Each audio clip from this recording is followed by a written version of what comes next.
Okay, all right. All you need to know about this one is that 95.1 FM. Such a unique dial. Please listen to this paid infomercial. Hello, listeners. This is Signal Information Technology Center in collaboration with Gerolife Farms, presenting an IT/agro empowerment training, which has impacted lots of lives positively in the past 11 years. In this financial empowerment training, items that will be sold at the training venue are as follows. Our brand new recharge card printing activation code, 25,000 naira. Computer accessories, 3-in-1 printer that can scan, print and photocopy, 85,000 naira. Aspects of this financial empowerment training include how to set up a lucrative recharge card printing business, Fiverr gigs, how to set up a dropshipping business, how to buy old digital assets on your own and earn massively, CCTV installation/networking, steps to set up an egg production business and generate profits, catfish production farming, and how to get loan of 3 to 5 million naira. Now, let me explain in detail aspects of this financial empowerment training. Recharge card printing business.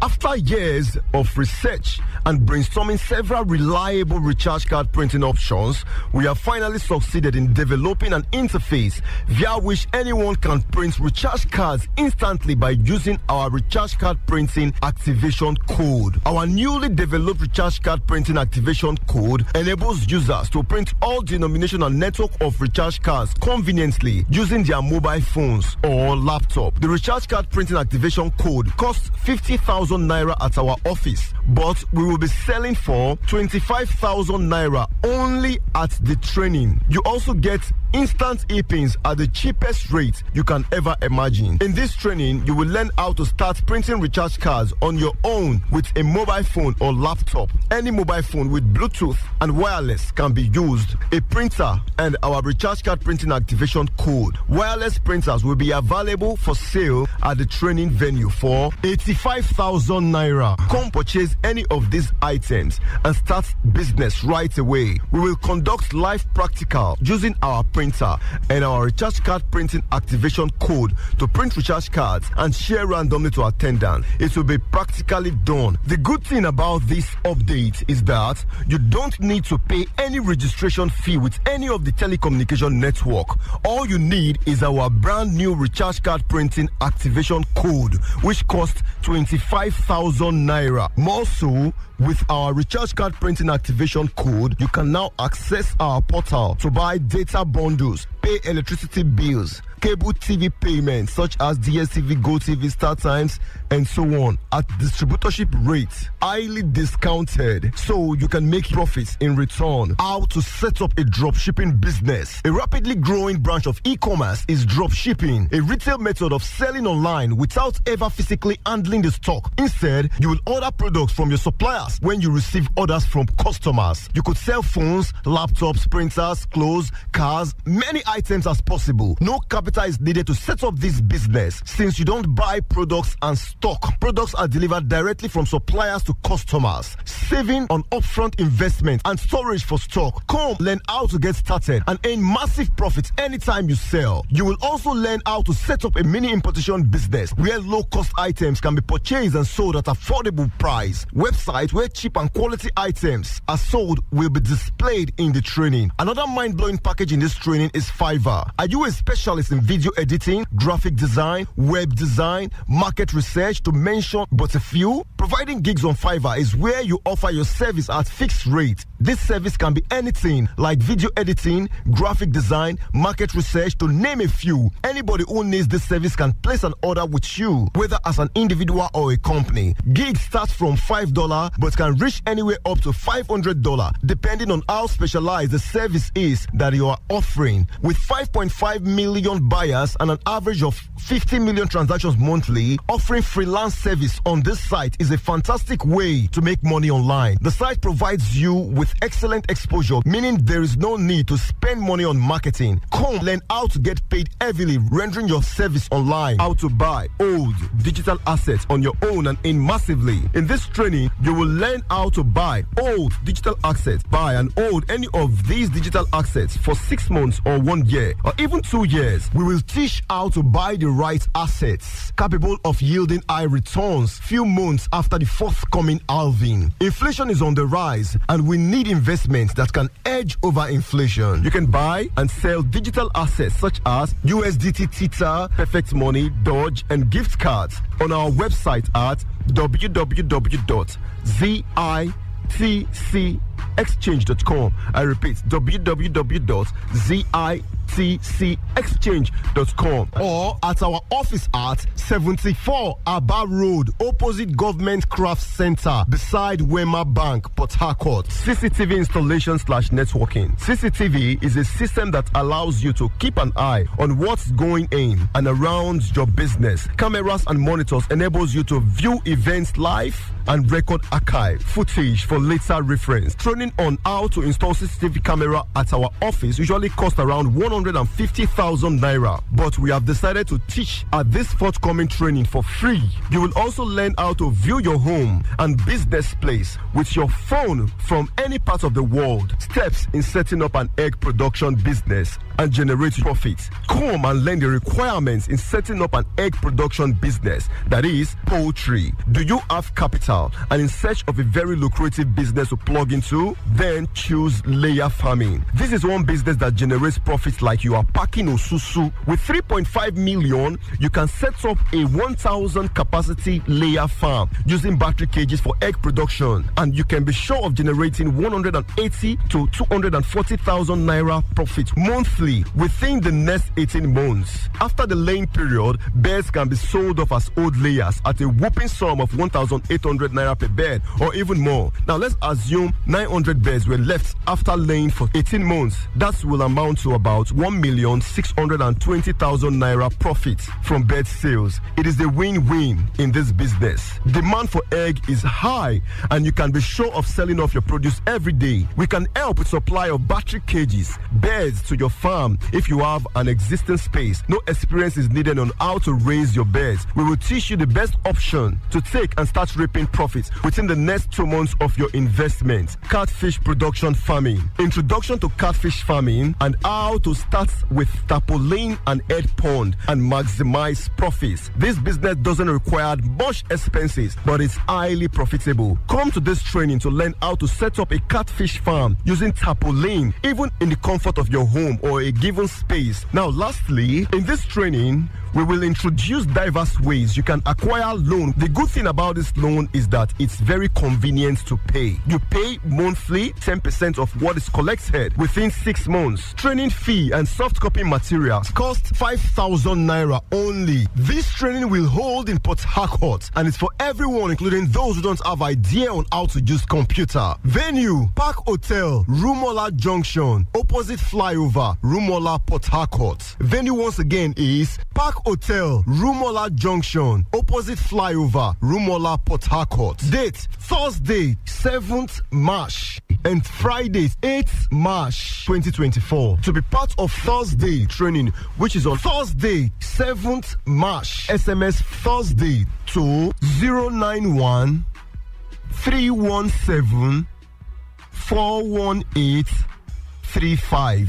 I repeat, so to be part of Thursday training, which is on Thursday, 7th March, kindly SMS Thursday to 091 317 418 35. To be part of Friday training, which is on Friday, 8th March, kindly SMS Friday to 091 317 418 35. I repeat, to be part of Friday training, kindly SMS Friday to 091 317 418 35. You will be registered immediately. Will receive your SMS. Cost of training fee and soft copy material 5,000 naira only. Time 10 a.m. prompt. The first 20 participants to register on the day of the training will participate in a raffle draw and stand a chance of winning our brand new recharge card printing activation code. For further inquiries, please kindly call or send a WhatsApp message to 091 317 418 35. And that was a paid infomercial. Don't get it mixed up. You are listening to Today 95.1 FM, your premium talk, news, and sports station in Port Harcourt. We are the voice of the people.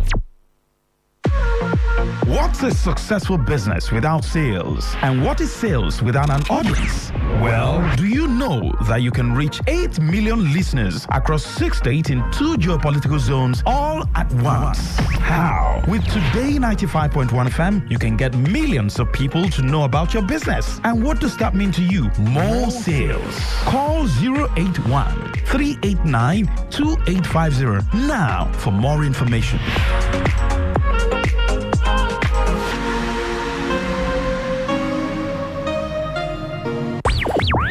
Tune in for a journey beyond the ordinary. Fasten your seatbelts. We're not just a station. We are the station. Today, 95.1 FM, the voice of the people.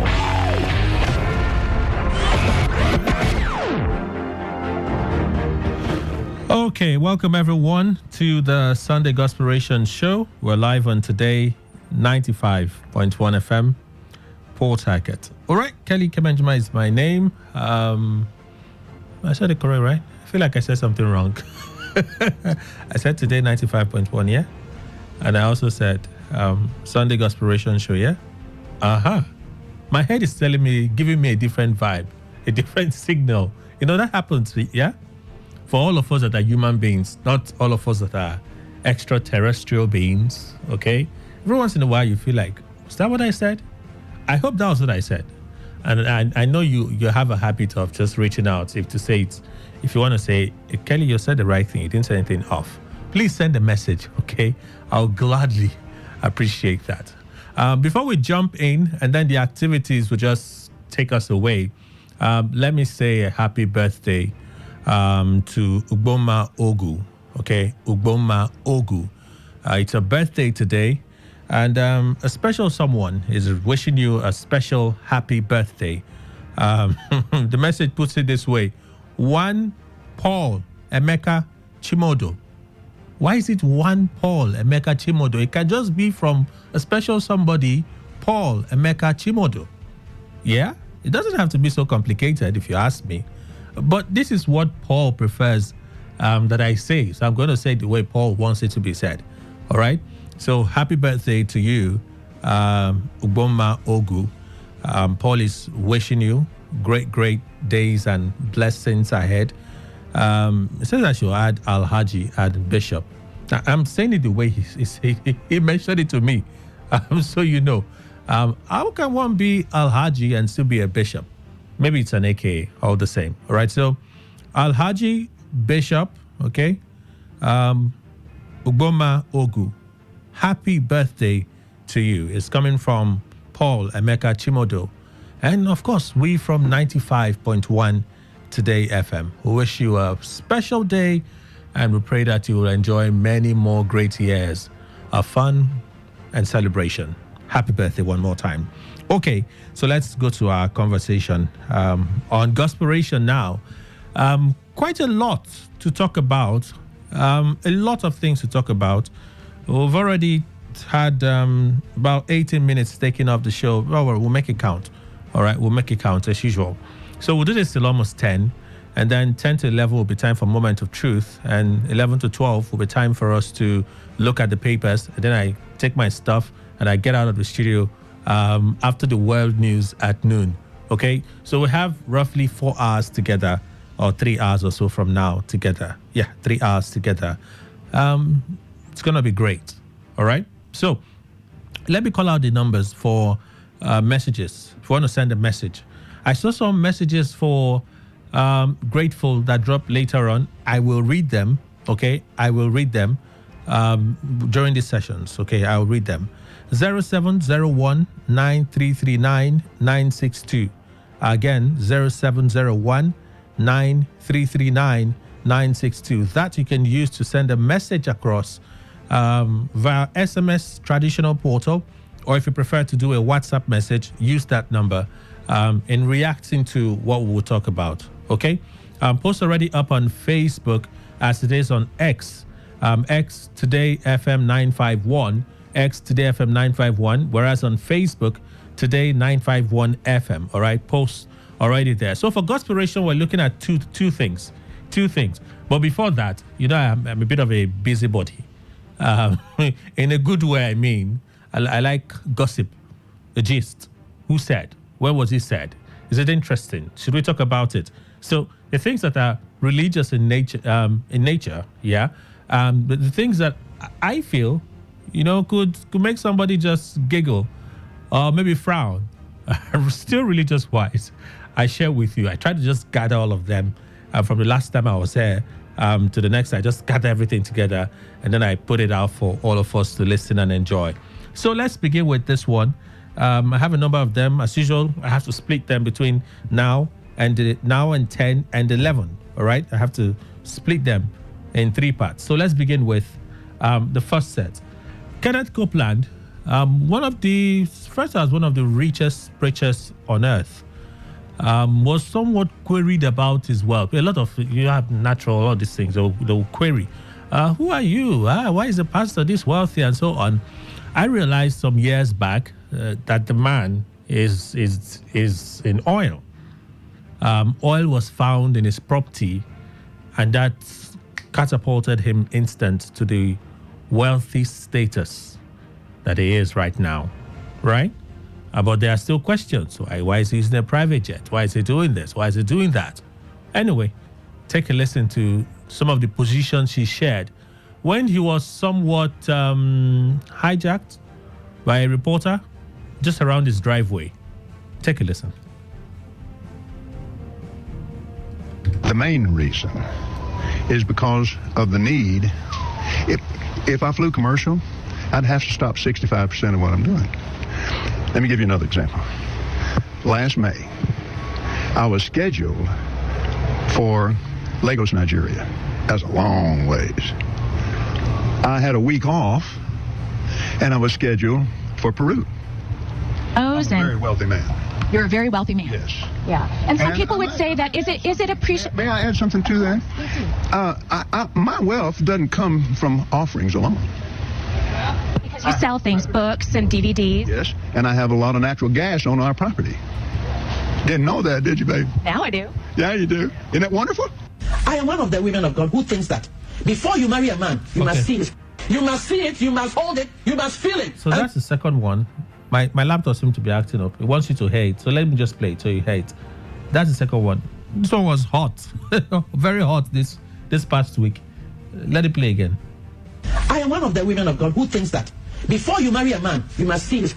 You must see it, you must hold it, you must feel it, and make sure it's working. Why are you being uncomfortable like that? No, I want to make a point.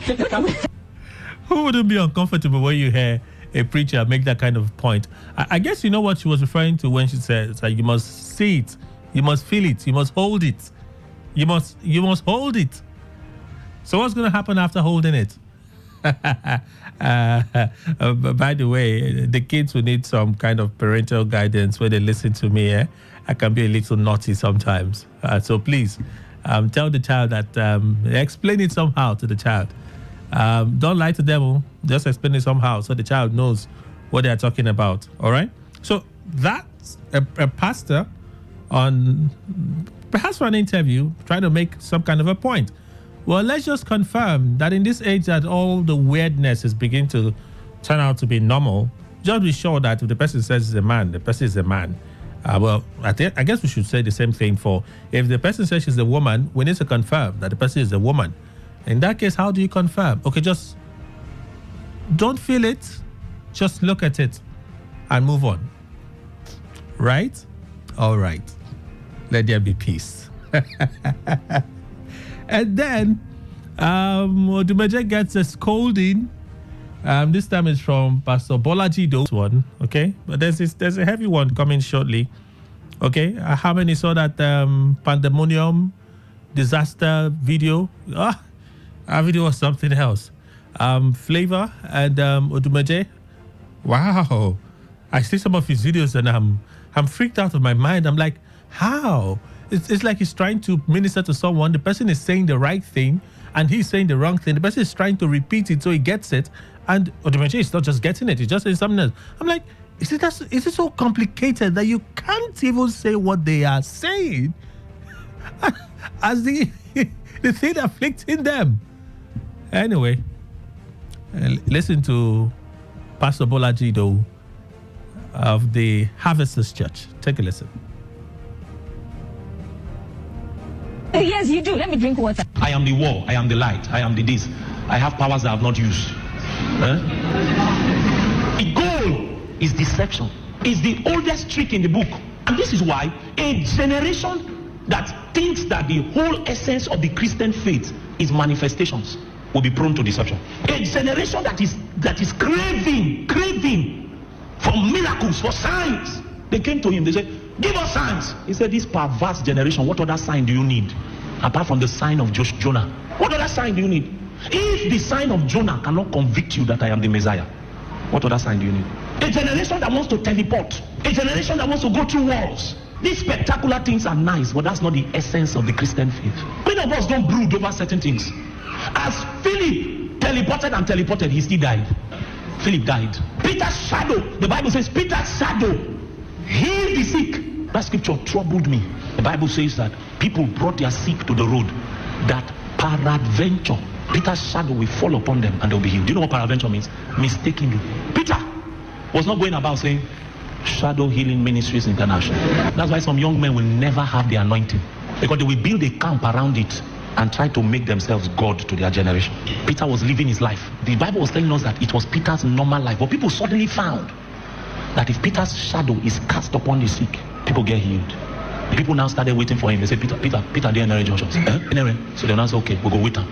Peter comes down from Keke at NRA Junction as he's walking. People are looking for the shadow. They say, put her inside.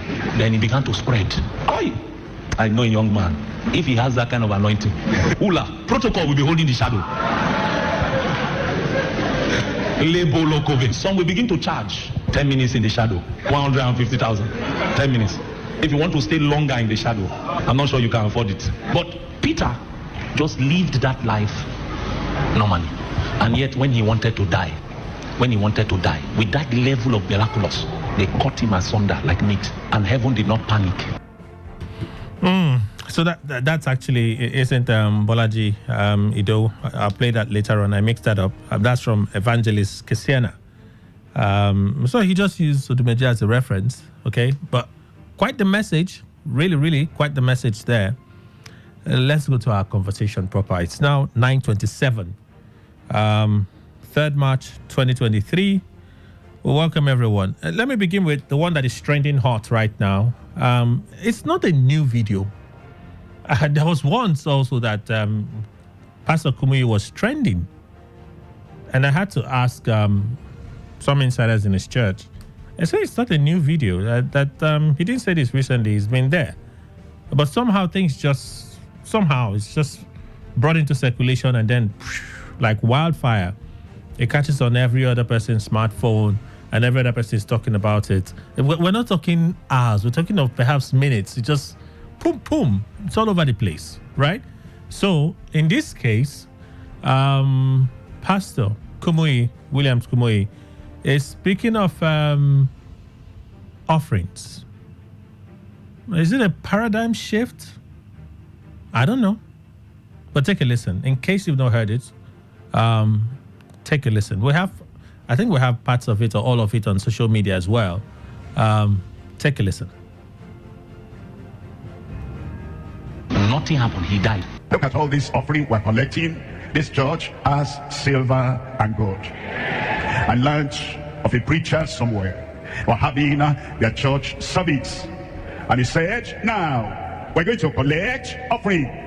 If you have 10,000 naira, raise up your hand. 20,000, raise up your hand. 50,000, raise up your hand. And they were faithful. They raised up their hands. 10,000 I can give, 20,000 I can give, 50,000 I can give. They said, okay, raise up your hand. They raised up their hands. He stood up. He said, now that 10,000, that 20,000, that 50,000, go and give to the poor in your community. I lost my audience. Praise the Lord. All the offering is not just church. There are poor people around. There are unemployed people around. There are indigent people around. But we must build our campground, DLICC. I understand. We must build. We're going to build. But while you're building, your neighbors are dying. Your neighbors who do not have anything to feed themselves. And your fellow brother, your fellow sister has nothing to send children to school. We'll build DLICC, Deeper Life International Conference Center, but we'll not throw our hands up in the air. All the offering we can give, we've given to DLICC building, and we can now be at ease and allow our members to die of hunger and to be so desperate because they have nothing, and we have the money. And what if this church, like we used to do in the olden days, good old days, that we reserve an amount of money aside for charity, that will say, as we're giving, we allocate this amount to the building of DLICC. We allocate this amount to building the district church. The district church we're building, are we not building for people? The people we're building for, they're dying of hunger, malnutrition, starvation. Let's budget. End of the year, we're coming to the new year. Let's budget part of the money. Millions of our currency to take care of the people. In fact, which one comes first? Let's say your house is leaking and you have your mother dying. How will you spend? Will you first mend the leaky roof or take care of your mother? Which one will you do first? We should give priority to members of our church, even those who are not members, and we know them and we can contact them. Silver and gold. Now we have silver and gold. And sometimes even myself will travel around, and as we travel around, some of the governors and some of the people, they appreciate what is happening. They say, Pastor, we know you always give everything to the church. This one we're giving you directly. And so I cannot say honestly, silver and gold, I have none, I have some. And I'm not going to give everything to the building of DLICC. I'm looking for those who are hungry. I'm looking for those who are dying. I'm looking for those who are impoverished in their lives. And some of the money will go to them. If you know them, tell your coordinator. Tell your group pastor. Tell the people, so that we will not be guilty of giving all the money to a building that will not be raptured when Christ comes. Christ is coming to rapture the church and to rapture the people. Wow. That crescendo there, wow, I tell you. So he talked about the church and the activities of the church, how they give, right? He talked about that, and then he talked about himself. It's almost like an introspection of oneself, a change of what used to be, and one has to give it to Deeper Life. There's been a lot of review in Deeper Life over the years. I heard that some people, even within the church, are not quite happy with the changes happening in the church. But that word from Kumuyi for me is significant. It's a huge turning point. You know how sometimes pastors will talk about the church and the church and the church, and then they talk about, but this one he talked about the church, the giving style and how they spend it, right? How the priority is on the building, and less of the people. And then he talked about himself, how they give to the church, and then they give to him personally. So while he said the church has gold and silver, he also said, I too have gold and silver. Wow. There's no crime there, in my opinion, but that the admittance of that, and then how to channel it. So I see some of the headlines from the papers. Oh, Kumuyi talks about don't give offerings anymore, and so on and so forth. That's a covenant thing, right? I'm not getting into that argument, but it says don't devote all of that into building a facility. Devote some of that into supporting human beings. That's a shift for me. Is it for you? That's one. Second, this week, the funeral activities for the late Herbert Wigwe, his wife, I think it's his wife, and I think it's Chigoze. Let me just confirm that. Chizoba and son Cheesy. Okay? Activities are all set to happen within this period. So I think it was last week, there was a bit of a storm after his passing, which took a lot of, myself inclusive, as a shock. I was in training when I saw the breaking news. I didn't quite, I was a bit taken aback, like what was going on? And then I turned on the TV in my hotel room, and there was the news. Like, whoa, this is real. I didn't even want to believe it, so I dropped everything and left it. Eventually, you can't run away from what is really, really true, what is real. So apparently very true and very real. So Herbert Wigwe passed on, sadly, passed on to glory. I don't know. I'm not saying to glory. I don't know. But I'm believing that he passed on to glory. Well, just after his passing, I do understand that City of David Parish of the Redeemed Christian Church of God was his, family church, the church where he attended and did service. Okay? City of David Parish. According to some of the comments that I've read online, contributions on live television programs, the likes of Daddy Freeze, I can't believe I have to reference him now, but he seemed to have a lot of knowledge about these things, about this particular issue. They weren't quite happy with the fact that barely days after his passing, the pastor, the wife of the parish pastor, okay, Dr. Siju Loyumade, had a lavish birthday that left tongues wagging. The wife of the pastor. In fact, Flavor was there. Flavor provided entertainment. All right, for that birthday party. A lot of persons did not quite understand it.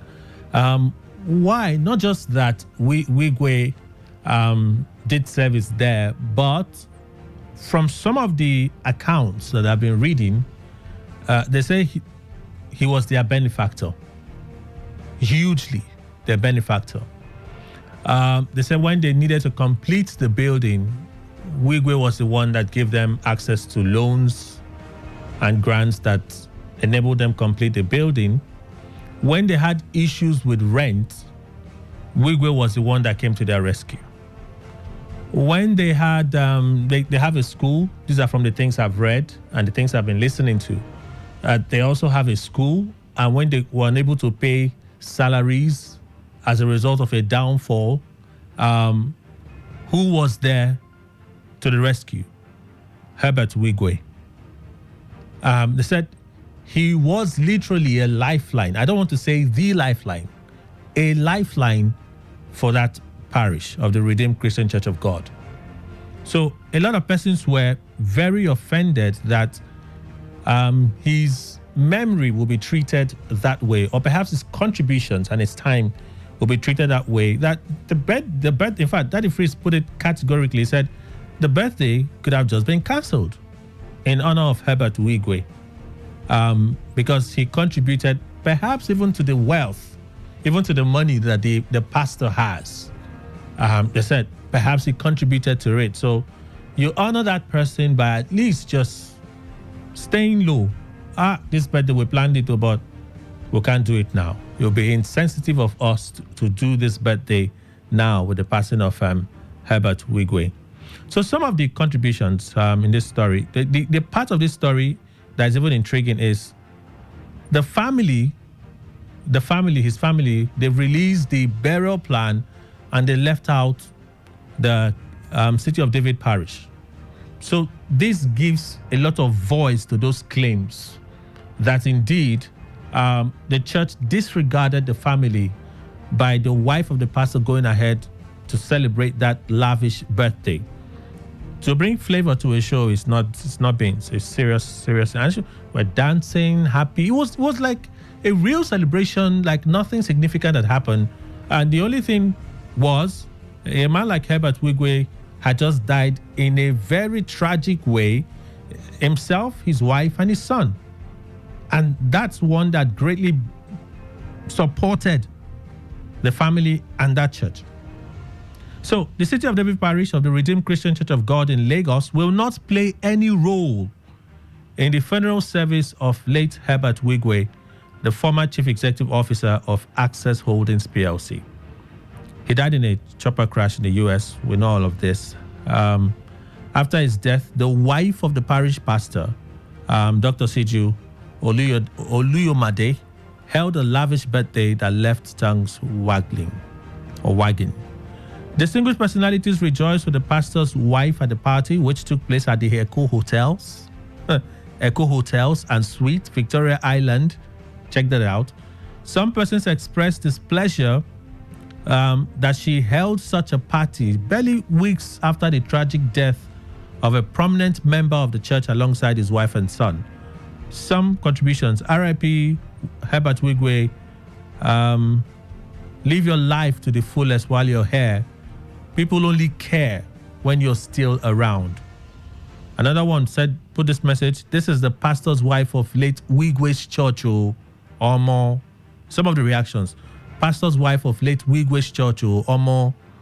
Another one wrote, what a total mess. So even if the dead was your sister and a husband plus your nephew, will this party still go on? Those were members of the church, for Christ's sake. You are supposed to be their spiritual mother, very insensitive and callous. Even those in the world will not do this. Look at Tony Elumelu too. Your colleague and his family perished less than a month, and you are here dancing at a tasteless, callous party with another woman of the world hiding in the church. You know, these were some of the comments. So, after all this charity and benevolence, the right thing and common sense dictates that it is offensive and not appropriate to throw a lavish party a week after the death of such a man whose tithe and benevolence sustained your husband's ministry when his body was still cold. I wonder what Wigwe would be feeling in the spirit world after seeing such a carnival go on last night at the Echo Hotel, just a week after his death. This is a lesson for the living. They just went on and on and on and on. The activities for his final resting will begin from, I think, March 4. From what I can see here, March 4. They'll be in Echo Hotel for Wigwe's professional legacy, a tribute to it. March 5. Ceremonies to honor Chizi and Chizoba are scheduled for March 5 at the same Echo Hotels in Lagos. And March 6, there'll be a night of tributes. March 7, a combined service of songs will take place at the RCCG Resurrection Parish, Lekki, followed by a Christian wake keep at Wigwe University, Ishokbo in Rivers State. March 9, the funeral and private interment service for the family will be held. The final service will be an outing ceremony at the Redeemed Christian Church of God, RCCG, Lion of Judah Parish, Ishokbo, Ikwere LGA, on March 10. So no mention of his local assembly. No mention whatsoever. Yeah. So I asked, I think I asked a question. Would you really blame the family at this point for deciding to leave out? In fact, that birthday wasn't even necessary. The birthday wasn't necessary. So let's just open the phone lines. Let's take some reactions. I know we've spent quite some time, but let's take some reactions now. 081-700-00951. 0810-9510-951. Again, 0817-00-00951. 0810-9510-951. All right, those are the numbers to call for messages. Like I said, 0701-9339 962. Let's begin. Today 95.1. Good morning. Yeah, good morning, Kelly. Christian, welcome. Right? Yes, how are you? I'm very well. Yes, I think I listened to the last two conversations. That of the pastor of Redeem talking about how we can give and all that. No, it's actually the pastor of Deeper Life. Deeper Life. Yes, Deeper Life. And those are the two we're talking about. Yes. All right. And I begin to wonder how is it that human has fallen to the point that giving has now become something, a virtue that we have in all of us, that we want to make it public whenever we give, and when somebody reminds us of what God has given to all of us, really, we begin to clap hands. You understand? Okay. Because these things are the things that the Almighty gave to us, really. You remember what happened in the widow's night? Even when they were even advised that when your left hand is giving, don't even allow your right hand to give. And that is a virtue that everybody has. Kindness, love, giving, and all that. Did you say we all have it? We don't all have it, though. We all have it, except you bury your own. We have it. Okay. Even if that person does not give to you, like somebody is giving to. Yeah, I agree. We have it. Even you are really giving equally to everybody. So these virtues are in us. So we don't begin to celebrate it as if it's one big deal. I'm talking about the other habits we get. In as much as it all depends on what the concept of what somebody talks about there. Because I asked the question this morning when similar issue was this. Why is it that we cry when somebody dies and we're happy when somebody is born? Don't we know that there are two necessary poles in our existence and in life? Even me that I'm talking, I can finish the talk now. It happens. Okay. And I move on with my life. Okay. So as far as I'm concerned, I think we are being selective in the terms of, because the question I also want to ask, had this thing happen to a member of that church that is well known to this man, will all this criticism come? I'm not sure you followed that. I'm not following your reaction because what I'm saying is that assuming a member of that church who is not well known, who is not supportive, has gone through this process, and that birthday was celebrated, will all this criticism happen? Okay, so it shouldn't people equally, it shouldn't matter and all that. It shouldn't matter who is involved. The treatment should be fair across board. Yes, because I know that if a lesser person will have passed on, and this birthday party has gone on, nobody will talk about it. How about his contributions to the church? How about his contributions to the church? Because that is another case. The criticism is more about how much he contributed to the church. That is it now. That's what I'm saying, that in the real sense of it, everybody is supposed to be treated equally. Okay. Two of us. Because we are equal before the Almighty Father. So even if we know that he has contributed so much, that's it for his own. Because he will repeat. He did not do it for anybody. Okay. He did it just for himself. All right. Thank you. Thank you, Christian. In as much as all of us ought to be treated equal, some people are picked out because of their contributions. We're human beings, aren't we? Today 95.1. Good morning. Hello, good morning. Morning to you, sir. Okay, my name is George and I'm calling from LMS. Please go on. Okay. I do not think her personal life should have anything to do with the late man's death or his family. The pastor's wife. She has a plan. The pastor's wife? The pastor's wife, yes.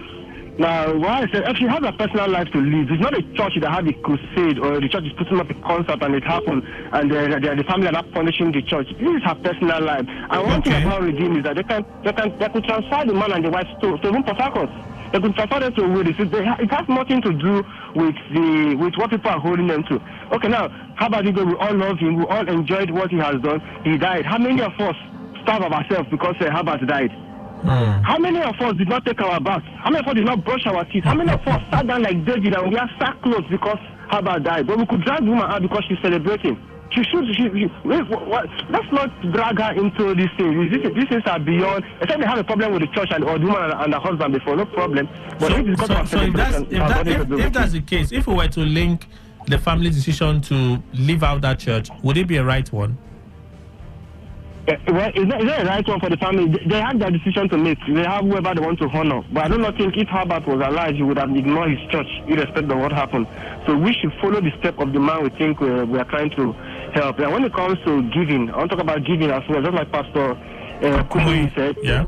Yes, you see a lot of the churches these days building cathedral from the little monies that people are giving them in their offering. People will still go to church, give 50 naira, 100 naira offering, and our pastors are taking. Now, look, come to think about it now. Even if you don't want to dash them, because if you dash them, if you move from where you are now to the next 500 meters, you see more than 10 churches.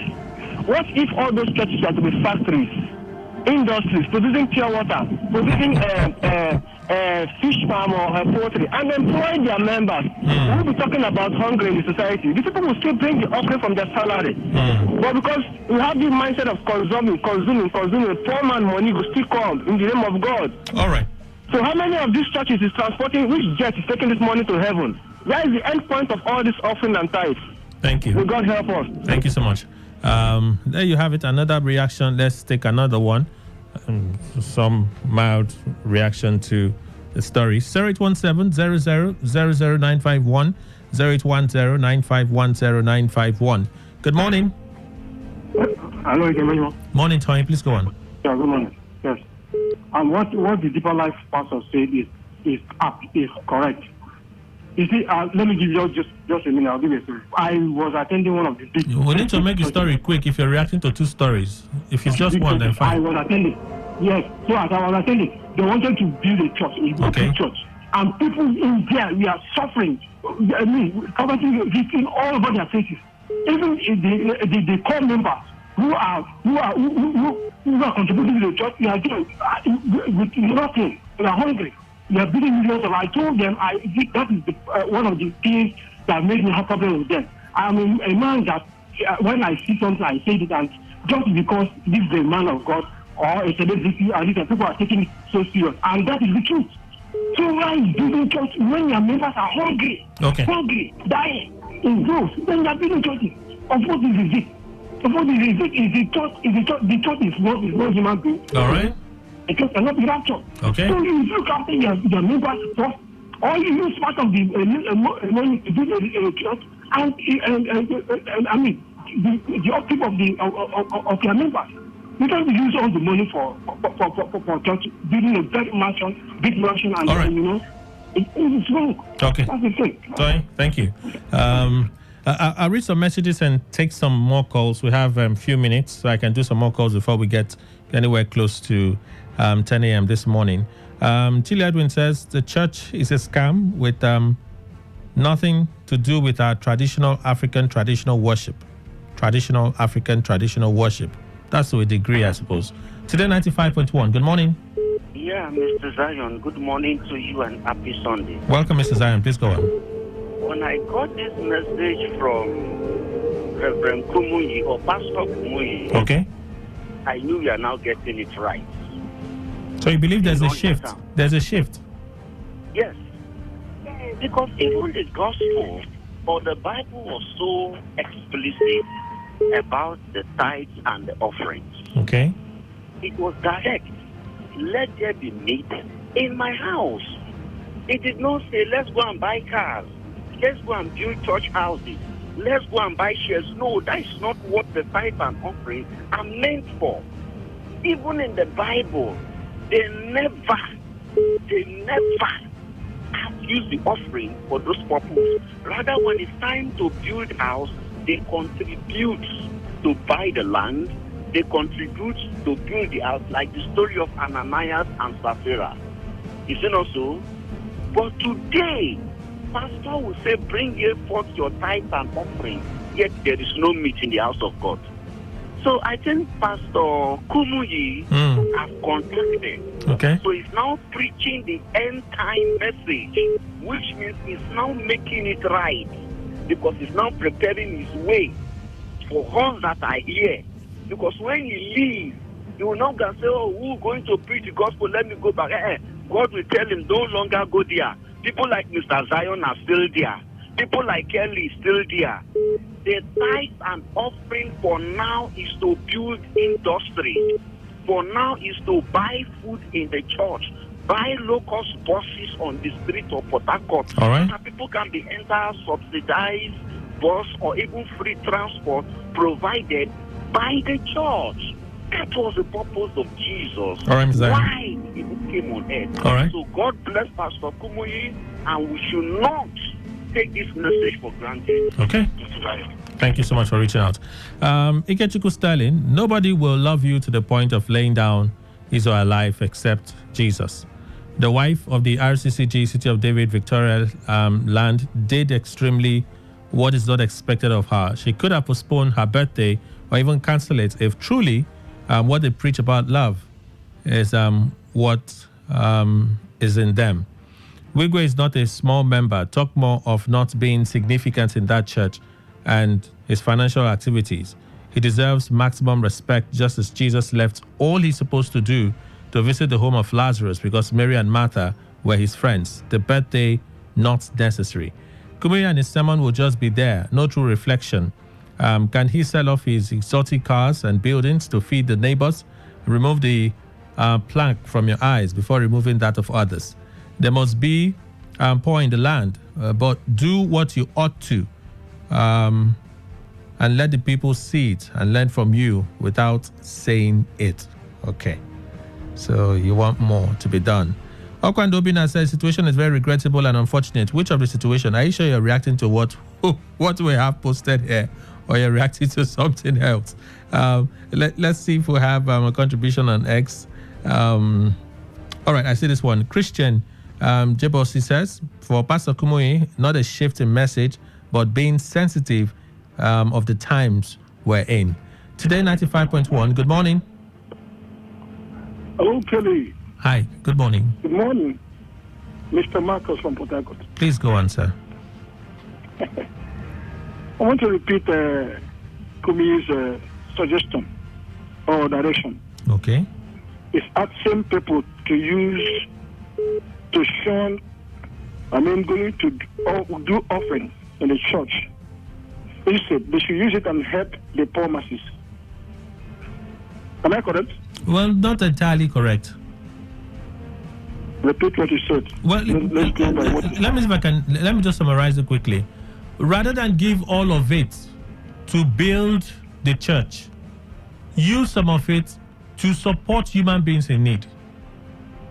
Is that what is written there? Because I think I heard it from your sister station today. I played it. Anyway, I played it. I played the material. Okay, if that is what he said, he's expecting response, right? No, he was speaking generally now. So whether you react or not, he has made his decision and is moving forward.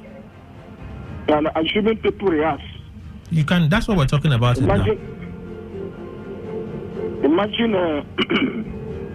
where we decided to reflect back to Christianity before today. Okay. It is easy to talk good things. But remember, you as a leader are supposed to be mirror for members to watch and to understand what you mean. Okay. The hardship he's talking about that is affecting Nigeria, which we are supposed to use the offering and the money we contribute to the church to help people. Can we reflect it to what the school he has is doing? His own church school. Can we remember how many places he has called for the poor masses to come and eat?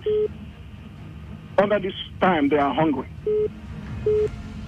Okay. Assuming people go to church today, like he asked them to do. Pastors say offering time. Some of them say no. There is an advice that we'll use it for something. And many sit back. What would the church look like today? Please, it is easy said than done. All right. I think he should be an example of what others should emulate. Let him start helping the poor masses with the ones he have. These men are with billions of naira in their custody. Okay. Not just saying people should do this or do the other thing. All right. They should help the masses. All right. Mr. Marcus, thank you so much for reaching out. So, talk it and walk it. Don't just talk it. That's a charge. We have to go. I wish we had more time, but let's switch to moment of truth. All right. In a moment, of course, I'll still do my amiibo stuff. Stay with us.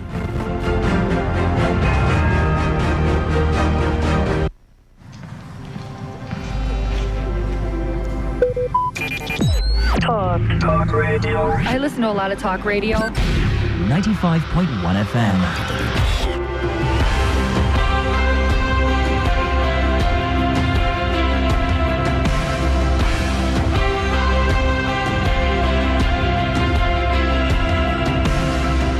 Remember those walls that we called sin and shame?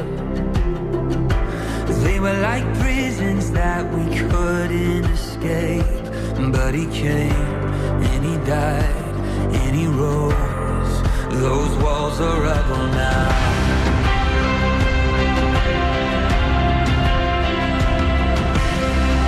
Remember those giants we called death and grave? They were like mountains that stood in our way. But he came and he died and he rose. Those giants are dead now.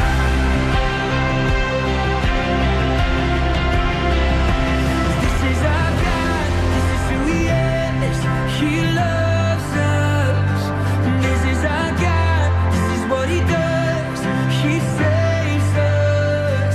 He bore the cross, beat the grave, let heaven and earth proclaim. This is our God, King Jesus.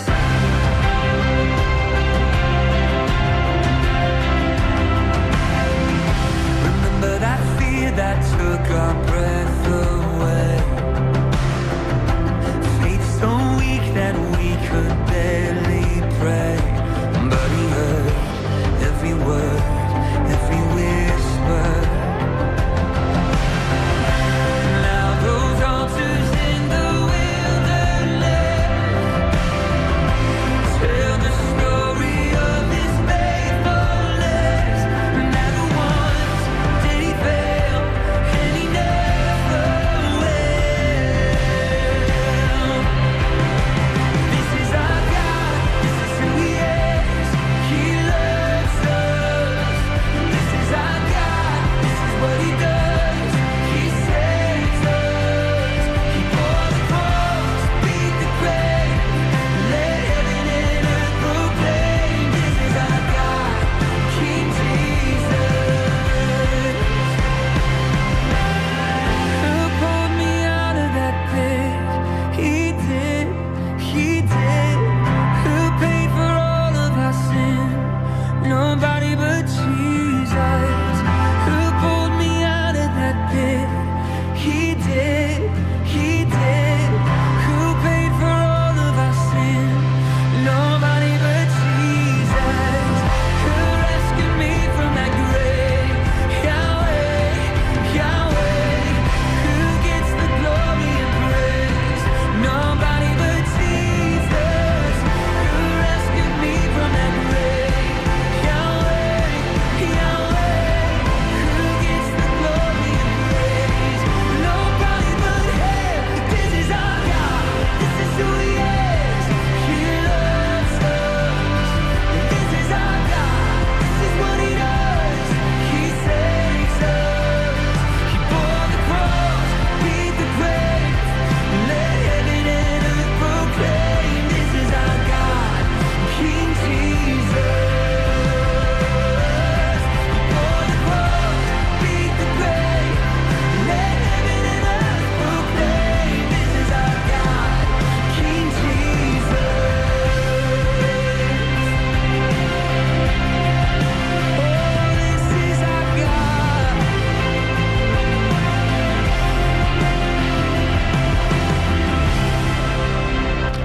All right, music by Phil Wakeham. This is our God Sunday Gospelration show on Today 95.1 FM. Kelly Kemenjima is my name. Welcome everyone, and thank you for staying put. It's time for us to reflect. It's Gospelration, then moment of truth now. Okay, 3 minutes. I said that already. So I saw this post, I think this week, of what's his name again? Daddy Gio. I think it's Daddy Gio. The head of OPM, Omega Power Ministries. Yes, because you know there's Omega Fire and there's Omega Power. So I've seen it. Okay. This past week, Apostle Chibuzo Gift Chinyere on Tuesday brought director of Maxis Tire to inspect where they will build a tire production company in Abia State. This was all over the social media last week with pictures attached. You can see Gift Chibuzo at the airport with the said officials of the company, and then at the location, okay, OPM free school and shoe training and stuff. Yeah, I feel like this is noble. I feel like this is good. I feel strongly that it's really good. They're doing this, and they've taken it away from from River State to Abia State. I say, yeah, good riddance. All right, so let's move on from there. Let us begin. Let's continue from some of the trending stuff that I shared with you. Let's continue from there. This time, that Bolaji video I was to play before. Let's begin from there. So take a listen to Pastor Bolaji Idou. Speak on the I have Master Abidesheka. Is it Abidesheka or something? What does that mean? Take a listen. Take care of the people. Somebody shout, Amen. There's no Abidesheka. The only person we know is the Holy Spirit. And the only power we are aware is the power of the Holy Spirit. I have so many power. I have Abidesheka. I have never touched those ones. I have the Bush Kabash. Yes, I have Ganduka Gandusa. What is Ganduka Gandusa? What is that? How did they get into our space, for heaven's sake? Odubeje, my goodness. Anyway, they just had to. It's as it's trending. I'm picking and sharing with you. So that trending video is Abidesheka. What is Abidesheka? Oh my God. All right, let's continue on.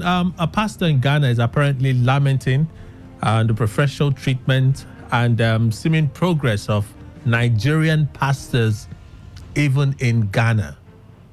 Hey, listen. You are honest. Sometimes I am very surprised about Ghanaians, how hypocrisy we are. We don't respect our own, and we don't honor our own, and we don't love our own. We celebrate foreigners than our own.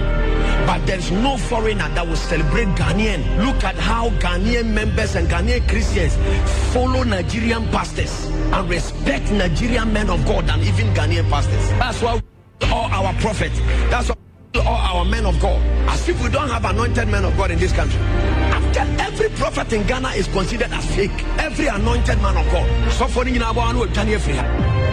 last week, one of the young men in Nigeria came to do prayer conference here. On over 50,000 people were there praying.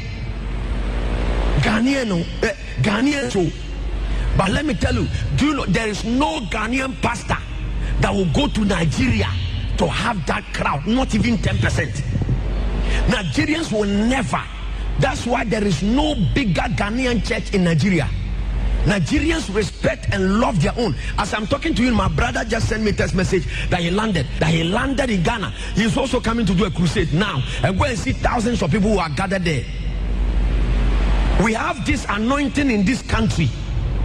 There are men of God that the power that we carry, the anointing that we carry in this country, they will never respect us. And there is no way other nation will respect what you have rejected. The reason why Ghana is not celebrated in Nigeria or South Africa, no Ghanaian is making it there, is because where you are coming from, how has your people treated you? How has your people accepted you and respected and honor your ministry? That's why no Ghanaian can break through in Nigeria. You can only go and preach in their church and leave. If you start your church, they will give you 3 months. Every Nigerian will leave you. Every Nigerian will leave you. Nigerians are very self-centered people. Very self-centered. They like their people. Is it true? Is it true? It's rhetorical, by the way, because that's not up for reactions. It's not what we do on Moment of Truth, okay? And then there's another one. A prophet talks about a cheating wife and what the response of the husband should be. Take a listen. Somebody asked me a question in Rita by Maria Official. I want to answer him on altar. I don't have a direct phone. You can reach me. And the question was this. He said, my prophet, he caught his wife with a man. What do you want me to do? I'm not a hypocrite. Anything you want to do, do. Go and tell her, mommy, stop moving with men. The one you do is breaking my heart. Please don't do it again. You know I love you. You know you're a beautiful woman. You know you are a golden woman. Please don't do it again. You are hurting me. Tell her that. And continue staying with her. Now my mouth to go, yes, the dog die. Don't you know the Bible gives a room for divorce? If Jesus said, except adultery. Jesus himself gave room for divorce. Except. Matthew 19 said this. Except. And you want to hear it from my mouth? Once you caught a woman in the act, she's dead in your heart. Any man that says his body system will function when he has caught his wife is a liar. I said you don't love her. You lost her after her. And look up here. It's better your wife is cheating. You don't know. She will respect you. But when you caught your wife cheating and you keep her, the respect is gone. Check these proverbs. Once a woman knew she's cheating and you know, your respect is dead.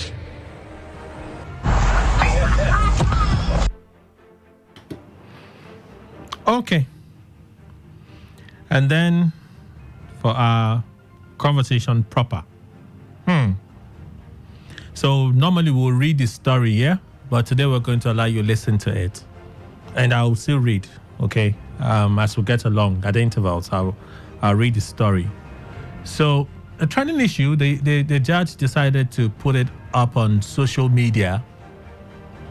Quite the story. I should also note that he used some words there to describe his children. So I'm thinking that probably he's not had a great relationship with his sons. He's not had a great relationship with his sons, you know, the kind of words that he used to describe them, okay? It's another issue entirely. But the crux of the matter is his kids are over 40, and he's just finding out that they're not his. Well, he's not asking for what to do. He has decided to leave. He said, after all, he stayed for the children, the grandchildren, but now it's clear, which means he endured every day. He stayed with the woman, so now he's seen a ticket to check out, and he's going to take it. And he passed on an advice to to guys to say, go do a maternity test, paternity test actually. Go do a paternity test to confirm, because it is not always as it appears. This DNA thing. Well, take a listen to him. Like I said, normally we will read, but you listen for yourself today. So take a listen to the judge speak of his experience.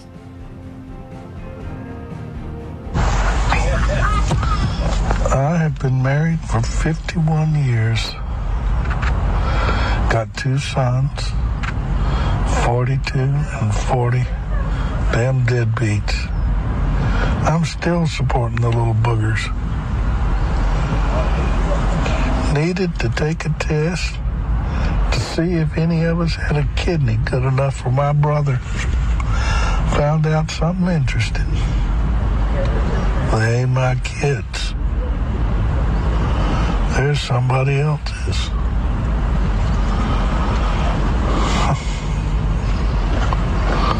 Of course, the only good thing is, I know it's not my fault that those 2 idiots got dumped into this world.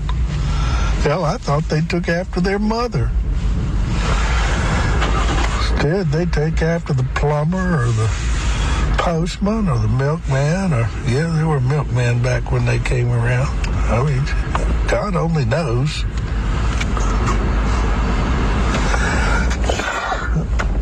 It sure gets old. I do wish I knew who the real fathers were, and they ain't the same. She was a couple of different guys. But if I could figure out who they were, I've been practicing law long enough that I pretty well figure I can sue their ass and get all my money back that I sunk into those two dead. It just chaps my that she couldn't tell me. I'd probably forgiven her. Maybe not. You know how it is. Yeah, boys. Y'all need to go get your own paternity test. You can't tell by looking who's the daddy, unless you're looking down at the genetic level. I've been in court thousands of times in paternity suits, and 4 out of 5 times, guy says he ain't the daddy, he's right. And the genetic test is the only way to prove it for sure. These women are hopping everything that looks fun. You thought you liked. You ain't nothing. Well, I guess that pretty well completes that story. I'll go home, start drafting up some divorce papers, see if I can't get free of that. I mean, I stayed with her for the sake of the children and the grandchildren, and now the great-grandchildren. But they ain't no kin of mine. So let me read parts of it, yeah? 51 years of marriage, 2 sons, and a DNA bombshell. I've been married for 51 years, got 2 sons, 42 and 40. Like I said, some of the words you use, I'll just keep them while I'm reading, all right? So if you're not able to hear them, fine. Better that way. I'm still supporting them. Needed to take a test to see if any of us had a kidney good enough for my brother. Found out something interesting. They ain't my kids. They are somebody else's. Of course, the only good thing is, I know it's not my fault that my kids got dumped into this world. Well, I thought they took after their mother. Instead, they took after the plumber or the postman or the milkman. Yeah, there was some milkmen back when they were around. That's when, back then when the kids were born and stuff. Says God only knows. I do wish I knew who the real fathers were. And say it ain't the same. I said she was sleeping with different guys. But if I could figure out who they were, I've been practicing law long enough that I pretty well figure I could see there and get I could sue them and get all the money back that I sunk into those kids. I probably have forgiven her if she had told me, okay, about the situation, but maybe not. You know how it is. And then it says, boys, y'all need to go get your own paternity test. You can't tell by looking who is the daddy unless you're looking down at a genetic level. It says, I've been in court thousands of times in paternity suits at 4 out of 5 times, and 4 out of 5 times, the guy says he ain't the daddy. He's right. The genetic test is the only way to prove it for sure. It says, these women are hopping everything that looks fun.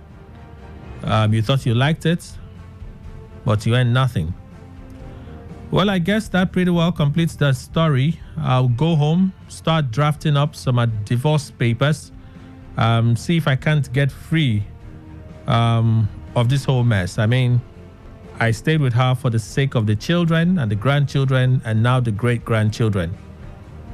And they're not my kids after all. That's the story. So, would you blame him for choosing to leave? I know we've had conversations like this, and sometimes you hear you should stay and stay. In this case, it says he wants to leave. Would you blame him for choosing to leave? Would you do a DNA test to confirm paternity? Would you do a DNA test to confirm paternity?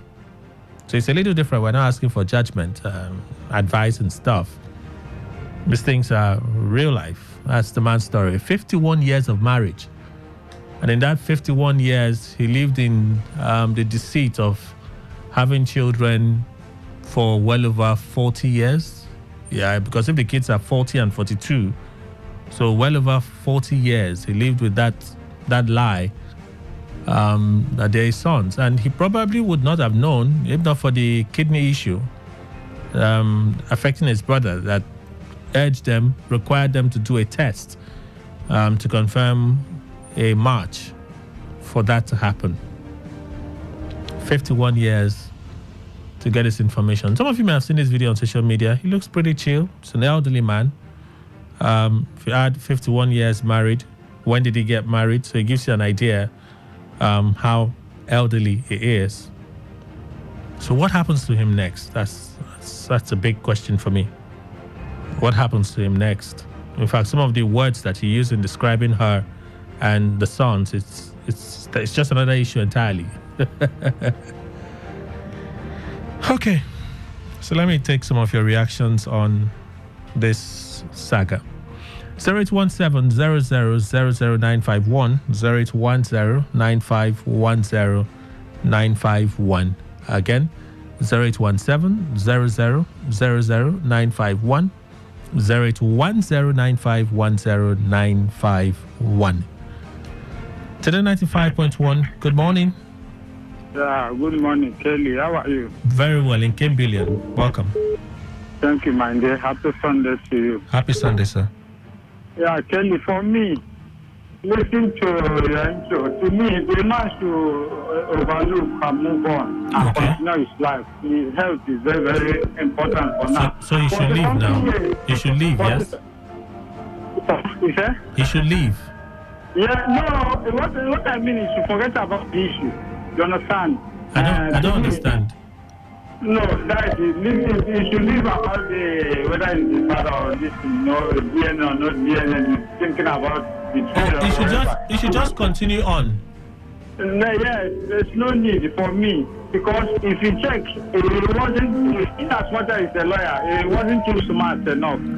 But something is quite a long time for him to incidentally recover that is not is that. To me, that is the kind of situation we find ourselves in Nigeria. A lot of our girls, a lot of married women, they behave a lot. That is the issue we have to marry Nigerian women. I don't know why it's like that. Yes, I'm on a serious. But I don't think his wife is a Nigerian woman. Okay. Anyway, when you mention especially when we discuss a situation, I get scared. It happens almost every day. You hear the story. Okay. I don't know why women are like that. So for me, the man is almost getting to his grave. There's no need. Let him not give himself more people. Okay. Would you do a test? Would you do a paternity test? I won't. Okay. In that age. But this is a young man, but at that age, for me, there's no need of that man. He's going to lose a lot if he begin to bother himself about it. He's almost close to his grave. He's taking age. So for your own there's many years they have to live. For me, let me accept it and take it in good faith. Right. Thank you. Thank you so much. You can send messages. I'll read the messages. I haven't read them yet. I'll read them. 0701-9339-962. Again, 0701-9339-962. Today 95.1, good morning. Kelly, Mr. Zion, good morning to you. Mr. Zion, welcome. Please go on. Well, I will not encourage him, advise him to leave. And presently, if you notice from his voice, health-wise, it's deteriorating. The man is frustrated, he's depressed, and he's disappointed. Kelly, our sisters that are married, a lot of them, they wire carelessly. Really? I will tell you this in everything. These are the play. One day, I will carry you come up for HLG Port Harcourt. Just I will follow you. Married women, and I'm talking about married women. Okay. Who are having extramarital affairs here in Port Harcourt. I'm not saying Lagos. And most of these children, children I get that picking, don't be your own, no. Now, another person picking where your woman carry contributing at your picking. I'm saying this every day, it's not I'm joking. I'm thank God that they break my fault, they have been indicating me. I told you here before, as long as nobody has knocked on your door that this child is my own, don't bother yourself going for DNA. Don't do that. You will kill yourself on time. That is suicidal. That is the right word. Okay, so Mr. Zan, are you saying that don't try to discover? See, Kelly, as long as say nobody don't go knock your door. boy, Kelly, you see this picture what they call Zion. Okay. My begin, but in his case, he said he needed they needed to do a test to look for a match for his brother. That is coincidentally or accidentally. You see now. So over these years, nobody has come for that children. And look at one thing. The Bible warned us carefully in the book of Exodus. It was repeated in the book of Deuteronomy. Don't pay the bride price of a woman that is not a virgin. It's a sin. It's a sin. Don't pay the bride price of such a woman. So the ones that are not so the ones that are not virgins, who will marry them? Why were they virgin? Why were they not virgin? I don't know. The ones that are not virgins, who will marry them? Who will marry them? They were disobedient, and their punishment is sin. So how about those that were raped? How about those that were raped? How about those that were raped? Raped? Yes. See, I don't see. We use our today knowledge, our limited knowledge to be contesting the things of the spirit. Okay. The one that is raped, the one that raped her to marry her, pay her bride price. Mr. Zion, the biblical standard. Your point made. Before I did the floor, Yes. I told you sometimes here that if a woman that is not a virgin got pregnant for her husband, okay, and her ex-boyfriend genes are stronger than the husband's genes, the child they will give birth to will bear the genes or the DNA of the ex-boyfriend. Okay, we have to put it. Even gynecologists here, nobody came out to know that what I'm saying is true. I am still opening the challenge again. All right, Mr. Zion. That is why the Bible warns Mr. Zion. you. Don't pay the bride price of a woman that is not a virgin. These are the consequences. Mr. Zion. Thank you. Thank you. Perhaps they don't need to respond to your challenge because they don't see the need to. Maybe for them it's clear that your position is not correct, so there's no need to jump on any challenge. It's that simple, right? So we all know in parts. Nobody can claim to have absolute knowledge of everything. It's not possible. It's a fallacy. Today 95.1. Good morning. Okay, this is Ola George calling from Illinois again. All right, please go on. Okay. I want to talk to the Ghanaian pastor. No, we're not talking about that. Those are side gists. They're all side gists. Okay. Okay. Now let me talk about the man that complained about the two sons and the wife. Now these things happens. It takes only the grace of God. Even the one we are with, it takes only the grace of God. So if I have lived with those children for that amount of years, I'll just look the other side like it didn't matter to me. I'll just look the other side. Really? Yes, I just look the other side. It didn't matter to me because we've been together. At 40, 42, those boys might have given back to their own children. He's a grandfather. He's a great grandfather. He's a great grandfather. Good. Then I'll leave the decision for the children to make. I just want to enjoy people around me. I don't want to bother about those things. If I've lived with them for that amount of years, lived with that deceitful woman, all I have to do is just cut the woman loose. Pay attention to the kids. At that point of time, she can't drag them to anywhere. She can't steal them anymore. She can't deny them. So it's up to the children to decide where they want to be. But it's easier said than done getting that kind of news after all this while. Come to understand the fact that you're living with a cheat, such a deception. Like, it's hard, but then pay attention to the children and don't allow anything to disturb his happiness. All right. That's my advice for him. I like your balance there. True life. I like the balance that you brought in right there. 0817 00 951 0810 951 0951.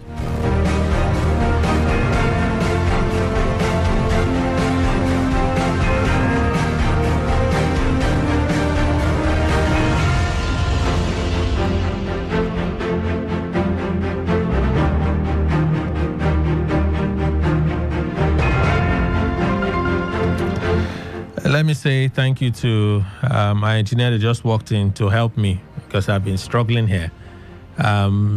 So the two lines are available. Apparently one has been working, and I've just been looking and looking. Thank you, Engineer Cho, for walking in. 0817 00 951 0810 951 0951. It should work. If not, I'll take my thank you back. Today 95.1. Good morning. Morning, Mr. Kelly. Morning, sir. Mr. Mark, am I correct? This is Mr. Marcus. Please go on. I wish the man is listening to us.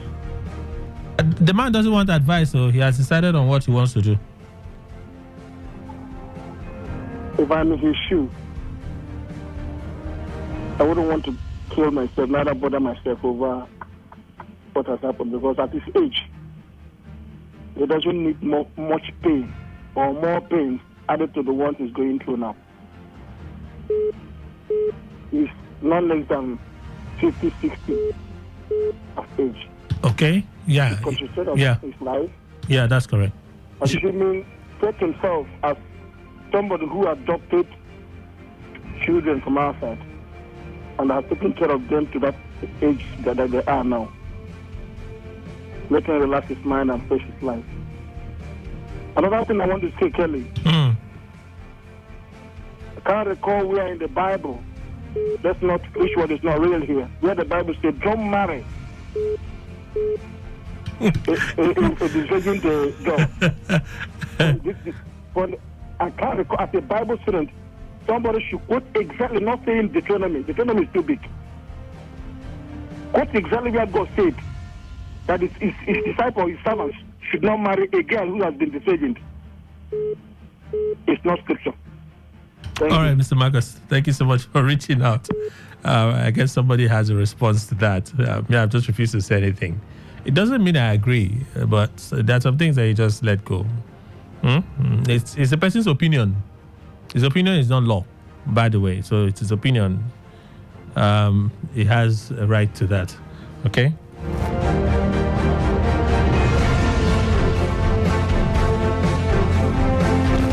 Okay, so we're still working with just one line. Let's keep those calls coming. Today 95.1. Good morning. Good morning, Kelly. Welcome, sir. God bless you, sir. Please, I want to remain anonymous. That's all right. I want to speak based on my office as a pastor, because what that man just said, I can tell you that without research or with what I have seen, 68-70% of families you see today, I stand to be corrected, as one external blood or the other. Really? Yes. Kelly, I said I speak based on the capacity as a pastor, because yeah, so you have interactions and stuff. A lot of people come to my office, Kelly. A lot of women saying, "Dear, he said, Pastor, my fourth child is not my husband's blood." Hey, Kelly, at some point, I do go inside, I began to cry. And the husband doesn't know? The husband doesn't know. That is the main point of the matter. Wow. That is it. Kelly, I said, God bear me witness. I began to shake my head. It's uncountable, Kelly.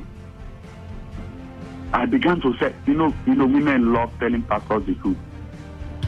And it's important that pastors need to keep secret. Yeah. Because there are things you say, you will scatter family, generation will scatter. Yeah. I tell you that, Kelly, it's only God that will help our men. It's all these people going to offshore and leave their wife at home without giving their wife a better thing to handle. And your wife will stay in the house without doing something. It is these people that are idle that do get some advice from women.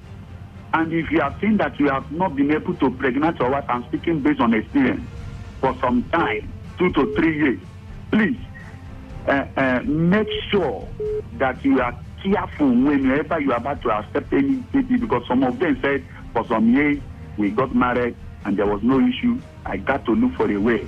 Majority of them is for some years. And if you listen to that man's story, he said we are married for 51 years. Yeah. For those children, we are 42, 40. So approximately it was 8 to 7 years that we are looking for baby. And the woman went to look for alternative. I pray for every man listening to me. Kids Ukaya. Kelly, may God help us. May God help us. I can tell you. May God help us. Thank you, sir. This thing is real, oh. It is real. Okay. Today 95.1. Good morning. Good morning, Reginald. Calling from Today. Welcome, Reginald. Please go on.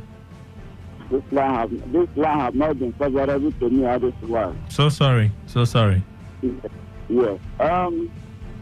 Kelly, just like what the previous scholars have said, I also want to join them to advise the man. I know as a lawyer, he has moved on with his life. He's actually a judge. Not even a lawyer, a judge. A judge, yeah. He has moved on with his life. But by his age now, I think he cannot be doing otherwise except trying to create a tension, trying to create a situation a condition that will not be okay for his health. Okay. Yeah, let him move on and allow those children as his children. Because otherwise, I'm sure that some people also go to adopt the children that is not their biological children. But at least those ones are aware now. Those ones are aware. Yes, I know those ones are aware. But somehow you know that they are not their biological blood, but you adopted them and made them part of your own, and they form part of your own. So let him go ahead, let him move on with his life, and then don't bother his life anymore. But he has to be very careful with the wife he has in the house. You have to be very careful. Like other callers have said. Yes. Other callers have said. He is not the only one facing this type of situation. It's only when somebody's phone is exposed or act that he will know ordinarily. I've been living peacefully and no problem. So I pray that people should not be going all this level because if you go at the end of the day, are going to have a heartbreak because of so many surprises that will come. Reginald, yes. Can I ask you a question? Yes. A lot of persons have been saying the man should move on. He should forget about it. He lives in the same house. He sees the same woman. He sees the children. You are sure that inside, how is he supposed to manage that kind of a situation? I know that it's very difficult. I know that it's very difficult for that particular time. But as time goes on, if you didn't adjust, you fully aware that you go more than if you go beyond what maybe you are thinking, you get a problem. it's at the initial, it may not be easy. Okay. But by the grace of God, thank the okay. Because they have been family before now. They have been building that bond. I know that bond somehow not be as strong as it is. So, but there is nothing we can do about it. Okay. Yeah, thank you very much. Reginald, thank you. He said there is nothing he can do about it. He has decided that he's leaving. He even sounded like he's been tolerating her because of the children, the grandchildren, the great-grandchildren. Now, apparently, none in that entire lineage, none of them are his. None. So he says, what am I doing here? I want to leave. Would you blame him for leaving? Today, 95.1. Good morning. Good morning. Morning, madam. Happy Sunday. Yes, sir. You see, sometimes it's not easy. He has spent the rest of his life with this woman. So everything lies with him. If he wants to leave, the shoe is in, he should take his own decision. Nobody has to tell him what to do. Okay. But he has been enduring, tolerating. Now the truth is out. Then number two, the man that said those people who are not married, nobody should pay dowry on their head or unless they discover that they are virgins. And that's his opinion. There are some of them, some men, they have dated women, slept with women before they finally got married. Such a person, somebody like that Zion, he wants to tell me that his wife is the first person he knew. He wants to tell me that Madam, please. Yes. Please. Okay? Your point is made. Thank you. That's why sometimes one will say stop. You want to insist. If I allow them to push like this, it will turn messy. But you have a right to your opinion. Hold it as your opinion. Don't push it to anybody as law. And then Mr. Zaya knows that himself and I, we have an experience. I'm still the same person. He knows. Today 95.1. Good morning. Hello, Kelly. Welcome to I. Please go on. That man, that judge, is not spiritually and physically sensitive. Honestly, how could you live with a woman for over 40 years and you don't have that discernment? Hey, you can't do that to me. 2-3 years, I'll find out. I'll see. I'll leave. Yes, I'm created like that. I've done so many things like that. You will be surprised. I'll get to know either in or whatever. I'll get it. You can't do that to me. Yes. So well, he has a choice. He has choice to make. Yes, I cannot tell him not to wear anything or whatever. If I wear any shoes, maybe I will do the contrary or what he wants to do. So it depends on him to take whatever action he wants to do, so long as it is not gonna, taking it to the extreme like the murder or whatever. Okay. So he can do it. Yes, no problem. So let me read some contributions on Facebook. Hannah Baradetol puts it this way. Good morning, Mr. Kelly. I must say this is painful and heartbreaking. I support him to leave because living with them will cause him more pains. I advise every couple to go for DNA test to avoid stories like this. Thank you. Wow.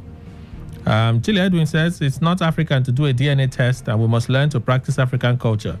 I think he's probably on a journey today. Let me read those messages now, and then we'll take some more calls and close. Okay, I'll just read all of the messages I've sent so far, and then we'll take some more calls and then we close. Okay. So from 6 a.m. I saw a few earlier on. Okay, yeah, I see them. So this one was sent during Grateful. Okay. Happy Sunday, Kelly. I'm grateful to God for the gift of life, for his provision and protection. Indeed, money can't buy life or keep us alive in the land of the living. I and my family go out every day, and we come back safe. I say, may his name alone be glorified. All right, General Roundface from Rumokini. Rumokini. Thank you so much for sending in that message. Another one, I'm grateful to God this morning. By this time last year, life and death stood face to face. I was in between the two. Difficulty in walking, not able to do anything for myself, but mercy said no. Today I'm alive and healthy. Chika. Thank you so much, Chika. And I'm sure your story would encourage someone. I think that parish late Wigwe attended have some things hidden which they aren't telling us. There may be monies the parish pastor has in his possession they are rejoicing for. Ikemba from Igboeche. Really? So that was what you think the celebration was about. So they're celebrating indirectly the death of Wigwe. You know, bankers like that would not just put money anyhow. They would have a way for somebody to trace it.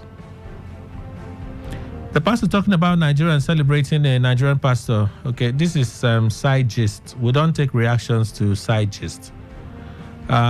Greetings, Kelly. Age is no longer by the man's side.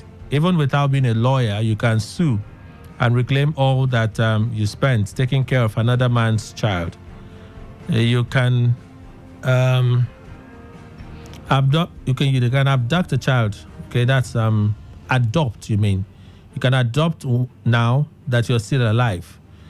Kelly Melly children calling their father daddy. DNA will tell you the man you are calling daddy is not your daddy. There's a high rate of infertility in marriage these days. Either the man cannot perform as a man or the woman cannot conceive. Thank God ability at Twebu. Okay, so you're citing the possible factors that may be behind this sad thing happening now. I still have the words of that pastor ringing in my head, the anonymous pastor, about some of the things that he hears as a preacher. I see some messages drop via the WhatsApp platform, so let me read a few. Okay, this came in earlier. General Roundface, I read this message already. Let me go to another person. Sinat Craft says, Amiable stuff. Great, Kelly. Greetings to you. Thank you. I like Amiibo a lot. I like it. I hope you like it too. All right. Good morning, Mr. Kelly. Talk is cheap. Ordinary heartbreak. Easy to move on. Talk more of this kind of one. And I agree. It's easy to tell him to move on because you are not in his shoes. We pray it does not happen to us. Only then you will know the true meaning of just move on. If a wisdom from Rukboku. I'm not going to argue with you. A lot of truth in what you have said. Thank God, Ability. You said this earlier. I suppose this is for Gospiration. Kelly, greetings. Why many businessmen, pastors are telling their congregation to forget about the hardship in the country, and pay more tithe and offering. The church is the most lucrative business after politics in Nigeria. They use poor people's tithe and offering to build schools and deny the children of the poor from attending those schools with their high school fees. He says, very unfortunate. Okay, so what's your point? Pastor Kumi should look at that and allow more persons to have access to their school. He says, let him charge her to court and claim for damages or prison time and then leave them. Wow. That would drag for a while, but that's what you suggest to him. You didn't tell us the name. Kelly, please, let me be anonymous on this. This matter is serious.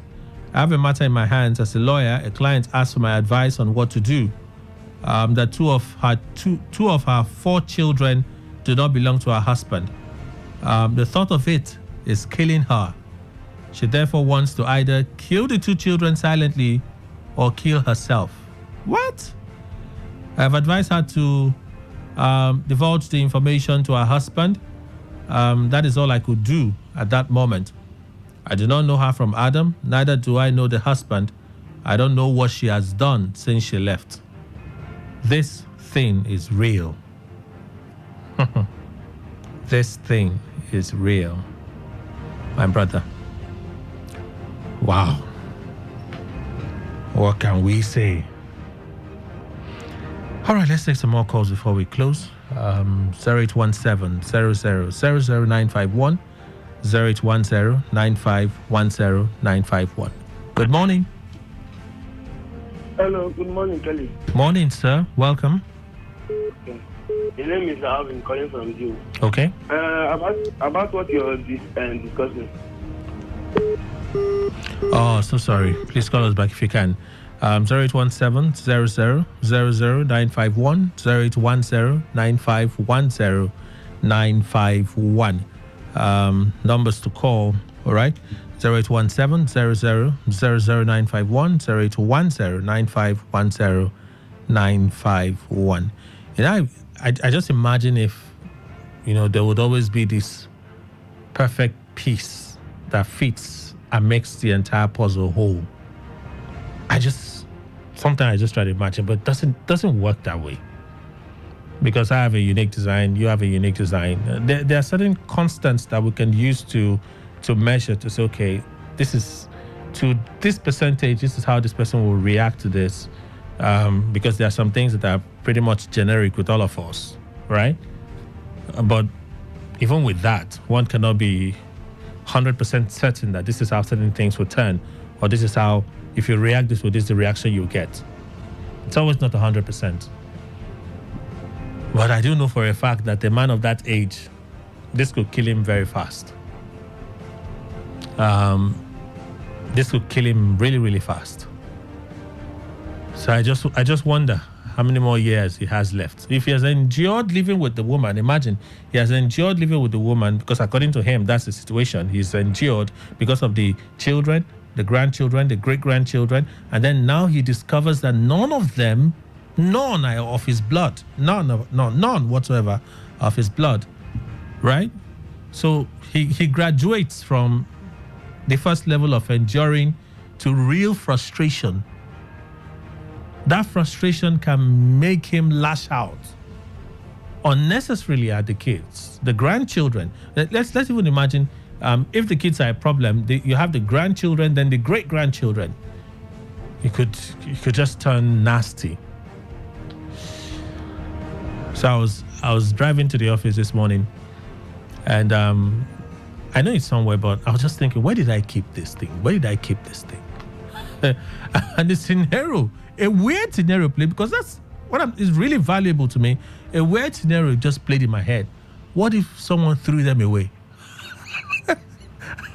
I said, what? What did you say?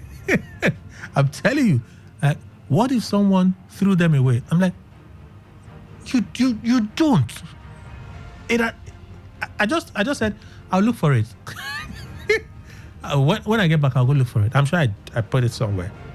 I think I did that because of my niece. My niece has, when she's with me, she's playing. She's very expressive when she's with me. She's very happy. So, in fact, most of the time, once I'm home, they just bring her and dump her with me. I'm like, you guys know that I need to rest and stuff. And then she's looking at me like, you need to rest?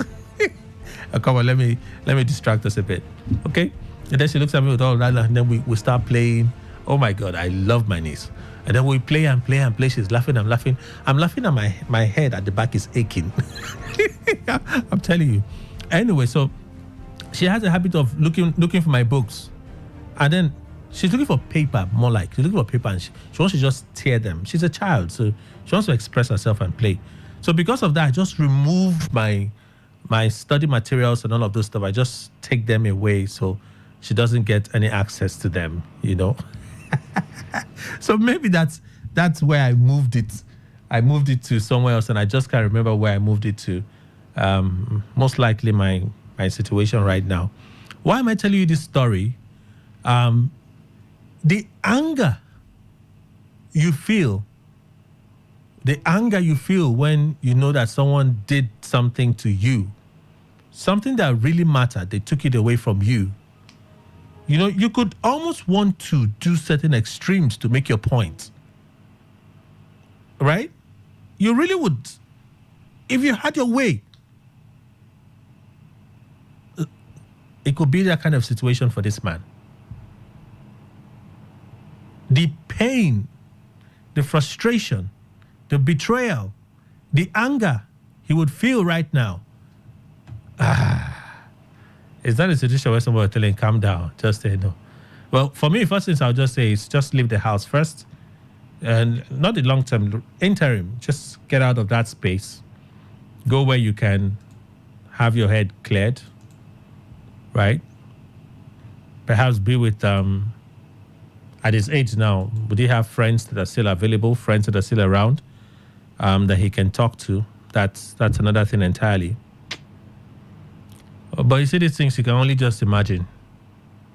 So I just pray that somehow he finds the wisdom to do the right thing.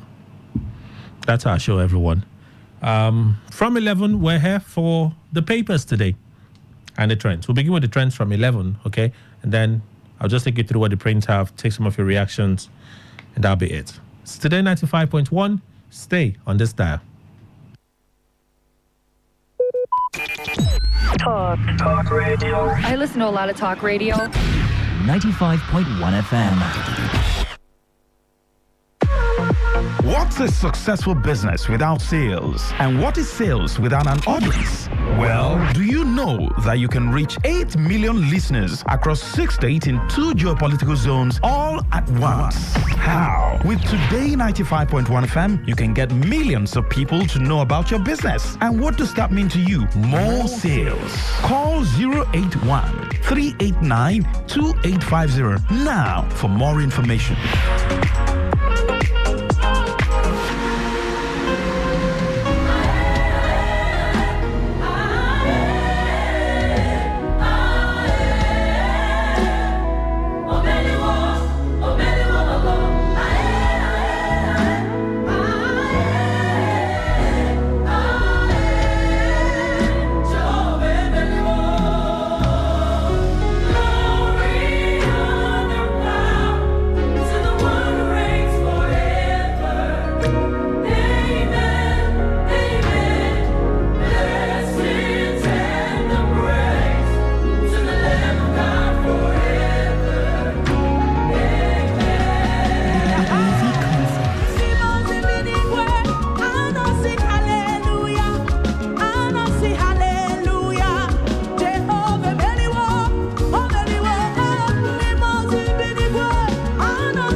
to the ordinary.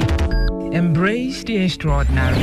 Because we are the voice of the people. We are Today 95.1 FM. Today 95.1 FM. We have cut down by close to 50% of our imports on PMS, refined products. We need mass transit to complement and make things easier for people. And that is what this is all about people. It's about our democracy. We are happy with it. It's marvelous.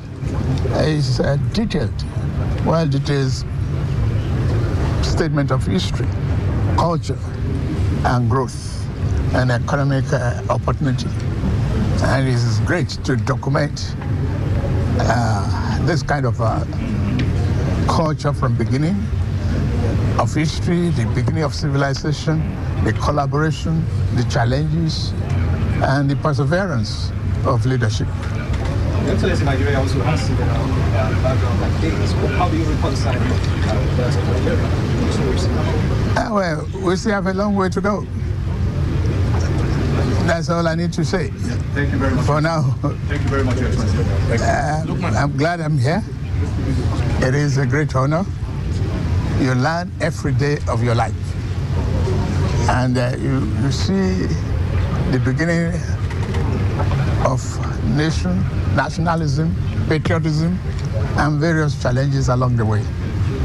You learn as you go on. Well, I've told Nigerians without reservation that Tinubu will change the economy. We are going through difficult time, and I know him for many years. I know him before we became governor. He lived with private sectors like me and him. He's in private sector. All our friends are in private sector. And he cannot fail to disappoint this private sector. I can see this president very worried. I see this president very anxious to repair this economy. But people might not know. He having sleepless nights as a man because he looked for this job. He begged for this job. Some of us initially didn't support him in this job. But when the party won as a party, we all collapsed everything we believe in and supported him. So he is a man who can do this job unless he's fair to do. I have never had doubt whether Tinubu will be able to do this job or not. He will do the job because I don't know what else he'll be thinking. He's not looking for money, he's not looking for a show, he's not looking for anything. He should give his life for Nigeria. Going abroad is part of the business to do, as long as he has strong economic team in Nigeria. The president must travel around the world, make new friends, make new people, create more opportunity for Nigerians, and open more routes and more access for Nigerian people to do their business. So, for me, I'm not afraid. People must say anything about President Tinubu, but I'm not sure that he will not do a good job. I'm still convinced that Tinubu as a president will define Nigeria. The Tinubu I know, unless they have changed, unless there is something wrong, and people calling all kinds of bad names to his chief of staff, to his staffs, to everybody, it's not the right thing to do. Nigerians should be patient. They might call me names. I don't care. I'm not looking for anything from anybody. I say my mind. A president has just been in office for 9 months or 10 months, and God creates every president for a purpose. People should stop criticizing their leaders. If they read the book of Quran and book of Bible, God says that we should pray for our leaders. We pray for Buhari. We pray for Yaradua. We pray for Basanjo. We pray for Jonathan. We pray for all our leaders, and they should pray for Tinubu. I'm hoping, I'm believing that he will define the economy the way they are going. More particularly to see the seriousness of Governor of Central Bank, Yemi Cardoso, and I'm very excited seeing that he's determined. Seeing the Minister of Finance and the coordinating Minister of Economy, you can see determined people. They might look to Nigerians as tribal, but people have to work with people they know. So I support that president should travel abroad. Anybody blaming him for going abroad is not behaving well. President needs to go.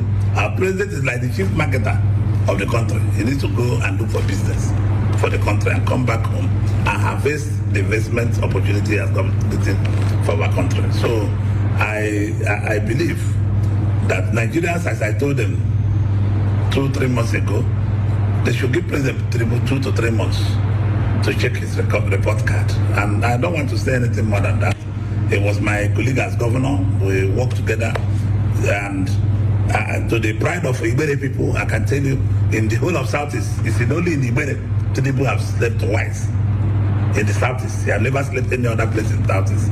I know him very well, and I know what he can do. Let's believe God and believe our destiny that he will change from this unbright-looking economy to bright-looking economy, and Nigerians will laugh in the next 2 years. I still believe that hopefully he will do a wonderful job. Let's leave it there. I don't want to go political because we're in the same party. I don't want people to think. I know Nigerians are very hungry today.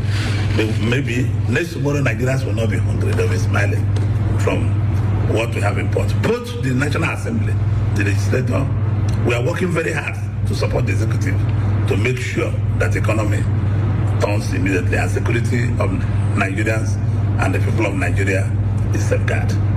Opportunities come, and what you make of them depends on what you do. The Austrian ambassador is a friend, and Austria is a very, very important country in Europe, and a strong member of the European Union. The world is a global village now, and so collaboration and relationships across countries, across borders is very critical and important. And in collaboration, we grow together and move forward together. There's a lot of potentials in our great state, and we have a dynamic young governor that needs all the opportunities that can avail themselves and in taking our state to the next level. Some of the members of the delegation have come to discuss with us about collaboration between our school and a sister school in Austria. In Vienna, there's a University of Medical Sciences that started before PAMO. And so PAMO has a lot to learn from them. And they too are happy to collaborate with us and exchange programs, exchange faculty, and move into the future of medicine together. That is why we felt that a delegation like this should also see the governor of the state and have their own interactions and see how the state and their country can collaborate and work together. Honor and privilege to meet His Excellency, the Governor of River States today. I came with an Austrian company, Afsatel, who is specializing in technology for airports, in fire truck vehicles, state of the art. And we had a wonderful discussion about how to improve the safety infrastructure, both here in the States and in particular there. I have spent close to 3 years here. In a few months, my tenure will wind up. I do not have a staff car of my own. I have not bought an official car of my own. I'm still using the old cars that I came with to this local government. I didn't come here a poor man. No. I didn't come here a poor man. I didn't also come here to enrich myself. True? Is that true? I'm asking for someone. That's the council chairman for Emoha local government area, Chidi Lloyd, speaking. He had inauguration of several projects in his LGA. True again? Anyway, let me move on. You heard former Governor Peter Odili speak there. There was a visit at the government house, the Austrian team, okay, he brought to the government house. We understand that I hear that the River State government is looking to tap into that expertise to revive the fire service, the state fire service. Not confirmed yet, but that's just some of the things I've heard so far, because the meeting was a closed-door meeting. Tinubu speaks of two things. He had a presidential tour of the museum in Qatar, quite beautiful, I must say. Even me watching it, I felt the beauty and the ambience of the place. Imagine Tinubu being, presidentially escorted. He's shown from room to room, explained in detail the things that he was looking at. Well, why wouldn't he say that it was wonderful? You can hear the man glean there now. What wonderful. It was wonderful. Why wouldn't it be wonderful? Who don't know better thing? Who don't like better thing? That kind of treatment. I'm telling you, even when I saw it, like, wow, this is beautiful. And then it came out. Then I said, I found Nigeria. And they said, why a long way? As if we don't know. Anyway, so that you heard the president speak of that one. And then when he boarded the train, that was the last event he did in Nigeria before jetting off to Qatar. He talked about fuel subsidy and all of those things and what they need to do. Yeah. Okay. So that's Tinubu. That's all I played. Oju Zokalo, former governor of Abia State, senator. Still a senator, yeah? Speaking of support for Tinubu and rallying, encouraging Nigerians to support the president. Says, give him time. It's too early in the day for you to expect so much from him. Give him time. Well, those are the things I'm able to share with you today on my small bit of Tatafo and Amiborism. If it works for you, that's fine. All right? Okay, so let's go to the prints now. Let's look at some of the stories. There's a breaking news. It is pouring. Okay. So we heard that hoodlums broke into a government warehouse in Abuja to steal food items. We have videos and pictures all over social media. Hoodlums broke into a government storage facility in Goa Town in the Federal Capital Territory, FCT, on Sunday, today, and looted stored food items. Some residents who spoke to Daily Trust said youth in their numbers broke into the warehouse located around the Tasha area of the community around 7 a.m., looting bags of maize and grain. A resident, Jafar Aminu, said the looting continued unhindered till 9 a.m., like 2 hours. Hi! Free shopping spree. Till 9 a.m. when he spoke to a reporter from Daily Trust, where I'm reading from. He said some residents as well as persons from neighboring Jiwa and Kamo Town trooped toward the site with the intention of partaking in the loot. He said the situation has caused a gridlock on the road that leads to the Dende and Jabi access, respectively. Amino disclosed that he left the location with bruises. Why? Another resident, Christopher Agbo, says the looters did not spare even protectors used to barricade the site as they picked anything deemed useful from the warehouse. Wow. Meanwhile, the FCT spokesperson of the police, Joseph Ade, says the police are already on ground trying to control the situation. Yeah. Like enough shopping spree. People don't see chow, but that chow for today, what can we say? Maybe they'll say God has buttered their bread. All right, let's look at what the prints they have for us at this time. Daily Post is our first stop. Hardship, your 2027 comment alien to us. TUC responds to Tinubu. The Trade Union Congress, TUC, has responded to a recent jibe thrown at labor unions in the country by President Bola Tinubu. Daily Post reports that Tinubu had on Thursday barred his disappointment on the leadership of the NLC and the TUC, that's the Nigeria Labour Congress and the Trade Union Congress, respectively, saying a situation where they indirectly got entangled in the Nigerian politics is unacceptable. Speaking on Channels Television on Friday, President of TUC, Festus Osifo, reminded the Nigerian leader that it's the fundamental right of citizens to protest. He also said the president's claim of waiting till 2027 to enter into politics is alien, going by the situation of things in Nigeria under his watch. He says, I listened to that comment yesterday where President Tinubu, said we should wait till 2027 if we want to contest for election. For me, I can speak for the Trade Union Congress of Nigeria. For us, we're not politicians, we're unionists. The right to protest is a fundamental right of every Nigerian. We don't have issues with protests. We need the people, if need be or when need be, people must exercise their rights. People must protest. In terms of waiting till 2027 to enter into politics, I don't think I as an individual don't belong to any political party. I'm not a card carrier of any political party. What I'm interested in is the welfare of my members and indeed the entire Nigerian masses. For me, what the president said is alien to us because the right to protest and the right to strike is that of the workers. Vanguard, the sad story. Mr. Ibu died of cardiac arrest. Manager, Mr. Ibu's manager, Don Single, has confirmed that the comic actor died on Saturday evening after suffering cardiac arrest. It was gathered that the ace actor was admitted a few days ago to the intensive care unit ICU at Evercare Hospital in Lekki. Ibu, 62 years, had a relapse about a week ago and was rushed to the Lagos-based hospital.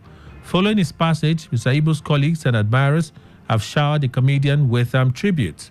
The actor was well known for his humorous appearances in numerous films, including A Fool at 40 and Isakaba, for which he received multiple nominations and awards. Mr. Ibu's demise coincides with the death of a colleague, Tolani Quadri, also referred to as Sisi Quadri, who passed away on Friday and was buried on Saturday in Osun State. Another death has been announced. I think this time is a sports figure. I think a female goalkeeper. That has been announced as well now. Premium Times, NLC to Tinubu, leave politicking, address hunger, unemployment facing Nigerians. The Nigeria Labour Congress NLC has accused President Bola Tinubu of playing politics while millions of Nigerians suffer from hunger and insecurity due to government policies. The NLC, the largest amalgamation of labor unions in Nigeria, also said it is troubled by the president's recent statement that labor union lacks the moral ground to challenge its government since it openly supported an opposition presidential candidate in last year's election. The president suggests that the NLC should instead focus on preparing for the 2027 election. President Tinubu's insinuation that Labour lacks the moral ground to challenge his administration merely 9 months in office is deeply troubling, the NLC wrote in a statement by its president, Joe Ajaero. Moreover, his focus on partisan issues and the distant 2027 election cycle rather than the urgent need of the populace further underscores a disconnect from the realities faced by Nigerians on a daily basis. The pervasive hunger, unemployment, housing insecurity, and escalating cost of basic necessities such as food and life care demand immediate action and decisive action. Immediate attention, decisive action. Mr. Tinubu's criticism of labor union follows its insistence on embarking on a nationwide protest despite the government's plea. The NLC nationwide rally on Tuesday were to protest alleged failure of the government to implement agreement it had with the labor unions following last year's removal of subsidy in petrol, which has led to a huge increase in the prices of goods and services across the country. All right. In a statement on Friday, Ajaero insists that the federal government was yet to implement most of the agreements it had reached with the labor movement. CBN revokes operating licenses of 4,173 BDCs. The Central Bank of Nigeria, CBN, has revoked the operational licenses of 4,173 Bureau de Change operators in the country. The bank disclosed this on Friday through a statement signed by the Acting Director, Corporate Communications, Sidi Hakama. The bank says the affected institutions failed to pay for license renewal, submit returns, or comply with CBN directives on anti-money laundering, countering financing of terrorism, and counter-proliferation financing regulations. The CBN says it is revising the regulatory guidelines of the BDCs. The move is part of efforts to restore confidence in the nation's foreign exchange market. All right, let's move on from there. The Cable opens with this one. FG invites heads of AEDC, IBEDC over poor power supply. The federal government has invited heads of Abuja Electricity Distribution Company, AEDC, and Ibadan Electricity Distribution Company, IEDC, over poor supply in their service areas. Adebayo Adelabo, Minister of Power, also invited Sule Abdulaziz, Managing Director of the Transmission Company of Nigeria, TCN, for the same reason. Since the turn of the year, electricity supply to the nation's capital and across the country has gone from bad to worse, with distribution companies citing gas constraints to generating companies, Gencos, as reason for the prolonged agonizing blackout. Well, in a statement, Bolaji Tunji, Special Advisor on Strategic Communications and Media Relations to the Minister, says power supply should have improved because the pressure mounted on the Gencos to increase their output. It says these two discos have been summoned due to the worsening power supply situation in their regions, despite improved supply from the TCN. A few other things were said. Port Harcourt to Aba train services to begin in March, says federal government. The federal government says train services in Port Harcourt Aba route will commence by the end of March. Fidet Okiria, Managing Director of the Nigeria Railway Corporation, NRC, disclosed this on Saturday after leading a delegation to test run the reconstructed Eastern Narrow Gauge rail line in Port Harcourt. The rail line is a section of the Port Harcourt-Maiduguri Rail road project initiated by ex-President Muhammadu Buhari's administration. Managing Director expressed confidence that the contractor would complete the tampering of the railroad within 2 weeks, preceding the targeted 3 weeks for the train services to resume. He says workers are currently putting the finishing touches on the tracks to ensure that full train operation could begin within the month. He says, I am impressed with what I saw today, especially being able to ride the locomotive and wagon on the tracks. So Kyria says, last time we visited, we could not use the train because the contractor said it was not proper to run on the train due to imbalance of the tracks. Mazu Sam, Minister of Transportation, has directed that the Port Harcourt route be connected to rail as soon as well as initiate the linkage of on-air port. It says, we're pushing the contractors to make the tracks safe by deploying semi-automatic signaling of the machine points, rather than manual operation. I said a few other things, though, all right? That's basically the summary of the story.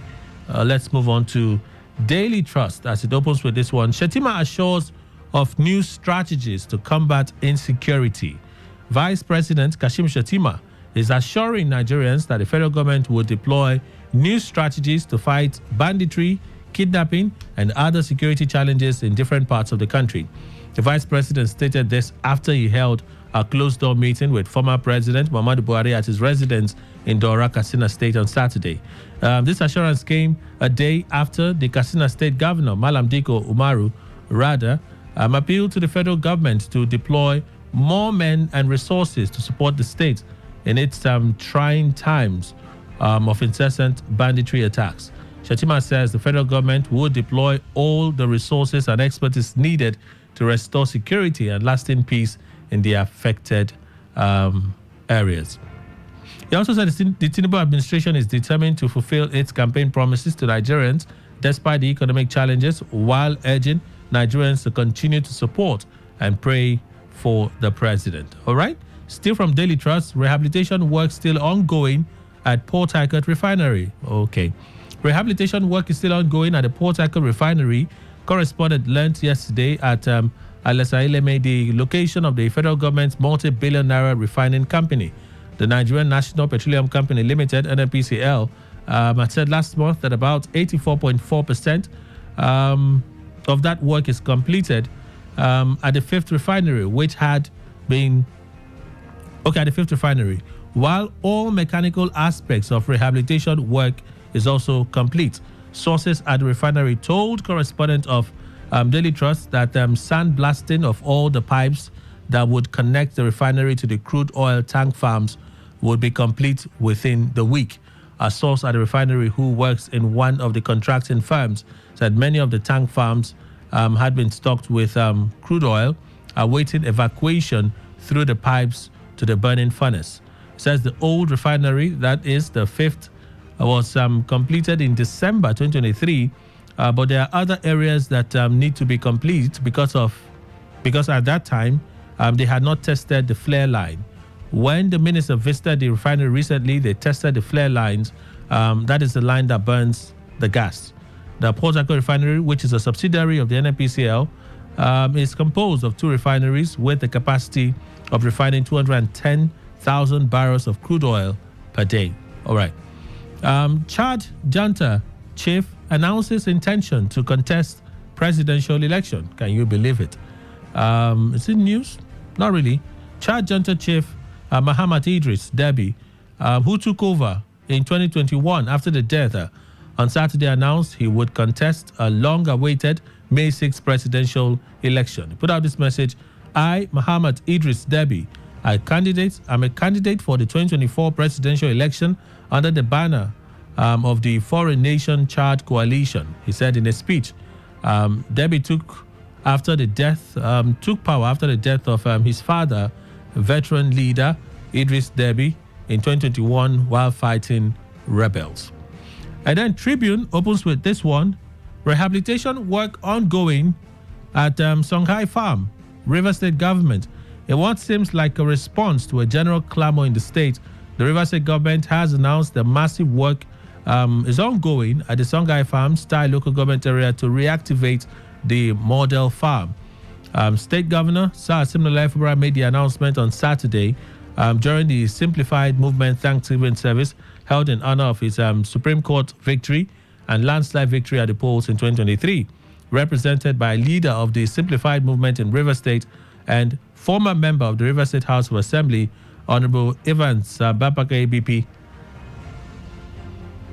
The governor reiterated his administration's commitment to revolutionizing the agriculture sector to reduce hunger and maintain food sufficiency for the people of the state. Fubara went on to state that reactivating the facility is expected to lead to food sufficiency and to create gainful employment for the growing youthful population of our state. He stated that despite the good intentions of the government of the day, detractors in a bid to foil the program tried to lure Thai people at the 11th hour with the promise to empower them with slippers and rice for them to disrupt the event.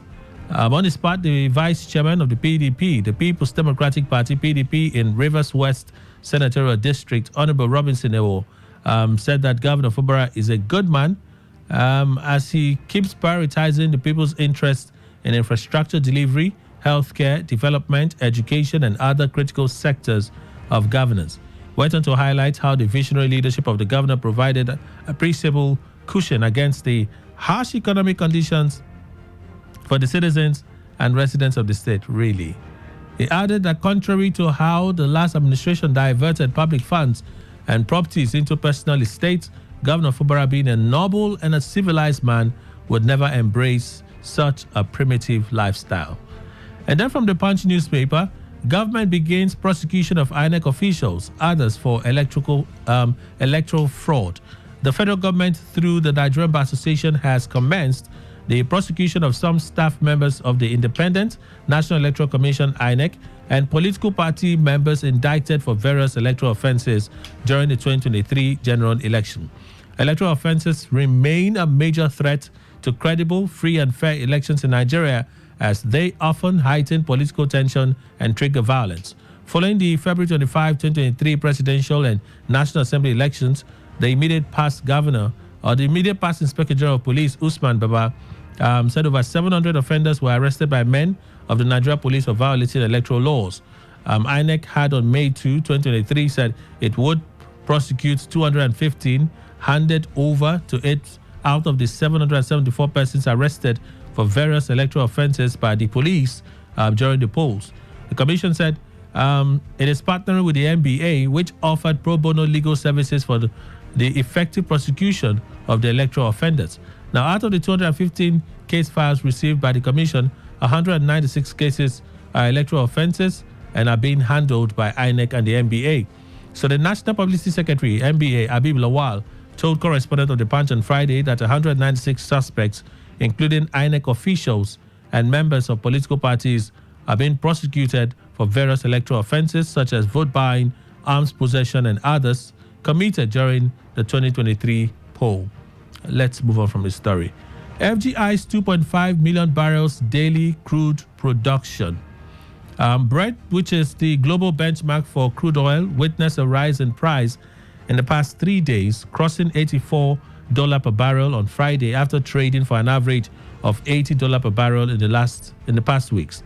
Its price rise came at a time the Nigerian government announced a new crude oil production target of 2.5 million barrels per day, a development that would really grow the foreign exchange fortunes of the country if met. Nigeria's oil output rose by 91,476 barrels per day to hit 1,426,574 barrels a day in January 2024, when compared to the production value of figure of 1,335,098 barrels per day in December 2023. According to latest data from the Nigerian Upstream Petroleum Regulatory Commission, an agency of the federal government, figures there show that with the addition of condensate, Nigeria's oil production rose to 1.6 million barrels per day in January, up from 1.55 million barrels per day recorded in December. The global oil price data seen on Friday shows that the cost of a barrel of Brent crude is, as at 5:38 p.m. Nigerian time, $84.14. The commodity increased in price by $2.23, representing 2.72% when compared to its cost the preceding day. The rise in crude oil prices occurred when the government revealed through the new print that Nigeria's oil production target is now at 2.5 million barrels per day. It was contained in a document on Nigeria's oil sector obtained from Newspring in Abuja on Friday, where the Chief Executive Officer, Gbenga Komolafe, also pointed out that Nigeria holds significant oil and gas reserves in Africa. So those are the stories. Let me take your reaction really to any of them that have caught your fancy this morning. All right?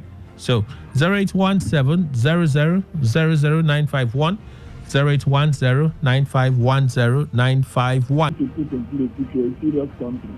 Like what is happening at Abuja? I don't know if you remember recently, the senator of FCC. Okay. Against that very project that Obasanjo started 2005, and the completion stage is just 40%. And FCC minister saw the good in this very project, then with Mr. President who is giving him all the support, she said, no, this is not the right time. And I'm asking myself, when will be the right time? Look at what we saw. Look at how the president could not even know where to even start from. And that is what this man Obasanjo started. I don't know why Obasanjo of all people could not complete that type of project that would have supported Nigeria. And thank God, so good. They've already given funds to the FCT minister to complete same thing that is happening in that place that we are talking about. My brother, I will just stop you. I don't want to go into politics. It's a welcome development. Thank you. God bless you. All right. Gift, thank you so much for reaching out. You seem to be celebrating the museum. That place is fine. It's the kind of place you want to visit. You just want to go on a trip, look at it, and then just come out feeling good. Place is beautiful, I tell you. Really beautiful. Today, 95.1. Good morning. Hi, Wellington. Federal government is celebrating that the crude supply has increased, while Niger Deltans are suffering. No good road, no water, no light. They should come and put the Niger Delta region in order. We go to Abua. The Abua people are suffering. I would have went. See, it is not all about celebrating. NDDC should go there and deliver. Your Krika people are suffering. They are suffering. No light, no better road, no good water. That is smelling the whole of Krika. What are we not saying? Not celebrating that you are having an increase of 1.2 billion barrels per day, 2 million per day. They should help us. So let me go to my brother, Evan Mapaka Bete. Simplify movement. Okay. I want to thank you for giving the governor the support. Because Evan Mapaka is a nice man when it comes to the Wakrikete region. A nice man. And I believe that the governor, who is a listening governor, I've given him that title, take it or leave it. He's a delivery governor. He's a governor that listens to the people. All right. Some kind of family, no distance time. Will pick up. Thank you and God bless you, Kemenjema. Wellington, thank you so much for reaching out. The way you call my name, once you call it, I know it's Wellington. Thank you so much. 0817-000951, 0810-951-951. For messages, 0701-9339-962. Good morning. Welcome. Yeah, good morning, Kelly. Welcome, sir. This is Ugo. Yes, I'm calling you from Port Harcourt. Okay. Kelly, I want to tell you that I'm very happy to hear that Songhai Farm is about to kickstart again. During the time of Aneki, I visited that place, honestly. Not only me, those of us that visited here, we went as a group to that place. We saw a lot of friends there, animals, crops, even the biogas. So there is this way they channel gas from the sockaway pit to make use of it in the room, and it was bringing out, burning a very deep blue flame. If you see it, you have to admire it. So that is a good development. All is not about demolition. You know, anything past administration did, you destroy or you see it as not, viable. It is only excursion. People go, students go there. They see some of these animals. It brings them closer to all those animals, life, okay. Nature. Yes. Then the president is eye to, like Joseph Okalu said, is eye to the nation. My brother, when you have made first visit, second visit, third visit to outside country to woo investors, and none of them comes as it is today. None of them will we boast today that has come from outside the country to invest. Now you have to come back and sit down and ask yourself, why is it that all my movements have not generated any or have not attracted any investors? Okay. Take care of insecurity. And when that is done, I am telling you, even Nigerians who are here alone will be able to, you see little businesses. All right. Point made. Yes. Okay. Let me start here. Thank you. Thank you so much for reaching out. Take more reaction to read messages as well. almost 11:40 a.m. So we have about give and take 18 minutes before we go. It's not a long time, so let's make the most of the time now. Today 95.1. Good morning. Hello, Mr. Kelly. Good morning. Once again, Reginald, please go on. Yeah. The government celebrating more increase in oil production. Am I correct? Targeting 2.5 million barrels per day. Getting more money for the country. Mm-hmm. Yes. And what is the impact of it to the people of Nigeria? Is it reflecting to the economy of the country? Is it reflecting to the life of average Nigerians who are in pain, who are suffering today, the result of this hardship at the cost of? Not enough for us to, even if we increase it to 100%, even if the output of the oil production is 100%, and we are receiving billions of dollars through this, I think we should be seeing the impact on the life, the economy of the country.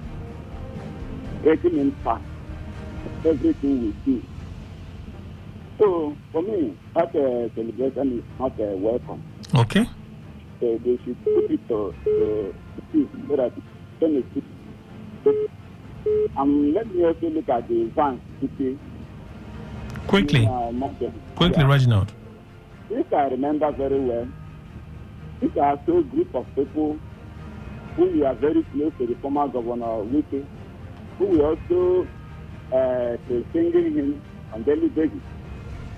So, it's not surprised because this is the character of the politicians. The more it benefits them, the more they continue to speak crazy to the man on board. All right. Today, think over, they will be continue to sing the praise and think praises on him. All right, Reginald. The moment they flock from another way around. I've tried now. I've tried. Thank you. Thank you so much for reaching out. 08170000951. 08109510951. Good morning. Hello, sir. Good morning. Good morning. My name is Stella, and I'm calling from Elepro. Welcome, Stella. Please go on. Yeah, I want to talk about the president going to Qatar to see the good things that the country have, and he appreciates them. There is no investor that will see what is happening in Nigeria here, insecurity, and our leaders not being serious with its citizens that will want to come to Nigeria to invest. The former president of Nigeria, President Buhari, did the same thing, travel around the whole world. At the end of the day, there was nothing that we got from that government. It was, let's be patient, let's be prayerful until that elapsed. And this one has started again, traveling around. I don't think anything will come out of it, I tell you. So, telling us every day that we should be prayerful is, I'm not happy about it because people are very hungry. The other president brought anger, insecurity so much. Every one of us tasted it. We don't want that again. We want implementation. We have a lot here. They should come back here and sit down and let us use what we have here to better the lives of Nigerians. Okay. What we're traveling out there every day, spending our money, is not what we want. We want implementation. We want to see the things work here. All right. Thank you. Thank you so much, Stella. Thank you for reaching out. You want to see the things work here. Your words this morning, okay, on the president's trip. It's fantastic. It's fantastic. Today 95.1. Good morning. Kelly, good morning. Morning, sir. To call for Omar. Okay. Kelly, I want to ask, please don't be offended. Does it mean that Nigeria does not have a soil that can wage every development that is happening in outside country and abroad? They don't have a soil that can wage that development in Nigeria. I'm confused. What do you mean a soil? You mean like matter, like soil, ground? The ground, yes.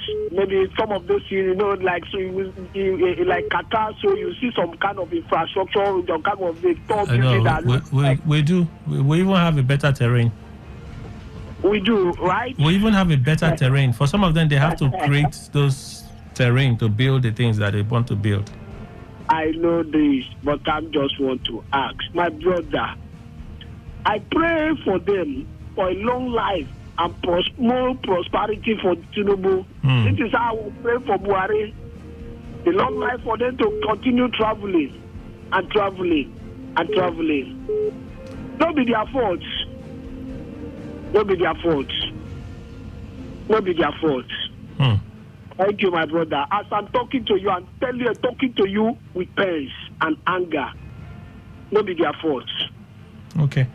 Bye-bye. I raise my case. I don't want to see anything that will go contrary to your work. Sorry. Thank you. Thank you. Thank you. I'm surprised that no one is paying attention to the looting of the warehouse in Abuja. If they have idea, just a little whisper. Say for your house, then they store food. You better move, oh.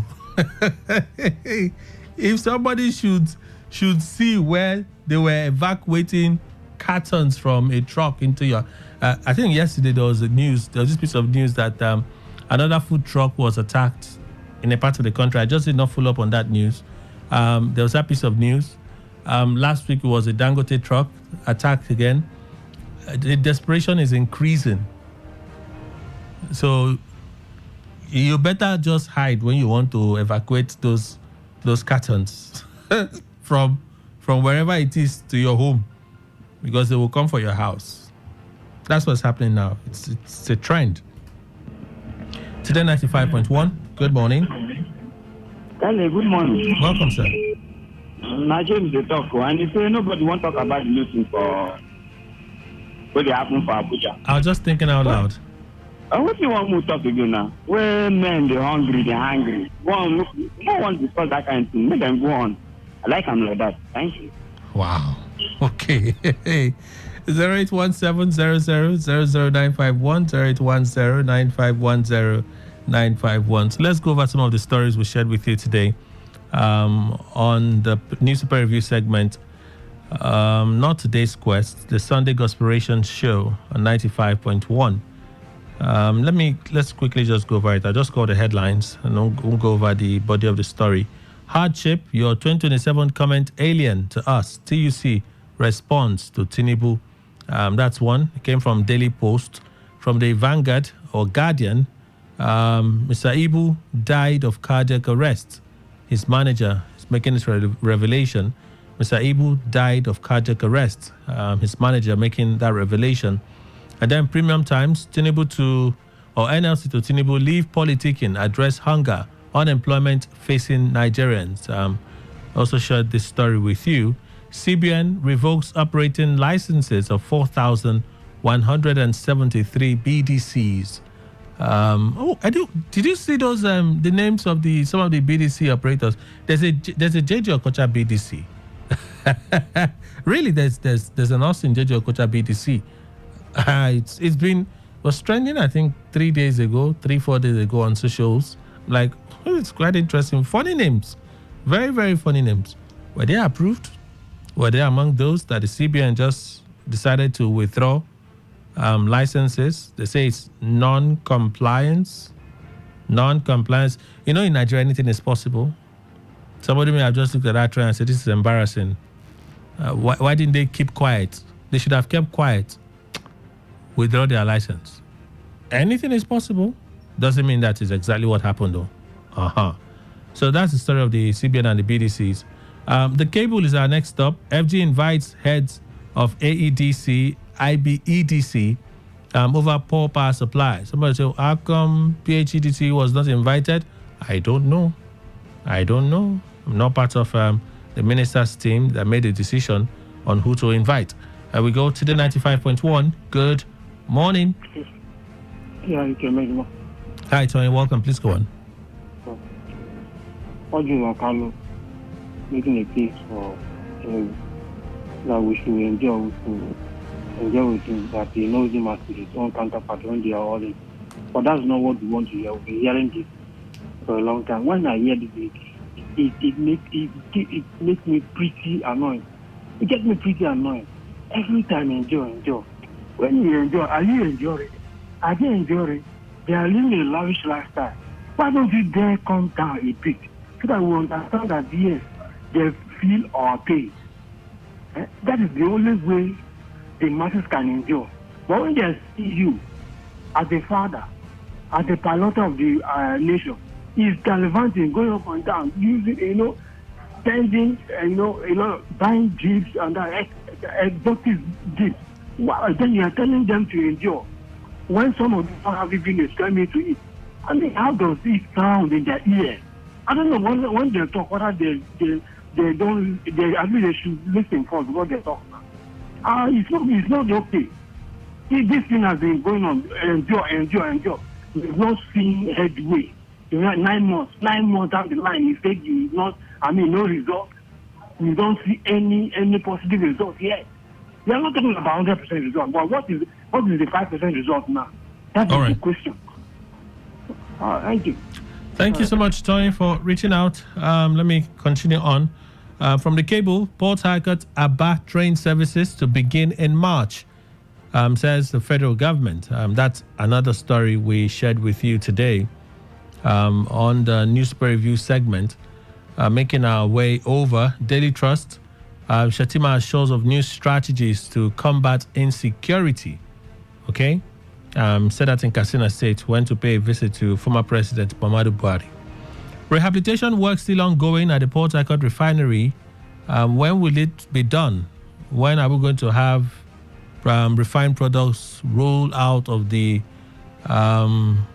whatever in that refinery for consumption? When? That's a big question. And then from there, the junta in Chad Republic says, I'm going to contest as president. Well, it happened in Egypt with LCC. And it happened in some other parts of the world, so it's not particularly new. Tribune, rehabilitation work ongoing at Songhai Farm. Rivers government. Evans BP revealing here. Okay, I suppose that's for Rivers government. Rehabilitation work ongoing at Songhai Farm. Okay, that's for that. And then the Punch newspaper, government begins production or prosecution of INEC officials and others for electoral fraud. Government begins prosecution of INEC officials and others for electoral fraud. Making our way from there to the next story, which is our final story for today. FGI's 2.5 million barrels daily oil production. FGI's 2.5 million barrels daily oil production. So there you have it.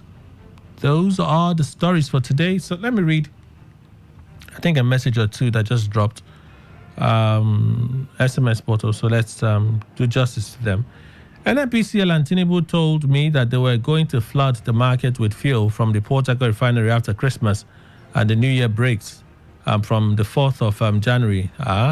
Today is 3rd of March, but I haven't seen or heard any market flooded with fuel from Port Harcourt refinery. And they're now telling me repair works and fire whatever is going. Has Dangote refinery started exporting fuel because Nigerians cannot consume oil production? A confused democratic government. So Nigerians are happy. Mr. Law, thank you for reaching out. I think I heard there's a second consignment that Dangote is getting set to ship out. I don't think they've given him the license. Not yet. It's not been approved yet for him to supply crude. It said he has a lot in his farms. Give him license for him to supply. It has not yet happened. Want to be skeptical of the government, but maybe they have a reason. Maybe they're not done with their checks yet. Who knows? Anything is possible. Okay. I thought I just read a message from Mr. Law. Okay. Same message. You sent it twice. Okay. Same message. You just sent it with different numbers. Okay. So just in case Kelly did not see one, he'll see the second one. It's all right. No problem. Well, we have to go. That's our show. That's the Sunday Gospelration show on Today 95.1 FM this first Sunday in the month of March 2024. Thank you all for being part of the conversation. Next week, Faustina will be here. Okay, next week, Sunday, Faustina will be here. I'll be here 2 weeks after, but I'll be here tomorrow for today's quest, God willing, right here from 6 a.m. At noon, we'll take the news, the world news, and after the world news, based on bills, Voice of America, our voices from 12:30 till 1, and then from 1 p.m. till 6, our sports team will be here for that extra loaded package of sports.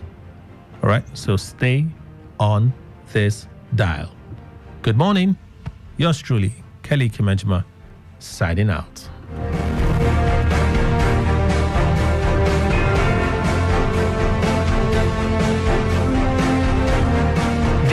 Today 95.1 FM, Port Harcourt, voice of the people. See, ma tell you, that man a ritualist. You don't ever see as that man dressed like normal human being before. Every time na black, blue. That man na ritualist.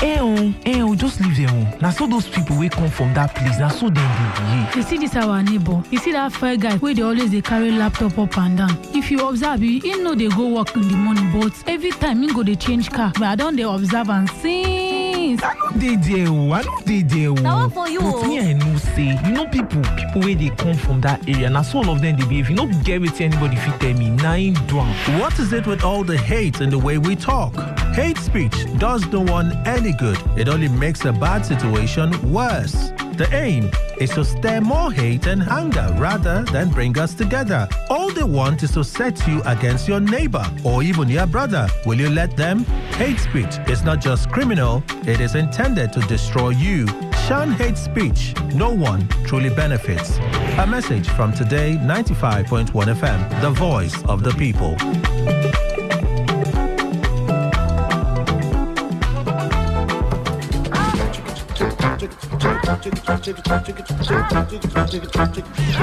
Hello, my people. Are you ready for an electrifying experience that would send shivers down your spine? Welcome to the thrill. Hold on tight as we dive into the hottest high life tracks that will make your pulse race and your feet move. It's not just a show. It's a musical and talk adventure that would leave you craving for more. Ladies and gentlemen, welcome to the thrill. Mondays to Thursdays, 9 p.m. only on Today 95.1 FM.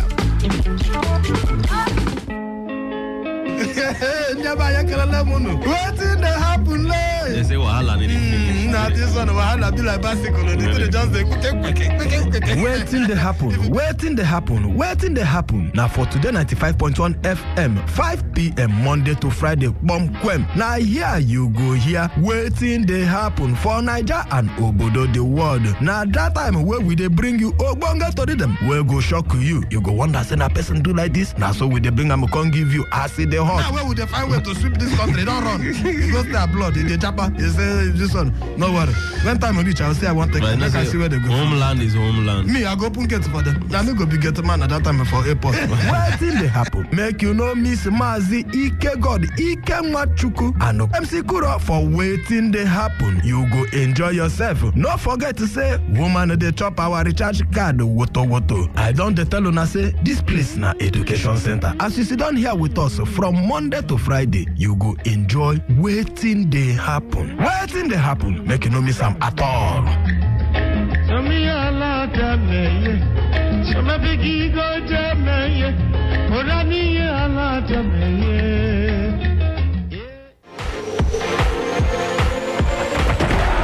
it just had to be him to release the tension. Join us every Monday to Friday at 6:30 a.m. for a rundown of all the major sporting stories making the rounds on Sports Attack right here on your premium news, talk and sports radio station Today 95.1 FM.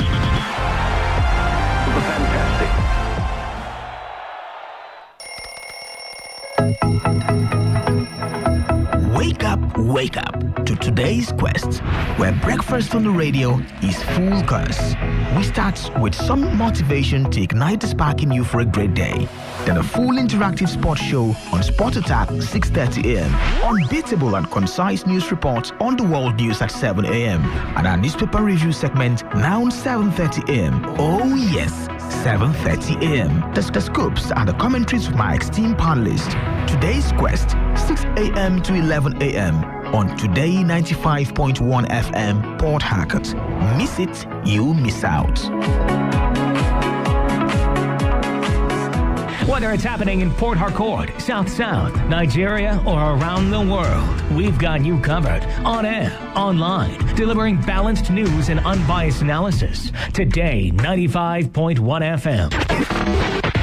This is Today 95.1 FM, Port Harcourt.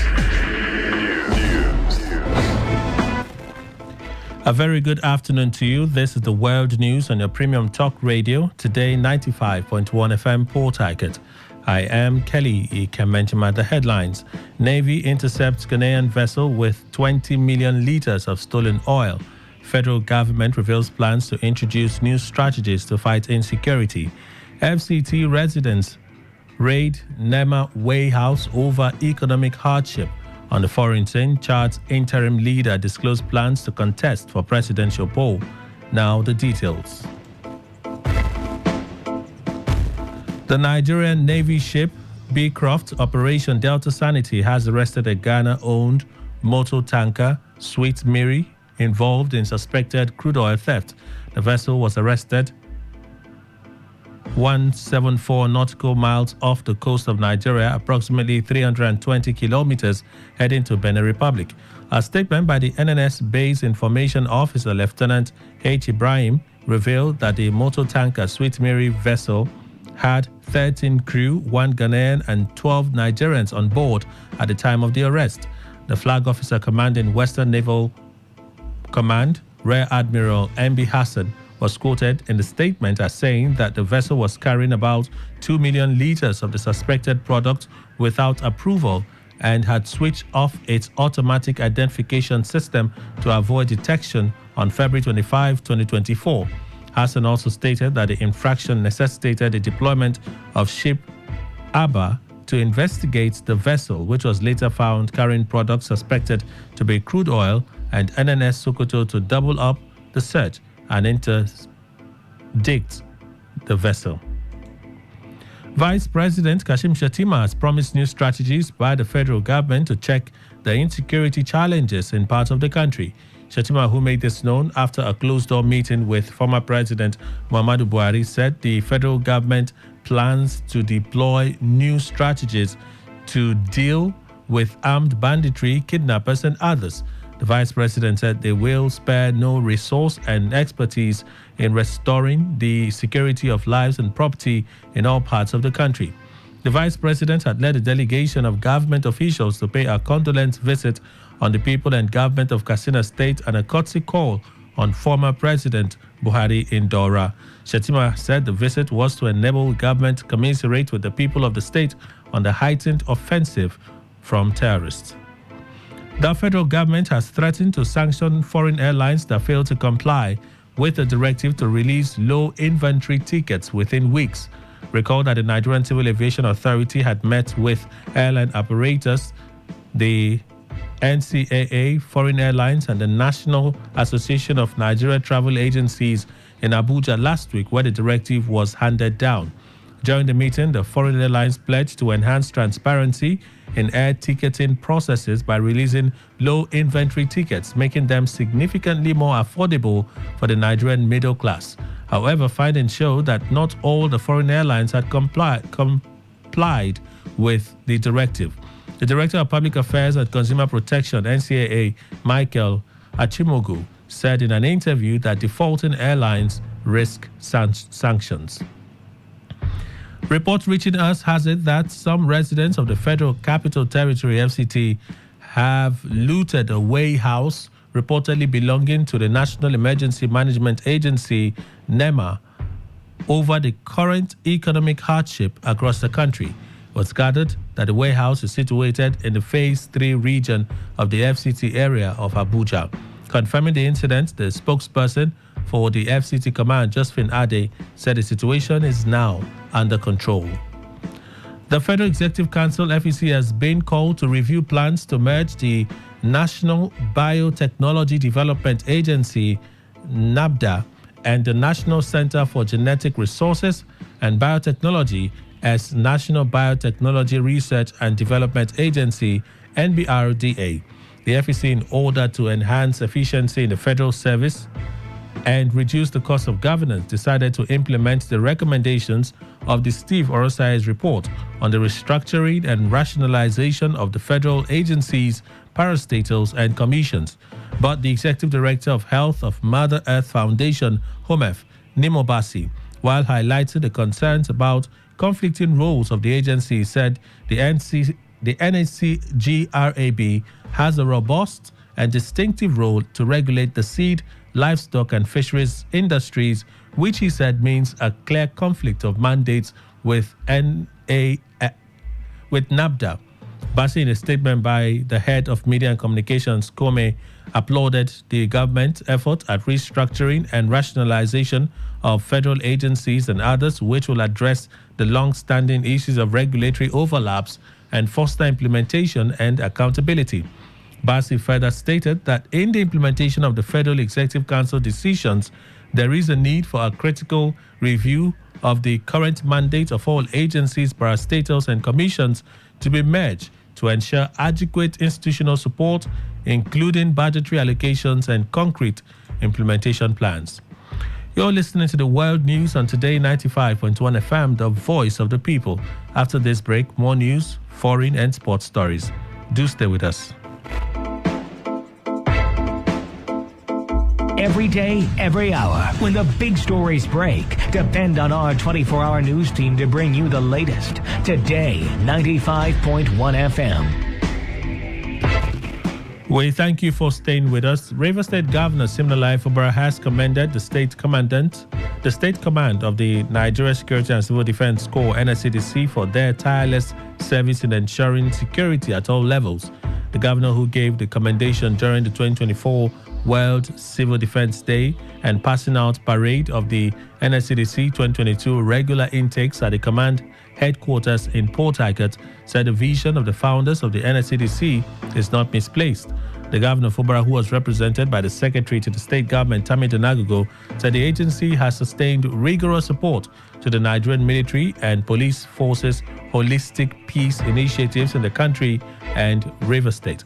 Donagogo emphasized that while undertaking their roles of community vigilance across the state, the agency should also ensure community groups work in alliance with the rules and regulations establishing them. Of the founders of this corps is not misplaced.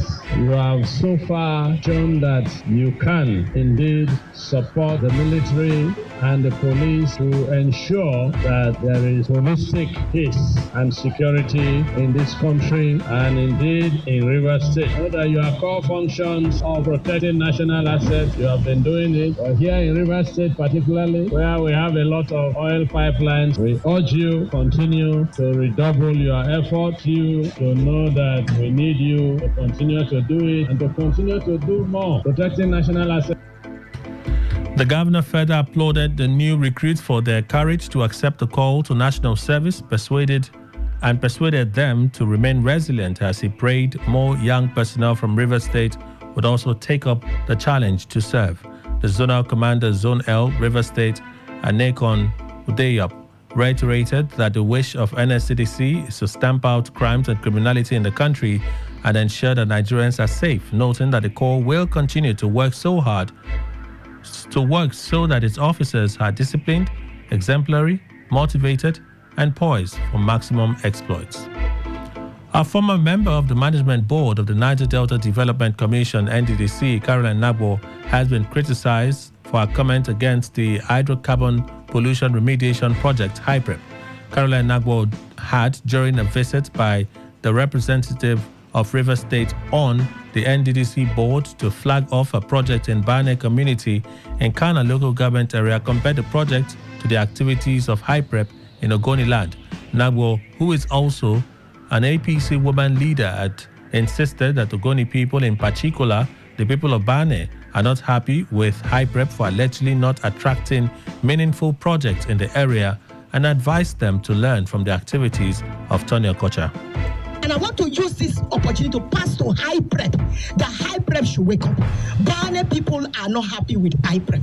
It's belated. Whatever they want to bring is belated. I want to thank you that this thing you're going to do for us, we know that it's already done. Bane people will appreciate you. This is Ken Saro-Wiwa's tomb. You are here today to pay homage. With not just to politicize or to socialize, to come and pay homage, but you came here with a project. Who has done it? We've had senators, we've had other people who think that they are bigger than Ken Saro-Wiwa. And those of us that come from this community, we cry every day in our hearts.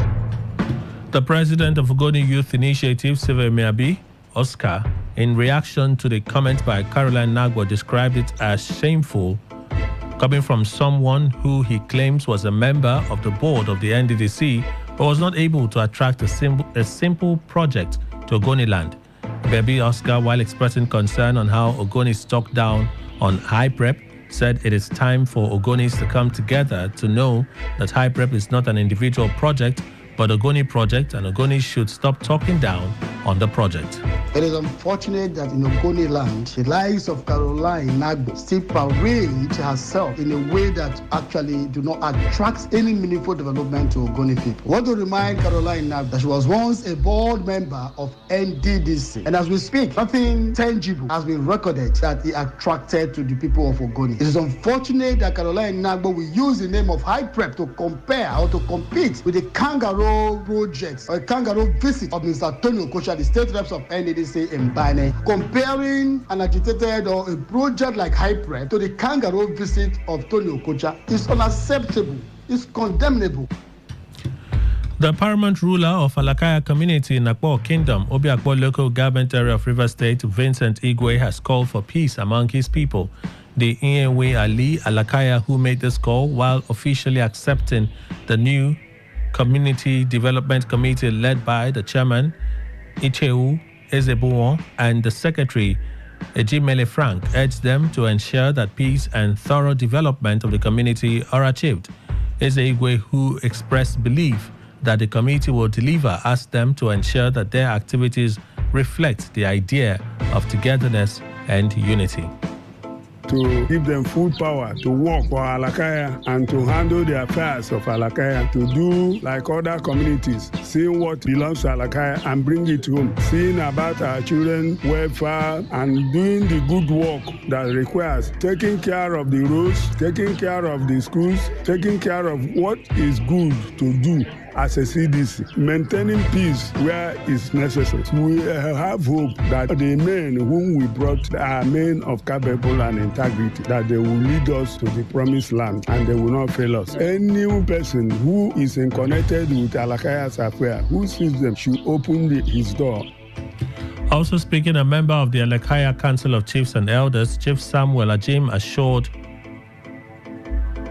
the committee of their utmost support and advice when needed. People of high caliber, any kind of job we give to them, they will always do it very well. So we expect them to go into the community, create roads, electricity, and some other things. So many that have been there since untouched. If it is more difficult for them, they will know what to do. Anyone that is hard for them, they will come back to us. We assist them in a normal way, financially and otherwise. On the spot, Wucheu Ezebuon, the new CDC chairman, assured the people of Alakaya of human capital development and investment in the education sector. He also warned that anyone found impersonating his office will be legally dealt with, as he called on the general public to always work with them. Have a 3-point agenda, and that 3-point agenda is on human capital development, considering the economic crisis we are facing in this country. Also, some of our children that are orphans and some their parents does not have anything to support in the academic career, this new body, CDC, will ensure in our revenue driving system that we will put them in consideration to make sure that we will make sure that our people gainfully employed. In UPTH, there are some of our rights that are not being given to us. This body will ensure that those rights are being given to our community. Anybody found wanting within this place that you are coming to impersonate the duties of this body will face the wrath of the law. Meanwhile, some elders, chiefs, and opinion leaders of Alakaya community in Obiakpo local government area of River State have faulted the inauguration of the CDC by Vincent Igwe, insisting that any inauguration done without the consent of Eze Daniel Ogbonadodo is an exercise in futility and should be disregarded. The Alakaya people loyal to Eze Daniel Ogbonadodo, who were reacting to the purported inauguration of some persons as chairman and members of Alakaya Community Development Committee, described it as a sham, insisting that the Alakaya community cannot operate parallel CDCs in the same community. The people in a statement by the CDC Secretary Leonard Enyi said the issue of CDC is not in contention, insisting that Anelechi Samuel remains the CDC chairman of Alakaya and that anyone or persons parading himself as a chairman or members of Alakaya CDC should be disregarded by the general public. The statement reminded everyone to be aware that the issue of traditional stool of Alakaya community is still a subject of litigation at the Port Harcourt Division of the Court of Appeal. Therefore, Eze Daniel Ogbonna Dodo remains the Iyenwe Ali Alakaya community and the paramount ruler. Passengers who join commercial vehicles that do not have a registered union in Rivers State may risk losing their bags and luggages. The controversy surrounding the issue of missing items in commercial vehicles have before now attracted the attention of the leadership of transportation unions, with some making public announcements and other forms of sensitization in parts of the state. Speaking to Today FM correspondent after the recovery of some missing documents and luggage, the chairman of the Drivers Welfare Club of Nigeria, Choba branch, Abel Williams, said his union have also sensitized drivers about forgotten luggages and revealed that they currently have in their custody some lost but found properties belonging to some passengers. Williams, while revealing that some of the items recovered include documents and some other luggages, urged anyone in search of such items to visit their office at Choba.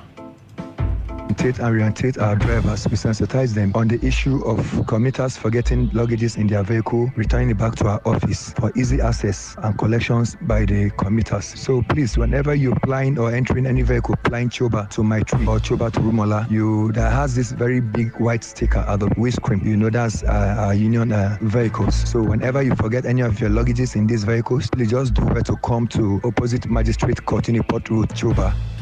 Meanwhile, the Drivers Welfare Club of Nigeria, the national president and founder of the club, Monday Elimigbe, has congratulated its ground patron, His Royal Majesty Michael Ateketom, on his elevation to the first-class stool in River State. The Drivers Club, in a statement, said his elevation by the state governor, Siminalayi Fubara, reflects that he's a rare gem. The organization prayed for more wisdom in discharging his duties as they expressed belief that he will rule well and live long. In entertainment, popular Nollywood comic actor John Okafor, also known as Mr. Ibu, has died following a prolonged illness. You may wish to know that Mr. Ibu, aged 62, had recently been discharged from the hospital after undergoing 5 surgeries, during which his 2 legs were amputated. He also was scheduled to be flown abroad for further treatment when he gave up the ghost yesterday. The late actor, widely known for his comic roles, and garnered millions of fans across the globe. On the foreign scene, Chad's interim president Mahamat Deby has announced his intention to run in this year's long-awaited presidential race.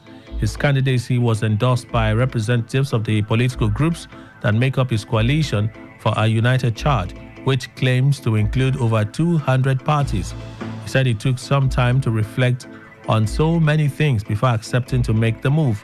The military leader's announcement comes just 3 days after his main rival in the polls, Yaya Dillo, was shot and killed in the capital in Jamina in suspicious circumstances.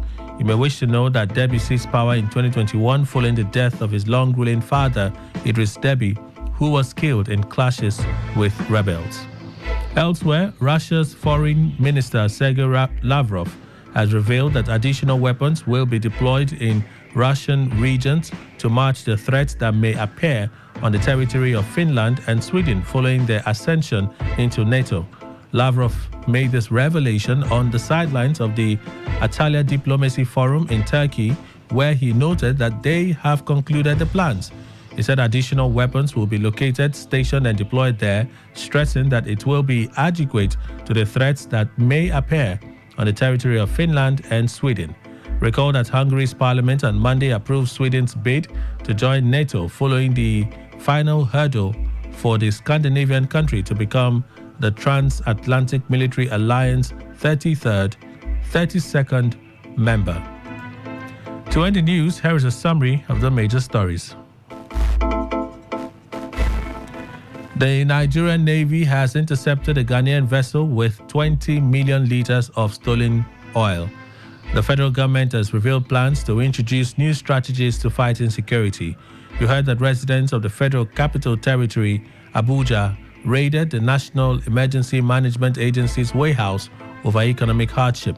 On the foreign scene, we told you that Chad interim leader has disclosed plans to run for presidential poll in this country. That was the news. It's edited by Sandra Kenneth.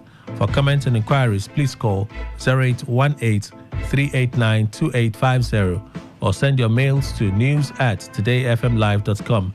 Read our stories on our website, www.todayfmlive.com. I am Kelly Ikemenjima. Good afternoon. Thank you for your time. Radio has never been this good. Today, 95.1 FM, Port Harcourt.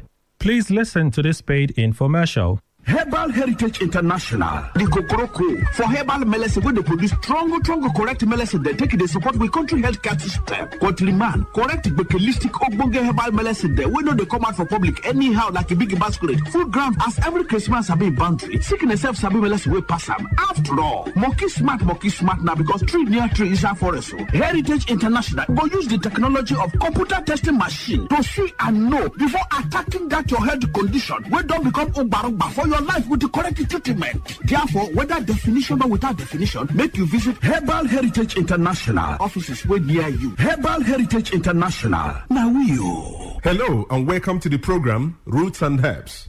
Roots and Herbs is a program that discusses health-related challenges and suggests possible ways out from the herbal medicine perspective. Roots and Herbs is put together and sponsored by Herbal Heritage International, also known as Baba Yoruba. Baba Yoruba is currently having a special promo package. This promo package will give you the opportunity to enjoy 50% discount on all their products and services.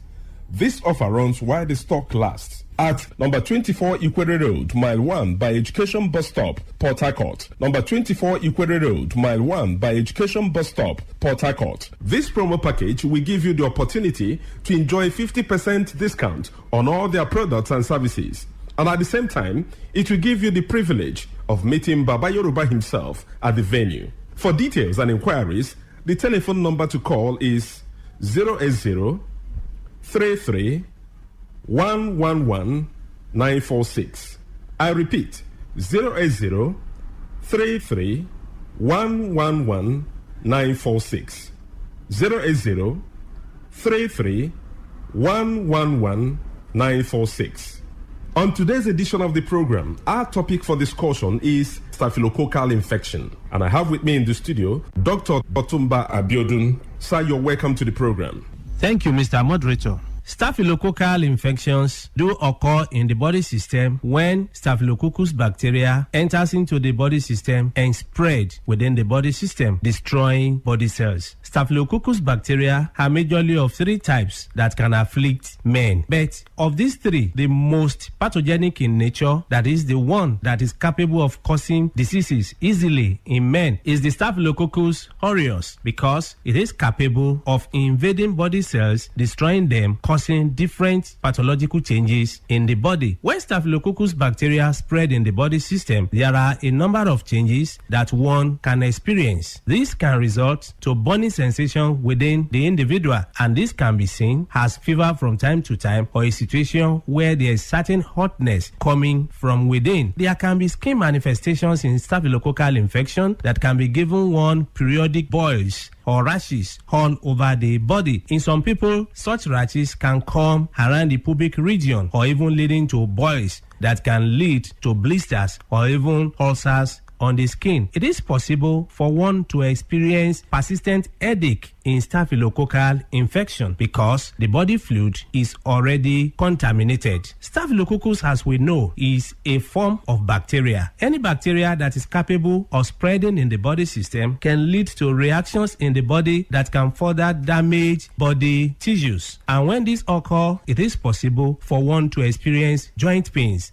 in form of infective arthritis. Part of this bacteria can spread deep into the tissues of the heart, affecting the valves of the heart. And when this occurs, you discover that there can be palpitation that some will start witnessing as if they have panic attack. When this is allowed to continue in the body system, it is possible for one to start getting tired easily. There are many people, by walking from one pole to another, they get tired, or by doing just something that is not supposed to be that tasking in terms terms of energy consumption, they discover that it's as if they don't have enough hair where they are located. All this can be as a result of weakness of the heart resulting from infection or spread of this bacteria we're talking about. When this bacteria is able to pollute the body fluid, it is possible for one to witness mouth odor. Mouth odor is a form of changes that is called halitosis, where people will start coming up with breath coming from within that is already polluted. There is no amount of time such people wash their mouth, you discover that the breath coming out is very offensive. All this can be as a result of pollution of the body system. It is possible if any bacteria is able to dwell so long in the body system to contaminate the whole body fluid and even damage nerves. When nerves are damaged, there can be tiredness. Not only this, it is possible for men to suffer a lot because this can degenerate to a situation where a man is unable to stand like a real man. When a man is unable to stand like a real man, it is seen as a serious challenge because the whole family can be affected. Part of the joy of the relationship can be stolen, and this can cause different rancors in the family. A man that is unable to stand as he should can find it difficult to get arousal. The desire for opposite sex can disappear, and once that arousal is not there, that is the ignition point. It means such a man will not be able to stand like a real man. In some people, the arousal can be there, but you discover that because nerves have been damaged, the transmission from the upper center down to the power point of man, that is in between his two thighs, can be weakened. When such occurs, you discover that such a man can even get arousal or is able to stand, but the type of standing that he has is not strong enough to help him to even get into the act. In some people, they make effort to get into the act, but you discover that they are unable to spend more than a minute or more before they are exhausted. Mind you, before a man can be called a real man, such a man must be able to have the arousal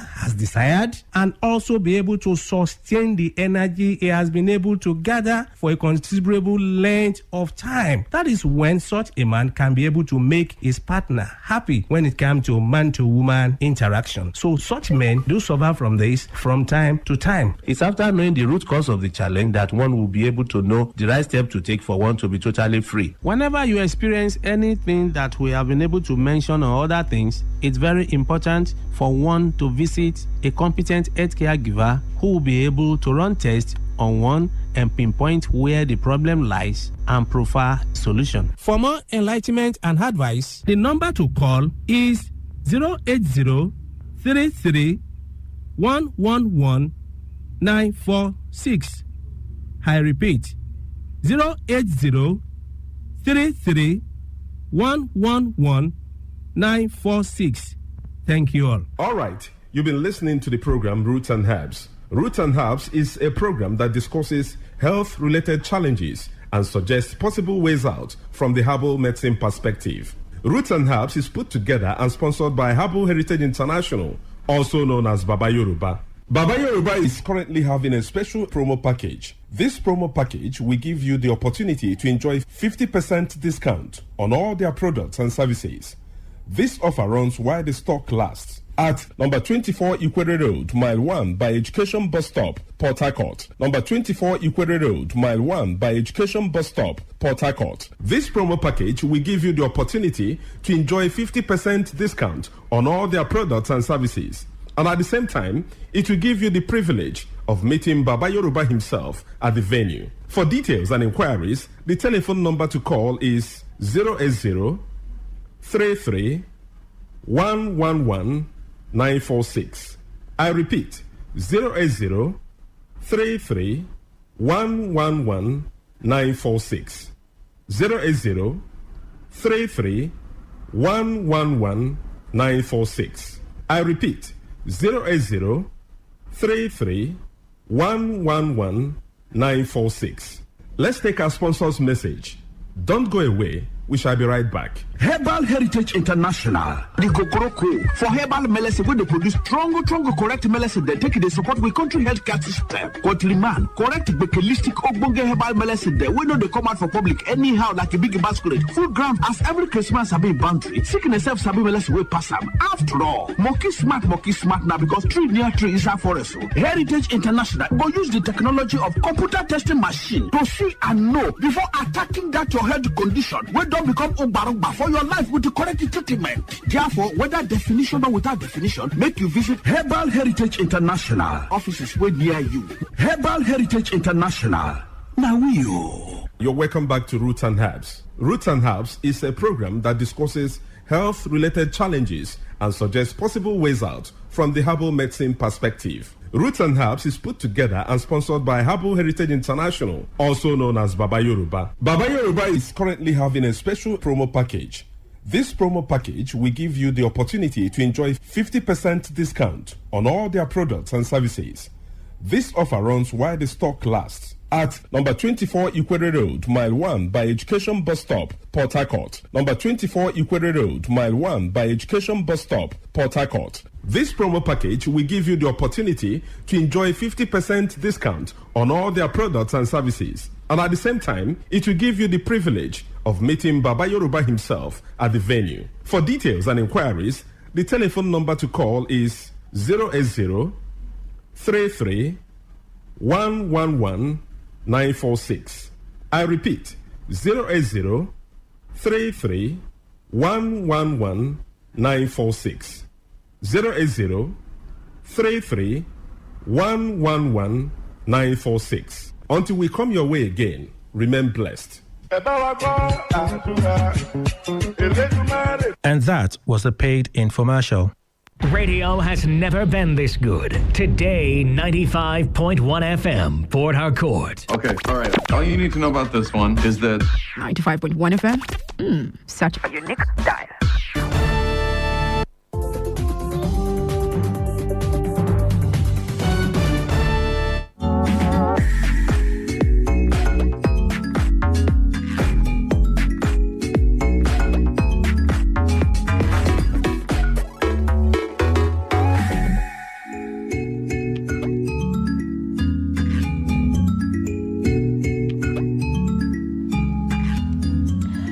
Women played a crucial role in the Sudanese revolution that eventually ousted President Omar al-Bashir. Women are also instrumental in the establishment of a new country, South Sudan.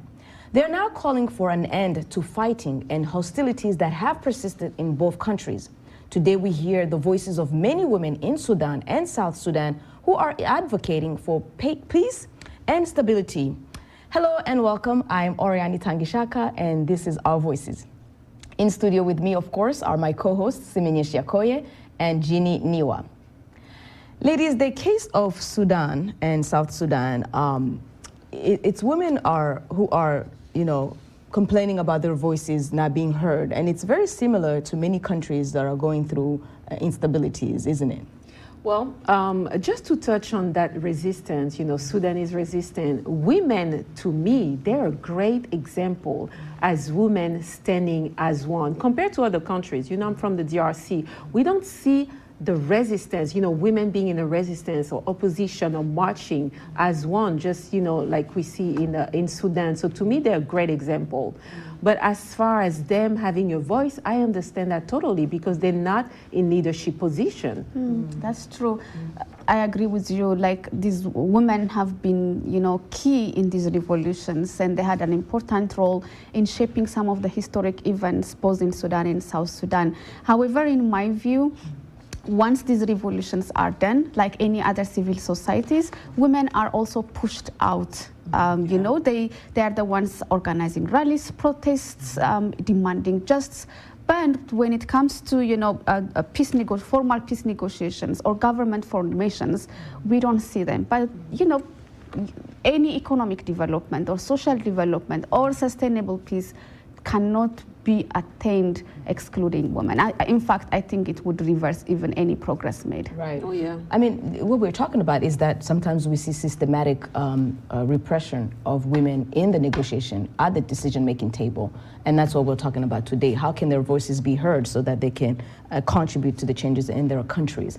Well, let's look briefly at histories of these two nations, once one country called Sudan until 2011. In Sudan, a war that broke out in 2023 rages on between the army chief Abdel Fattah al-Burhan and his former deputy Mohamed Hamdan Dagalo, commander of the paramilitary Rapid Support Forces, RSF. Thousands have been killed, including between 10,000 and 15,000 people in a single city in the western Darfur region. The UN says that this conflict has already displaced more than 9 million people. In South Sudan now, according to the Times News article, despite the new nation being born in January of 2011, after 22 years of resistance against Khartoum, conflict caused by ethno-political wrangling and competition amongst the elite over access to power and financial resources have persisted. On today's program, we will hear what women in both countries have been experiencing and what solutions they propose. Yes, that's right. Now let's begin in Sudan, where women of various backgrounds recently gathered in Nairobi to discuss the brutal war that has ravaged their country for the past 10 months. With no end in sight, they feel their voices have been silenced and they yearn to contribute to resolving the conflict that has killed thousands and displaced millions since April 15. VOA Nairobi Bureau Chief Mariama Diallo was there and has this report. Women in Sudan were a big part of a revolution that helped end 3 decades of autocratic rule by former Sudanese President Omar al-Bashir. Their push for a transition to a civilian government was cut short when war broke out 7 months ago between the Sudanese army and the Rapid Support Forces paramilitary unit. Thousands are dead, millions are displaced, and there is no end in sight. Since April 15, voices of civilians and voices of women has been completely, I would say, sabotaged. We didn't have a space to tell our story or to speak about our suffering. Hala Al-Karib is with the Strategic Initiative for Women in the Horn of Africa. She says her organization convened a 2-day summit in Nairobi because it's important to bring Sudanese women and civil society groups together. We have participants who came from conflict zone and they have endured living under fire, enduring and exposed to all kinds of violence for the past 7 months. It's really critical to listen to their stories, to listen to their experience, and to listen to their positions and views. Some participants spent 3 to 10 days on the road to reach Nairobi, including Nidal Usman Musa, who runs the South Khartoum Kandakat grassroots organization. We have faced much obstacles, displacement, refugees, rape, violence. We missed our job, our children missed their education, and also we missed our voice in this war. Alawiya Bahr El-Din, a former social worker, now a refugee in neighboring Chad, had to leave her home of El Janaina in West Darfur, where about 700 people were reportedly killed earlier this month after clashes between SAF and the RSF, according to the International Organization for Migration. This is so difficult. The situation there is so difficult for women, believe me. The fighting in Sudan has made it hard to reach certain areas, says Nadal Fadul, who's with SUDRO, the Sustainable Development Response Organization. She's based in the United States. Fadul says it's imperative the women unite toward peace and how to sustain it so the reality on the ground doesn't happen again. So we're talking about people with diabetes, for example, not able to get insulin to treat their diabetes. We're talking about kids with malaria not able to get anti-malaria treatments. We're talking about women not able to get simple menstrual hygiene products to be able to go through that with dignity. Others participating in the conference as a show of support included the Netherlands chargé d'affaires to Sudan, Burish Ramsuk, now living in Nairobi, who said the challenge for these women is to develop a political strategy for getting a seat at the negotiating table. There's an extra hurdle for women to be taken, and that is not only to formulate their vision, what they want for women in Sudan, but also to be heard. And I like the spirit this morning where it was said, you do not wait until you get invited, you just go, you take it.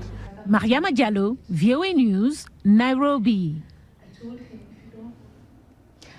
To look closely at the situation in Sudan, where major war is happening, we have in the studio with us Ms. Sama Salman, a Sudanese strategic analyst and president of U.S. Educated Sudanese Association. She will help us understand the situation and the role women can play to find solutions.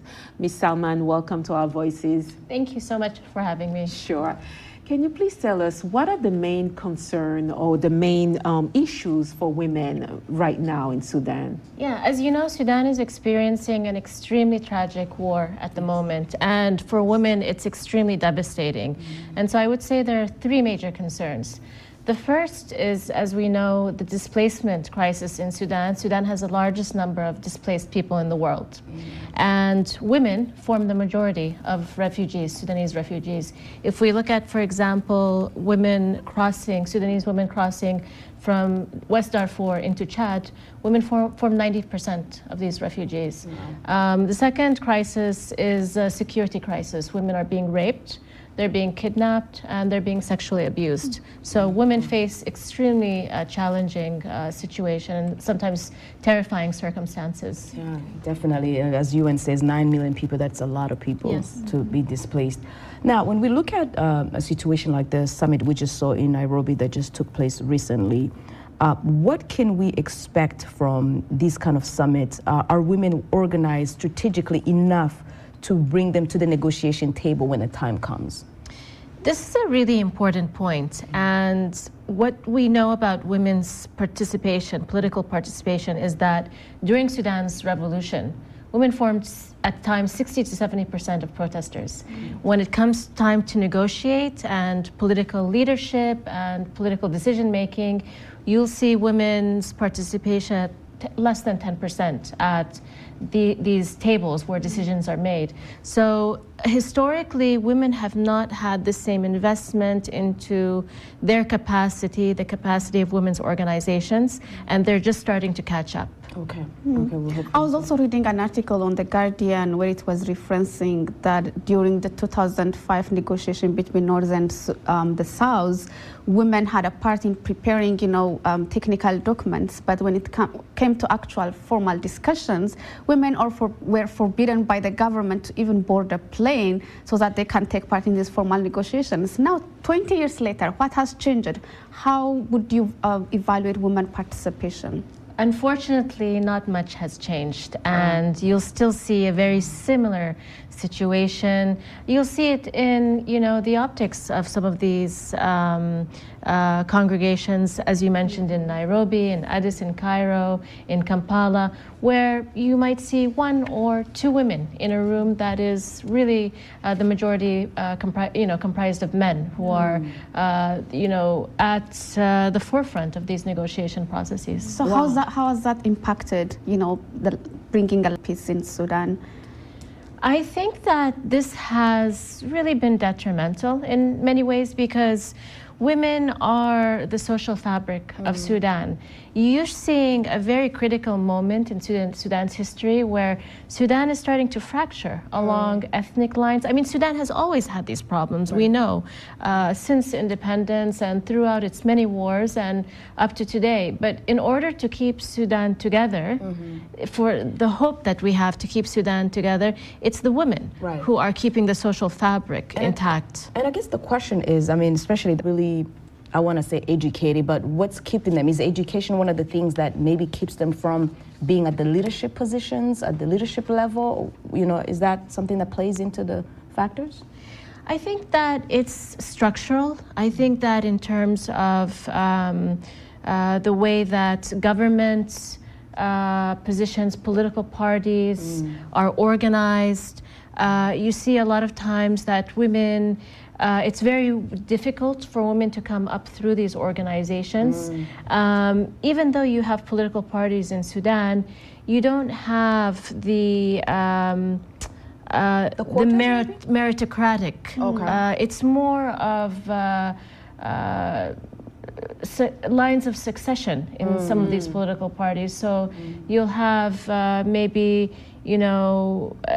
politicians where some of their family members or their sons, take over, or friends, and Sudan is also very, male-dominated, patriarchal society. So you have a situation where really the culture has historically said that it's women's role is really in the home, which is very important. Yes. Those roles are extremely important.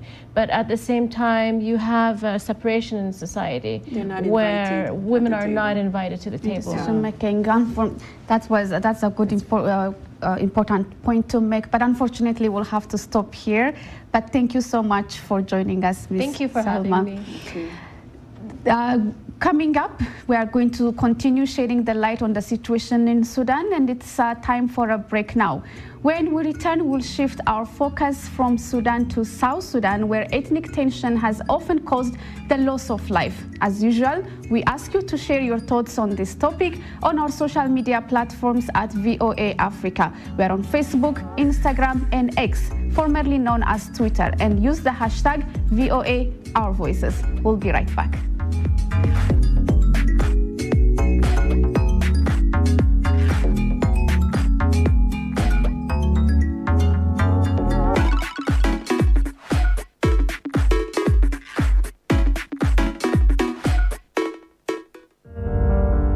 In times of change, when the world seems uncertain and what we hear doesn't reflect what we see, we seek the truth. When we are told only part of the story, we lose trust. In moments of crisis, our dreams, hopes, and wishes for a better tomorrow depends on a free press. At Voice of America, we bring you the stories that people take risks to see. We connect the world and unite it with truth. At Voice of America, we show you the whole picture.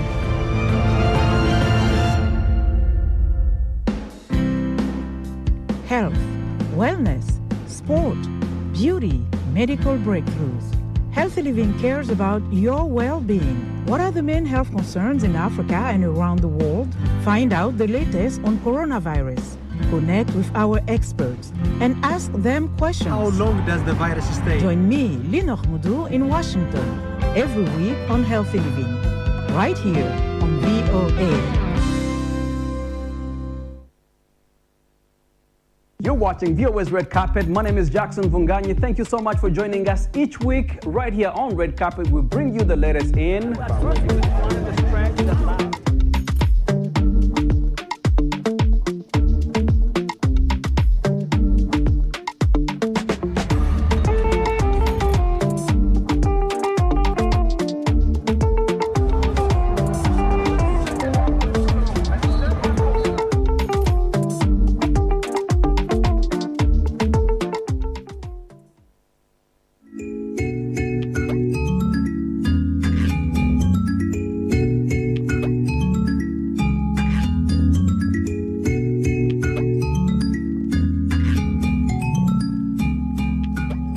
Welcome back. You're watching Our Voices. Today we're discussing the ordeal that women in Sudan and South Sudan have been experiencing 11 years after they were promised peace, after their countries became independent and sovereign. We have the pleasure of welcoming Nyakan John Gile, co-founder and executive director of South Sudan Women United, SSWU, to tell us what the voices of some Sudanese women are saying in finding solution of the instabilities in their homeland. Thank you so much for being with us, Ms. Gila. Thank you so much for having me in your show. Yes, it's a pleasure to have you. Yes, thank you. This is a great question. Actually, the frustration. I mean, I really want to dive into what, the women were promised peace. And now the frustration is what from women in Sudan? When peace was enacted, there was no provision that protects the women. The peace that was enacted has different sort of how women should be included in the process making. Now, what is happening is later on, our women realize that they're not given enough seats where decisions are making, where decisions are made that are affecting their well-being. Insecurity has been a big issue for our women, realizing that since the beginning of our struggle, women have been the one to suffer a lot. And this suffering continues because there are not enough laws to protect the women. Women are facing rapes on a daily basis. Children are dying. There is no system that protects them. When you talk about they're not given the space, are you talking about quotas? They're not satisfied with the percentage on the quotas? Well, even though the government has given us 35% in the decision-making seats, it's still, we're not seeing ourselves that this is enough for us. 35% quota is not enough, especially when the percentage of the population is mainly women. The high percentage of South Sudanese are mainly women. So we should not be given only 35%. So that quota should increase. And there is also a question whether those women filling those quotas are effective enough in influencing policies. Absolutely. And we'll continue this conversation. But first, let's go to South Sudan and hear the contributions of women as to what would their desired solution be. We hear from Yika Marina Moga from Women for Justice and Equality Organization, Grace Ayen from Africa Initiative for Rural Development, and Juba resident Joy KG Raphael.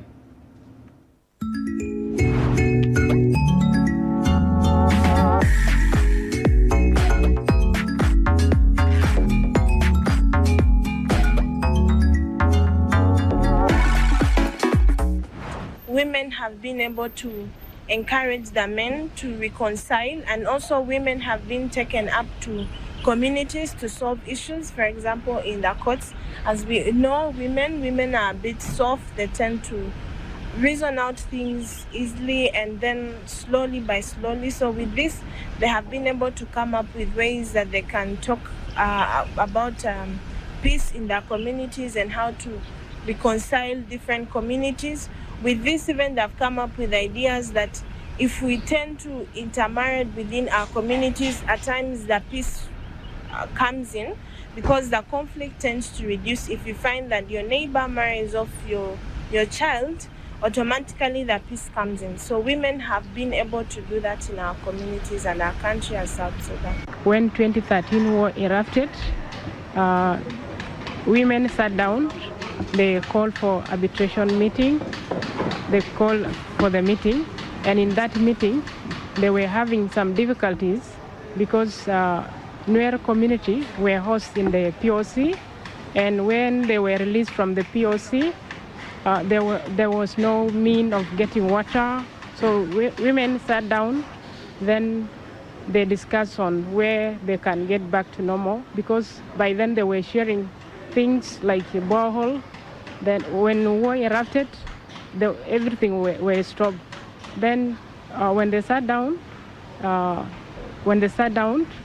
they got back to normal. Women have played their role in the mediation of peace, because women can say, even though if they are not invited, they had that there's peace process there, they can come in. Some of them are cooking, but they have to, when they are serving the water, they have to listen what are they saying. In the end, then they come together, then they raise their voice. That's why we have peace in South Sudan. And that's why women say, we are tired, we need peace. We need our children to go to school. So this is the voice of women. And the women are organized also. Their parliamentarians are organized, the women in civil society, they are organized, and in the areas they are organized in making sure that there is peace, in total peace in South Sudan, because they are tired of war. Yeah, women are tired of war and they continue to call for peace. But in addition to what we just heard, how are women expressing their frustration with the structural, excluding women, and how are they trying to make themselves have a seat on the table? Well, women are the social fabric of our country. And if you give them a chance to express their views and you give them a chance to be part of the decision making, they will be able to participate in the peace. They will be able to make reasonable judgment because we women are, we're simple to understand things. We're not like men. Men have a different way of viewing things. But when you give a woman a chance to express herself, peace will endure. Number one. Number two, if you give them the opportunities for them to have things to do, give them economic opportunities, that is going to engage them. Instead of thinking of poverty, now you'll be thinking of what can I do to improve my life? What can I do to improve the life of my children? Secondly, if you engage the communities together, you bring the communities together and tell them, we are one person, we are one community. Let's not talk about war, let's talk about how to move the country from this point to that point. So I think this would work. Tell us a little bit more about your organization, South Sudan Women United. I mean, we heard Miss Yika, I think, she was talking about having a soft voice. So women are maybe invited, but how can you help them having a stronger voice so, things can be concrete? Yeah. South Sudan Women United was established shortly after the conflict that arose in 2013. So the main idea was to bring South Sudanese women together and let's heal together because we were going through trauma at that time. We later realized that, okay, not only that we're going to heal ourselves through trauma, now we can be the voice for the voiceless. We have the opportunity here in diaspora. We have the platform that people back home don't have. We can be the voice to talk on their behalf. We can be the advocate for them. We can create network that can focus on how to bring women out of poverty. Economic empowerment. That's right. And so what about the organization part, which they need to really organize themselves and to push the door into the decision-making tables? How is that being structured on the ground or in the diaspora? Well, you can only do that through organizations like ours or civil society organization in the country. You realize South Sudan came out of this war, and women were completely affected by this. So we're still behind. We're not into the point that we know what to do for ourselves. But if we're given the opportunity to be on the table where decisions are made, then we can reason and tell the decision makers that here we are and this is what we want. This is where an organization like South Sudan Women comes in to be an advocate for people who cannot be. What about political parties? Are political parties something that women are very much involved in to be able to go up the ladder? Well, when it comes to political parties, South Sudan is basically a one-rule party. It's now we're trying to divert to different parties, but we have one mother party. And women, from the beginning of our struggle, women were just behind, just to take care of men or to take care of the house. Support them. So we're not really fully engaged in the politics. It's now that after independence that now we're taking part in the politics. So it's going to be a long way for us to be part of the political arena, but we're there. I mean, you can see from the 35% that have been given to us, so you can see that few figures are taking political posts, and that is good for us. That is the start. So the economic and the educational structure need to prepare women to better be, a decision maker. So if you had to speak directly to women in South Sudan, what can you say to them? I will tell them that to be strong, South Sudanese women have always been resilient, And we have to catch up with the rest of the world. Okay, that is amazing. That's great. And thank you so much for being with us and for advocating for your homeland. That is our show for today. Thanks to our studio guest, Ms. Sama Salman, a Sudanese strategic analyst and president of the U.S. Educated Sudanese Association, and of course, Nyakan John Gile, co-founder and executive director of South Sudan Women United. Last but not least, thanks to our editorial and production team on Our Voices. On behalf of VOA, thanks for watching. Until next time, cheers.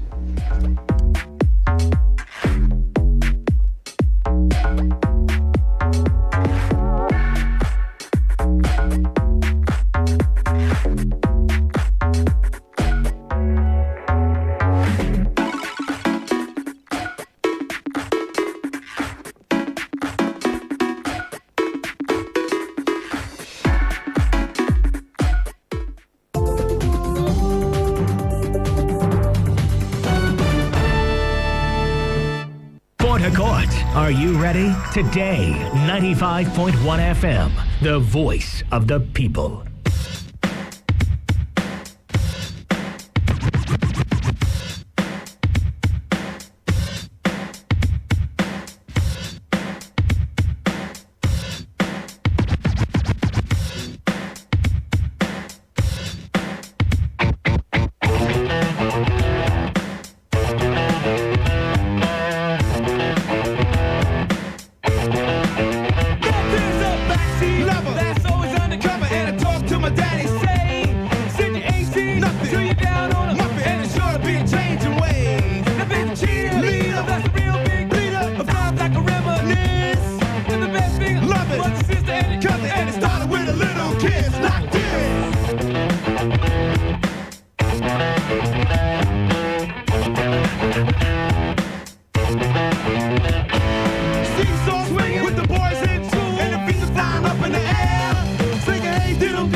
She told me to walk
sitting in the morning sun. I'll be sitting when the evening comes, watching the ships roll in, and then I'll watch them Port roll Harcourt, away. are you ready? Today, 95.1 FM, the voice of the people. Radio has never been this good. Today, 95.1 FM, Port Harcourt. This is Today 95.1 FM, Port Harcourt, voice of the people. Hello everyone and welcome to this episode of the Sky Sports F1 podcast with me, Matt Baker. The winter is over. It's not long until we go racing in Bahrain. So we thought we'd tell you who's hot and who's not for the 2024 season. Joined by our wonderful guests, Natalie Pinkham, Karine Chandok and Tom McCluskey, Formula One content creator. So who's hot and who's not? I'm not at liberty to say everyone is hot. You're all equally as hot as each other. Awkward. How is everyone? Good winter? Great. Yeah? Everyone feeling ready to go for 2024? Yeah, it's been a bit of a manic start to the year, hasn't it? With so much happening over the winter. We thought with no driver changes, it's going to be a dull off-season, and then it's all been mad. It never is. Never is. It all kind of came in one big lump as well. Andretti and Lewis was literally the day after each other, so when it rains, it pours. Yeah, it certainly does. Gave us a lot to talk about over the winter, which is always good. Right, we're going to trial something at the start of our podcast this week, and maybe for a few more, and maybe the whole season. Let's see how well it goes. We've provisionally called this What I've Learned, and this is an Catchy opportunity. title. Yes, it sounds like primary school. It basically is an opportunity for us to talk about what we've learned the week before. So, Natalie, you go first. What have you learned in the last week? Well, first and foremost, I've learned that that drain covers aren't necessarily just exclusive to street tracks. Because it rains everywhere? Even in the desert? Exactly. But there was us getting all like, well, the F1 snob amongst us, saying, oh, Vegas, they got it wrong here. But no, we've seen it in Bahrain, we've seen it in Malaysia, we've seen it in Baku, we've seen it in Vegas. So it's everywhere. But I mean, that was a bit boring. So I've actually learned something else. I've also learned, and it's not something that I don't think I already knew, any of us already knew, that Formula One never sits still. Neither do Red Bull. So even when you've got the fastest car, you still go out there and dare to be different and dream and take risks. And I love that about not just Red Bull and Adrian Newey's designs, but the sport as a whole. Yeah. We're going to come on to talk about that in detail because the Red Bull looks very different, doesn't it, this year? Karine, what about you? What have you learned? I learned that Ted's lost none of his humour over the winter. My favourite moment of testing was when he spotted some hipsters in the pit lane and made jokes of them, which was very amusing. I was going to say this, pretty much the same as Nats, is that just when you think a car is perfect, they come out and improve on perfection, which is quite amazing. So I'll segue into something else, and I'll say I learned that Alpine are going to have a tough year, is by most people's conclusions. And, you know, this was a team that went from 4th to 5th to 6th last year, and there's lots of hopes about moving forward. They might well do, but they're going to need some big upgrades. Yeah, we've got a question in our mailbag section. So many new features for this year. In our mailbag sections, we've got a question about that, so we'll come on to that later. Go on, Tom, what about you? I think race runs are king, because you look at the one-lap performance. I mean, you look at Zhou Guanyu on the final day, you know, he was right up there. Sauber typically tend to push in, I think, last year on day 2, he was quickest. And really like meaningful insights from testing, and there's all this, it's a caveat, it's only testing, we don't know fuel loads, we don't know engine modes, blah, blah, blah. But race runs are I think the closest we can get to an somewhat accurate kind of reflection of where the pace is. And I mean, the fact that Ferrari look consistent, but Max, I don't know, like the word ominous has been chucked around a lot recently. I feel like we should find another word for ominous, because I've heard that word so often over testing. But it is, and at the end of the day, like qualifying, Max didn't dominate in the same way he dominated the races last year. He only qualified on pole 13 times out of 22, only. It wasn't the same level of domination as in the race, but it just goes to show that actually it's the race runs that will determine whether or not we have a dominated championship or not this year. Yeah. We look forward to the most exciting qualifying of the year, in my opinion, which is Bahrain, where we actually get to see proper pace. I'll tell you what I learned, and this was actually courtesy of Ted Kravitz. Williams have motivational screensavers. And these are all words that I think we should live by on the podcast. Innovation, teamwork, resilience, excellence, and accountability. Your innovation with all these new segments. Yeah, yeah, exactly. It's been a busy winter here at Sky Sports F1 Towers. So yeah, I thought that was quite interesting. Saw the screensavers flicking over on the pit wall, which was rather bizarre. But anyway, there you go. That's the secret. We'll live by those as well on the podcast. Right, let's talk about the season, and let's start with Red Bull. We spoke about it earlier. Natalie, you mentioned it with regards to what Adrian Newey has done with the car and how he's evolved it. Were you surprised when you saw the car released that it had changed so much? No, well, okay, yes, I was surprised at the changes, but I wasn't surprised at the fact that they are prepared to go for it, because it is a gamble to an extent. They obviously had the luxury of time to evolve last year's car into this probably a lot sooner than anyone else. But I just love Adrian Newey's mind. I love the old scratch of the chin as he's looking over his beautiful creation. And as I said before, it's just never sitting still, always pushing the envelope, asking more questions, seeing how much more as a sport we can grow and flourish. And that is exemplified by Red Bull, the current champions. I love that shot in the pits of him under the car. Just in his normal clothing, no Red Bull branded clothing, just under the car, just doing his thing. Like he's just about all the time. Yeah. I love that. He's like, that passion's still there, clearly. Well, and he's 44 years and 25 World Championships into his career. He could quite easily go sit on the South African beach and not come back, But as you say, passion is the key. But I think, for me, there's a few things that have happened, right? If you look at the car that's come about this year, they have finally thrown away the shackles of that wind tunnel penalty that they were carrying for the cost cap breach. So I think it was the 26th of October, that went away. So they've had that extra wind tunnel time to develop into this year's car. They had such an advantage last year, as Natalie rightly said. They didn't need to keep developing last year's car. At some point, they could switch focus. And it just shows that, we're still, in a relatively immature stage of this rule cycle. We're only in year 3, and bizarrely, we're only going to get 4 years of it. Normally we get a longer run-in on a rule cycle. So they're still finding new things. So I wasn't surprised that they have found new stuff.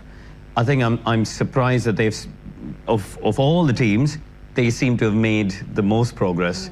When you think normally there's a law of diminishing returns here. You said ominous, Tomo, at the beginning. Is it also the fact that they completed 391 laps in testing? That's the third most of any team. There doesn't seem to be a weakness, not even reliability seems to be a weakness of that car. Yeah, I mean, this current generation of Formula One, it feels like the cars are more reliable than ever. You could typically rely in the past, you could rely on unreliability to throw a bit of a spanner in the works a bit more often. But I mean, you look at that car, that team, it's so well drilled how, on top of it, Max particularly obviously feels in that car. It's quite ironic that the issues they did have was when Checo jumped in the car, when the brakes caught fire and had to come in, and it was a bit...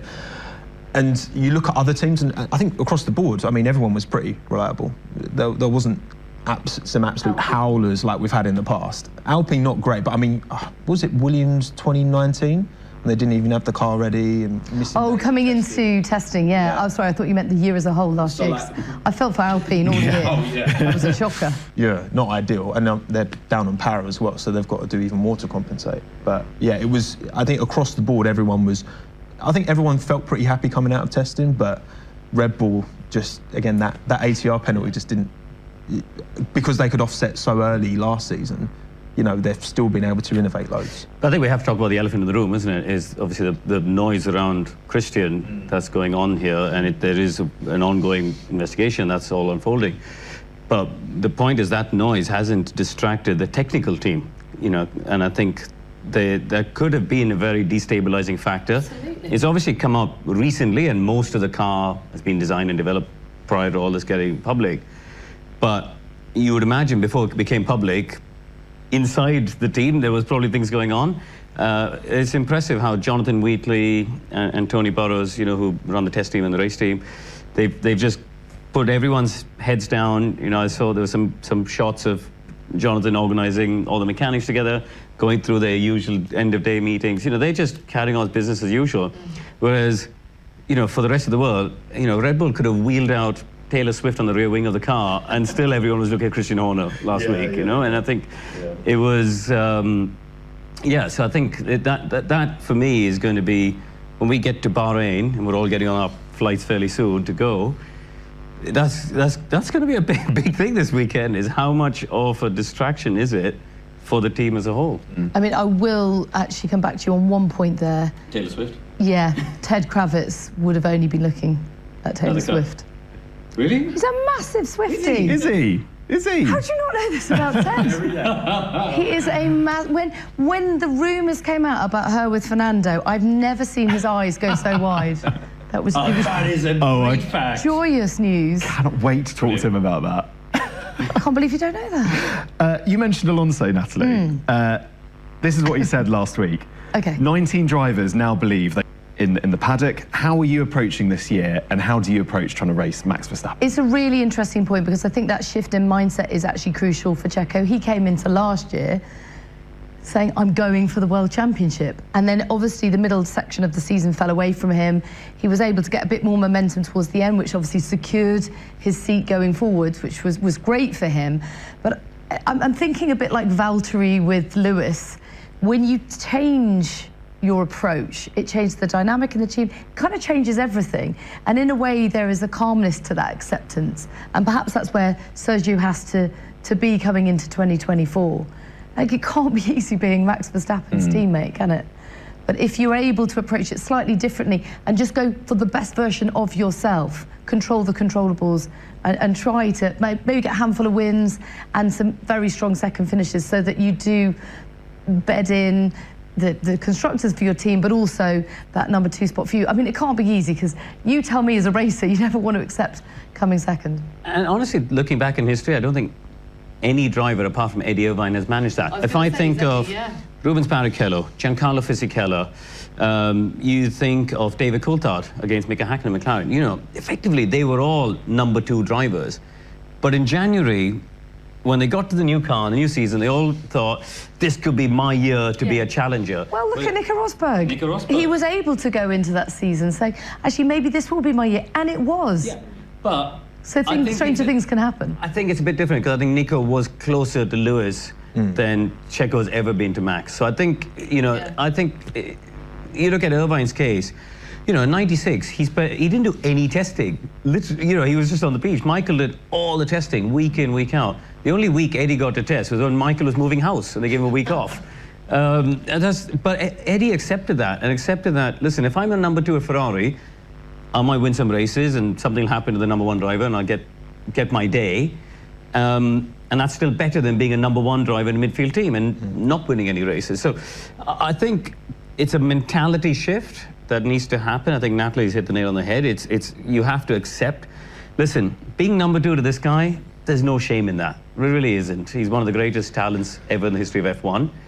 But that's a really tough shift to make, is going into a season saying, at best, I'm going to be second. It's almost like admitting defeat before anything started. He is admitting defeat.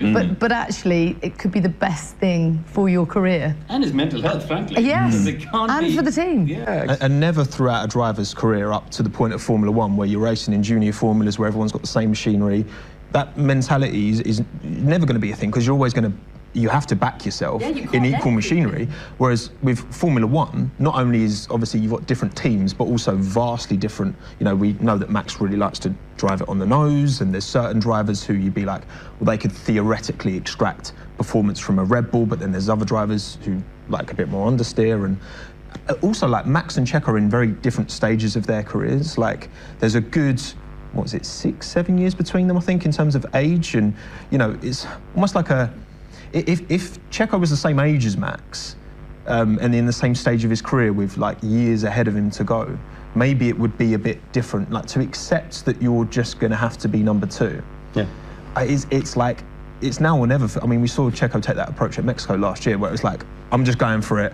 I'm at the front. I'm going to go for this Hail Mary move into turn one. It'll either pay off or it will blow up. And almost that, you know, you could say that was a desperate move, but also he saw that opportunity to be at the front at his home Grand Prix. And it's like, you know, who knows when he'll get that opportunity again. Look what happened. Yeah.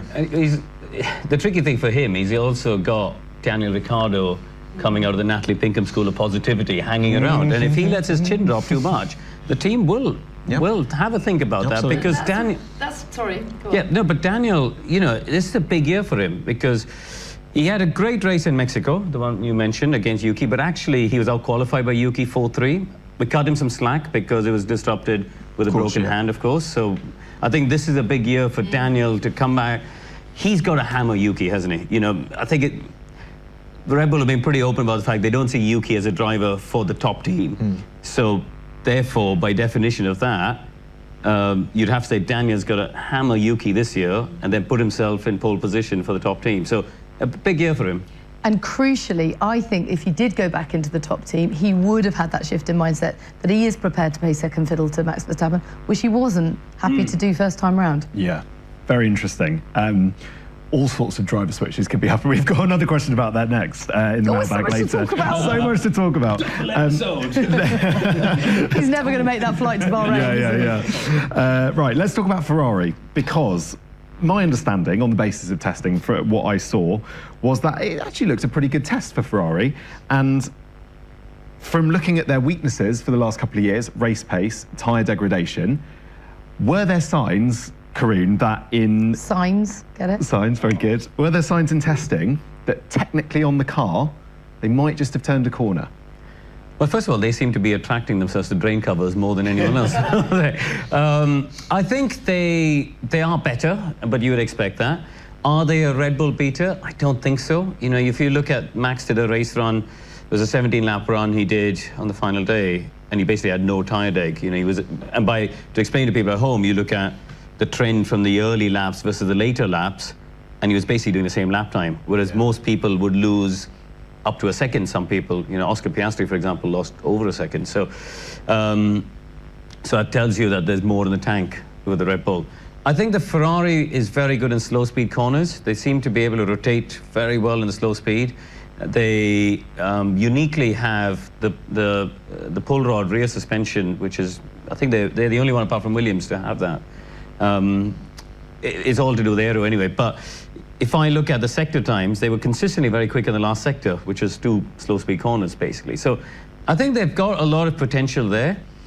I think the battle between themselves and Mercedes is going to be close. They tend to run a bit lighter and go for slightly more headlines in pre-season testing than Mercedes. Mercedes tend to run a bit more conservative. So I would say it's nip and tuck between them and Mercedes for best of the rest behind Red Bull. Tom, what are your thoughts on what the drivers have to do this year? Because very different prospects, aren't they? You've got Charles knowing he's going to stay, and we've gone 20 minutes without talking about Lewis Hamilton going to Ferrari. Well done, everyone. But you know, they're going in different directions, aren't they, at the end of the season? So how do they manage their different seasons? Yeah, I mean, I think obviously Charles got his long-term deal. We know he's very much the future of that team. It's going to be, obviously, him and Lewis is going to be unreal when they're together.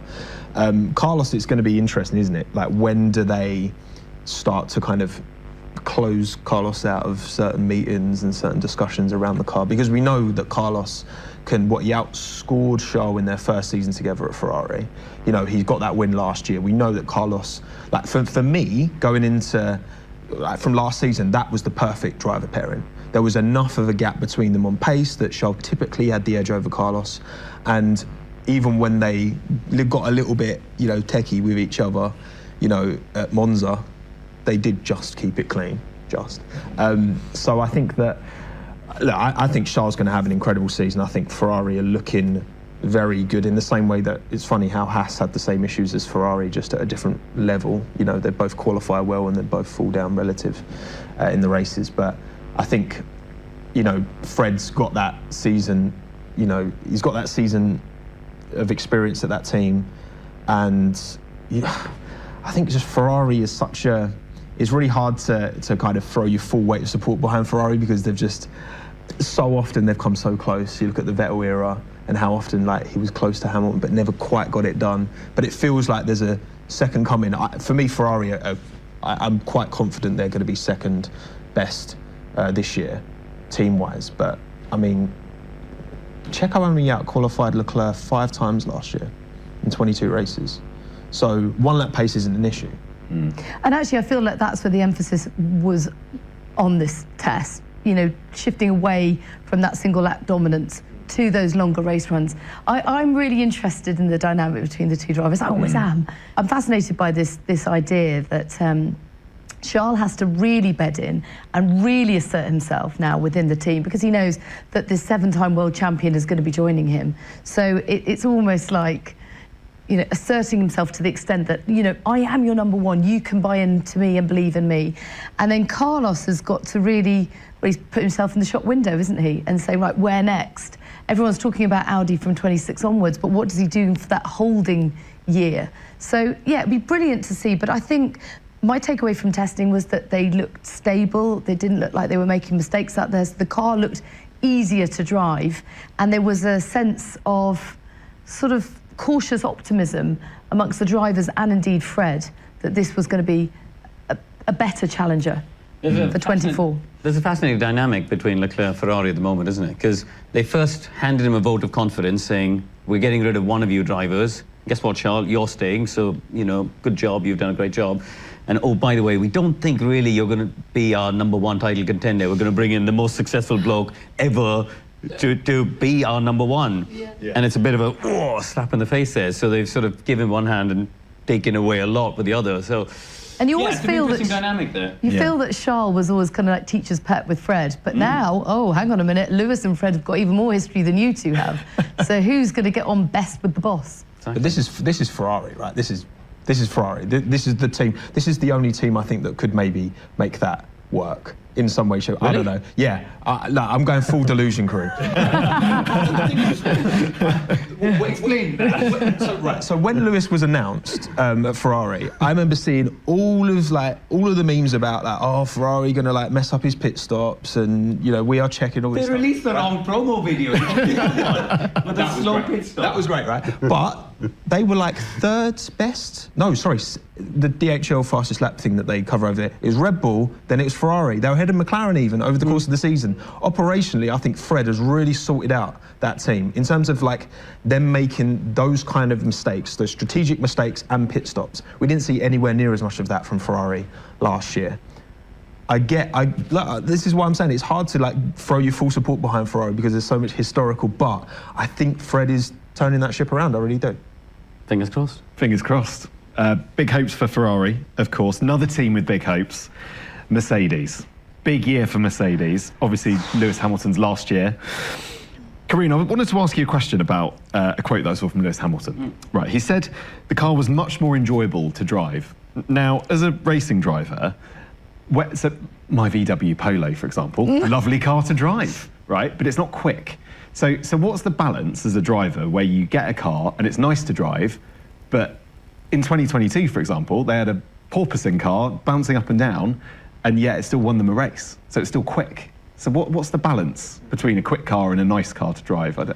You'd always lean towards a quick car, but I think they had this issue where it had plateaued, you know, and anything they did to unlock more performance out of that concept made it more difficult to drive. And when that happens, you start to sap driver confidence. The bouncing from the previous year was so bad, the drivers just couldn't get any confidence in the car, couldn't attack the corner entries. Last year, they had real instability issues. So I think they've had to really take a holistic view as a team, and that's where James Allison, I think, has come in. You know, he's come in early enough. I think Toto did absolutely the right thing to make that switch early in the year so James could have an influence on this year's car and look at it from the big picture and go, right, why are we chasing performance in these areas? Let's understand that. And should we carry on, or should we chase performance in different areas? And ultimately, the drivers have come away from this test saying the car's much more drivable, they've got much more confidence, and that gives them a stable base to build on. Because that's what you're doing at this stage of the season. You know, it's not The car we have in Bahrain is not the car that we're going to have even in Silverstone, let alone Abu Dhabi, right? It evolves so much through the year. But if they can get a stable foundation that the drivers find is confidence-inspiring, and that the design office thinks, okay, we can keep going in this direction, add performance, add downforce, and every month add, 10 points of downforce or 6 points of downforce, whatever it is, just keep adding performance, then that will pay dividends. But if you've got a car that, and as a driver, honestly, you get so many cues from that first run you do. Really? There's so many times you get, even on a race weekend, you get in a car on a Friday, first run, you drive out of the pits and you go, it feels a bit of a dog. Oh, that feels good. And the lap times just come easy. Or you do a run and you go, oh, that happened quite easily. Oh, I can do more. But in the first, if you start the weekends on a back foot, if you start the season on the back foot, it is so tough to recover because there are 9 other teams with unbelievably smart people working in that pit lane. It's interesting because I remember last year when Oscar got the upgrade before Silverstone, because Lando got it in Austria, and I remember Oscar saying, like, the car feels the same. It's just, instead of qualifying P13, I'm qualifying P3 and, like, fighting Max in the first couple of corners. So I guess as well, like, but I imagine the drivability, when they say drivability, does that just mean the drivers can get more consistently close? Because I know, like, a driver like Charles can and has been criticised for, too often making mistakes. And is that a product of a car that's too on? Because again, Ferrari, that was a big bit of feedback the drivers gave last year, is that car was, it was difficult. It was on a knife edge. Yeah, that's it, exactly. Yeah, I think Ferrari's had a couple of issues last year. One, the operating window was very narrow. So there were certain circuits where the stars all aligned and the car was brilliant. But it was quite hard to get in that window. They were very wind sensitive. So circuits like Bahrain, like Silverstone, which you've got big crosswinds, they had a miserable time.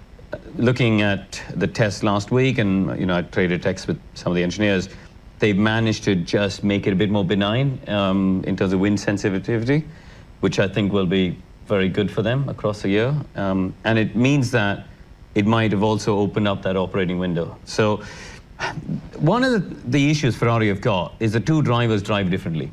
And that is a problem. True. You've got Mercedes where Lewis and George typically want the same thing from the car, same at McLaren. I mean, McLaren, frankly, there were times last year I watched it, and if you painted the 2 helmets black, you wouldn't know which driver was driving it. They drive in a very similar way. Whereas, as we've seen with Red Bull and with Ferrari, they have different requirements. So many times last year, one driver was happy and the other one was not, because they just couldn't get it in the right window. So if they can open up that window and get 2 happy drivers, straight away that will help the team as a collective. Do you think Lewis and Charles... They drive more similar. Essentially, Lewis and Charles are happier with a slightly edgier car, so the rear of the car moving around a bit more, whereas as soon as the rear of the car starts to move around a little bit, Carlos is less happy.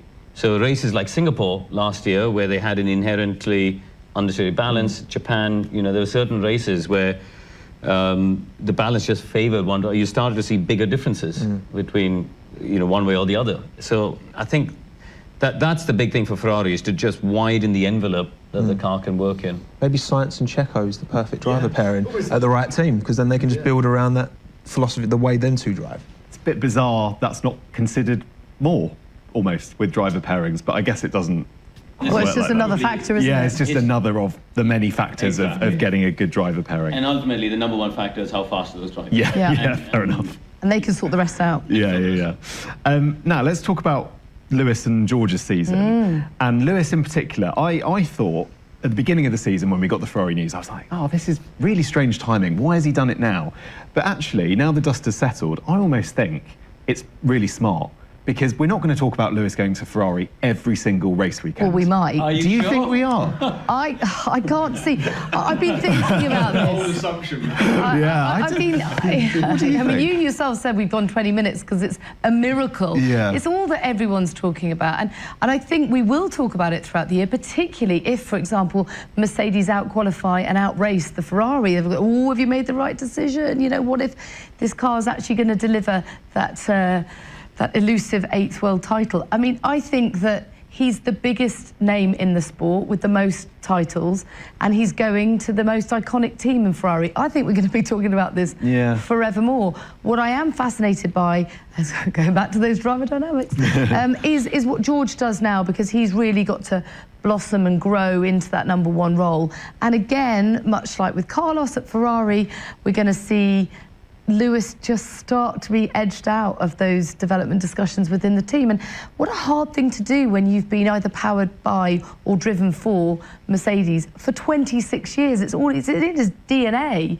and a very strange situation for him to be in, to not be fully immersed in the team right the way until the last race in Abu Dhabi. But it's going to happen. We've seen it before, but just not to the same extent. Do you think as well with George that it makes a difference who the second driver is that comes in? If George asserts himself as a #1. Absolutely, because if he asserts himself as #1, then I can see Kimi Antonelli coming in, because, you know, he's clearly a very naturally talented youngster.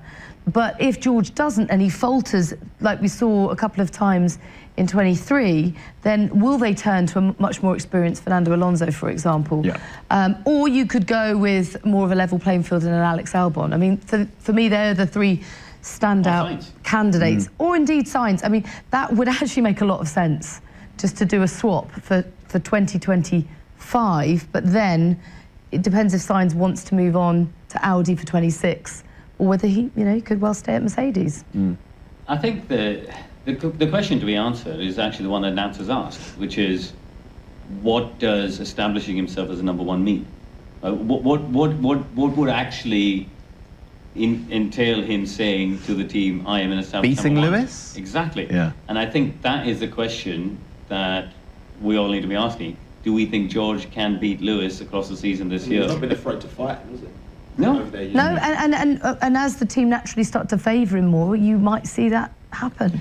I don't think they will, though. I think of all the teams, I have to say, on the grid, I think Mercedes are the team that have never really favoured one driver over the other. Even with Lewis, even when you know he's leaving, even you know Lewis Hamilton's leaving, I don't think so. to go to your arch enemy. I don't think they will. I genuinely don't think they will. Even those days where Lewis and Bottas were teammates, and Bottas had no chance of being a title contender ever, he still got the upgrades. They waited to bring 2 sets of upgrades. They never gave Lewis an upgrade before Bottas, you know, because they wanted to have parity and create harmony. And I don't believe. I mean, I could listen. I could be proved wrong, and that's to be cut to.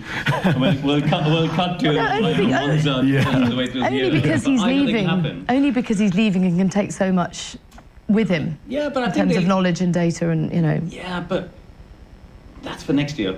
They won't tell him secrets about the 25 car, obviously, but they want to give him every opportunity to score as many points or win some races in 24. That is what they're thinking about. The thing with Mercedes is it's a bit of a tough sell, that seat, if you're not going to give it to Kimi, because whoever comes in is surely going to be thinking, well, am I just a stopgap?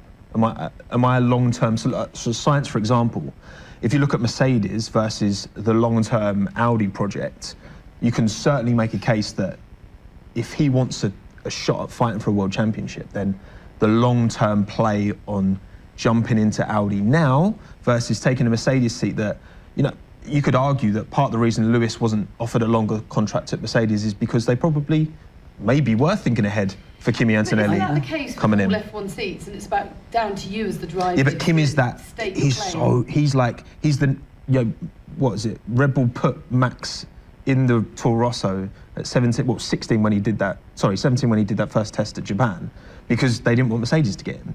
And it's like, there's so much hype around Kimi. Yeah.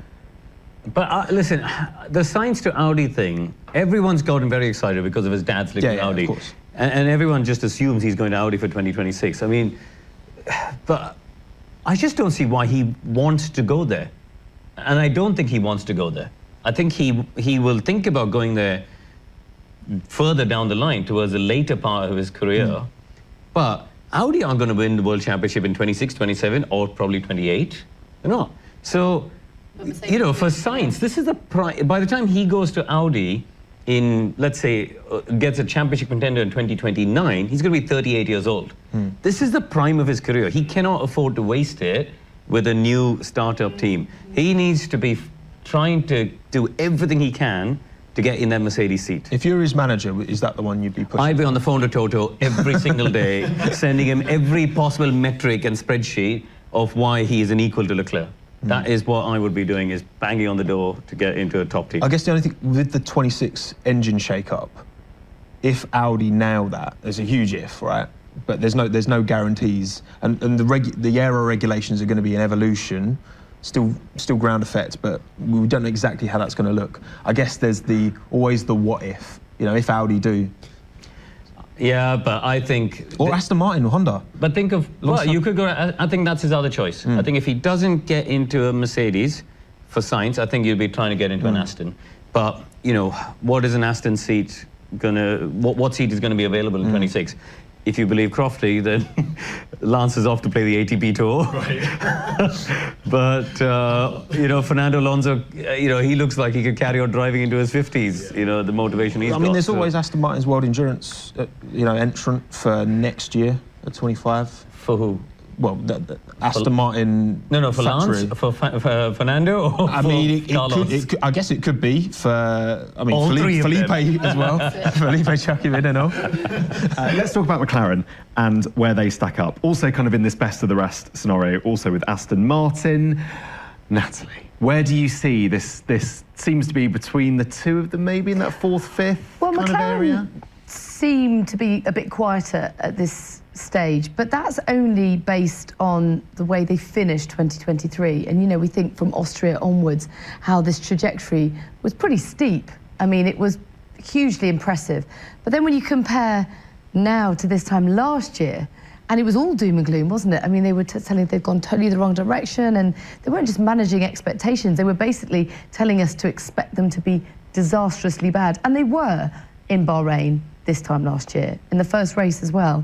17th and 18th, were there or something? Yeah. I mean, it was awful. And then all the way through, and then suddenly Austria, things start to turn around.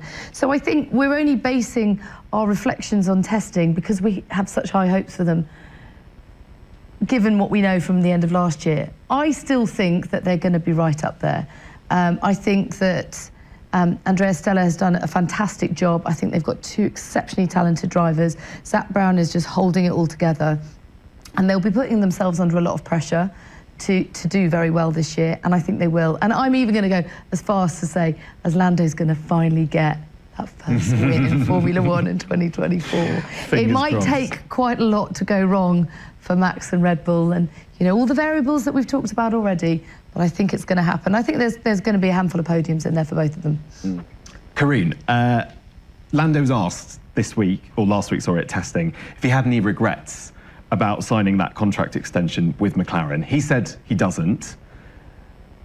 Do you think, I mean, obviously he must have known where McLaren are and where they are stacking up, but maybe the Lewis news has kind of kicked open the driver market. He's not going to admit if he regrets it. He's definitely not going to admit it, is he? But yeah, what do you think Lando's feeling at the moment? He's always quite downbeat, isn't he, pre-season? But where's he? Quite downbeat all the time, for some reason. He keeps playing it down. Oh, we're not very good. Oh, we're going to be rubbish. Oh, we're going to be terrible. He does that a lot, which is a little bit surprising. But maybe, I don't know why he does that. His own psychology to manage his own expectations. Maybe, yeah, maybe. He's very self-critical as well, isn't he? Yeah, I mean, being self-critical is one thing, but I think being genuinely downbeat of, oh, we're going to be terrible this week, he does that a lot, especially after a Friday. But listen, I think, you know, we've been saying it for many years, or certainly I've been saying it for many years, is I always think drivers need to have options, especially when there's fluidity in the market. And I must admit, you know, I didn't think Lewis would be going to Ferrari. I thought he was, when he signed that last deal at Mercedes, that's where he was. But I still thought people like Lando, who is probably the top driver on the market outside of the world champions, Lewis, Fernando, Max, you know, you want to have options for the day that Fernando or Lewis retired. That's what I thought was going to happen. I didn't expect the change. So maybe he has got options. I think the one lesson we've all learned out of Lewis's contract announcement from August 31st, 2023, is guess what? There are options built in, and maybe Lando has got those to go. So watch his space. Listen, he's believed in the McLaren project. Zach has sort of mentored him ever since he was a young driver in junior Formula. So they're very sort of joined at the hip in many ways. I think we'll have to see. We'll have to see. I don't think they're as good as Mercedes or Ferrari at this stage. But I think what, for listeners tuning into this weekend's Grand Prix, to think about is, I don't think Bahrain is a track that suits them. Slightly ironical, given the fact that they're majority owned by the Bahrainis, but it's a track that doesn't really suit them. I think the high tyre deck and the abrasive surface doesn't suit them. They will be better, I think, in Saudi and Melbourne, the next two tracks. Suzuka's towards the start of the season as well, high-speed corners. Yep. But just on the loyalty thing, I think there's a lot to be said for sticking with the team, because I think teams go in ebbs and flows in terms of performance, and actually Lando's sticking with something that he knows. You know, he's grown into this car over a period of time. He's not jumping into it like Daniel did and struggled, because that's all he knew. You know, it's a difficult car to drive. Carlos was like, this is a tough car to drive. That's all Lando's known, and therefore, you know, he's grown into it, and, you know, that first win. Heard it here first? It's going to happen. You look at the relative, like last season, so you had, in terms of the second best team, because Red Bull were the best team over the course of the whole year last year, whether it was, you know, slow speed, apart from Singapore. That was like the one track where that was their Achilles heel. You know, Aston were second quickest at the start of the year. Then you kind of, McLaren, once they got that upgrade, middle of the season, Ferrari, particularly Charles at the end, and then Mercedes were just kind of randomly around, they would go quickest. So the gap between those four teams, it's so, the margins are so fine at the moment. I think the drivers are the ones making the difference within that battle. You're seeing how well, you know, Fernando did relative to Lance. You're seeing how well that Lando ultimately did massively outscore Oscar. And I think Oscar and George particularly, they really have to work on that race, because they both, by their teammates, you know, Lewis was quite comfortably clear of George in terms of points, because in the race he could just, even in Singapore when, you know, Lewis was right on the back of George, he closed that gap to George. If anything, if he was ahead of George, that could have maybe gone a bit differently, because he seemed to have a bit more pace in the race. Lando typically has more pace in the race than Oscar, so they both need to work on that. But I think the relative gaps, those four teams, it's so marginal at the moment. The one option would have obviously been Red Bull. We know Christian's been, you know, flirting with Lando a lot over the last few years. Helmut is, you know, is always very complimentary of Lando. They'd love that option on him. Maybe as a long-term, who knows how long Max will stick around. Maybe he'll get bored after 28. You know, that's when his contract's due, when he's talked openly about wanting to race in different disciplines. So maybe that's more of a long-term aim for Red Bull. But I think, yeah, where he is now, I don't think he'll have any regrets, personally. I mean, Oscar was horrendously impressive last year. You know, the highs of his season, the win in Qatar, the qualifying lap in Suzuka, you know, the highs were as high as we've seen from a Lewis or a Max, really, in their debuts. But there were some lows, you know, and certainly the race pace, places like Brazil, places like Abu Dhabi, where he just went backwards. Mexico was another one. You know, Lando had a terrible qualifying, made that mistake, started at the back, and drove what I think is probably one of the drives off the season to come through and finish in the top five, or top, I think it was fifth or sixth, but ahead of Oscar. So clearly there was an Achilles heel with Oscar last year in terms of race pace. They, you know, yeah, he and the team put it down to him being a rookie, which is fair enough. I think it is very hard to manage with the Pirelli tyres, but he won't have that runway this year. You know, he won't have that excuse of being a rookie this year. So and he is a quick learner. I mean, it'd be so interesting to see what lessons he did take from 23 into 24. Has he been able to iron those out? Were they flaws in his driving style, or, as Karun suggests, a rookie mistake that he's going to learn from very quickly? Yeah, one of the most impressive rookie seasons, wasn't it, for many, many years. Right, let's have a quick word on Aston, and then we're going to get into our mailbag section with questions from people at home. Natalie, Aston Martin, you're excited? Natalie. I just always panic slightly when you say Natalie. Sorry. Because it's like, only my mum. Actually, even my mum doesn't call me Natalie. Just Matt from the podcast.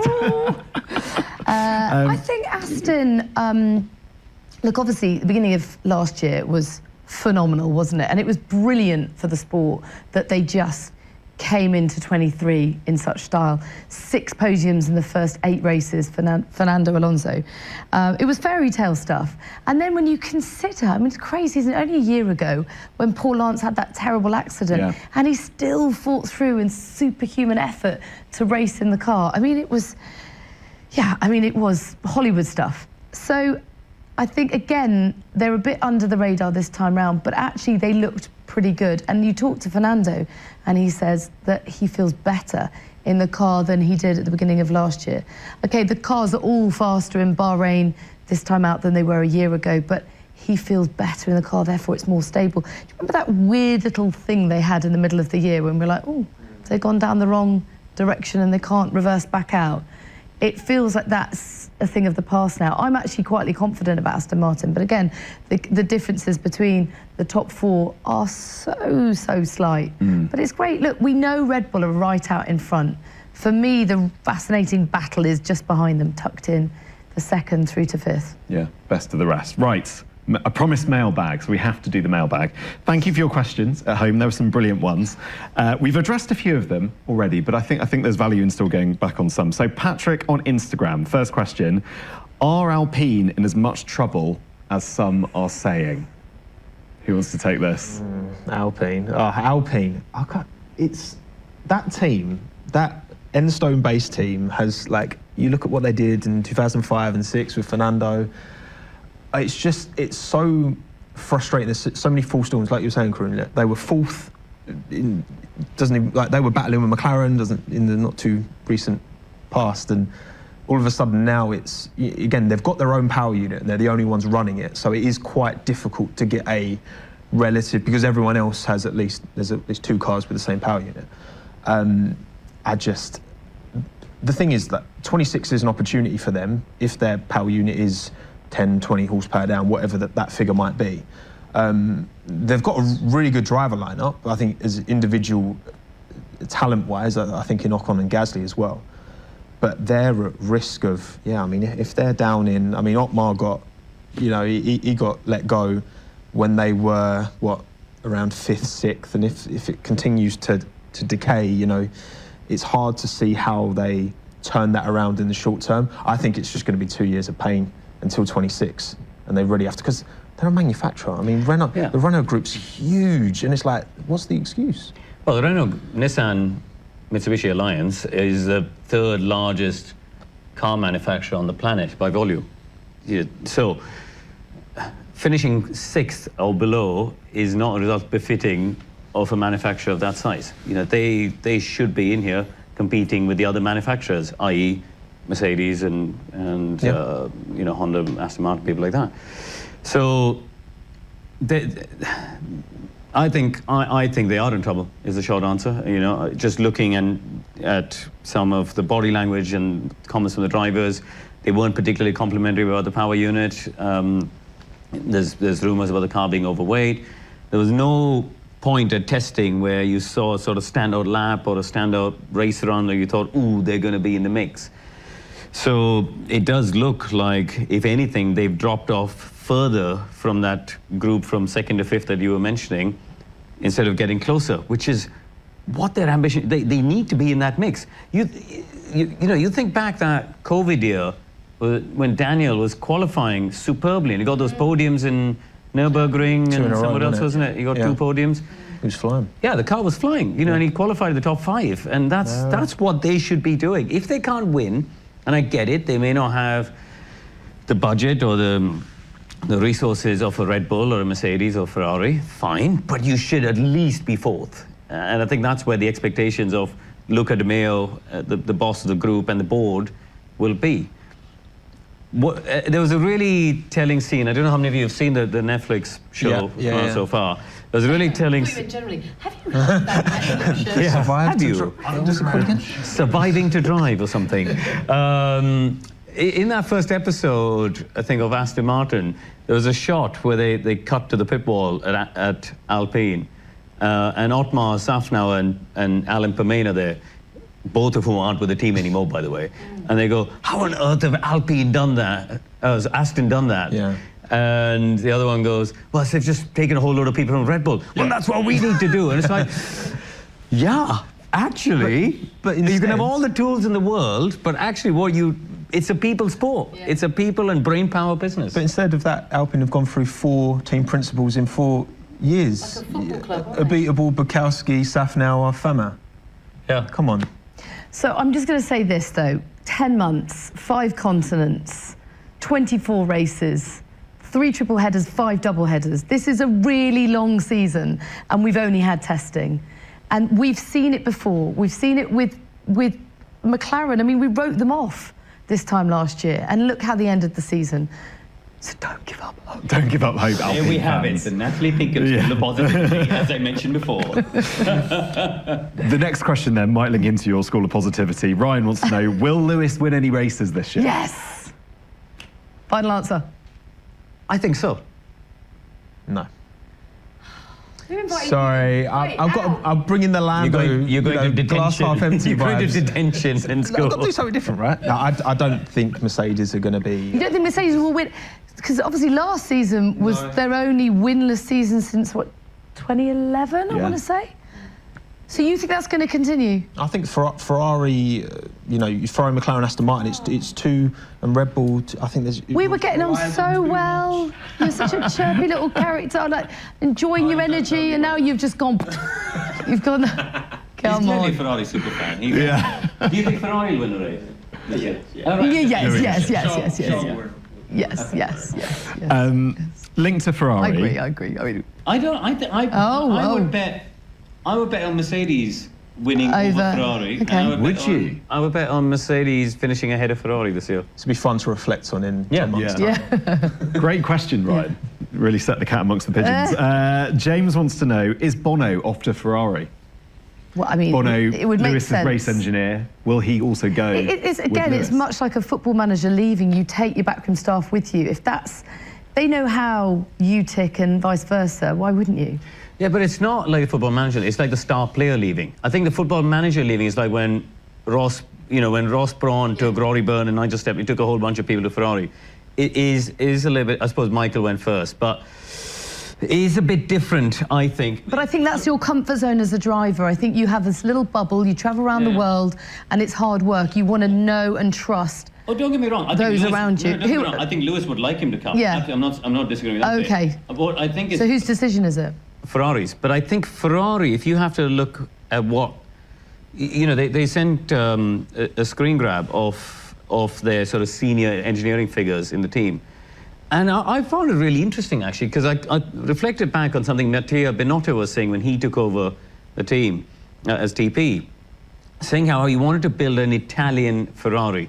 He didn't want to do this thing where you just bring in a whole load of people from other places. He wants to build an Italian team and go down to those sort of core nationalistic pride, really. And he's done that, actually. If you look at the engineering room, you have Fred Vasseur as a Frenchman at the top. You've got Charles Leclerc's driver coach, Jacques Clear from England, and you've got Xavi Marcos, the race engineer, Spanish. But everyone else is actually Italian, apart from, I think, the chief strategist. So they built that sort of team, and they're trying to do it in this Ferrari Italian way. I think that is a romantic notion, which is all well and good, but I don't think it necessarily reaps rewards. And actually, think about Lewis going there, unable to speak the language fluently. You're going to want your comfort blanket of your race engineer alongside you. So give him that. To be based in Maranello? Yes, for that 100%. job? Well, you speak of Rob Smedley, people like that, they have to go. And You I have think to live out there. That's the tricky part, right? If it was another team in Motorsport Valley, then, you've just got an extra 30-minute commute, but he would have to you know, I'm sure he's got, you know, his family. That's another factor. I know that with Sauber, they're Himmel-based, that's been a bit of a, you know, I've read plenty of articles talking about how that's a bit of a limitation for that team to get the talent to go to that location. Having said all that, I would love to see Bono go to Ferrari. Oh, of I think I course. would. I think they'd make a nice little super team. Yeah. And I think actually, that's what I was trying to get at. Is I think it depends on the philosophy change. Now, Binotto spent all these years recruiting all these Italians into the senior engineering and build that team. That doesn't mean that's Fred's vision. And Fred might go out there and say, actually, what we need to do is nick these people from Red Bull and Mercedes and Motorsport Valley. Back to your earlier point, you know, bring in the best brains and the best people and actually take some of the emotion out of it. Some of the best leaders are when they have that sense of detachment from the overwhelming emotion and passion of leading a team like Ferrari. Especially Ferrari. Yeah, absolutely. If you were Lewis, you know, you're going into a non-British team for the first time in your career, you'd want to have the comfort blanket of having Bono by your side. I also think, if I was him, I'd be on the phone to Newey or Pierre Vacher or any of the senior aerodynamicists at Red Bull going, right, do you want to come and join this Ferrari project? I mean, what a legacy, right? If you could be, for him to guarantee that legacy, just make those phone calls, bring as many top people as you can. The thing is, one more thing I want to say on Lewis is that, I remember a segment Sky did, Martin was sat with Lewis and he was talking about how a lot of people see Lewis and he's wears his heart on his sleeve, and you can be seen to be like complaining a lot on the radio. And he was talking in that segment, he was like, that's just how I am. But like Bono understands that. And I think he would be, versus a driver like Daniel Ricciardo, who on the radio, he's just ice cool. Like he's just like, he's so level, which is quite different to his like quite outgoing personality. But on the radio, he's very level. He doesn't have those peaks in emotion. Lewis does. And I think having Bono with him would be super, like almost extra helpful compared to maybe some other drivers. A little buffer between... Yeah, but it's like Max and GP. It works. So don't break up a healthy, strong marriage. Very good. Final question that we've got time for. Will there be any mid-season driver swaps? Oh. If you could put one, Perez and Ricciardo? I mean, it's the one that we're all thinking of. Yeah. If there was going to be one, maybe if you were going to predict it, but... I mean, of all the teams and organizations, I should say, because there are two teams on the grid, they're the ones who aren't opposed to doing swaps during the season, isn't it? They're the ones who are... And they've got a pool of drivers to pick from. You'd have to say there's 5 of them, and I include Lawson as in that pool. You'd have to say Max is not going anywhere. So those other 4, if we could say Yuki's probably not going anywhere, there's that pool of 3 of them where there could be a bit of shuffling. I don't think they'd put Lawson in the big team. It's too early. He needs to earn his stripes. So by process of elimination, I guess, which drivers are the biggest candidates to come into a team? Because again, Lawson would obviously be one. I'm talking from like outside of the 20 drivers we have on the grid right now. Just thinking like who would be, I know obviously Haas are going to do like 6 FP1s with Behrman, but that's more of a long term. I don't feel there's anyone right now that there was a sense of injustice that they're not in the sport this year. Lawson's the only one that obviously really hit the ground running brilliantly, and there was no more that he could have done. I mean, actually, it was out of his hands, wasn't it? He did. If you see his drive to survive everything. He's not happy about being left out. No, because I think he wouldn't be. He was brilliant. He was brilliant, but I just don't think it was an option for them at that time to take him. So aside from Lawson, I think there's lots of up-and-coming talent who may be in a couple of years' time. But I think, actually, one of the great things, we touched on it earlier, is the stability of the grid, that we've got the same... Yeah. But, we've been surprised before. Things happen. Yeah. I'd love to see Alex Palou come in. I want to give him a little shout. I know he really wants to get into F1. All this movement with Andretti and McLaren and all that, he wants to try and choreograph a way into Formula One. But he needs... He needs to, sort of sort out his thought process, I think, because he did manage to colossally make a mess of his contractual saga and upset everybody. He's got 2 titles, and I think he's a great driver. He's done FP1 for McLaren as well. No, he's a good driver. I don't like the fact that the F2 champion for the last 2 years hasn't graduated to F1. I don't like the fact Oscar had to wait a year when he was clearly an unbelievable talent. We have got a logjam. And some of it is because we haven't got enough cars on the grid. Segueing back to Andretti. If Teo performs well in Super Formula, and then maybe Bottas and Joe aren't quite bringing, maybe there's a way in for Teo. I suppose also, though, it depends on the talent pool within F2. If you've got 5 or 6 drivers who are really pushing hard and one rises to the top, they absolutely deserve that. But if it's actually not that competitive a fight, do they deserve to be elevated? Again, it feels like the relegation promotion element that you get in other sports, that there does need to be fluidity within the sport. Yeah, exactly. And you look at Felipe Drugovich, he's going to feel hard done by, isn't he? He won the championship in a year where Logan Sargent finished 4th. And Logan's getting a 2nd season at Williams. Felipe is on the sidelines for the 2nd season. So if you were him, you'd be feeling a bit aggrieved with life. But that is Formula One. I think the F2 field is crazy. Like the caliber, you've got Rotoma Miata in there as well, who Super Formula champion and Super GT champion. You've got Colapinto, who's F3 champion, and Zach O'Sullivan, who they're both Williams Academy drivers. Obviously Kimi and Ollie Behrman. Like you've got Victor Martin, who's beat Ollie Behrman both the last 2 seasons. I know, but I'm still interested Jack whether Doohan. they can make that leap up. Jack Doohan's an interesting one, I think. He's not doing F2 again, is he? No, he's all in on Alpine reserve because he wants to try and get himself a seat. Maybe if one of the Alpine drivers decides that it's not for them, he could slot in. It's almost like we need another team, isn't it? That's a whole other podcast. That is a whole other podcast. Don't get us started. Yes, don't get us started. Right, just time to tell you about when we're on air this week. So we're going to be live on Wednesday in Bahrain for our drivers' press conference show and a special F1 show previewing the season. Then it's into the track action just before lunchtime on Thursday with practice, and then building up to qualifying on Friday at 4 p.m. with the race on Saturday at 3 p.m. Saturday. Let's just be super clear about that. Both Bahrain and Saudi Arabia are happening on Saturday. And then we're into normal Sunday races. Thanks, everyone. Thank you. You're off to Bahrain tomorrow. I am. Have you packed all your hair products? We know that's the most important thing in the Matt Baker suitcase. Actually, Dan, one of our cameramen, has already used some of the hair products this morning. So, yeah, everyone's... And he's looking great. And he's looking great. You'll have to take my word for it. Natalie, watching from home? Absolutely. Yeah. Can't wait. I cannot wait for the season to get started. Yeah. Tommy, where are you going to watch it? Yeah, I wish I was going Bahrain, but I'll be in Essex, so it's basically the same thing. Basically the same, isn't it? Yeah. Thank you, everyone.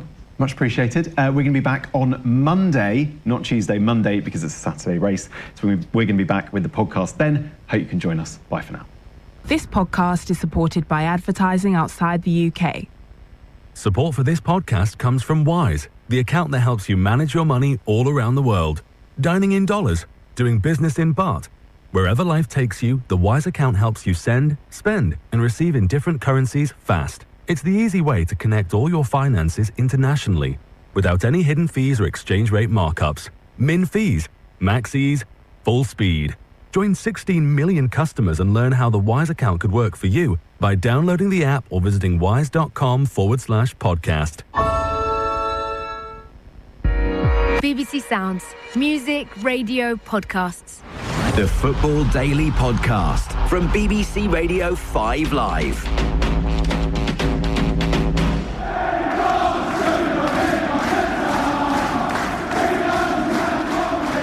He's given us a reason to believe that we are getting back to where we want to be. It's almost like he is one of us. I can't explain how much I love him. He's full of energy, he's full of excitement, he's full of intensity as well on the touchline. What he's done is nothing short of a miracle for Arsenal Football Club. In the end, they fell short, but after years of mediocrity, Mikel Arteta has turned Arsenal back into contenders. With the youngest squad in the Premier League this season, they pushed Manchester City in the title race, landing Champions League football for the first time since 2016.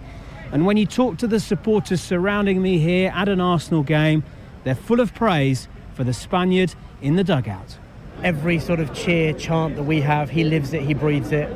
We see what it means to him. You know, he comes across as a very serious, sort of sincere person in his press conferences, but when you see him out and about with the players, training ground, on the touchline, he feels it. And as an ex-player, he understands what it means to be Arsenal. So when you see him on the touchline, you feel a sense of pride, you feel a sense of excitement, and we're just so excited to see where it kind of ends up with him. The atmosphere at the Emirates Stadium now, I would say, is second to none. It's been exceedingly good. The fans are behind him, and it's more that the players and the manager are bonding with the fan. It's almost like a new relationship beginning again. It's like that, you know, we're all in love with each other, you know. He has a great sense of value. He demands respect. I love his psychology. I love that he wants to look at things from everybody else's point of view to try to get the best out of everybody. Before taking charge of Arsenal, Arteta had never been a head coach before. But now, after some turbulent seasons and at the age of just 41, he's mixing it with the top managers in the game. So how did he transition so quickly from midfielder to management? What were the key steps on his journey into coaching? And what makes him stand out from others who have tried and failed at Europe's top clubs? My name's John Bennett, and this is Arteta, the making of Mikel. Coming up, we'll meet the Premier League star who shared a bunk bed with Arteta at Barcelona's world-famous academy. We were sharing same dreams, same nightmares, same fears. We were all together supporting each other because we were at that time brothers. We'll go back to where it all began for Arteta, a small youth club next to a hair salon which has quietly become an amazing La Liga talent factory. He was not like other kids who got distracted, talked to each other, joked around. Instead, he was very attentive. And when he came on the field, he played brilliantly because he had so much quality.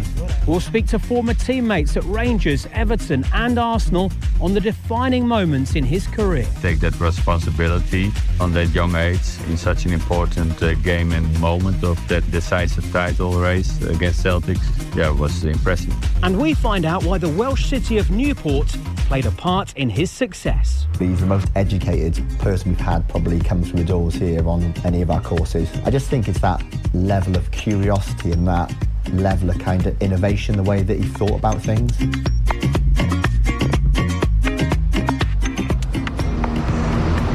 But first, I'm outside one of the most famous stadiums in the world, the Camp Nou, home of Barcelona, because perhaps above all else, this may have been the most influential place in Mikel Arteta's football journey.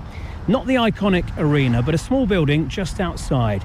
If you've been here to watch a game, you may have walked past without noticing it. It's La Masia, which literally translates as the farmhouse, and that's exactly what it looks like. It's a fairly small Catalan farmhouse with a tiled, angled roof, now surrounded by fencing because it's not used anymore.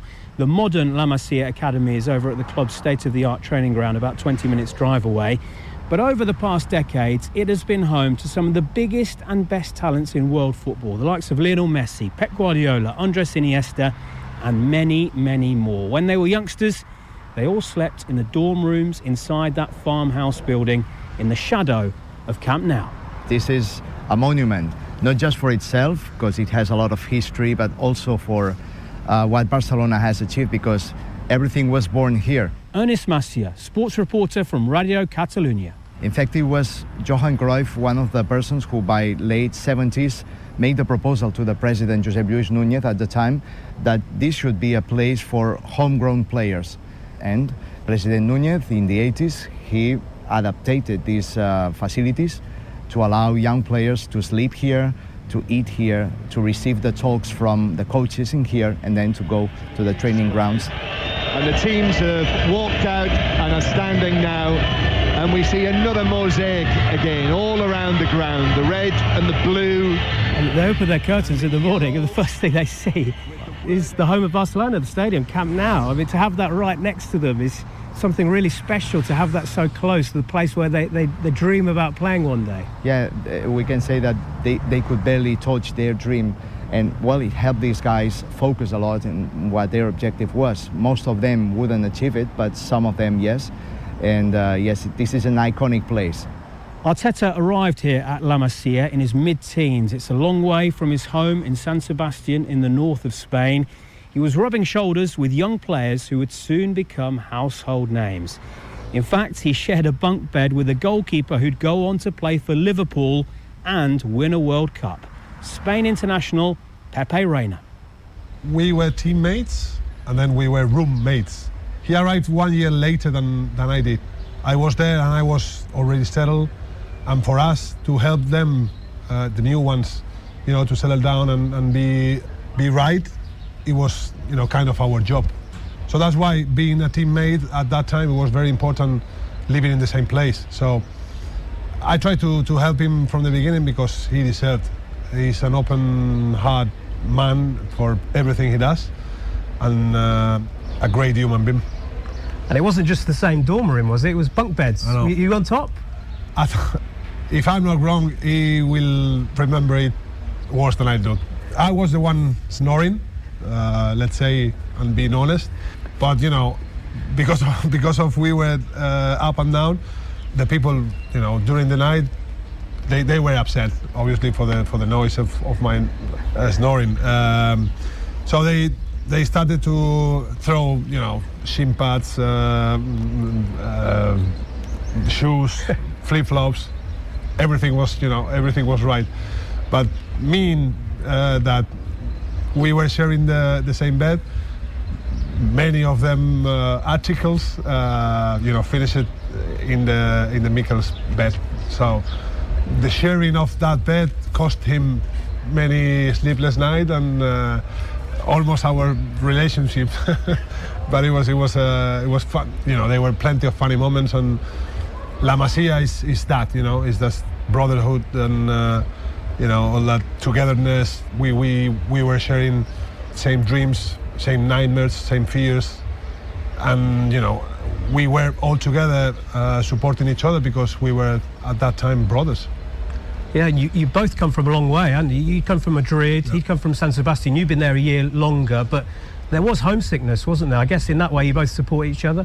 We were 13, 14, 15-year-old kids, and we missed our families. We missed our brothers, sisters, our parents. I remember reading letters from home at that time. So, and there were tears. There were, people crying, and it was tough moments. It was not only funny moments and football moments.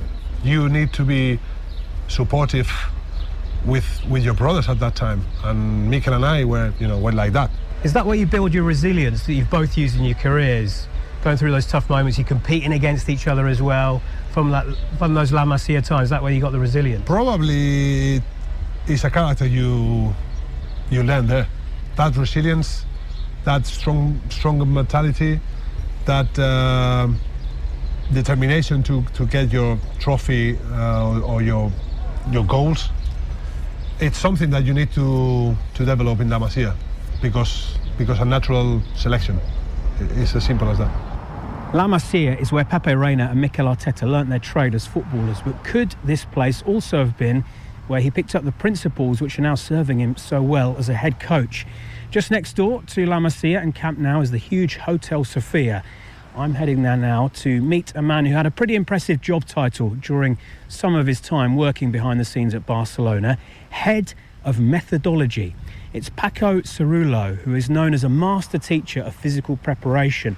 He was a fitness coach under Pep Guardiola and was described by the now Manchester City head coach as the best physical trainer I've ever worked with. In fact, it was Guardiola's mentor, the great Johan Cruyff, who promoted him to become physical trainer of the club's first team in 1994. And up until leaving Barcelona last year, he was at the heart of their identity and their success. I remember Mikel's time at Barça B. I was a fitness coach. His coach, Quique Costas, was with him for 2 years. Later, he was promoted to the first team, where he didn't play much. I took many training sessions with Mikel. He was small and slim, but skillful. He understood the game very well. The relationship he established with his teammates in the game was always very mature. He wasn't the most athletic player, and he wasn't a certain starter because he was competed with some very good players in midfield, but he held his own. When he played, especially in the second year, the team played more in Barca style. Then he went to the first team and we met each other less often. I have great memories of the time we met. He liked to train a lot. He had a lot of respect for his teammates and the coaching staff. He was very nice and extremely polite. Barcelona inevitably in possession. Busquets backheels it to Iniesta. Taken up by Messi. Xavi. La Masia has produced so many great players, and many of those great players are now becoming coaches like Mikel Arteta. Is it because you don't only teach a different way of playing, but also a different way of thinking about the game? Do players who come out of La Masia become more creative in the way they think tactically about football and more innovative, perhaps? La esencia del juego del Barça. The philosophy is that you help your teammates do what they are capable of doing well. This means leaving your ego at the door as you put your teammate above yourself. And that comes with a cost. Some players did not accept it and did not succeed at grassroots level. Others understood that it wasn't about sacrificing yourself, but it was about tailoring your game to the needs of your teammate. This is what Arteta and Guardiola used to do. When the player received the ball, They said thank you because it had arrived exactly as they wanted it. Some players accepted it, some found it difficult. This meant that some players who were perfectly suited to other clubs were not right for Barca. This is the essence of La Masia. Your teammate comes first. And that's very difficult in a game where personal glory is so important to so many players. Arteta was one of those players who appeared when needed and did what was needed for the team. Arteta, like Pep, was unselfish and played for others. His essence was to work for the team and help others to thrive. And this is what he does now with his players. He trains them so that their only priority is to collaborate with their teammates. Arteta tries to create an environment where creativity can thrive. Prácticas particulares que aporten cosas al juego, etcétera. Supongo que será así. So Mikel Arteta was schooled in the Barcelona ideology at La Masia. But according to Pepe Reina, many of the raw materials of a future coach were already there. He was born as a manager, I think. He's intelligent on the pitch, he's been demonstrated off the pitch also. But I think the education in Barcelona as a player, and especially in his position, it's particularly strong. So it was only normal that those players in those positions, they know more football than others. It's as simple as that. Could you always see that you go into management when he was young? It was the personality of that, and also because he was lucky enough to finish his footballing career and then have a little master with Pep for 3 years. That's an unbelievable starting point to say something. It's like when somebody graduates in the university and then does the master in Harvard to do the specialty of coaching. It was his lucky and deserving so, because you knew Mikel when already was finishing his career as a football player, that he was already a manager. So that's why he deserved, and he got the opportunity to start with Guardiola for 3 years. And finally, are you thinking you might follow Mikel Arteta into coaching yourself? I will need to learn from him. I will visit him, but yeah, it is the way I will start. The managing area is kicking in my head from 2 or 3 years ago. Nowadays, I think more as a coach than almost as a player. So you need to prepare yourself mentally, but also, get your license and be prepared. Be clever with who you study and who you choose as a mentor. But Mikel is strongly up there with one of my favorites, and I will learn, if I can, from his manager abilities, because he's going to be one of the greatest. I could see you in a management team together, from the bunk bed to the technical area. It could be, if he wants. I'm available probably in 2 or 3 years. So it's a strong situation there.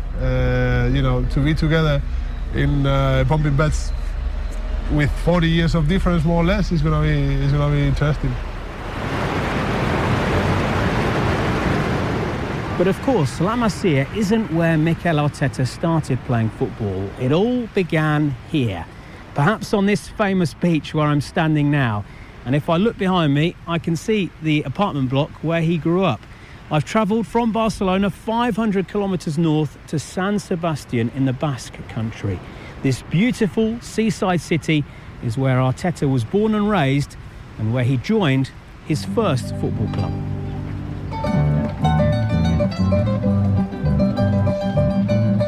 So a stone's throw from the beach and from the town centre.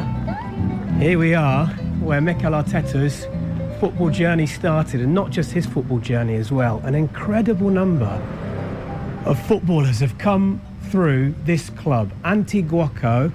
The name of the club crest as well, blue and white, is above this brown door. Let's knock and meet one of Mikel Arteta's first coaches. Roberto. Hello. Hello. Nice to meet you. Yeah. Thanks so much for the invite. Wow. The first thing that greets you here is a number of shirts on the wall. And these are all shirts of players who have come through this club. Let me count. 1, 2, 3, 4, 5, 6, 7, 8, 9, 10. I think it's about 20 shirts. And there's a shrine to Xabi Alonso with a number of Liverpool shirts. Xabi Alonso lifting the Champions League trophy. And a bit further on, a shrine to Mikel Arteta. Some Arsenal shirts, some boots from his time at Everton. Roberto, let's sit down and have a chat about Mikel Arteta's time here at the club.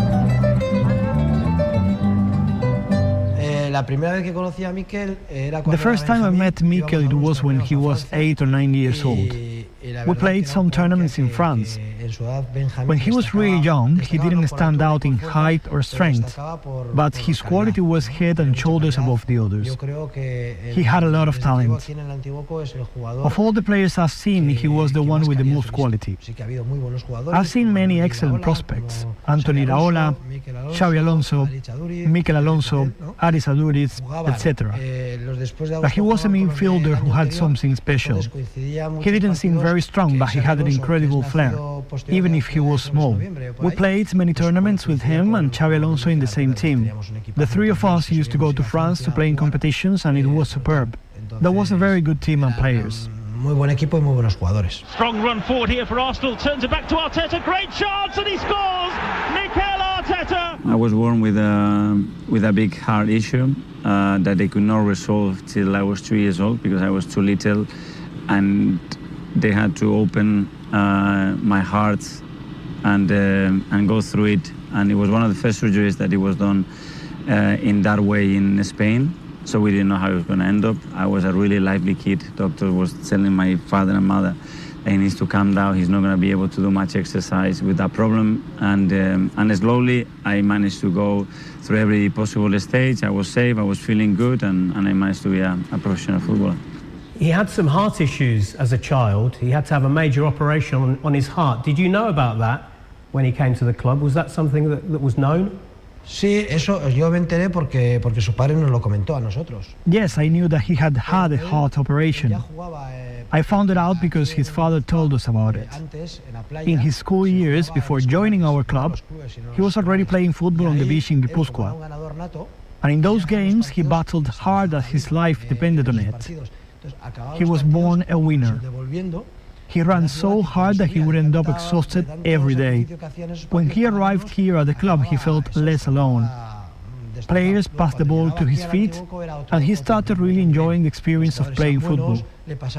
His father had told us that he had had a heart operation, that he had a scar. However, it never affected his sporting life at all.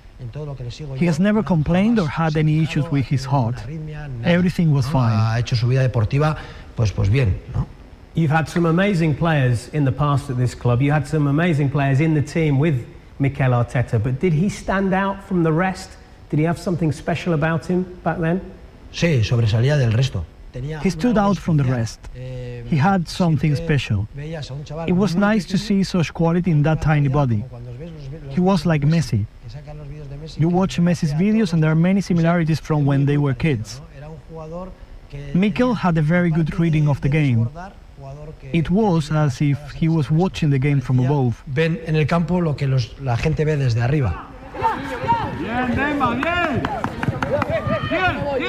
About 20 minutes up the hill from the clubhouse is the pitch where Mikel Arteta, as a boy, learnt his skills. This is where the current generation of Antiguoco under-14s are training. This is the age that Mikel Arteta was when he was picked up and signed by Barcelona, when he went to the famous La Masia Academy.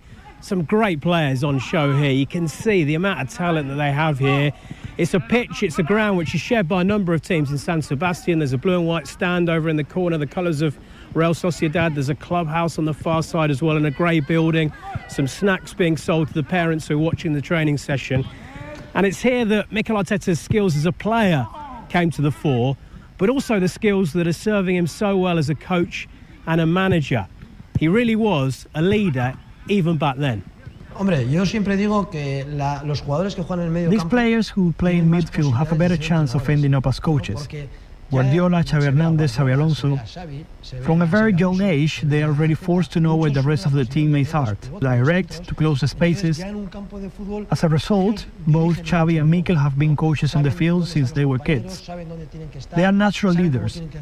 And if you're a leader in your youth team like Antiguoco, you become a leader in Glasgow, Everton or Arsenal, and you're destined to be a manager. When he told me, while still active as a player, that he was starting to get the coach license, I had no doubt about that he would succeed. When he was little and came back to watch his former friends playing football, he often told me, they're playing a 4-4-2 or 4-3-2-1 system. He was already observing the team's formation and tactics. Él ya estaba viendo un poco las formaciones del equipo, ¿no? I know that he didn't forget you even when he joined Barcelona. There's this story that he was signing a sponsorship deal, aged 18, and it was with a big kit manufacturer, and he said, yeah, I'll sign it, but only if you send kits back to my first club. Is that true? Yo recuerdo que Mikel no solamente... Yes, not just about the tracksuits. When Mikel signed his first contract with Adidas, he said, I'll sign, but you have to send us 20 jackets for the Antiguoco first team. Sometime later, he was already at Everton. One day, he asked me for the address of Antiguoco. I asked him, why? And he said, you give me the address. After a week, we received 4 huge boxes with Everton clothing for the coaches and our staff. You can imagine the happiness that gave us. Una ilusión del club, pues bárbara, ¿no?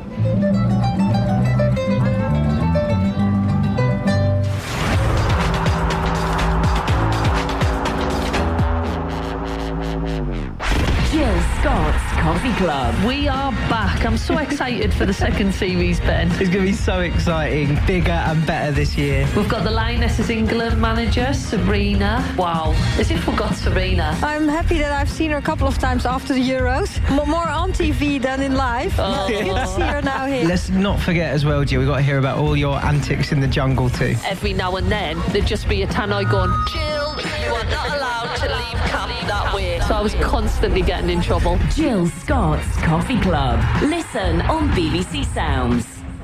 The Football Daily Podcast from BBC Radio 5 Live.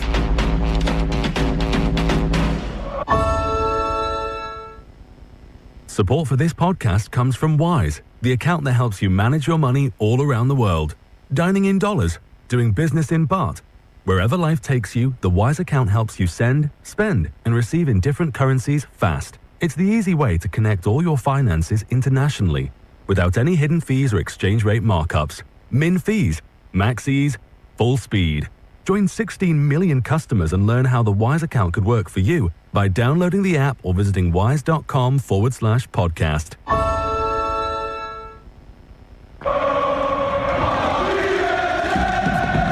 Despite being highly rated, Arteta never went on to make an appearance in the Barcelona first team. But midway through the 2000-2001 season, the club sent him on loan to another big name. Arteta joined Paris Saint-Germain.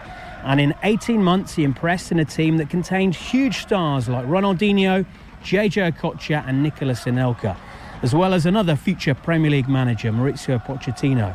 His first permanent transfer, though, would be to Glasgow Rangers, where he linked up with another ex-Barcelona player, Ronald de Boer, who he had already impressed in a UEFA Cup match between PSG and the Scottish Giants. He was outstanding as an 18-year-old boy there on the midfield, controlling really like a Barca player, the really Barcelona school player as he is at that time, controlling the ball very confidently, great passer, great idea with great vision. So yeah, he did very well in the games against us. So that's why Rangers was very interested to get such a youngster to Glasgow. Did I hear it correctly that you played a small part in his decision to make the move to Glasgow Rangers? I think he asked me, of course, at that time, they are interested, how is it there? And I said, yeah, it's amazing. I mean, Glasgow is, of course, not Paris, and it's definitely also not Barcelona, but it has, the ambience, the people who adore football. Yeah, I had the games. It's always you play almost at home, even if you're away, and great atmosphere. So I told him that. What impression did he make on everyone at Glasgow Rangers when he arrived? What sort of person was he at that age? Oh, he was shy, I must say, and I think I was a little bit his father figure because I spoke Spanish, of course, and Claudio Caniggia, he spoke Spanish, and Lorenzo Amoruso, with the Italian, also spoke very well Spanish. So I think we took him a little bit under his wings, and I guided him a little bit where to go in Glasgow, but also on the pitch. And but he was a shy boy. He was not the guy that look at me, I'm riding as a big star. No, definitely not. And that I think says something about the person from Miguel Arteta.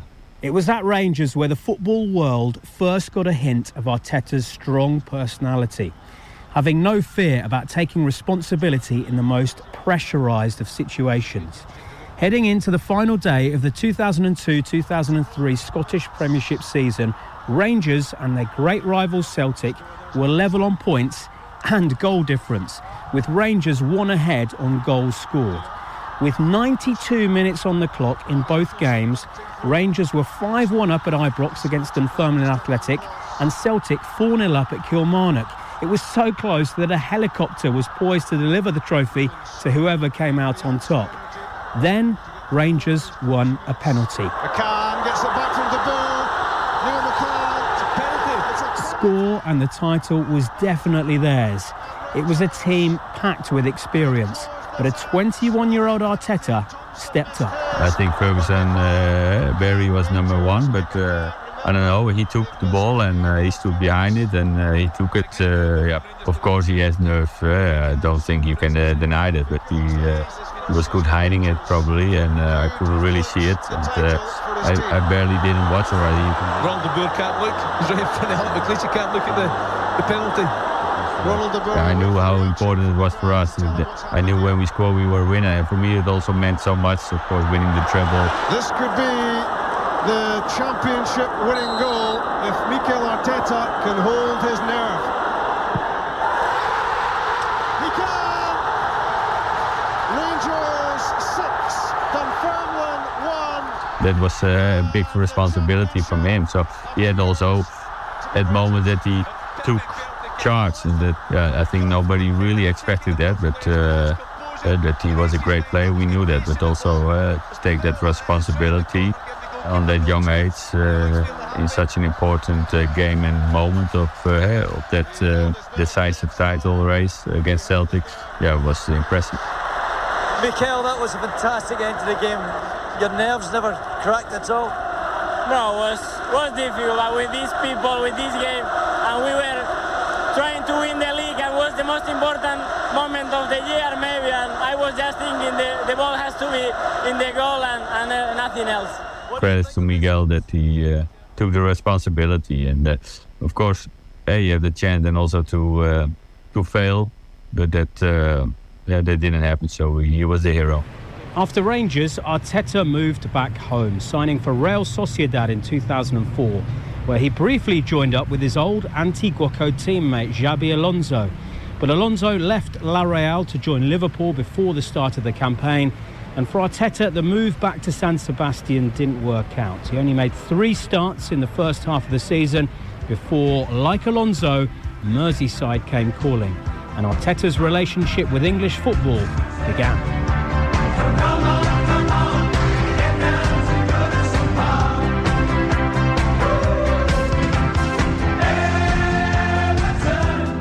One of Arteta's teammates during his 6-year spell at Everton was Alan Stubbs. When we signed Mikel, I think that was where Everton started to evolve in terms of a more probably dynamic team in terms of how their style of play changed. I think Mikel was very influential in that. And I think what we started to see was that Mikel become more of an influence in terms of the team. He certainly had a clear idea of how he wants to play as an individual, but also how he would like the team to play as a result. And there was a few occasions where we had come in at half-time and we, say for instance, we were losing the game or we come in and we hadn't played well and we were finding ourselves at 0-0 or drawing the game, he wasn't afraid to give an opinion in terms of, you know, we must do better, we've got to be braver to try and get on the ball, we have to dictate the play more.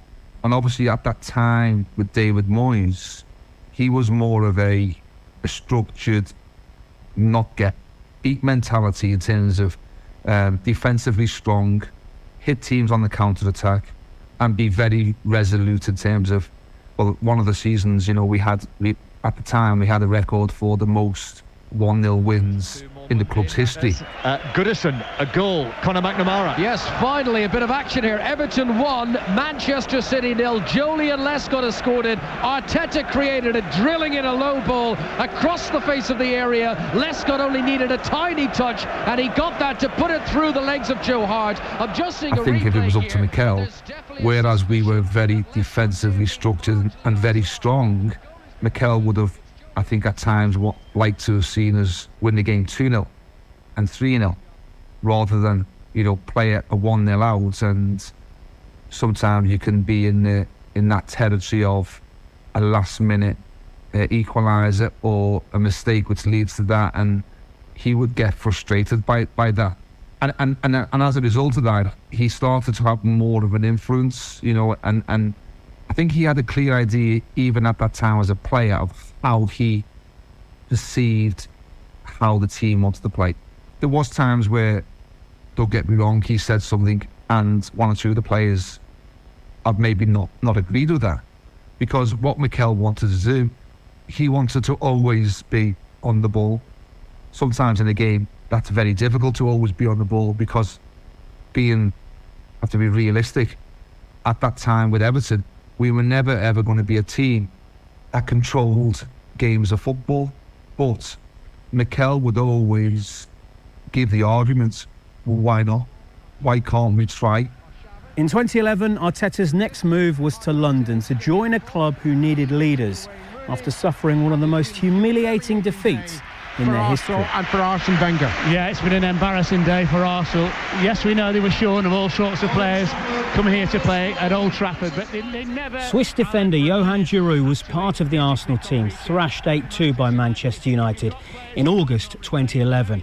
He remembers Arteta's arrival 3 days later having a calming effect on the dressing room. He was an experienced player coming from Everton, with a lot of calmness in his head, knowing what was demanding of him. A very tidy player in the middle that plays short passes or long passes, and he's someone that gives a lot for the team.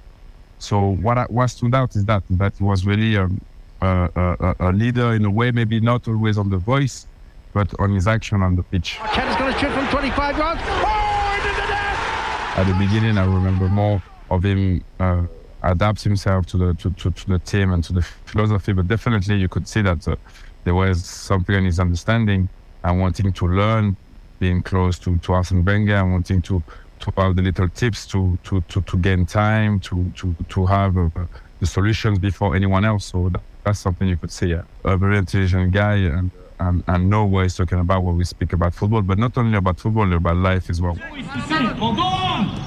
move it in the final third! Fittingly for the current Arsenal manager, it was as an Arsenal player that Arteta's ambitions to be a coach really started coming together.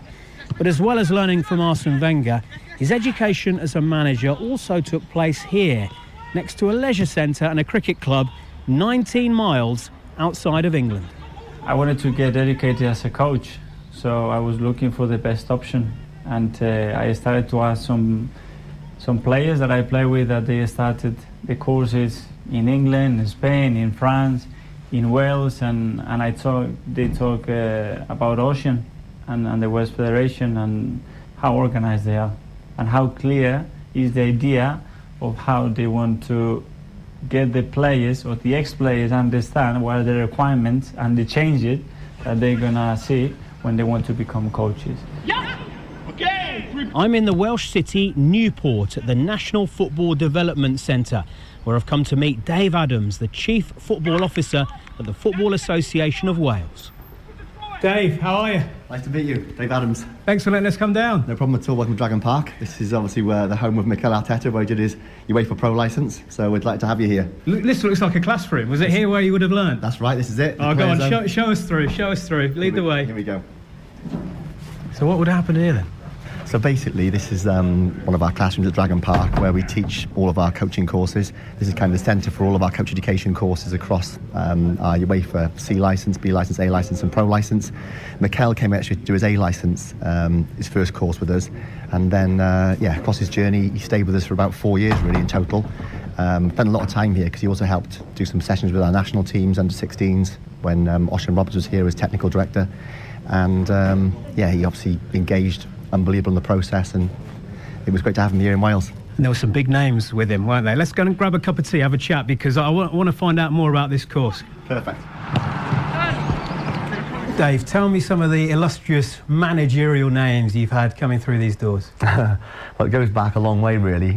We had Marcel Desailly very early on, in probably 2010, possibly that sort of time, and I think like anything, I suppose, like it sort of started this network, I suppose, someone like that coming on the course, being like a decorated international player, winning World Cups. I think it obviously brought a lot of traction to Wales, and I suppose as a consequence of that, the network grew in the professional game, and people kind of came on the courses on the back of that, really. So then we ended up having people like Roberto Martinez, Steve Cooper, Patrick Vieira, and the list sort of goes on, really. It's been incredible, really. But I think what we managed to do really well was we created this environment in Wales where we didn't impose a particular philosophy on people. We tried to get them to buy into this kind of idea. We've got a Welsh way here, a framework of player development and coach education, and trying to give them our framework, but say to them, look, you've got to find your own way, you've got to build your own values, your own philosophy. And also we have a very strong mentoring process here where we try and do individual mentoring. And Mikel found that really interesting because he was still playing when he came on his course, his original A licence programme. He was still playing at Arsenal at the time and doing work in the academy. But he had a one-on-one mentor go to the club with him and actually give him support in situ. And we think that, I suppose, learning in situ with an individual mentor is the best way of doing it. And we filmed a lot of his sessions, obviously gave him individual feedback. And it's quite interesting, not many people probably start their journey as quickly as Mikel started thinking about it. I think he was kind of thinking, right, I've got kind of maybe 4 years left of my contract here. Can I try and get my A and Pro licence completed so when I finish playing, I'm in a position where I can actually become a manager, which I think a lot of people tend to start some courses while they're still playing. But because of the commitment to a coaching course and a commitment to playing, it can be challenging. So fair play to Mikel, he obviously had a very clear idea about what he wanted to achieve, a very clear timeline of how he was going to achieve those things, and obviously made a huge, I think, commitment to that as well. Didn't do it half-heartedly. He actually committed himself fully to both things, which probably shows why he's been so successful in his career as a manager, because he has that dedication to the craft and wants to keep developing himself individually. Tell me day to day what he would have been doing on the course to really prepare him to be the manager he is now. Yeah, so we try at the start of every course, look at kind of this 360 profile of the individual. So, what areas they need support with. So is it more around the media training? Is it more around leadership and management? Is it more the technical and tactical on-pitch delivery? So I guess you have to recognise that maybe Mikel's skill set would probably be more on the tactical detail, the vision of the team, how he wants his team to play. That would be a really big thing that Mikel was very, very strong at from the get-go, because he had a very clear idea about how he wanted to do that, I suppose, Maybe the things that he needed more support with was maybe a wider awareness of the wider stakeholders, in a big clubs. How do you manage the ownership? How do you manage the sporting director? How do you manage how you speak to the fans, for example? We do a lot of work on tactics and strategies, so a lot of work on analysis of opposition, how do you analyse opposition? How do you identify strengths and weaknesses of the opposition? We do a big piece on how you communicate, how you lead, how you manage. And we try and teach the candidates not just about football. We try and look at different environments. So is there something we can take from Formula One around communication, for example, between a performance director and a driver? It's very, very similar. An analyst is watching a game from above the manager. The analyst can see the game, can see all the tactics. How does that communication work then from the analyst to the coach to the manager? So we try and bring in different people from different environments to try and not make it all about football, and try and give them a different, wider perspective of other high-performing environments which maybe could lend themselves into football. My name's Richard Williams. I'm head of player development for FA Wales. and I did the pro licence the same time as Mikel. You had Mikel on the pro licence, you also had Thierry Henry on the pro licence, you had Sol Campbell on there, you had Freddie Ljungberg, you had some really big kind of personalities from the football world on that course. So it was a little bit, probably a little special for guys who haven't been in that world, you know. Yeah, that is star-studded. There's some celebrities there. Did he stand out amongst those big names? The one thing I noticed really about working or being in the same room as him during anything we did was the clarity he had in what he wanted to do. That's the thing that I really noticed. He was very, very clear in how his teams were going to play, how he wanted to go about getting them to do that, and that came across. It was he had a lot of clarity in the way he wanted to do things. Yeah. The quality of the pass, the timing of the movement, some of the aspects that you can see there on the screen. He did do a session on the national conference for us, which was probably the year after we graduated as pro licensed coaches, and I just remember the passing drill that he did, and I still use it now, and it's just simply enough back and through passing drill, but the detail of movement and the detail of pass had to be perfect, you know. So I remember him being quite a perfectionist in terms of the way he wanted things done as well on the pitch, which I think comes from that probably that La Masia background. I think it'd be fair to say probably he's the most educated person we've had, probably comes from the doors here on any of our courses, which is a big thing to say because we've had some unbelievable managers on our programmes. I just think it's that level of curiosity and that level of kind of innovation, the way that he thought about things. It wasn't like he wanted to play in a typical way. He didn't have a typical vision for the way he wanted to lead and manage. He wanted to kind of be very authentic and think outside the box a bit more. And there's some great stories about, you know, when he lived in a similar apartment block to Pep Guardiola. You know, they thought very similarly. They were always thinking about new innovations all the time, you know, and Pep would ring Mikel at like midnight and they'd go upstairs and talk about a tactical innovation for 2 hours on a tactics board, you know, and that's kind of the way Mikel was. Like he had a real curiosity to try and innovate, and you can see his team now, you know, the way they build up and the way they play, it's trying to innovate it. This is not copying something else, you know, it's like taking it to a new level. Would you describe Mikel as a natural coach? Yeah, definitely. It's about communication coaching. A lot of it is about how you get your point across, timing of coaching, when to allow players to play and express themselves, when to go in and manage situations or correct players. But it's about being a really good communicator, I think. And yeah, you can tell that easily in terms of the way he communicates with players, the way he talks to players. I suppose what I got from in terms of his personality was around kind of humility. You know, you got what you saw. It always looked authentic, and that was in classroom and on the pitch.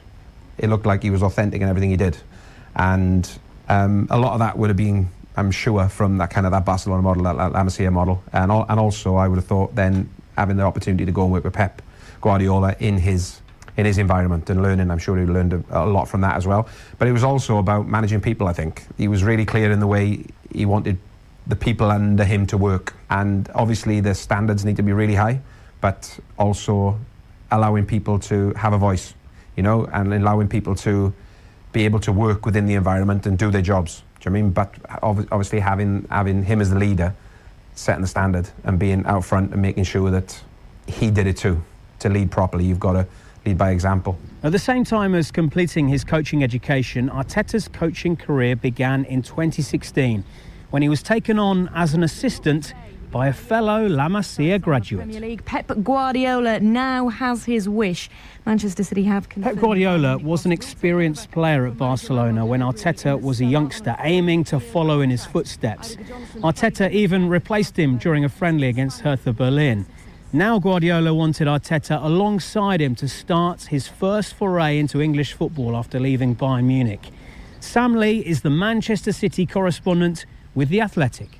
He was part of the original backroom team at Manchester City, but obviously that Guardiola backroom staff had been together a lot at Bayern Munich and Barcelona. So for him to come into that was kind of huge credit to him in the first place, because I don't think that's easy to do.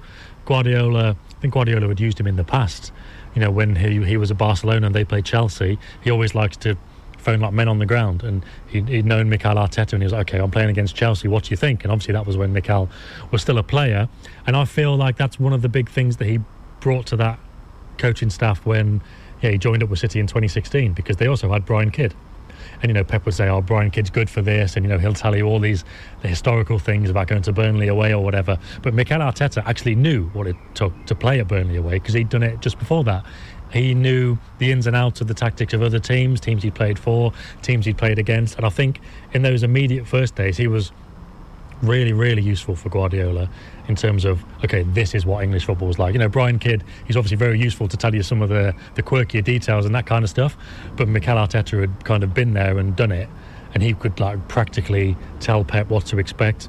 And then on the training ground, he could get stuck in and he could coach on there as well, because he'd only just hung up his boots, so he was still physically and technically capable of keeping up and doing the rondos and demonstrating and all that kind of stuff. So it was one of the guys who got Pep's idea of football, but also one of the few that could actually still kind of demonstrate it to the players as well. And now we see the man described as Mr. Manchester City, Vincent Kompany, the captain, who actually bounces. The captain at the time of Arteta's arrival at Man City was Vincent Kompany. Yeah, he probably at my age now, when he was an assistant coach, when he started as an assistant coach for Pep, and full of energy, really intense, really intelligent, and I think everybody that knows him, no one is surprised that he's doing well, and actually, for people who are in the job, it's worth restating how much of an overachievement he's actually doing with Arsenal. They have been consistent, they've been good this season, and they've been competing with one of the best sides that the Premier League has ever known. So yeah, it's hats off to the work he's done. We were together in Barcelona, then we separate our work and careers, and then we go together in the same city. It's just beautiful. Someone who got an insight into the Guardiola-Arteta dynamic was Richard Williams, Arteta's classmate on the pro licence course in Wales, when Man City came to train at Dragon Park ahead of a game against Swansea. He and Mikel organised a situation where when one of the sessions had finished on the pitch, that Pep and his coaching team would come up into the boardroom here and do a Q&A with the pro licence candidates that could make it, because it was kind of a short notice thing. So of the, I suppose, 18, 20 pro licence candidates, there were 12, maybe 14 of us managed to come here for the day. We watched the session, which was awesome. People like, Sergio Aguero and David Silva and Kolarov and players like this out there training, which was really good to watch.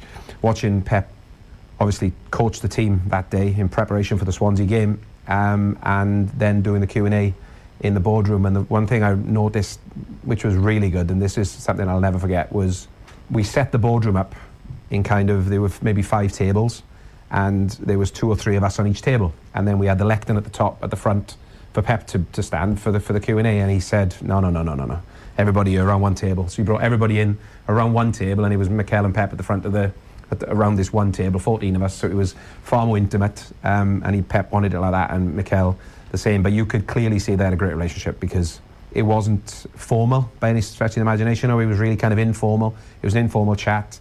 We had some questions we asked them, they answered them between them. There was joking, and there was, I suppose, banter between them as well when they were giving those questions, or giving those answers back to us. So it looked like a really comfortable, nice environment.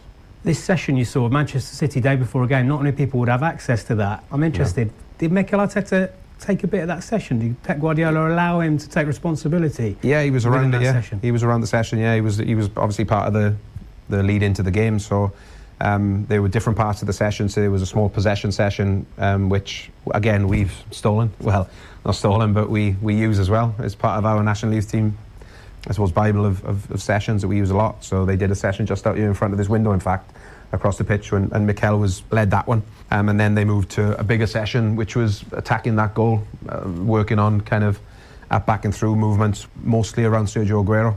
But yeah, it was really interesting, the dynamic of how they managed the session. It was good experience for us.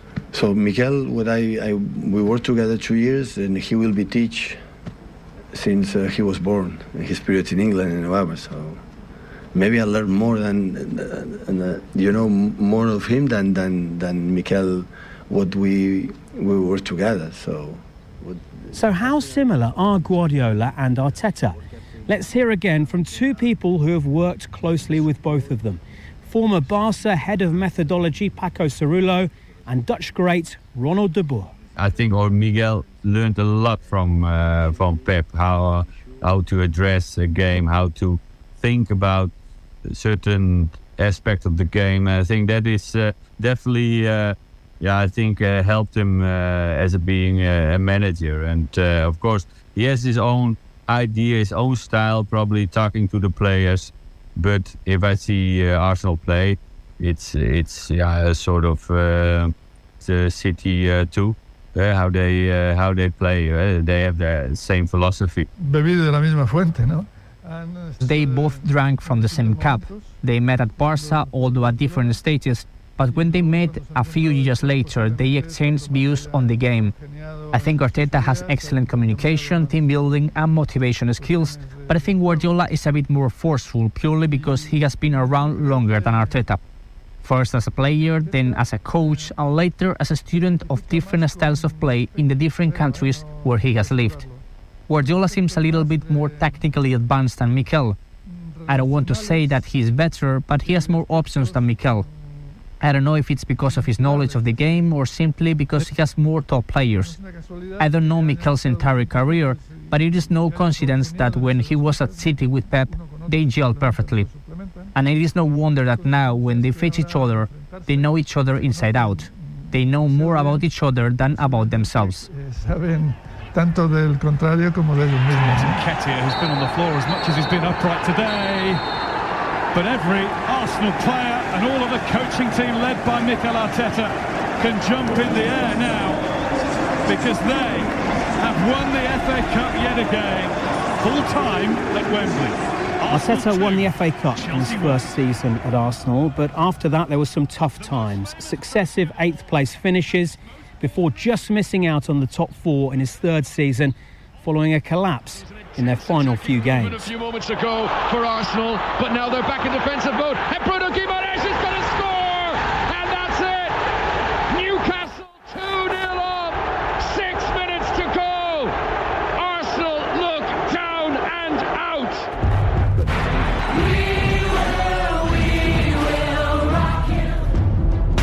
This is what we've waited for, the showdown. The fastest men in the world. Hearts racing. 1 light, 2 lights. They're backing off and backing. Pulse rising. Who will come out on top? Who'll take 3 lights, 4 He's ready to be the star. The anticipation. Powerful, strong. There's Beckham. Time, Tyson Gay right rolled all the way, he's looking around. The heart stops.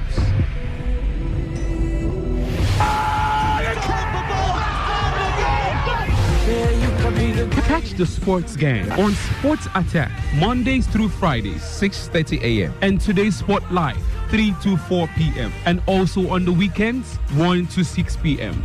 only on your premium sports radio. Today 95.1 FM. I wanna take you away.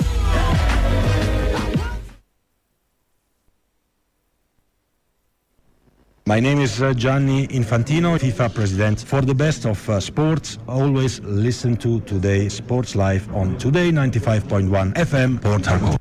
Hello, my name is Kanu Wanko, aka Papilo. For the latest and trending sports stories, always listen to Today Sports Live on Today95.1 FM, Port Harcourt.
good and wonderful afternoon to you all lovely listeners, and welcome to today's Sports Live on your premium talk, news and sports radio station. Today, 95.1 FM. Yes, it's a Sunday.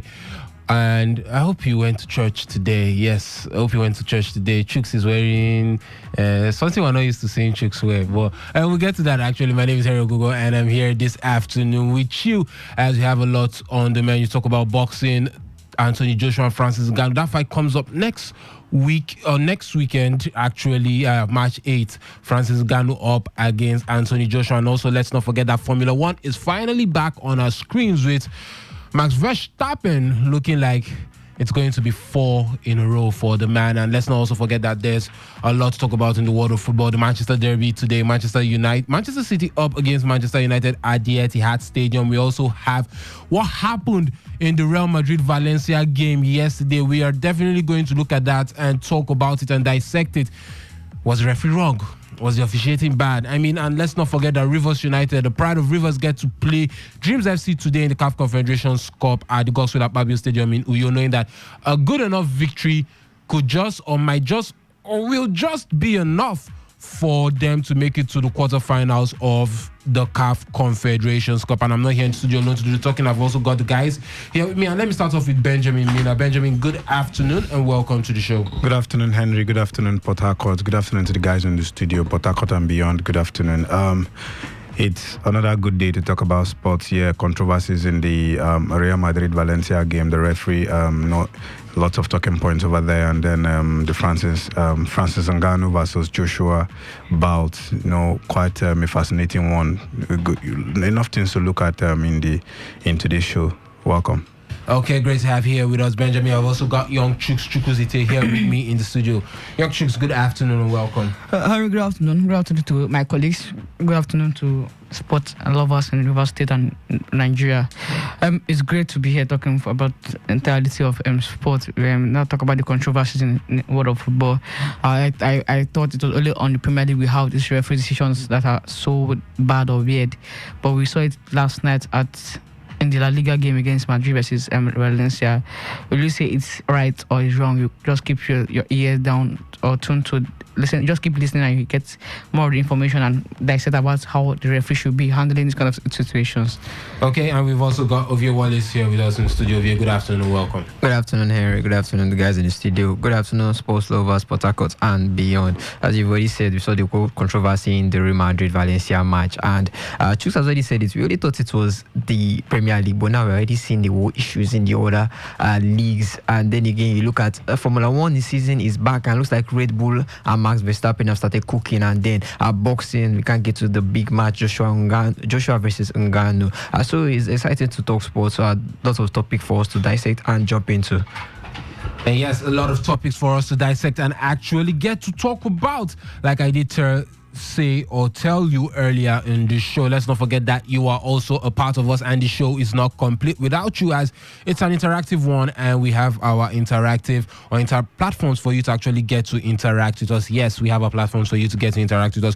You can send your thoughts to the SMS and WhatsApp portal, which is 0701 933 9962 0701 933 9962. Yes, you can send your thoughts to that portal and it will be read as the show progresses, or you can call the phone lines, which are 0817-0000951, 0817-0000951, and 0810-9510951, 0810-9510951. Phone lines will be open shortly for you to call in and give your thoughts on everything we have to discuss on the show today.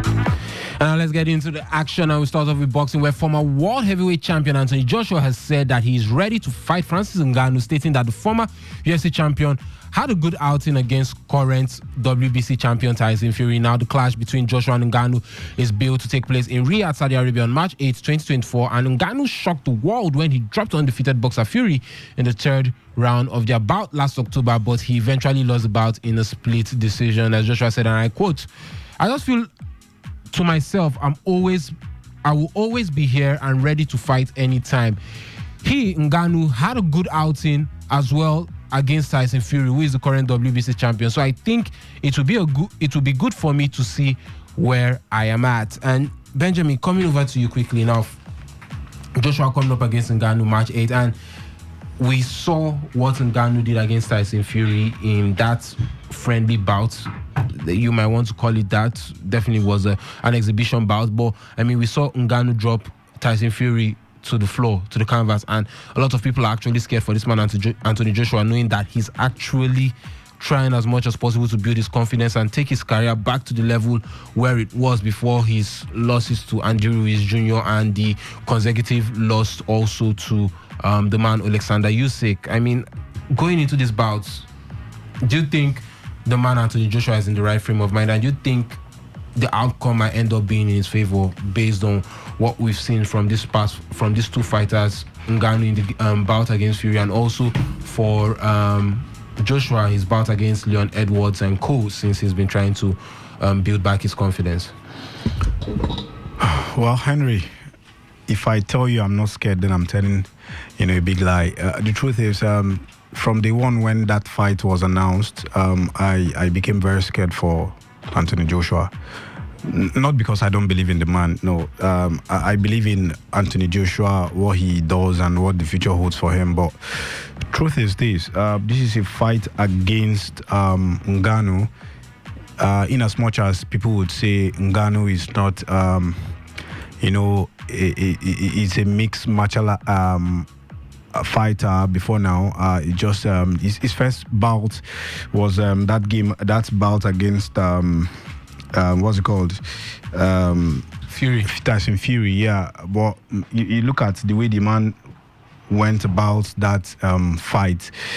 Was very aggressive, trying to show the world what he can do, what to expect. The truth is, you don't know what to expect from Francis Ngannou. If the man is a boxer, a known boxer, you'd say, okay, this is what we are going to expect from Francis Ngannou. But truth is, we don't know what to expect from the man. But you look at that fight, we have to judge him based on the fight against Tyson Fury. But that fight, he was very aggressive, throwing punches here and there. At some point, brought the man down, brought Tyson Fury down. Everybody was thinking the man building a reputation for himself. I look at Anthony Joshua. Anthony Joshua is trying to revive his career. Yes, that loss against he has won lots of fights. The loss against Andy Ruiz Jr., people were saying, oh, AJ is finished. But we saw that fight. He won three bouts back to back 3 times in a row, and then trying to build up his career, trying to come back to pecking order, so that lots of people are going to start rating him. But you look at this man, you're trying to build your career. You've been an heavyweight boxer before now, a champion before now, and then this is Ngannou that has not won anything in boxing. This is his second fight, his second bout that coming into this game. But like I said, AJ stands to lose more than Ngannou. If Ngannou loses the fight, nobody talks about it. People will say, AJ has, AJ is now back. People will start taking it serious. AJ is back. This is the AJ that we've known before. But you look at Ngannou. If Ngannou tends to win this fight, then AJ has fallen down the pecking order.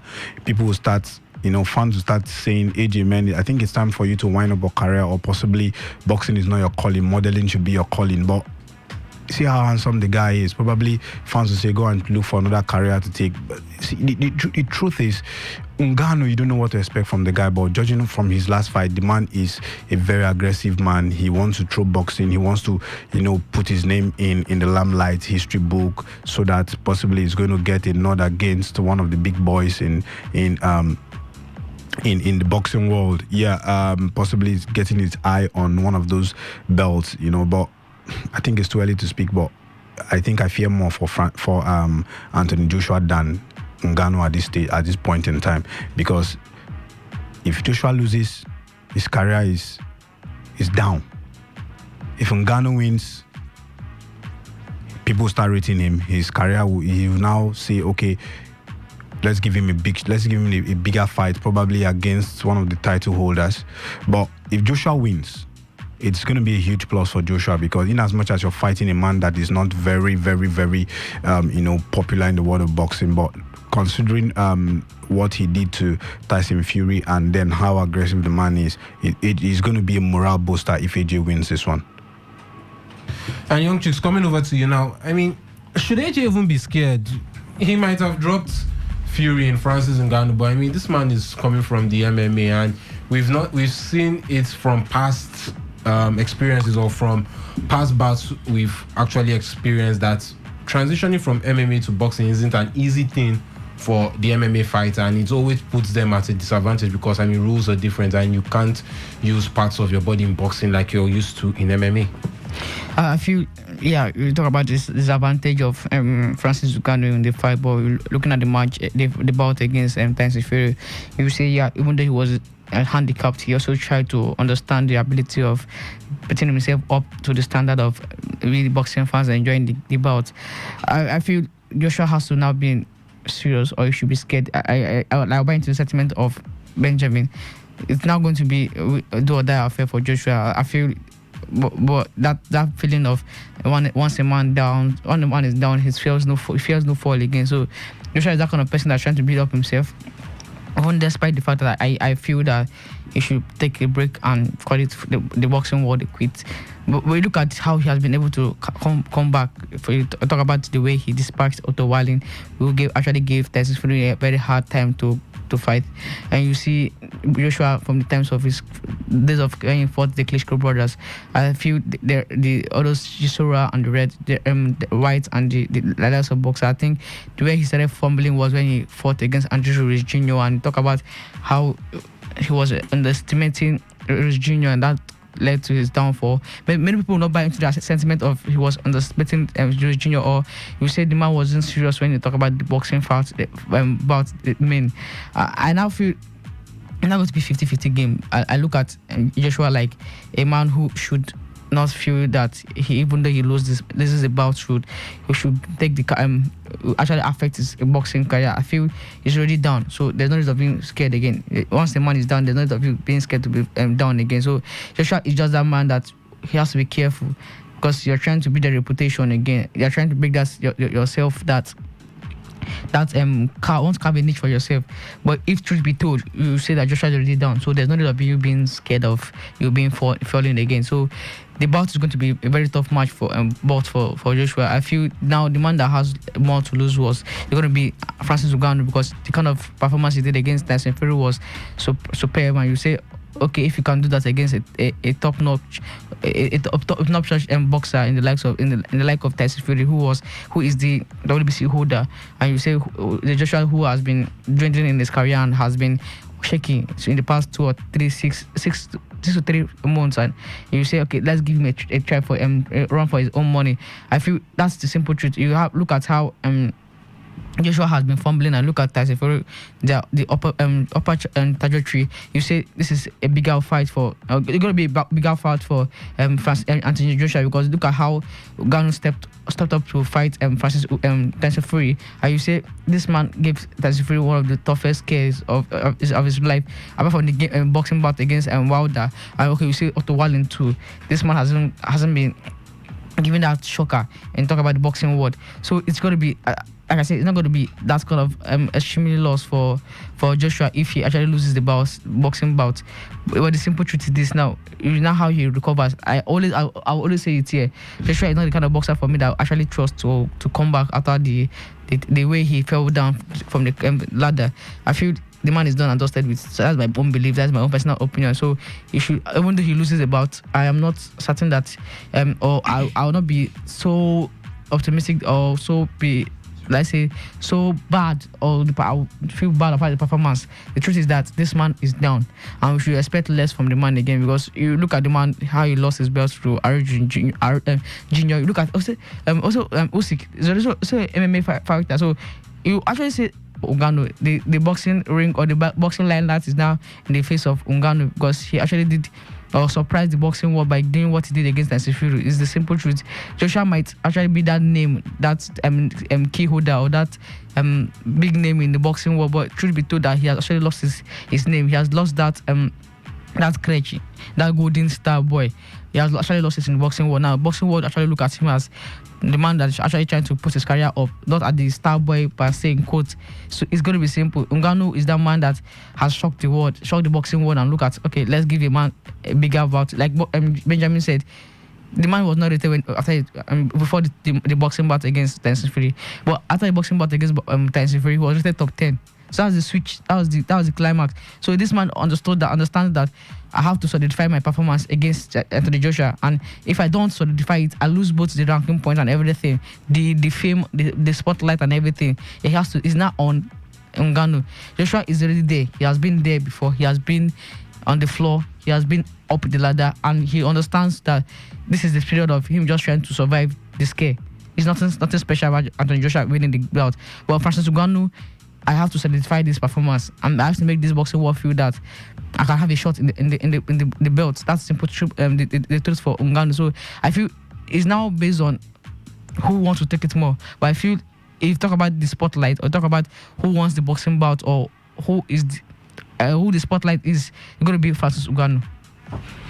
And we've also got Reliable Reliance in the building with us. Reliance, good afternoon and welcome to the show. Hi, good afternoon. Yeah, so I mean, Ngannou now. Let's paint the scenario picture. Francis Ngannou actually wins this bout. By looks of things, the man has said bye-bye to MMA and he's focusing on the boxing career now. If he does get to win Anthony Joshua, what does it mean for his career? Because I mean, a lot of people are like, Joshua is gone. He's dead weight now. He's lightweight. There's nothing spectacular about him. So does defeating Anthony Joshua actually have a major impact on Francis Ngannou's boxing career? Yes, please, it does. For someone that switched from mixed martial arts to boxing, and you're forced to fight, you're looking at world title holders or champions. Anthony Joshua, a two-time world champion, held 4 belts in the division in 2 occasions, lost to Andy Reid Jr., regained the belt, eventually lost them to Alexander Usyk. Tyson Fury, a WBC champion, a current WBC champion with the opportunity to become an undisputed champion since 1999, that Lennox Lewis was the undisputed champion in boxing. So you cannot switch from the MMA and fight these kind of persons and then you get a win and you do not become one of the toughest things to talk about. At the moment, when you're looking at boxers, you're looking at Tyson Fury.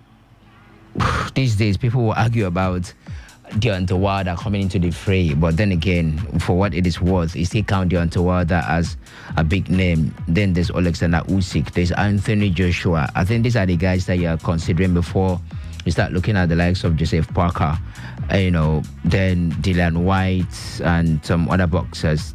For me, I do feel that there are 2 categories of the heavyweight division.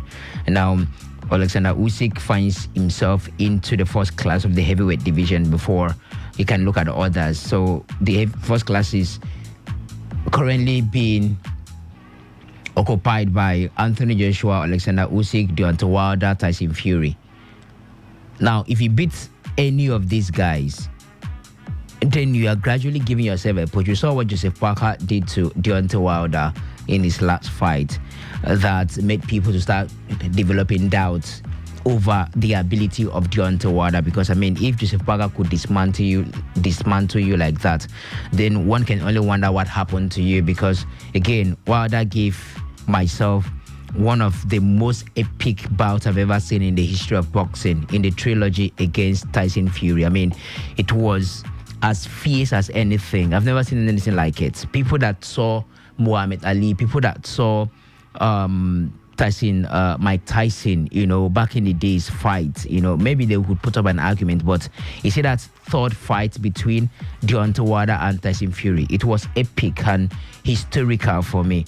So if you can, I don't know, how do you transition from that kind of performance to having a very below par performance against Joseph Parker, while only Deontay Wilder can answer that? So that puts that dent on Deontay Wilder being put into that class of the heavyweight boxer. So you are gradually finding yourself in there. Now, Joseph Parker can say, who's there?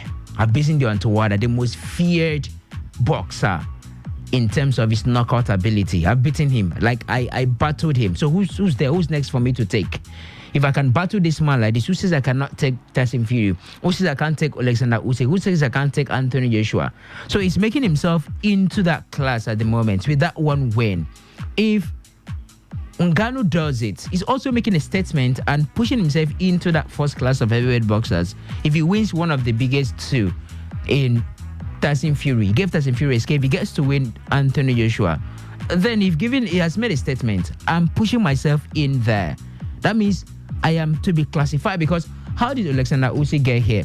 Why are we talking about Alexander Usyk as one of the people in the first class of that heavyweight division in my own categories anyways? Because he defeated Anthony Joshua twice and he's not with the belt.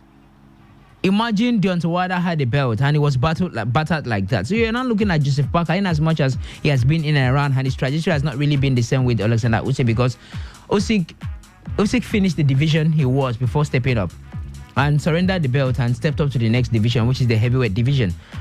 It's different from Joseph Parker. He didn't have to do all of that. So, but how did he get here? When Usyk fought the first two bouts that he had, we didn't really take him serious, because there was that belief that, who is he fighting? He just got to the heavyweight division. Who has he fought? Witherspoon, who is that?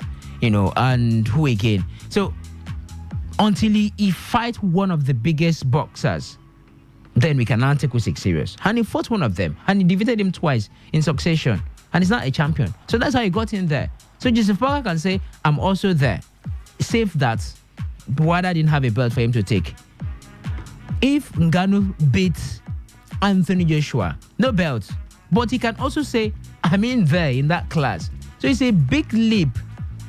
It's a big leap. As we speak, Anthony Joshua the likelihood of Anthony Joshua being a mandatory challenger to Tyson Fury's WBC belt is high because of the WBC ranking where Anthony Joshua is. So imagine if he gets to beat someone with that kind of potential, with that kind of prospect. Man, you're a big boy. You've made a statement. You can now look at Tyson Fury and say, that was just a premature fight for me because I just came in. Let's go back. He can now boldly challenge Tyson Fury for another bout, a rematch, so to speak. That is not going to be an exhibition, a proper bout at this point. Because why? He defeated Anthony Joshua in a proper bout. That's going to be recorded outside exhibition. So it's going to be a big leap for Ngannou if he gets to beat Anthony Joshua. Should Anthony Joshua be wary or be scared of Ngannou? I honestly don't think he should. You are the boxer here. This man is just coming up. And yes, he tend to have sent a message in an exhibition against Tyson Fury. But was that enough to scare a boxer like Anthony Joshua or even Alexander Usyk? Nah, I don't think it's enough. You need to keep up to that performance in series before it becomes enough. And here's the thing. Ngannou has that reach. He has that punching ability. So Ngannou is developing himself as a puncher, something that Anthony Joshua was in the past. But the difference in this Anthony Joshua compared to the past is that this Anthony Joshua looks to be building himself as a boxer. So you can come into the ring and look to outbox Anthony Joshua, and you can be sure that Anthony Joshua will sustain the momentum. Anthony Joshua will box with you because there are people that can box. They are proper boxers. Alexander Usyk is a proper boxer. Andy Reid Jr. can box in all rounds, like not just looking for those punches and putting you in that position where he can unleash that killer punch, but rather a proper boxing from the round one to the end. So Anthony Joshua is developing in that regard. He is molding his career at this point to become a proper boxer, so that if he gets into the ring, he boxes with you. And of course, you can also see that his footwork has developed more impressive than it was in the past. And for you to be a proper boxer, for you to outbox your opponent, you need that footwork. And you need to be sharp with it.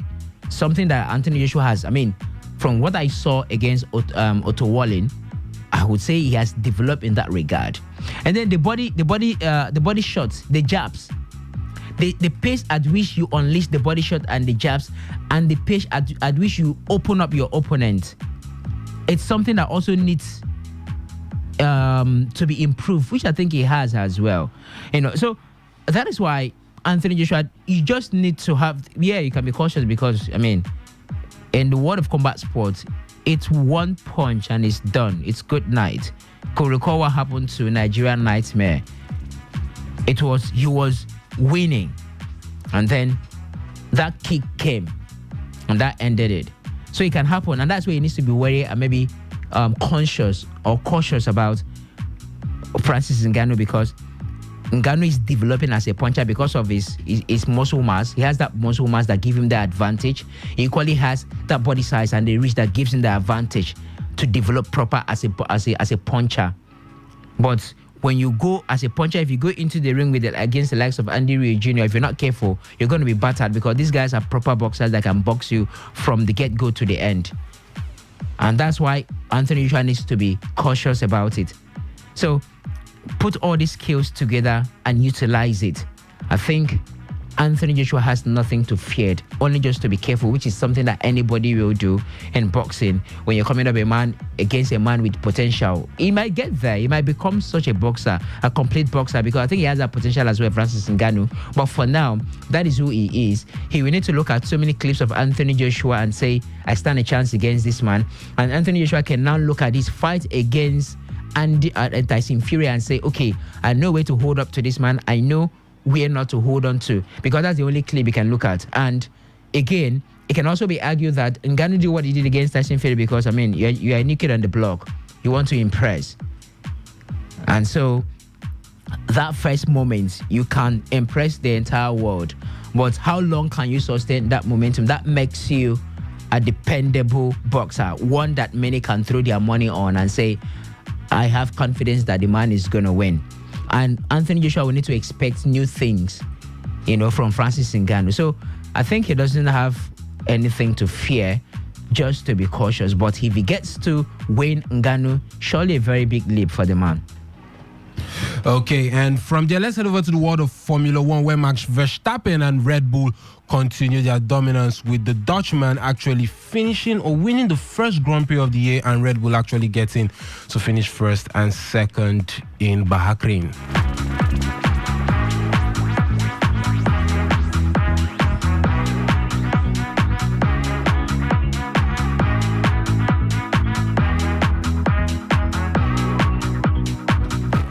And now to the world of Formula One, where Max Verstappen began his defense of the Formula One World Championship by leading teammate Sergio Perez in the dominant Red Bull 1-2 at the Bahrain Grand Prix. Now, Dutchman, who is seeking a fourth successive driver's title, fended off Ferrari's Charles Leclerc from pole at the first corner before building an advantage that he never looked like relinquishing at the Bahrain International Circuit. Now, Verstappen led the entire race and claimed an extra point for setting the fastest lap as he finished 22 seconds clear of Perez, who delivered a strong drive from fifth on the grid. Now, outgoing Ferrari driver Carlos Sainz, who will be replaced by Lewis Hamilton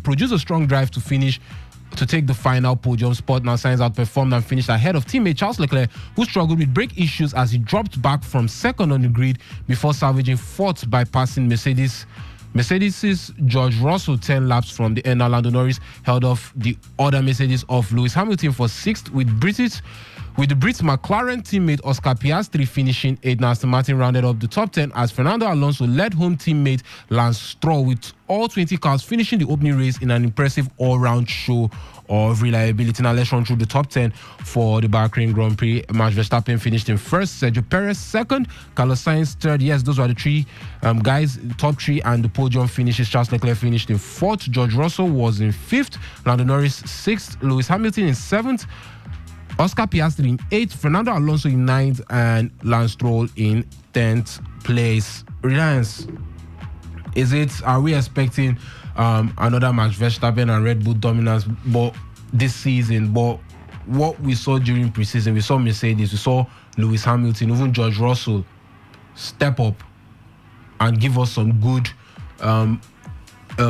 times and you say performances in preseason, but now down to the main business, we're seeing Max Verstappen blow everyone apart in Bahrain. Are we condemned to seeing the man win a 4th straight title at the moment with the way things stand? Well, it's gonna take some time before the rhythm is upstaged or is upsated. That's on how Red Bull has developed over the past 3 seasons. It's going to take some time before that happens in Formula One, and it's also going to take some time before any of the constructor develop and align with the rule, just as Red Bull has done. This thing sometimes it look like it's a matter of, I don't know, I don't really believe in luck, but it's a matter of who first grabs and who first is able to align with the new rules when there is a change in era, as we've seen since 2022. And for Red Bull, it seems to favor them at the moment. It's just the first race of the season, the Bahrain Grand Prix. Now, yes, it's a good thing. I mean, it's a good way to start because, somebody needs to win, and that is how you develop going forward.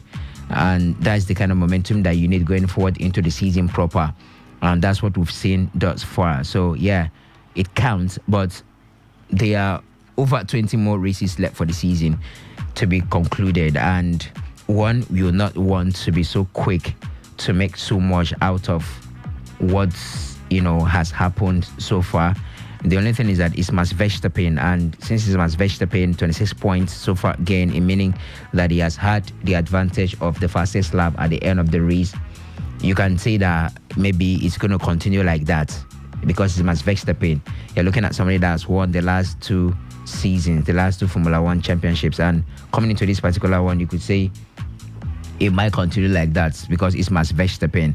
But if it were, say, a Charles Leclerc or say a Josh Russell or a Carlos Sainz, then there could be that doubt, how far can you go? How can you sustain this momentum going forward? Will you be able to continue like this? Because it's more or less an unfamiliar territory for them. Although it's still an unfamiliar territory for Max Verstappen, because if you look at the Bahrain Grand Prix, it is more of the Ferraris having most of the wins as constructors, and then as driver, Lewis Hamilton has had more of the wins as a driver. 5 wins in the Bahrain Grand Prix, that's more than any other driver has won.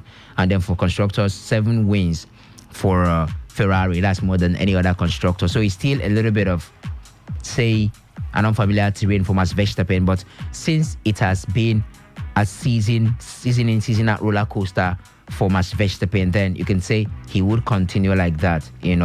That's the only difference. It's a tough race because it has only about 3 straight circuits, and that makes it difficult for you to navigate, and you need a level of experience and to be able to navigate. And I think it's only one of the straight circuits that you have your DRS, so the advantage is not really there. The next that's about tougher as this will be the Monaco Grand Prix, where you are talking about so many curves and all.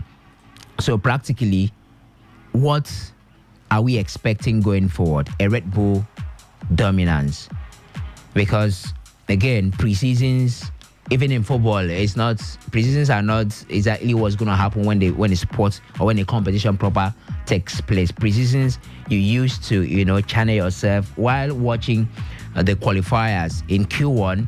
It didn't really look impressive, except for the Ferrari guys, for the likes of Charles Leclerc, who were a little bit impressive during the qualifiers in Q1, and then in Q2 they started losing the momentum going forward. And you talk about the Mercedes, you had to look down the standings before you find them doing qualifiers. So it was a little bit of mix. Then you come to the race proper, Max Verstappen returns, Carlos Sainz and all of that. So practically, it's very simple to still expect a Max Verstappen dominance, a Red Bull dominance, despite the distraction of their team principal and the CEO in Christian Horner having been cleared of the accusations of sexual misconduct and all of that stuff with a colleague in the team. Now that's a bit of a distraction, and it looks like the man has been able to shove that one aside and focus on the task at hand, which is how do we continue the dominance we've enjoyed. The thing is that once you see a team dominates like this in Formula One, it's always very difficult for them to hand off. Look at what's their name, Mercedes. It took change of rules and regulations for Mercedes to hand off and struggle and trying to catch up. And then Red Bull, there are days that the Ferraris used to have that dominance. There are days that even Red Bull, I mean, under Sebastian Vettel. Yeah, there are days that Sebastian Vettel with Red Bull. Yes, was dominant. Because I think he won 4 in a row. 4 in a row. 4 in a row. Yeah, Sebastian Vettel. So there are days that they used to have that dominance. So it looked like a generational thing. So it's difficult for them to let go. Maybe this season could prove to be the difference, or next season could prove to be the difference. From the look of things, Mercedes are not yet fully cut out to say we've learned and we've developed and we've tightened the knots, the loopholes and everything. They're not really cut out like that so far. They're still checking a couple of things, experimenting to see what is going to really work out for them.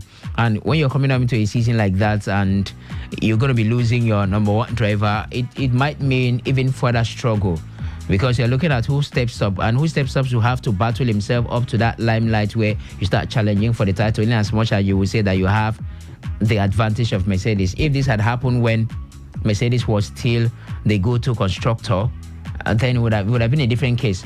But it's happening when in the season where the team is transitioning into a different era. So it might be difficult for them to, catch up. It might still be a season where the Red Bull will have it to lose. And Chooks, coming over to you now, let's look at Lewis Hamilton a bit and George Russell and the Mercedes team. We were all thinking that, the man is leaving. This is his last season with Mercedes. At least try to go out with a bang and do something great this season. But by the looks of things, I know it's just the first race of the season, but he finished 8th. And it didn't look good for the man Lewis Hamilton. I don't think he has this problem. I think the man has already done. He has done that. He has cemented his legacy in Formula One. So I think what he's just looking for is that exclusive right of being the GOAT of Formula One. But if you look at how he has been able to understand that he has cemented himself with goals and the rest, I feel the Hamilton now understand that he has to understand and enjoy the sports now. I feel he has done everything he can able to do. You can't actually begin to hamper a man because of he actually switched. Maybe in the season, you look at how Hamilton has given us all its messages. I feel the messages just have to understand that Hamilton is that man has actually passed his, let's say, his prime, or let's say he has given his all this the team. I don't want to mention him as one of those average drivers. I think Hamilton is still up there, but he's now found the man that is twice better than him in the name of Max Verstappen. I feel it's going to be difficult for Hamilton to actually compete this season. Look at the cars they are competing with. I feel, look at Alpine, look at the other team, the Ferrari. These are two drivers, and these are two teams that are actually coming out to push for the Constructors' Championship. And you look at how Mercedes has been fumbling away from last season. You can't actually begin to mention their names in the history book, or trying to make sure that they can able to do something tangible this season, because you understand that last season they did the same thing. They were struggling, even though they had some changes in their car and the other things. I feel, yeah, the man actually switched, but it's not like it's not cast in stone that the man should actually overperform this season. It's not written in stone that you should actually perform to the highest or optimal level. The man has signed the contract, and I also understand that Mercedes have to understand that this man has done his own part with the team. Anything that he's doing again is just like a Jara. You know, you go and buy something and they ask for a Jara. That's just like the owner, the wish. The owner, if the owner wishes to give you the Jara, then he gives you. But the owner says, no, I'm done with what I have to give to you. Then you can't actually fight, actually fight the owner. I feel Hamilton has done the best he can actually do to Mercedes. It's not easy to have 7. Is it 7? No, I think he won 4 in Mercedes car. I think I have to confirm that. Yeah, he won 6. Okay, 6. He won 6 here. Sorry, he won 6 with the Mercedes car. So what else do you want from a man that has won 6 driver championship for you? And during his own period, he won the constructors championship straight in a row. So you have to give the man a break. You have to make the man enjoy his last stay in Mercedes, not giving him targets to meet. This is the time to, bros, enjoy yourself. Just relax. Drive what you can drive. Give us the results we can actually manage. I think what you should put in your eye is trying to harness this man. George Russell, when Hamilton leaves, I think that should be the main focus for Mercedes, not trying to make Hamilton to do some target or reach a target from themselves. But for the race proper, I feel it's just a normal thing. It's a normal routine for Verstappen to just do. I feel these are formalities for a normal Formula 1 season. This is just normal. First, Verstappen wins 15 out of 24 races, and he clinches the title before the season ends. Then we talk about Hamilton struggling till it finishes. The race the season ends. And talk about all the young gen not doing anything tangible with themselves apart from Max Verstappen. So this is just normal formality. It's a normal routine for the normal Formula 1 season to continue. It's not going to change. Messages are not ready to change anything. You look at the way they're able to transition. I think it's not making themselves hard.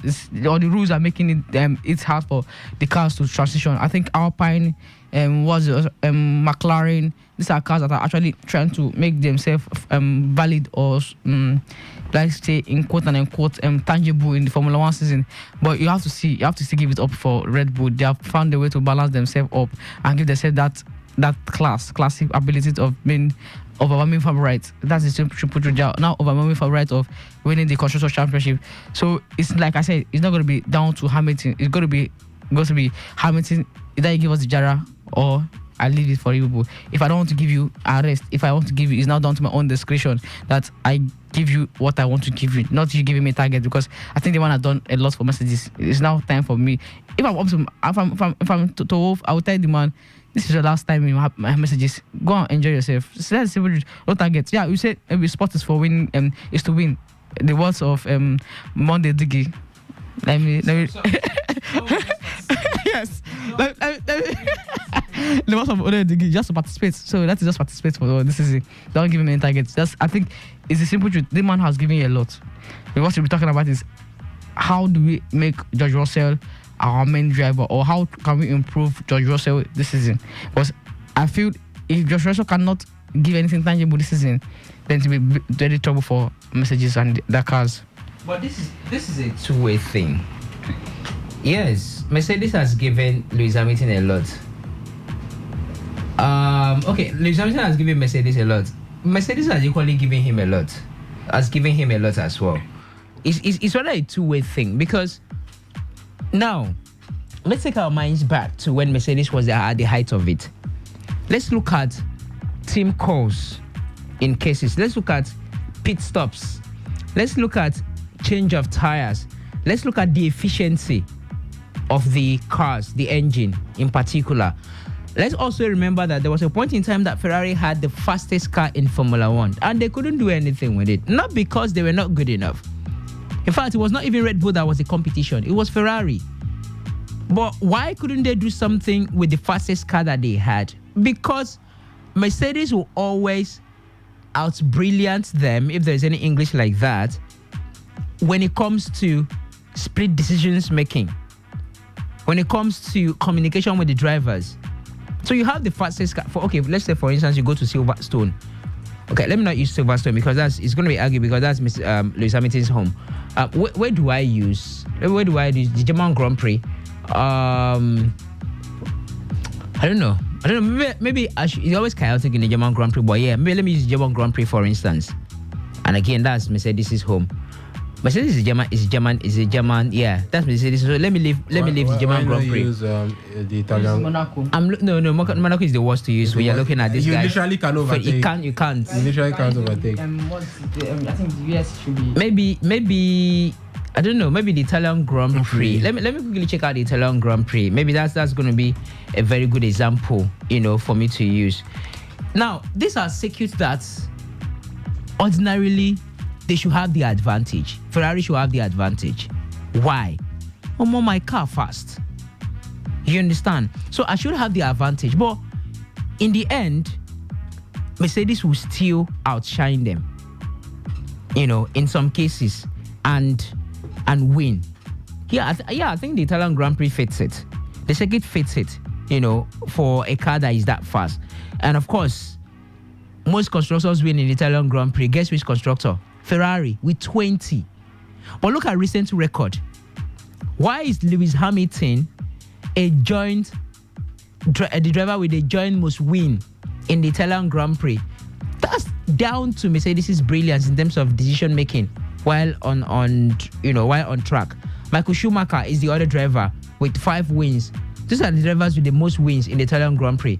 So if you look at recent record, especially within that period of time that Mercedes had the advantage in terms of everything, you go to Italian Grand Prix, it has been Mercedes beating the Ferraris to it. So in those cases, you have to say Mercedes gave Hamilton a lot, because you need the decisions. Sometimes Lewis Hamilton will come out fuming. Why was I asked to pit at this point? Why did they change my tire at this point? Why is my Why is my rear wing? Why was the air dragging in my rear wing? Why was this happening and why was that happening? Even as Bournemouth has made it to against Burnley at the 87th minute, I'll make that 88th minute. So it's Bournemouth leading away from home 2-0. I think this is as good as dead and buried between both sides, and the coach of Bonson Company could only do instructions to see how he can limit the damages. So you look at it and you're like, Hamilton comes out fuming, and you're asking yourself, why is he fuming? Because there are expectations he had from the team and he didn't deliver at that level. So he tends to fume. Why this, that? My aerodynamics, why is this? And many complaints. So I think it's rather a two-way thing. You need a team that can build you, and that's why many still respect Alonso. Alonso is racing for, I think, Aston Martins. But go and look at last season. Look at what he was able to do. The number of podium finishes. Mercedes themselves are struggling. So that's why people will still give credit to Omo Alonso. There are many who still rate Alonso ahead of these guys, despite the number of championships they have won, because of the guy impact and influence. I opened eye to see what's his name, Fernando Alonso, before Lewis Hamilton came into the fray, and also Mr. Vettel. Now Alonso, now I see. So what the Spaniard has done with Aston Martins recently makes people to say, look at the kind of constructors he's racing for and what he has been able to achieve. So your constructors matters. Why can't Lewis Hamilton? Okay, Lewis Hamilton, please leave. Go to Alpine, and let's see. I'm not saying that he can't perform in Alpine, but trust me, in as much as anybody wants to argue, the level of performance and deliverance will not be as much as you would have gotten if you were in a Red Bull team or a Ferrari team or even a Mercedes team that you're about leaving. It won't be. So Mercedes has given Hamilton a lot. Hamilton has given Mercedes a lot. It's left to be seen what's going to happen when he gets to, where's he going? Ferrari. When he starts Ferrari next season, when the season concludes, And again, for what it is worth, Mercedes wants to, Hamilton wants to become the undisputed greatest of all time in Formula One. Win that 8th title. Now that 8th title, who says he can't get it this season? So even if Mercedes do not set a target for him this season, Dude will set a target for himself this season. If he can do it with Mercedes, what's a way to say goodbye? Who wouldn't love to see Jurgen Klopp wins the Premier League and ends it with Liverpool? Or he wins the UEFA Champions League and ends it with Liverpool? Who wouldn't love to see Hamilton wins his 8th Constructors title? And that's going to be very much epic for a team that you've been with for the most of your career, and you happen to do it right in there and win your 8th Constructors Championship and become the undisputed. Trust me, they don't even need to set a target for himself.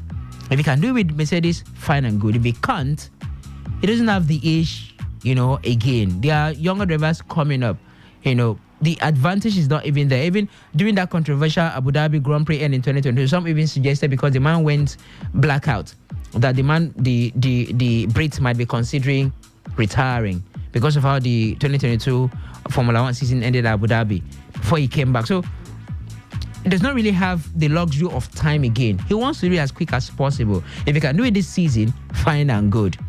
So there's no driver that will go in there without a target. There's no driver that is going to go in there to go and enjoy themselves, because there's something ultimate that he wants to achieve. And it's not going to be out of play if he does it with the Mercedes before moving to Ferrari. If I even do and finish, say, I'm on I don't retire. And Ferrari, no vex. Let's sit on the table and renegotiate the contract, and whatever damages needs to be paid, I'll pay. Or just go in there, we'll do one season with Ferrari and that ends it. Because, it's crazy. It's insane to get that 8 number, that magic number. So practically, the target is already there, inherent. Whether anybody sets it or not, Hamilton wants to compete. I feel let me just slightly disagree with him, Lions. I feel the man understands, yes, that's a elusive driver a championship. We will say that the man has passed his, or we will say it's difficult for the man to actually achieve. I feel the man understands that I've tried to do it in the last 2 or 3 seasons and it's not working for me. And I've seen that new gun in the biggest fish in town. Yeah, I was once a fish shark, but now I've seen one who is bigger than me twice. So I feel relaxed. Is it not that he's a goldfish or what? It's not really goldfish or gold. I can rest. But it's a simple truth. See, Hamilton has understood. You have to understand that if I want to enjoy myself in Formula 1, it might come, it might not come. We saw how many times Serena Williams actually struggled to get that golden statement in everything in tennis, but it didn't happen. We say you have that exclusive or fancy return in tennis. If she wants to do it, then she wins it. Do you have that glory end in the world of sports? It's very simple for me. You're setting yourself a target. Why? You set yourself a target. Why set yourself a target? Yeah, we say every sport you have that end product. What's the end product? Maybe to give us the laurels and the trophies and everything. Maybe the awards and everything. That's classical. But the simple truth, you have already done what you expected to do. You have done many drivers will want to have that driver's championship. Maybe we would at once, just one. But this have eluded them. But Hamilton has 7. You're trying to tell me, okay, you want to find 8? Yes, executive. Big name player and the rest, or big name stethoscope, and you have that responsibility of you not being the best in the world of Formula 1. You don't overheat yourself. When you drive a car, those are drive cars. If you drive, those are drive cars. You understand that when you overpush the car, when you don't have enough water or you don't have the oil, when you overpush this car, the car cannot engine. It's simple truth. But it doesn't mean that if you have this enough oil in the car, that the car can continue. But it's how you manage the car that it will take you to that limit. We have seen people that actually use dry fuel, or maybe it's dry fuel. There's no fuel in the car, and you just off your engine. Maybe you're coming down from the hill, you off your engine to save fuel. Maybe this kind of economy now. When you drive small off engine, the car will roll by itself. When the thing wants to off, you on again. That's management. You manage yourself because there's a point you reach, you will see yourself like, bro, I can't compete again. It's simple to start calling names. Rafael down in world of tennis, he can't compete. You should quit. You see, most times we not actually live where the stage is loudest. It's a simple truth. But you live at when the stage is actually an average place for you to enjoy yourself. Hamilton living now without winning any title does not make him the worst driver in Formula 1, or won't make him or make him an average driver in Formula 1. Hamilton without winning any other championship would make him one of the lowest drivers that have competed in Formula 1. No. It's to make your name. Winning it will make him the best, the all-time best. I'm saying you don't have to push yourself, not over push put yourself to that limit. I think you understand that I can actually go better. And I can actually go worse. I can be worse than what I actually want to go before. You see people that actually want to be the best, and actually injury comes and that's the end of your career. You have to understand what to do. Manage your system, manage your body. Because I feel Hamilton is now trying to overpush himself. I want to win the 8. I want to win the 8. I want to win the 8. And you keep finishing 10th, 11th, 10th, 11th, 10th, 11th. You're watering your legacy already. You're watering your legacy. It's better you just leave the stage now. And we know that you have always been in that top 3. Per se, in quotes. You have been that driver that actually competed with Max Verstappen, even though we know that Verstappen is twice ahead or better than you at the moment. So why not leave now? Okay, who says he goes to Ferrari now and Ferrari is a better car, or who says he goes to Ferrari and Ferrari now become the worst car? So it's better that you understand that, okay, let me just relax. If a thing comes, I take it. It does not come, I relax. And I still become a better driver, and I'm still a good driver in my own stage. For starters, I am one of those who don't tell athletes when to retire or when to quit. Do it in. See Andy Murray in tennis. Andy Murray about 2 weeks ago, last week, secured his 500th hard-court win, joining the likes of Roger Federer, legendary, Nadal, Djokovic. And you would say let's say he had retired. That's like a candlelight somewhere. That's some unfinished business. You understand? So something can still come out of it. Let's roll back to Tiger Woods when he got another Masters in 2019, Augusta. Right? Yeah, Augusta National in 2019. Roll back again. Let's say he quit. Who do I mention? It's not everybody that will have the same fate. Only calling people that returned and had that marvelous ending. Let's talk about Serena Williams. It's not everybody that's going to have the same fate as Serena Williams. It's surely not. You know, even Margaret Court that got to that 24 probably didn't think of it. Thanks for Vrinka, we know what happened to Stan. Injury worries. Injuries didn't allow the man to have a career that he probably envisaged to have. He should have been one of the top tennis player that would be giving the lives of Nadal, Djokovic a run for their money. But injury didn't allow him. You know, it's just like... Anyways, let me leave that part because I'm going to be causing problems if I mention him. So, that's for Stan Wawrinka. But, again, it's not everybody that's going to be like... what's his name? Serena Williams. There are those fairy tale stories of those who came back. I mean, Kim Kleiser came back from pregnancy and won a Grand Slam. Yeah. You understand? Yeah. So, it's not everybody. Okay, the Tyson Fury that is being heralded today. Came back from a doping. When was he in 2017, 2015? 3 years ban. Yeah. Came back from 3 years ban in 2018. Fought, what's his name? The first fight, I think Francesco Pianeta. Won Pianeta. The next fight, I think, was against Otto Wallin, which I still argue that Otto Wallin beat him anyways. So, no, anytime I mention that, I was right. So, you know, so where is he today? A WBC champion. Within touches of him is the undisputed if he gets to beat Alexander Usyk. So there are many examples you could call that got it, and there are many that we can also call that fail. But the ratio tends to favor those who held on to it and then they got it. So it's not everybody's fate that's going to be like Serena. Serena, one of them, who again, you know, didn't give a fight and didn't really cut it. Who do I mention? Djokovic missed. But he got it. Missed. He eventually got it, yeah? No, Djokovic missed the 24th. No, he has 24. He has 24. He missed the 25th. He missed the 25th when he lost the... he missed the 25th. When he lost the Australian Open. When he lost the Australian Open finals. He equaled 23 with Serena. Surpassed Serena to 24. And who says he's not... I mean, we just had the Australian Grand Prix. Australian Open. He lost to Yannick Sinner, yeah. Where he lost to Yannick Sinner. And there are 3 more left for the season. And out of 3... more left. Now only one way if you know favor him, which is the French Open. Wimbledon, hard court. It's a Scott. You understand? Yeah. US. I think US is grass. No, Wimbledon is grass. Is grass. US is hard court. Hard is favorite. Great, yeah. Grass, it has advantage in Wimbledon. Nobody has the technique like Federer to play him on that court again. You understand? So what are we saying? Also, is not going to surpass. So, look, I think anybody has the right to tell an athlete whatever they want to tell the athlete. And the athlete have the right to either hear it or put their 2 hands inside their ears and close it and say, I'm not hearing you. I can't hear you. You know, you're not talking to me. It reminds me of Emanuela when when she was small. That comedy. I'm not hearing you. Okay. So they have the right to also put their hands into that ear and say, I can't hear what you're saying. I want to push on.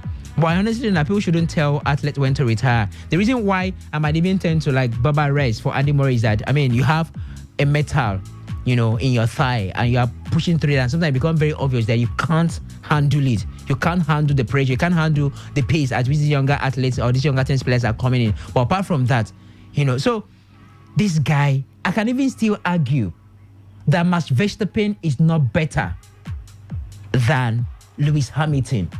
Max Verstappen finds himself in a constructor in a car that he can deal with, that gives him the advantage. Yes, he has developed, make no mistake about it, he has developed his experience. If Max Verstappen leave Red Bull into another car, he can still give Lewis Hamilton a run for his money. He can still compete. But does it make him overwhelmingly better than Lewis Hamilton? Nah. Just like Lewis Hamilton was overwhelmingly better than all of them. Because there was that Red Bull car right there. So it can still be argued. So this man, yes, I say that he probably has 2 or 3, 4 years left. And you doesn't have the luxury of time. And I'm also saying that's why he's even quitting Mercedes. Because the previous conversation that they had with Toto Wolff was not anything suggesting to this man leaving. Toto Wolff said, after he made the announcement that, we actually had a good time discussion and all, but was not exactly in the direction of he wants to leave the team. But then again, a man has to make a decision for his life. And afterward, they had another meeting that they just have to, have gentleman understanding, and then they move on. So Hamilton still wants to compete, still wants to win that heat, and I honestly don't think we shouldn't tell we should not tell these guys when to retire. Do your thing. When your body can no longer carry you, bye. Let me go tell you what you go do. Okay, let's not forget that the show is interactive and phone lines are open for you to call in and give your thoughts on everything we've talked about. Anthony Joshua and the bout against Francis Ngannou coming up in Riyadh on March 8, 2024. That will be Saturday this week. Saturday this week, actually. This week for normal calendar. But next week for workers' calendar. Because workers' calendar, Monday is to the start the count. But we actually start from Sunday. Yes, okay. We start from Sunday. So workers' calendar next week, normal calendar this week. 0817-000-951 and 0810-951-0951. Hello, caller. Good afternoon and welcome to the show. Good evening and welcome to the show. Good evening, Google. Good evening, Tony Horsfall. Please go ahead with your thoughts. Yes. Good evening to your colleague in the studio. They greet you as well. Lions and thank you. Google, I have a fight coming up.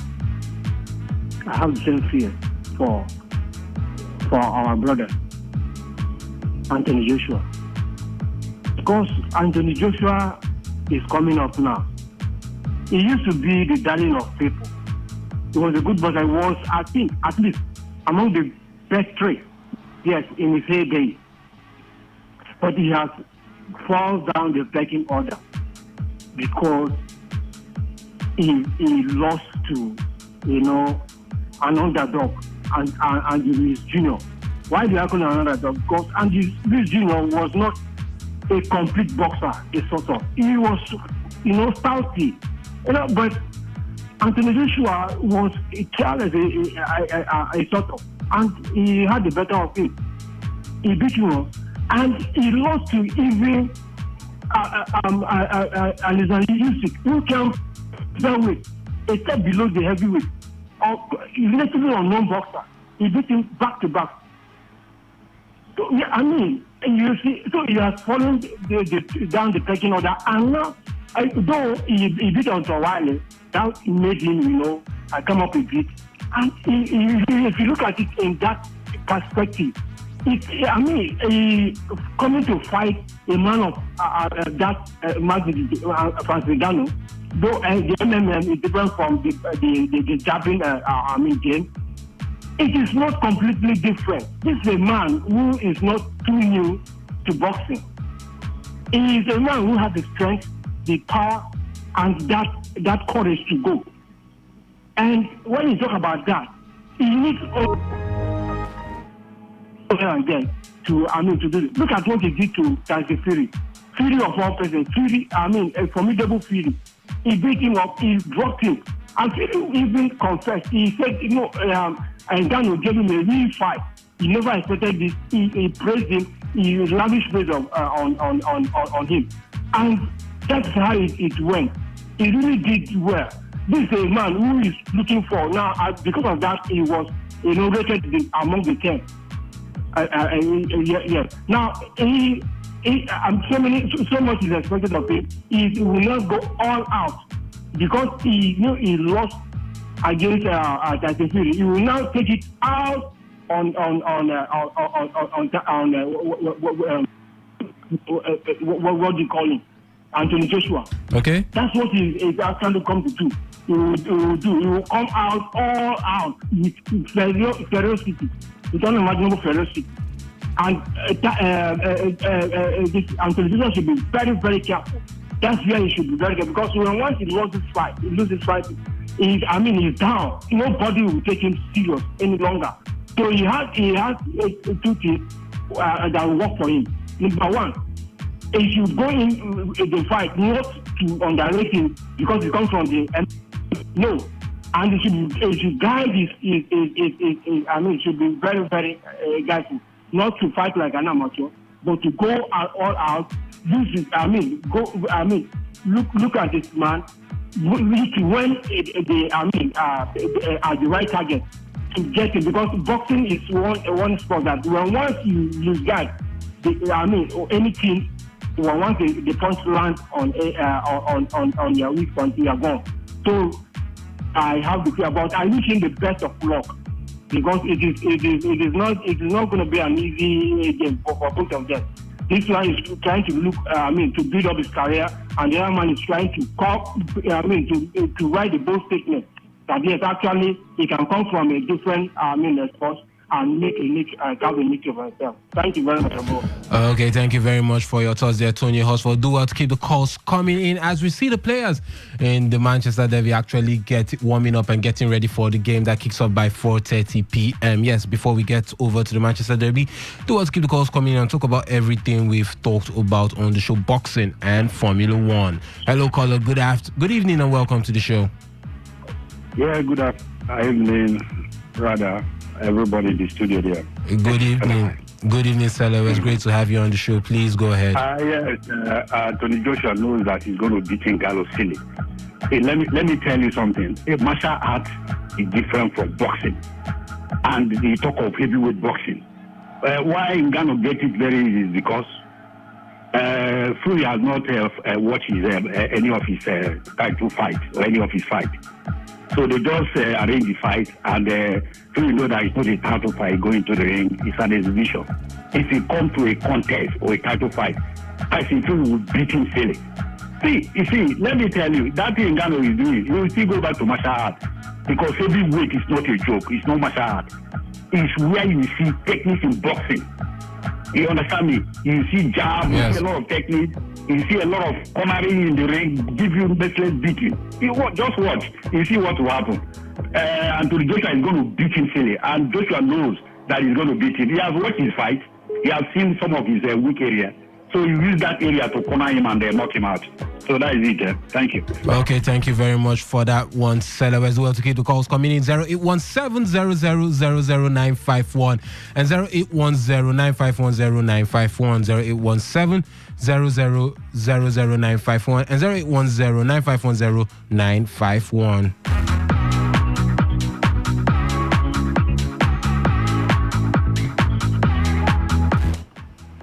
Hello, caller. Good evening and welcome to the show. Good afternoon. Good evening. Name and location, please. My name is Dimitri. I'm calling from Port Harcourt. Okay, please go ahead with your thoughts. Please, I want to find out whether Aqua United will play with the Ghana in Uyo. No, Aqua United are actually playing at the Eke Township Stadium. Eke Township Stadium. What time? They already played finished. No, the game is actually by 4 p.m. We'll actually get that across to you. Yes, there are also MPFL fixtures today. The game is by 4 p.m. We'll get that across to you.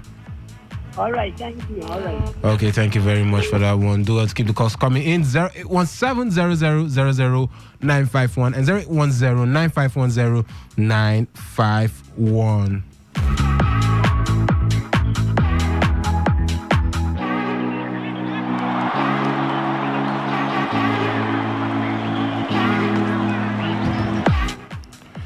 Hello, Carlo. Good evening and welcome to the show.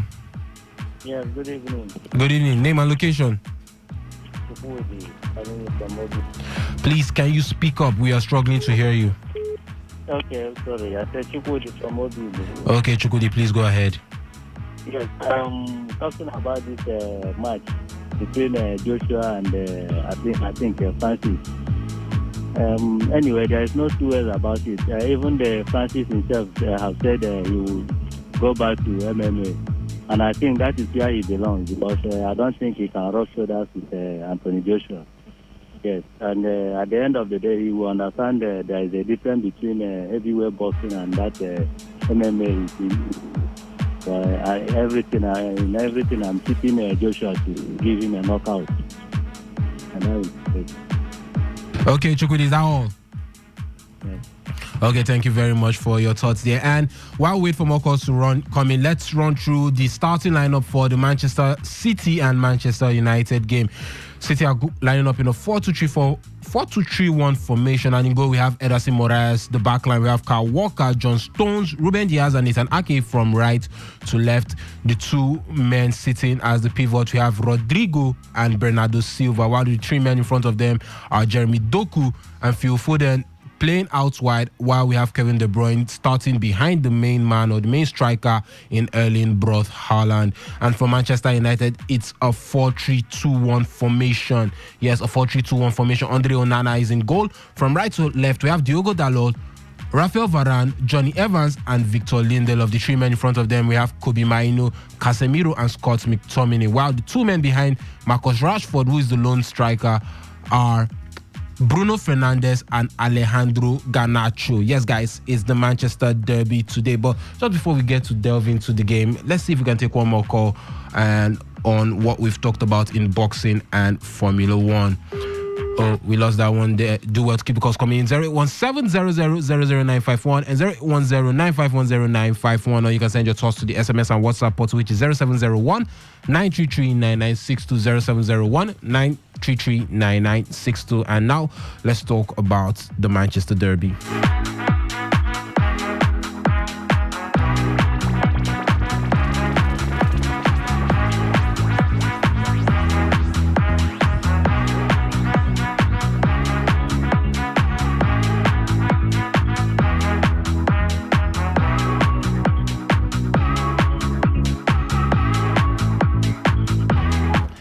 Now, Manchester City manager Pep Guardiola says his side must not be distracted by emotions in today's derby against United at the Etihad Stadium. Now, City won 3-0 at Old Trafford in October and are second in the Premier League, 4 places above United, and they are unbeaten in 18 games, while United have only lost once this year. Now, City have won 5 of the past 6 Premier League titles, while United's most recent came in 2013. Last year, City matched their rivals' feat from the 98-99 season by winning the treble. Now, for team news, we have winger Jack Grealish being ruled out after injuring his groin in Tuesday's FA Cup 5th round win at Luton Town. Defender Josko Vardiol is nearing a return from an ankle problem, but this game may come too soon. Now, United midfielders Bruno Fernandes and Rafael Varane, definitely you did hear their names in the starting lineup. I did rule out they did play in the FA Cup win at Nottingham Forest during the week. Now, let's look at some head-to-head stats about this game at this side. Now, City have won 5 of their past 6 games in all competitions against United and are vying for a 6th Premier League double against United, which will be more than any other side. Now, City have scored a combined 10 goals in their past 2 away games against United and are vying for a 3rd consecutive home league win against them for the first time since a run of 4 wins between 1952 and 1955. Ovier, let's start off. Manchester Derby, Manchester City up against Manchester United. I mean, if you see the odds given by the bookmakers, you just feel like it's going to be a one-way traffic today. I mean, City are odds-on favourites by everybody or most people looking at this game. I mean, what are we to expect? Does United have a chance? Do they stand a chance, or are City just going to breeze past them like as what the expectations or the bookmakers are actually saying? Everybody is actually right. Looking at the last match, the last debut that happened at the Old Trafford 3-0 against Ten Hag side, and then coming back, you see Haaland is just on top form. Kevin De Bruyne, the combination between both of them, and then again Manchester United without Maguire and Rasmus Højlund, their top striker. We saw how they performed badly against Fulham without Højlund, and the only person that got the goal from them, so he's also out too.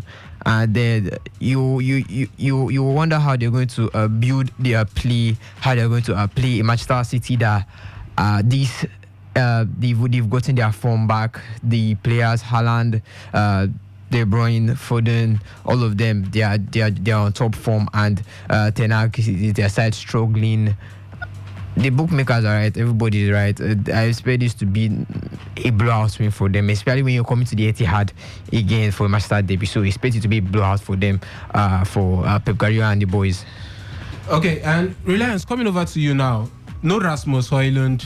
Marcus Rashford is saddled with the responsibility of leading the forward line, and we all know that United's upturn in form this year coincided with the man finding the back of the net continuously in back-to-back games, and it wasn't an issue, but the man got injured against Fulham.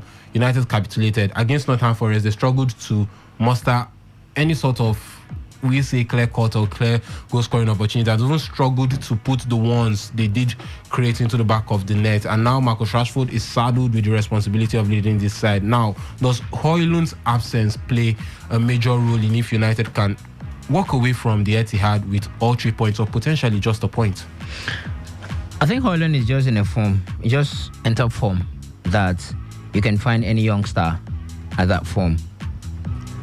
Matches like this, sometimes form might count, but matches like this, sometimes you are scuttled and you might not be able to perform. If United were to get anything from this match, what's his name? Marcus Rashford should be able to deliver. You've played so many Manchester derbies, you know what it means. You know what this derby means more than Rasmus Højlund. So a match like this needs experience, and then Erling Haaland is just on a class of his own because he has not played as many Manchester derbies as Rashford has played. But does he have the experience to cope in a match like this? Yes. Because the counter argument will be, how about Erling Haaland? And I'll tell you that the man is just on a class of his own. But Rashford, for Højlund, the way he came into Manchester United and the way he started off was not with this kind of form that you've seen. They say that in derbies, the forms are thrown out of the window. And it's all about experience, fine margins, those moments that will open up, and then you take advantage of it. Look, I don't even know what the problem is. A team of Garnacho, Fernandes, Rashford, Casemiro sitting, and then this youngster of Kobe Mino should be able to hold them off in terms of the midfield and the attacking lineup. You might not want to compare them head to head because definitely Manchester City will have the advantage, at least because of the system that they found themselves and how they've played over the seasons. But should they be able to hold them off and give a fight of their own? Yes, they should. I mean, why can't Casemiro hold down the midfield for Manchester United? And then just counting on whatever support that Mino is going to bring, and then McTominay on the other side. Why can't Bruno Fernandes be a Kevin De Bruyne of City for Manchester United? Why can't we find a partnership in Bruno Fernandes and Rashford, similar to the partnership between Kevin De Bruyne and Erling Haaland? Why can't it be found? Erling Haaland has not really stepped up in big games this season. Injury took him out for some times. Yes, he has scored against every Premier League teams, but so far this season, he has not really hit the heights. We saw him against Chelsea, then against Newcastle United, which he didn't play due to injury. So, you should be able to count on Bruno Fernandes and Rashford to deliver in a game like this, even if you've not been in form. You should be able to deliver in a game like this. I look at the lineup, I'm like, this team should be able to deliver. So yes, Marcus Rashford, what's his name? Rasmus Højlund has just been riding on a crest of form that happens probably at the right time because you are getting to the business end of the league, and then you're looking at getting all the points available to find a way to get into that top 4 to secure Champions League football for yourself next season, or at least to play in Europe, which is a bit definite that Manchester United is going to play in Europe next season. But which of the tier of European football, interclub football that is they're going to play is not yet certain. But what United would want is that UEFA Champions League football next season. So his form does rhyme, so to speak, or happen at a time that seems to be the business end of the English Premier League. And that's just about it, form. He might even be in this match and he doesn't perform. Because a match like this where there's a fierce rivalry, in as much as it's not as fierce as the rivalry they have with Liverpool, but it's a Manchester derby, and Manchester City is no longer the noisy neighbours. They've cemented themselves. They are in every Manchester derby now. As long as Pep Guardiola remains the manager, City remains the favourite to win it, going by the struggles of United over the seasons. Sir Alex Ferguson once said that not in his lifetime will Manchester, so provided he remains the coach of United, that City will never be the favourite going into any Manchester derby. Probably he has worked out because, up until the man left, City were they the favourite? You can't say couldn't say they were favourites, but you could say they were almost on par. They were almost on par. With Manchester United when it comes to Manchester derby. So the man may have fulfilled his word, but these days, City are the favourite in any Manchester derby. And you need people with the understanding, with the experience of Rashford, Bruno Fernandes to deliver. So if United is going to get anything out of this match, I think it's on the shoulders of Casemiro, Marcus Rashford, and Bruno Fernandes. Højlund could be here and not deliver because the match seems big. Form might not really count here. Does not mean that if after this match that he's not going to come back, get his scoring boot and continue scoring for Manchester United, but it might not really count here. It happens in football. I've seen cases like this in the UEFA Champions League that Man City won. It wasn't Erling Haaland that delivered for Manchester City. So we've seen cases like this where the expected or the guy on form tend not to deliver at a stage like this. So Rashford, Fernandes should be able to deliver. Then Casemiro, in the middle of the park for Manchester United. If they are to get a result from this match, I think it's going to depend on that trial. And Benjamin, coming over to you, looking at the formation and the starting lineup from Erik ten Hag and Pep Guardiola, what are we to expect? Ten Hag 4-3-2-1. It looks like he's trying to choke the middle of the park, right? What's the approach from United? And also from Pep Guardiola, Ten Hag 4-3-2-1, yes. And for Pep Guardiola is a 4-3-2-1, and for Pep Guardiola 3-4-2-1 for Guardiola, 3-4-1-2 for you. No, 3-4. It's almost similar. It's almost 3-2-4-1. Yeah, 3-2-4-1 for City and 4-2-3-1. 4-2-3-1. They can all switch. Yes, definitely. They can all switch. So definitely, what's the approach going to be from both managers? How does Erik ten Hag approach this game? And also for Pep Guardiola, how does he approach this game in order to get the results?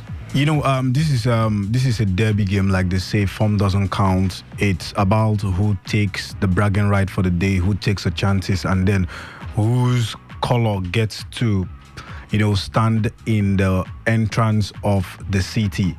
Can it be blue or is it going to be red? But the truth is, both managers have, get the best of their players available to feature in this game. Pep Guardiola trying to, build from the back as usual and then get the ball to the flanks and then see how you can press Manchester United backline. Because you look at the backline of Manchester United, the best defender in the person of Harry Maguire isn't actually featuring in this game. So far, Maguire has been... Oh my God! Oh my word! Maguire has been, an integral part of this team, coming up from the form that he has in. We've seen Maguire not playing well from the start of the season, but the man has right now been able to, marshal that defense when he plays. You look at the defense line of Manchester United. There's no person right now in form compared to that of Harry Maguire. So in this game, Maguire is not playing the game. Man United, defense have not been solid, has not been best of defense this season. So it's more or less like Andre Onana saving their blushes in most games. So it's about, as for United, it's about choking the midfield. Don't give City that space. But if Man United starts by defending from the start of the whistle, I think Man United are going to concede lots of goals. But it's about closing those little spaces for Manchester City. Don't allow them press you high enough.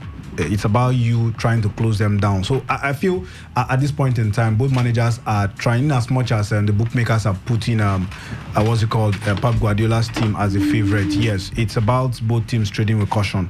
So for the Manchester City team, I think that they're going to use their flanks and they're going to use more of the flanks in person of Jeremy Doku, and then the Portuguese guy Bernardo Silva. Yeah, so that's how they've been operating this season. While Rodri tends to shield the back line. For Manchester United, it's about getting counter-attack, trying to see how United can soak up that pressure a bit and then counter Manchester City. We've seen how Manchester City have conceded goals in counter-attacking positions.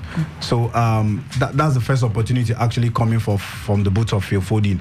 Getting that ball a little bit wide, and Andre Onana was just posing as though he wanted to take a picture. It's a deflection. That's why the man is posing to take a picture. So it was rated to the spot. It's about it's a corner kick for Manchester City. So like I was saying, it's about United soaking the pressure and then hitting on counters. Manchester City have been very fragile in terms when they are being hit on counter. So it's about United. If United will have to get something in this game, Rashford, Fernandes and Garnacho needs to be in the game. They need to bring their great game into this game. If not, they're not going to get anything in this game. But as for Manchester City, it's about creating those chances. What's his name? The Belgian man, Kevin De Bruyne, bringing those passes, nicking those passes in for Erling Haaland. I think it's about United. For Man City, if you hold Haaland, I think there are other people that can do the job. So it's about letting those. Don't let Man City closing those spaces. Don't let them give those through balls behind your defenders. Don't let Haaland run behind your defenders. If not, you're going to get punished. And Chooks, coming over to you, there's no way we can talk about this game without also talking about City's title rivals in Arsenal and Liverpool. They will be looking at this game eagerly, hoping that United can actually spring up a surprise. Liverpool kept it late yesterday against Nottingham Forest, and now they're watching this game, hoping that United just do us a favor and get to win this one. I mean, does that play a major role also on the part of City, knowing that they're Okay. Okay, what's happening? United. That was very scary. Just that, I think, who's that? Julian Alvarez, Abi Rodri. I think it's Alvarez. The player that just passed the ball. I think he wasted at the time. There was an open opportunity for a corner from his right leg ball. He wasted time, and then there was that blow that came in. It would have defeated Andre Onana if that corner went in, because again, it wasn't really right position. We are seeing the replay of that one. John Stones. And it was John Stones, yeah. So he wasted time to dress. He should have taken the shots, and then it's going to be argued if this is going to be a penalty. It's looking likely that a penalty might be awarded. I think Casemiro got the ball. Yeah, he touched the ball. No, let's see. I think it's under review now at the moment. Well, from what I saw, it doesn't look like he got the ball. It didn't look like he got possession of the ball. Ten Hag looks relieved. Probably play continues. So they've escaped, but they are officials that will give that ball for a penalty, because the Stones had the ball, dressed the first one, dressed the second one, then about to take the kick. Then it was intercepted. His leg was intercepted, or his attempt was intercepted by the leg of Casemiro from the back. So the officials that will give that for a penalty, and they wouldn't be wrong, if they do that, and that would have been a defining moment for this match, because if City score from there, it becomes very difficult for Manchester United to think to come back. So what they want to avoid, United, is don't give those spaces, because that was a defender. An attacker with that killer instinct would take that shot, would take that corner at the very first reception of the ball. But he dressed twice, and that's why that other opportunity that gone big in was not utilized. don't give those spaces. They need to close down those spaces, especially when they are at the edge of the box. It's difficult for them to find a way to do it, but then again, that's what ought to be done. And then up front, the guys up front will need to take their chances if they are to get something from this match. 5 minutes played already at the Etihad. Yeah, and Chooks, coming back to you, I did say City, Liverpool, Arsenal, looking at this game eagerly and hoping United can actually do something for them. And we know that City will have that at the back of their mind, knowing that they're playing a Manchester United side and they're in the title race against two other sides in Liverpool and Arsenal. It looks like Man U are struggling at the moment to must can't even pick up the ball from there. And it looks like that's a counter-attack. Alejandro Garnacho and United look like they have a chance. It was a deflected cross and easy for Ederson Moraes to actually claim that one. And yes, Manchester United finally has an attack. But now, City, we're seeing the intensity they started this game with. Knowing that we have other title rivals, we're playing a big game against United. Then next week, we get to visit Anfield to actually take on Liverpool. I mean, does that in any way affect their approach or how this game plays out for the Manchester City side? I don't know. I've seen Pep and how they have actually won titles, so this is not the first time they know that they have got to face the title rivals. We saw what they did to Arsenal last season when they won them 4-1. Even though we know that Pep and everything he believes in taking the game at a step. I feel Pep has already gone past this process and he has already won the treble coming to this season. So it's not going to be new for him to win a title again. The simple thing is this. I feel if United can get a point or a win in this game, they have to start taking their chances. Garnacho has to be like a prime Ronaldo now. Rashford should be a prime Messi. That's the simple truth, because I feel why does Rashford have to be the best? Yes, because he's the go-to man for United. If the main thing is this, balls will actually come to Rashford because of his pace. I feel, you talk about Garnacho and his little way of helping United, but the simple truth is most United fans actually trust Rashford than the little Garnacho. Yeah, he has surprised United fans, but it's going to be simple. I feel the balls have to go to Rashford. Take on these players. Use your trickery and your space to drive in or bring in attacks to United. We saw the chance just going begging by Garnacho just making 2 or 3 more steps before crossing that ball. I think it was going to be a one-step movement. Once you have the ball, you move up. Then it's delayed before you have to actually pass that ball. For me, that's the first goal! Rashford is what I talk about. Marcus Rashford with a thunderbolt of a goal, and he makes that call. What a shot! What a way to start a Manchester derby. Many didn't see that one coming.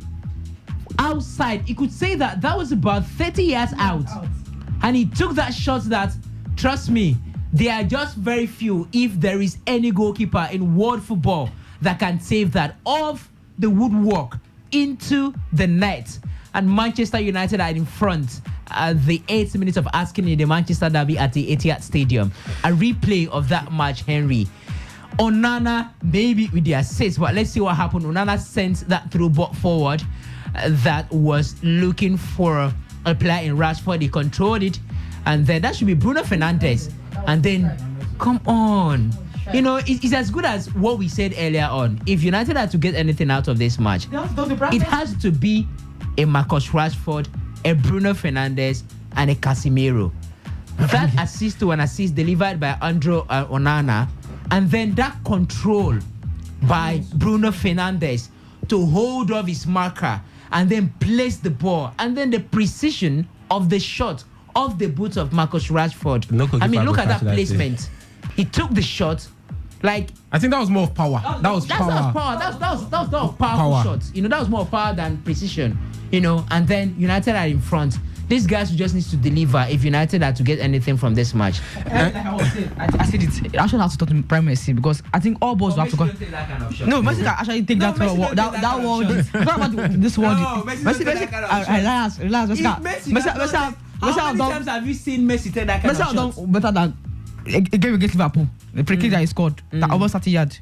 But that was more of placements. Messi has done more. Messi don't do more power shots. I'm not talking about power shots. I'm talking about the kind of goals Messi can actually score. You talk about the world. Messi score that kind of relax. You know they score now. They score against Liverpool. Against Messi does placement. It's more of placement than power. That go against Liverpool. He says placement. It's more of placement. That was over 30 yards. He put it the last place Alisson could even reach. That was about 30 yards. Messi does more of placement. That ball don't have enough energy or power, it's not past Alisson. So you have to be mixture of placing and the shots. Even if it's 40 yards away, it's not about shots, it's about placement. Messi never do shots. One thing about Messi is precision. He is very precise. Yes. Take the ball to the length where the goalkeeper will not get. Just do your He will just placing. watch and He doesn't shoot. He doesn't shoot often. This was an outside shot. Ronaldo does the shooting. The shots. Messi is very precise. He drops the ball. Like Ter Stegen said, you just can't catch it. Yes, he can't just catch it. So it's about the placement. It's as simple as that. To the back to the match, I think Rashford has maybe he will think about him being that key man. Like I said, experience to actually count now. United has to relax. Just relax. No more rushing. I think there's no need of you. Relax, what has relaxed? Calm down. No, you have to play. See, United, Man City should not win us double. It's going to be painful that United Man City will do us double. It's not. It's good. See, nothing means. Our young neighbors, this is our boys that we started training. You're exposing yourself. No, I'm not a United fan. I'm not a United fan. I'm not a United fan. There was a catch. I'm not a United fan. No, I'm just trying to have emotions on United. No, not a catch or not? No, not catch. Was there a catch or no not? catch. No catch. I'm just trying to have emotions for United fans. I'm trying to sympathize with them. It's a true. I'm a philanthropist, so I feel was a catch. There was a catch. They don't catch but you. I told you I'm not a United fan, so I don't believe all these things. See this one, no? Yes, now. They don't catch you. You are still arguing. I think I just sympathize with them. We will drag you. I go solve your mic. I go solve your mic. You are still arguing. No, our young neighbors. How can they beat us 2 times? Who said it? See, our young neighbors, how can they beat us 2 I'm times? trying to sympathize with. Did they say they need your yes, now, yes, we feel like, see, we try to. They don't catch you. They don't catch you. They don't catch you. But truth be told, this United should not be able. They should not allow City to drop on them 2 times. I think it's going to be bad enough. You talk about maybe United are in the very tight situation now. They have Liverpool trying to win the title. We have City trying to do the double. Look at, you have to choose the worst. And the worst is Liverpool just winning the title. Let them just go and do that 20-20. So everybody the rest. But you talk about the noisy neighbor, younger brothers pass in quotes winning you double. It's gonna be painful. It's gonna be.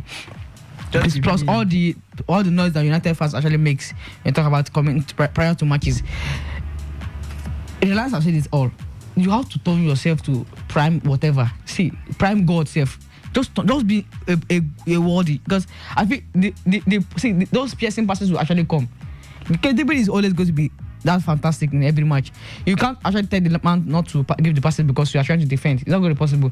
So United has to be like so good. Like it's going to be fantastic that United actually get the points off here, because I feel it's going to be just turn the season into maybe a little bit of, and I say good. Or you put small salt inside soup so you have taste. But for now, United fans will actually say, yeah, this is a good start for them. Nobody expected Rashford to take that kind of shots. Nobody expected United to take the lead first of all. So it's going to be a surprising scoreline as it stands right now. I feel the next thing to be done is United just relax. Don't need to rush again, because the more you allow City to hold on to the ball, there's going to be a problem. See, Onana will have a lot of save today. And the man just made a fantastic one just now after that should be Julian Alvarez. No, I think Phil Foden actually had a shot at goal, and Onana actually had to use his right foot to actually take that one out for a corner, and City have a corner at the moment and held by the man Andre Onana. Well, City have been looking threatening, but I mean, nothing has come out of it yet by the looks of things. Reliance is just, they've been huffing and puffing. 1 or 2 moments where they should have probably with a shot had the lead, but they couldn't take it.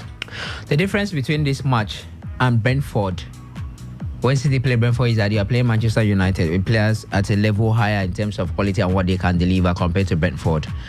Because, in that match against Brentford, if Brentford could and maybe had a quality close to Manchester United, they would have, hurt Manchester City. So, expectedly, United or City will hover around your 18-yard box. They will break into the box, and then look for those spaces to place a corner, or somebody takes an outside shot, just like we saw against Chelsea. In the end, it had to be a Rodrigo shot that earned Manchester City a point. Just talking about those, and then we just saw one wasted by Kevin De Bruyne, somewhere close to the edge, or somewhere close to the goal post, where he had a pass sent to him, and then he wasted it with his left foot. So they will hover around, that's for sure. City will hover around, they will pass you around, they will suppress you to your own box. So it's left to be seen what they can do with the opportunities, because expectedly they will hover, they will control possession, and then Onana will be forced to make saves. One thing that United will want to avoid is putting themselves under unnecessary pressure with wrong passes, and then maybe, basically wrong passes, because we saw Onana with one, and that led to a pressure. And then I think Johnny Evans almost committed one as well. So that's one thing that United see. Let it be that City holds the possession and then they hover around your box, just like we see them. You don't let them have this kind of chances. And, they will definitely be having more of this, just like we are saying. But let it be that they are the orchestrator, because at that point you say it's normal.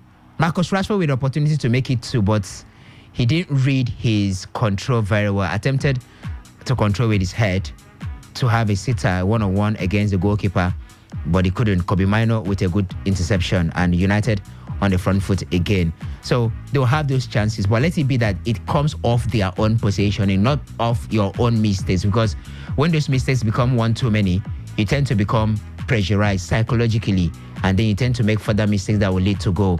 So expectedly, United to set up their defensive midfield, but they should be very disciplined defensively, because City will always have those chances and those pressure over around your box. So now will have to make many saves today, and when your own chance come, utilize it. That's just it. Okay, before we do get back to talk about the Manchester City and Manchester United game, and also let's not forget, we'll talk a bit about the Real Madrid game yesterday night, where Jude Bellingham's late goal was actually, or didn't stand after the referee blew the whistle when he did, and Vinicius Brace actually gave Real Madrid a 2-2 draw in the Spanish La Liga yesterday at Dumespayabal. In the MPFL, we have games currently ongoing. Heartland FC of Owerri are currently playing out 1-1 draw with Sunshine Stars of Akure. Yes, Heartland FC are currently playing out 1-1 draw with Sunshine Stars of Akure. Sunshine Stars actually taking the lead before Heartland actually equalized in that game. And at the moment, Heartland just can't buy a victory. Lobby Stars are currently playing out a goalless draw with Katsina United, while Enugu Rangers are currently defeating Niger Tornadoes away from home by 2-0. Yes, Enugu Rangers are defeating Niger Tornadoes 1-1, and Onana saves it. It looks like we can't just take our eyes off this game. Onana saves a 1-1. That was not Erling Haaland. I think that was rather Phil Foden, who had a 1-1 with his right foot, and Onana to the rescue. And here is City back into the box of Manchester United again, but the danger seems to have been averted despite Man City still being the team with possession, but the ball will have to go back to Ederson Moreira. Still to say that the danger has been averted. You don't want to put yourself in that kind of situations, in as much as you tend to have more of those one-on-ones. If you are very efficient with your counter-attack, Manchester United, do not allow Manchester City to have that kind of position. See, the best way to play against this City side is to close up spaces. Those defense splitting passes, don't allow them to come. It's difficult to do, but it has been done. You can do it, especially off the boot of Kevin De Bruyne, of Phil Foden, So don't concede those kind of spaces, Manchester United, and allow them to send those through balls along, because you get punished. There are just very few occasions where City will have sitters and don't score.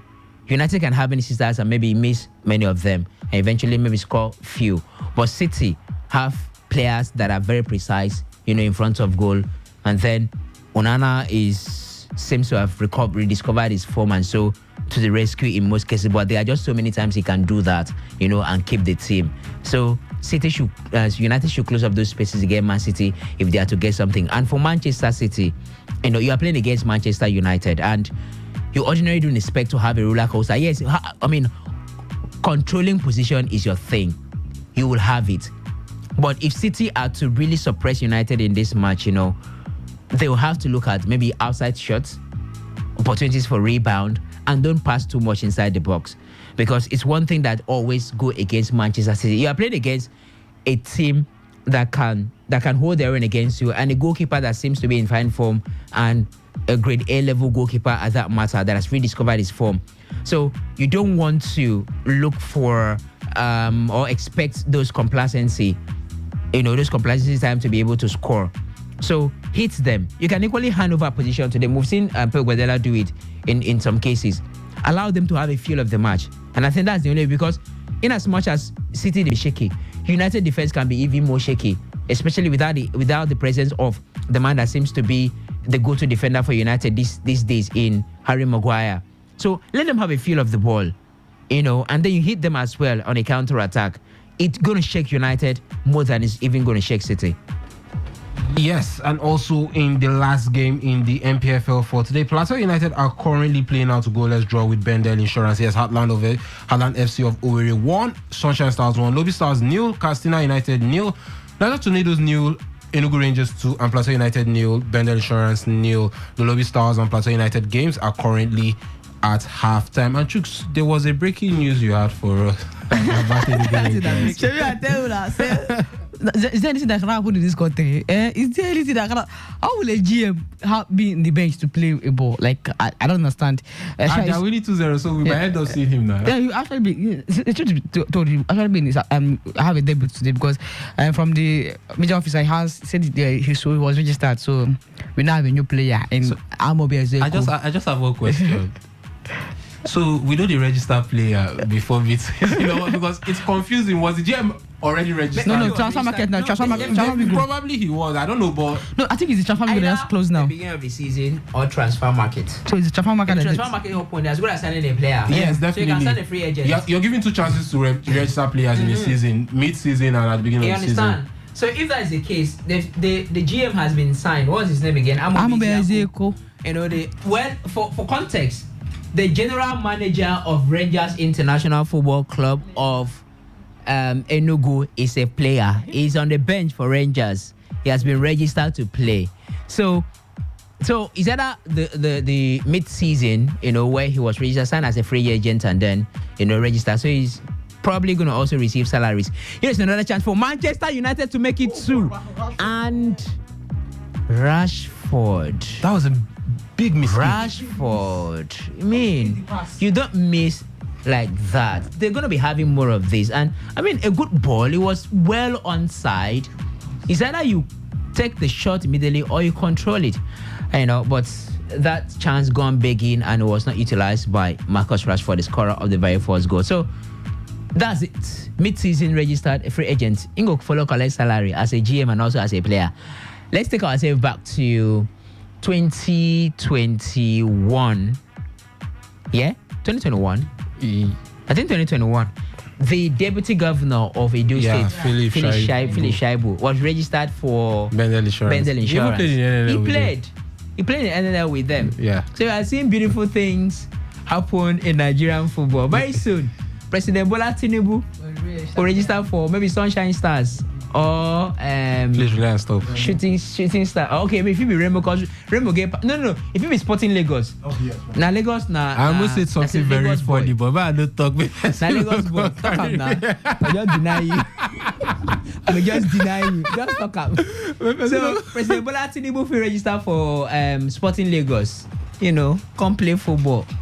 Beautiful things in Nigerian football. That should be Oh, that looks like that's a VAR check. I think no, that shouldn't be a penalty now. That definitely should not be a penalty. That shouldn't be a penalty. And by looks of it has actually been overlooked. It's been waived, and it's a corner for the Manchester City side. Well, Manchester City currently losing at home to Manchester United in the Manchester Derby, and they do have a corner at the moment, and it is punched away by the man Andre Onana. While we watch and give you updates about what is going on in England, we have to do service to our own as well as we get ready to talk about the pride of Rivers United as they take on Dreams FC at the Goxwill Akpabio Stadium in Uyo today.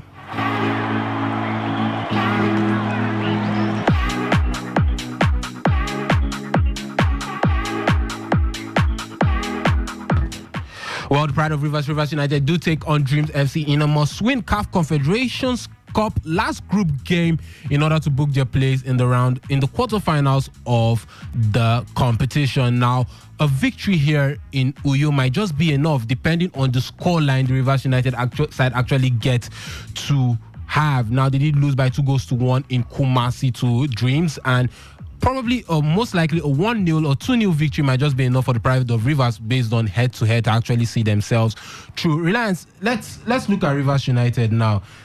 We don't come much Club African from that group when we're doing our permutations on Tuesday. Chevy, it's certain, that is definite. Now, they take on Dreams FC, and it's a must-win game. It's a must-win clash.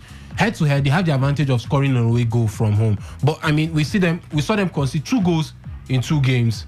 Can they keep that clean sheet or just keep a decent enough score line to actually see themselves through this time? If the Rivers United can concede 2, I don't care. Where else can they not concede? Against the Man United, they conceded 2, and the Man United side that doesn't score goals. I understand. And that match I was playing at the Messi Marca Stadium. So it's a case of hope and prayer that Rivers United don't concede, because if they concede a goal, it cancels the goal that they scored, in Ghana when they played the first leg of this match.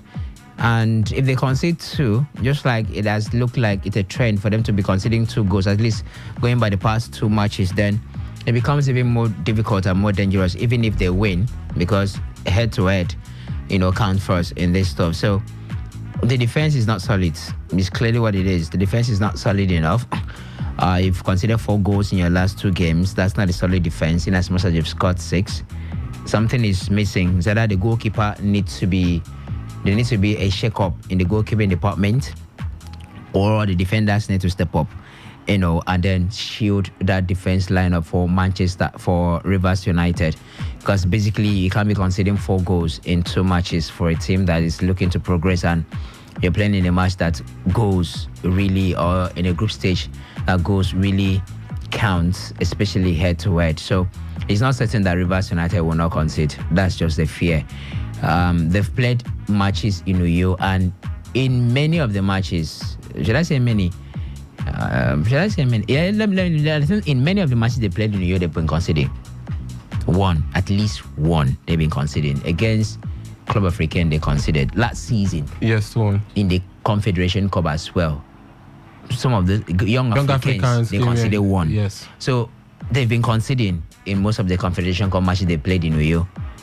Can it be different today? It doesn't look like that, at least going by, unless something happens, because it's always the first time Andre Onana with another a placement that was looking for the head of a Manchester City player. But unfortunately, the guys that went for that header didn't have the high advantage of Erling Haaland. The likes of Bernardo Silva went for that header, and so Onana came off his box and made that one his.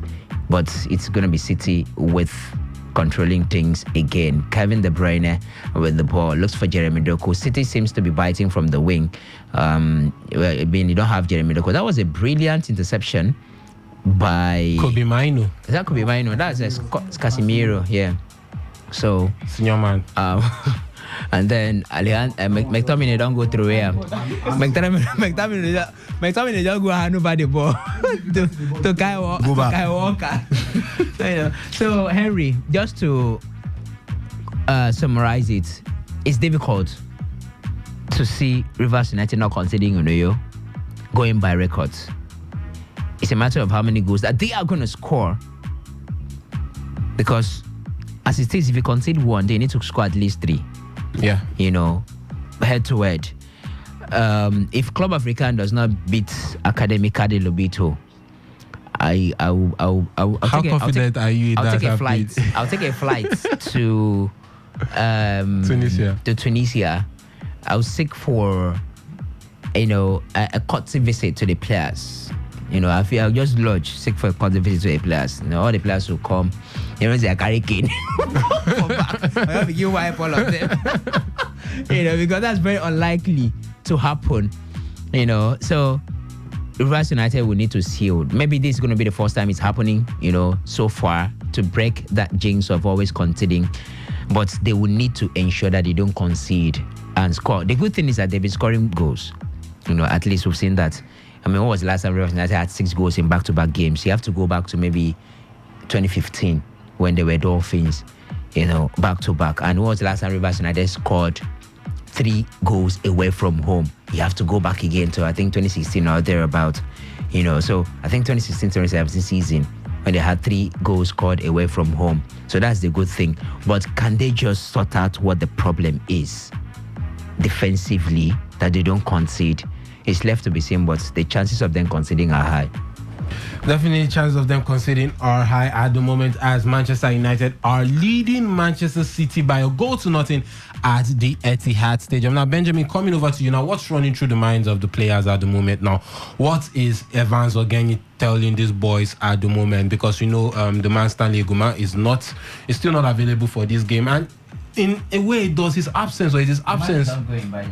Huh? The match is ongoing. Yeah, it's actually started. The game did kick off by 5 p.m. Nigerian time, and we'll actually get to give you live updates of what is going on there at the Godswill Akpabio Stadium in Uyo. Now, the fact that Stanley Eguma is not present with this team, now, is it also part of the reasons why they are not as solid as we've known them to be for the past couple of games? And the mind of the players, what's going through their minds, knowing that this is a do or die game, this is a do or die affair, that it's make or mar. We either win this one or we're out. A draw is not good enough because you don't expect Académica Lobito to actually defeat Club Africain in Tunisia. So for the players, what's running through their mind, and how do you think Rivers United themselves have to approach this game in order to get maximum results? I think if I were to be the coach, in a prep talk, I'll just sit the team down in the dressing room and tell them, the hope of the nation is resting on your shoulders. If you lose today, we lose a slot. If you win today, you win for not just the Rivers people, you win for yourself, you win for the good of the league, because you're progressing to the quarterfinals. That's a plus in your career. And then that's a plus for the league because you've just added one more slot to the continental slots that we've got already. So the thing is, you just have to, win these players. If I know a certain governor of this state that in these games he'll tell you, if you qualify, we'll give you 20 million, we'll give you 10 million. A certain governor. And they are going to. It's a certain governor or ex-governor. Past governor, ex-governor. Sorry. Now Wiki now. I no call name. Maybe Wiki. I no call name. Now you call name. No, I don't call the name for you. So now you call name. Me I no call. Against Young Africa, they promise them. They promise. So these are motivation. You look for a way to psych up these players, motivate these players. Right now, you need to pay them all the money all the allowances prior to this game. Don't look for a way. Don't give these players excuses why they will not perform. Like I said, I watched their training before they left for Uyo. They were happy training. The tactics was cool. So I think it boils down to the players to make history for themselves. And you have to tell them. See, the truth is, can Rivers United score 3? Can they score 2? Yes, they can score 2. They can score 3. But can they concede? Will they concede? Yes, they will concede. Because we've seen Rivers United in the past 3 games have been conceding goals. And they've been conceding late into the game. They've conceded first half and they've conceded second half. one at least in each halves. So they have to be disciplined. They have to be tactically disciplined, marshal that defense very well. If not, if you concede, you're shooting yourself on the foot. Because these are table toppers. They are coming with confidence. They are brimming with confidence. And this is not just Dreams FC and Rivers United affair. It's a continental affair. It's a Ghanaian and Nigerian affair. Jollof affair. It's a Jollof derby. A lot is at stake. So you need to win this game for us to qualify. And I think if any motivation they need to give to them, if it's about jacking Stanley Eguma wherever he is to go and drop there and say, when I look at Eguma win this match, do it for them to win. But the truth is, they need to actually win this game because, as footballers, when you play in Continental, you have your profile gets bigger and bigger. So it's about you playing and then qualifying. We've seen how the other teams lost out in the Continentals, and you are the only team. So you need to do it very well and then win. Don't concede. But as for conceding, it is natural and normal that Rivers United will concede. But you tell them every one goal you concede, you reply with 2 goals, if it is possible. And Rivers United need to attack that game very well.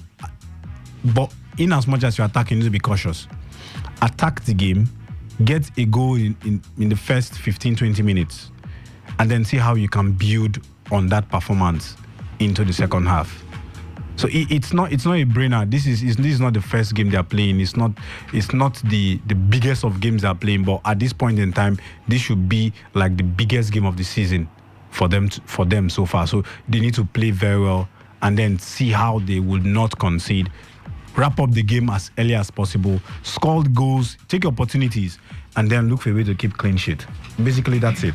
And we've been talking about Rivers United. Now, Chooks, let's look at Dreams FC a bit now. The side comes to Port Harcourt knowing that they just need to avoid defeat and they are through to the next round of the CAF Confederations Cup.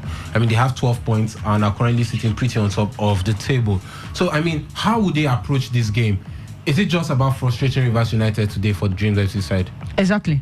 I say deep frustrate you and try to make the game very difficult for you to break down. I feel if once you get that done, then you can actually understand that you can make the team look very, very stabilized. So I feel that's the next point you have to do. You just have to just lower the expectation of Rivers United and everything. Nobody will expect you to begin to win the match. Nobody expects you to win the match for anybody. Even the coach himself won't expect you to try to get a draw away from home. Just try to seal up everything. That's the simple truth. The much pressure is on Rivers United for now. So everybody expects Rivers United to get the 3 points. Them knowing that I just get a point and I go through.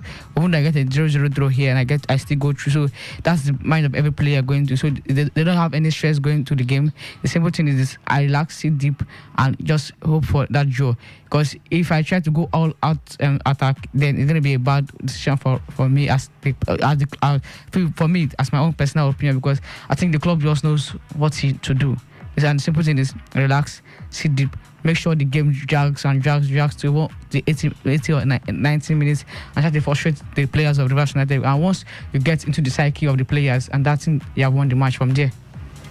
And Reliance, let's talk about the man at the helm of affairs, or the man in charge at the moment, Evans Ogenyi. Yes, we've been talking about the absence of Stanley Eguma and what he could mean to this side, but the man has actually been putting together some series of good results. He's taking them away from the relegation zone as things stand, and it's sort of like a switch from what we're used to knowing Rivers United for. Before, we knew Rivers United for not scoring many goals but being solid at the back. But now it's more like they're scoring many goals and maybe they're not looking like the best team at the back at the moment. So, I mean, what's been the impact of that man in the Rivers United side at the moment? Well, I think his impact is as synonymous to what Olarunwaju Yema has been, Andre Onana has done for Enyimba in the absence of Finidi George. I think I would just place it like that. So you have your superior, out, and then you just have to keep the team together and keep getting results, and then you've been able to do that. Because, I mean, despite conceding number of goals, he has been able to get wins as well in the many matches he has played. He has been in charge for Manchester United for Rivers United in the absence of Stanley Guma. So I think I'll place it at that. A little bit of something familiar in terms of signature, because it's Stanley Guma's team and he has been with the team for God knows how long. So there's a signature definitely. And Stanley Guma is not the most attacking-minded coach. He's a very pragmatic coach, just to make sure the damages are not done, but get the win. And I want to win. Stanley Guma is very pragmatic in his approach. So that's a little bit of a signature. Now, you have Evans that is coming on, maybe a little bit of touch, because definitely he will do something a little bit different.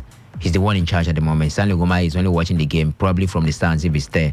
Although I've asked and I've been told that they've not sighted the Guma yet, and probably he's not even in the stands, or he's not even there. So because if he's there, the media want to find out. The media will rush at him. Why? Waiting the happen. So the likelihood that he's not going to be even in the stadium, is there. So Iguma only watch. So there's going to be a little bit of twist, and that could explain why the team is scoring goals and probably becoming more attacking minded, that you're leaving the defense line open. Because Rivers United used to have Temple Emeka. They used to have what's his name, Okorie. Yes. They used to have Kazie Inaya. These guys are. In fact, Kazie is very versatile, very adventurous, and at the same time, he has the pace to cover his back line. One of the few players that didn't even get the look in when it comes to, even if he's the home base Eagles, I still wonder why. So if the guy is also a good interceptor. So that was a solid defense lineup. But things have changed. Some of these guys are no longer there. That could also open the backline, because you need to find a backline partnership that will be as good as that, or the chemistry will be as good as that. That was a wayward shot by Kevin De Bruyne, by the way. So for you to find that might take some time, and that could open up the backline. And it can also be the twist I bring in. The twist is these guys should be adventurous more than they've been pragmatic when Guma was in charge. And so for that reason, it opens up the backline, and then they tend to concede goals. So it's just going to be a little bit of twist, because one, some of the players that had the chemistry with the team are no longer there. Two, I'm in charge, so let me have a little bit of touch, but nothing so different, because Guma still has a contract with Rivers United, as far as I can tell. Guma has not been fired, just that the management has refused to come out clean and tell us the exact situation, what it is, whether he has been fired. But from my findings, he has a contract with Rivers United, and if the contract has been terminated, we've not told. I'm even suspecting a little bit of internal rancor, a little bit of internal disagreement between Stanley Guma and maybe the management, because crazy things happen in Nigerian football. Sometimes management of clubs in Nigeria will make you feel as if you are doing them, or they are doing you a favor. It happens in several cases. So it's just going to be a little bit of twist things a little bit. I mean, it will be, I think, a little bit, shall I say, foolhardy to want to change the dynamics entirely. That could come back haunting the team, because you're making them to start learning fresh things.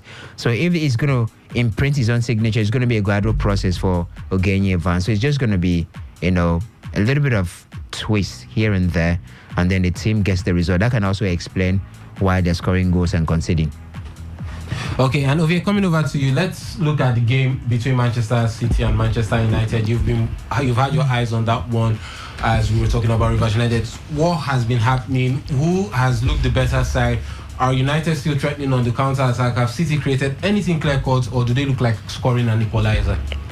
City has been controlling the game. We've seen them on the attack and the press. They've been pressing Manchester United for throughout the whole game. But as is Manchester United have seen that they've been sitting back and trying to hit them on the counter.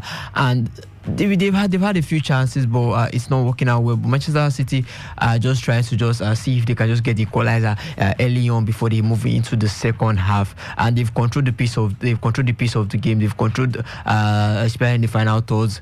We see them more. They've been taking more shots. Onana has been fantastic. We've seen the saves, and Kevin De Bruyne has had like 2 or 3 shots now, but they've all gone wide. I've seen them on the attack now, and that is a goal. No, Haaland just missed it.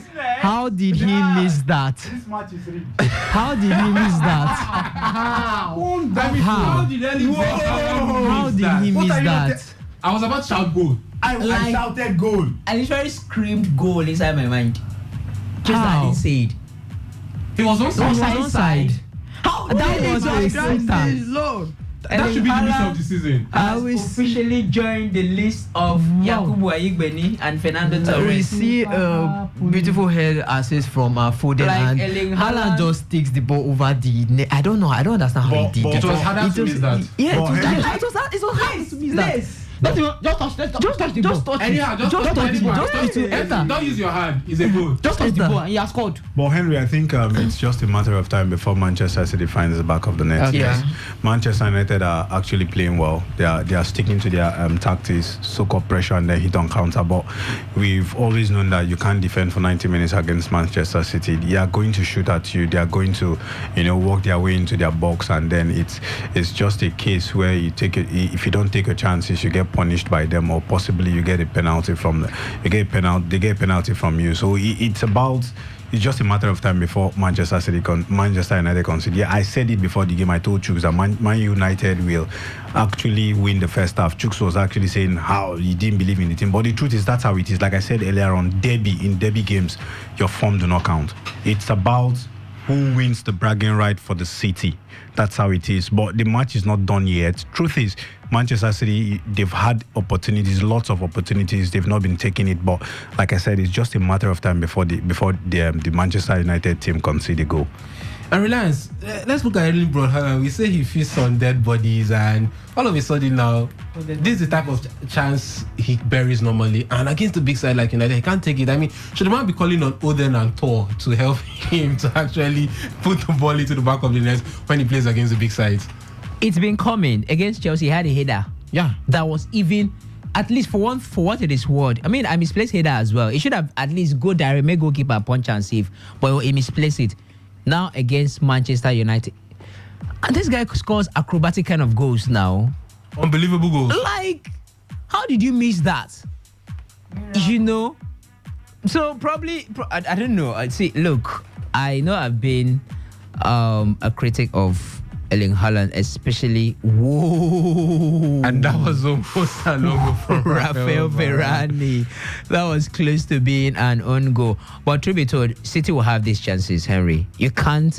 It's just very difficult for you to play against City, and they don't have these chances. It's a matter of how do you curtail, how do you control yourself. Andre Onana with another punch. How do you control yourself? Defensive discipline, and ensure it doesn't go into the back of the net. And this is where it matters, because we saw this kind of thing, and this is the problem about City. If you are to get something out of this, that shot is needed. You at least win. What is it called? A corner kick or something. Recall the match against City. It was, I think, against Brentford. It was something similar. Out of nowhere, they scored that one goal. Yes, it was actually a slip up from Christopher Ayer. And then they got that. So you keep this touches becoming one too many for City in matches like this. If they are to equalize and even get a win, they will need to find a way to, to drop this many touches and see if they can get something out of a shot, or something, because there will be many times when City will have a chance for a 1-2 or a quick shot inside the box and they will delay. Jack Grealish was a culprit at some point. Phil Foden has been a culprit. I don't even want to talk about John Stones' own. So if they are to get something out of this match and then, Pumer, because at this point it's difficult to say City will Pumer Manchester United. It's very difficult because of the way United are playing. They are defending, well at the moment. They've been disciplined. at the moment so far. First 45 minutes ended. Marcus Rashford's goal, the only difference between these two sides. We see what happened in the second half. So that is what City needs to do. They're going to have these chances. They're going to create, but it's a matter of how will United respond, because United scores one again in this match.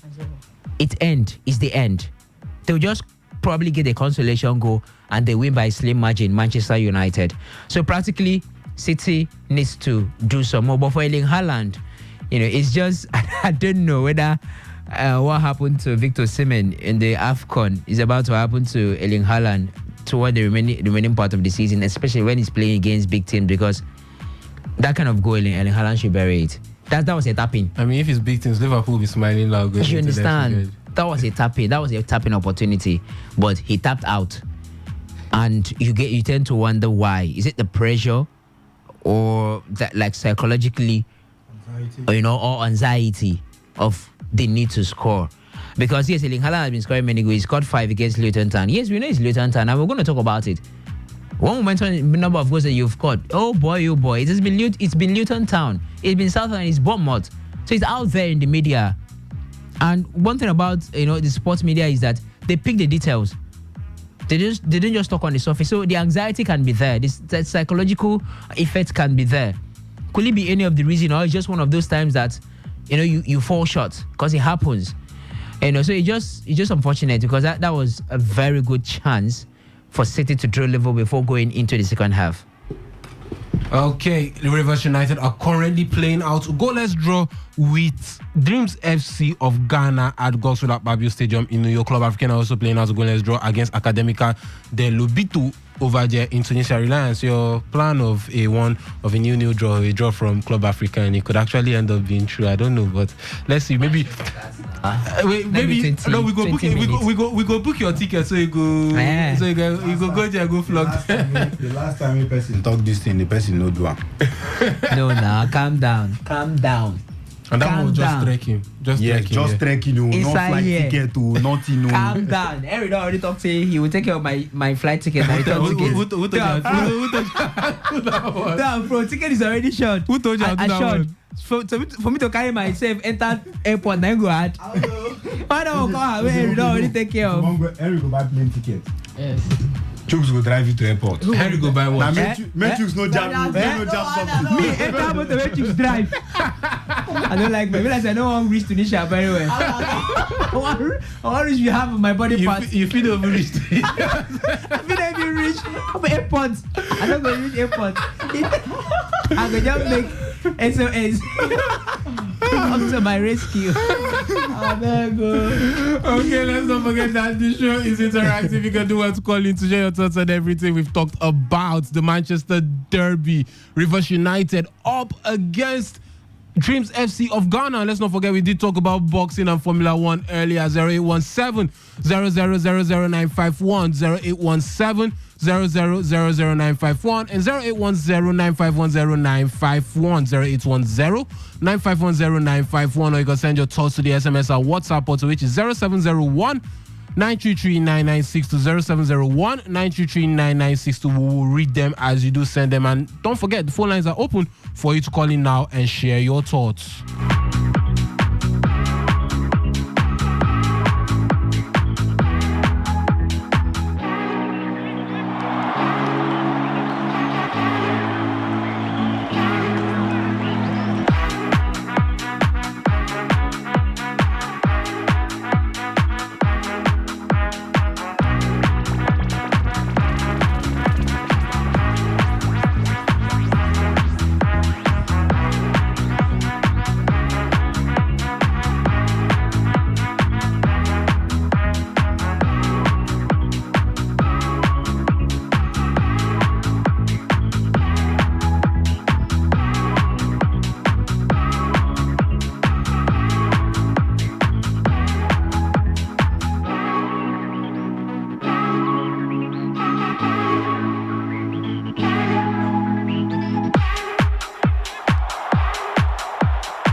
Remember to keep the calls coming in 0817 0000951, 0817 0000951, and 0810 9510951, 0810 9510951. Let's talk about the Manchester Derby, Rivers United, and the game against Dreams FC today in the CAF Convergence Cup. That game is currently ongoing, and it's 25 minutes on the clock, and it's 0-0 as things stand. And also Club Africain are also playing out a goalless draw with Academica de Lobito over there in Tunisia. And guys, now Ovie, let me come over to you. What does Manchester City have to do different to actually put the ball into the back of the net second half? They've actually done what they could do at best as what they could do. They've been attacking, they've been pressing hard. Manchester United, everything just be working out for them. They'll be able to just sit back, hold tight, and able to hit on those counters. So what they just have to just find how to just put the balls back in, put the balls at the back of the net. And we've seen Kevin De Bruyne, Foden, and all of them have done their best, and the ball hasn't just be able to sit at the back of the net. And that's the only thing they just need to do. Just find a way to just cool down, watch the back line, and find those quick spaces to just take those shots. And then when you see a chance to shoot it, because you don't know what might happen. You might get a set piece, and you might be able to take a goal from the set piece. You have the chance to shoot it. Don't just try and still find spaces to make your pass or try and do a flashy play. If you can shoot the ball. Okay, and Benjamin, coming over to you now. United, does anything need to change, or they just keep on doing what you're doing, or maybe try to be more adventurous in the second half than they've been in the first half? Before we get to you, let's hear from this caller. Oh, we lost that one there. Do want to keep the calls coming? 0817 0000951 and 0810 9510951. Does United need to change anything in the second half? No, don't change anything. You're doing well. Keep doing what you're doing. Tactically, they're very sound, but the thing is, if anything needs to change, it's just the fact that United have been defending quite good. Hello, caller. Good evening and welcome to the show. Hello. Yes, caller. Good evening. Yeah, this is Sele West. Rivers United just need just one goal. You know, if they can get one goal, they will qualify. What happened in Tunisia is none of our business. Just one goal alone will get through, and we'll get the goal. Thank you.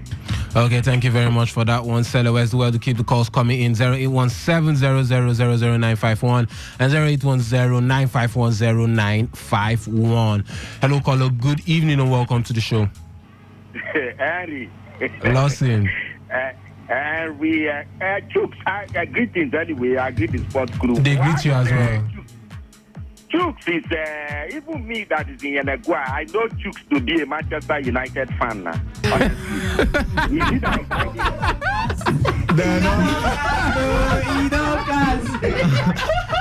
I know Chooks as United, young Chooks as United fan. Okay. That's what I know about him. Himself and the other Victor, the small Victor then. I don't know what he said. Harry. Yes. The thing is that Hello. What do you want? What do you want Man City to do now? Even you, the other day yourself, and was it Reliance that was analyzing it? How Man City has been managing to score one goal. The Reliance was even tracing all the matches that they've been scoring goals. All of that now because it's Manchester United. You people have forgotten that Man City don't score goals. They hardly, Henry, even the one they scored against Brentford, the last game they played, that was so scrappy. You said even if it is a half a goal, when you were praising Haaland, even if it is half a goal, it's a goal, and praising them. Did you see even against Brentford? You know, if Brentford was just brought in a little quality, they would have beaten Man City in that game. Definitely. Is Man City playing well? Are they playing well? From your analysis that I know, not even just today, is Man City playing well that you are asking what they will do to put the ball at the back of the net? Which net?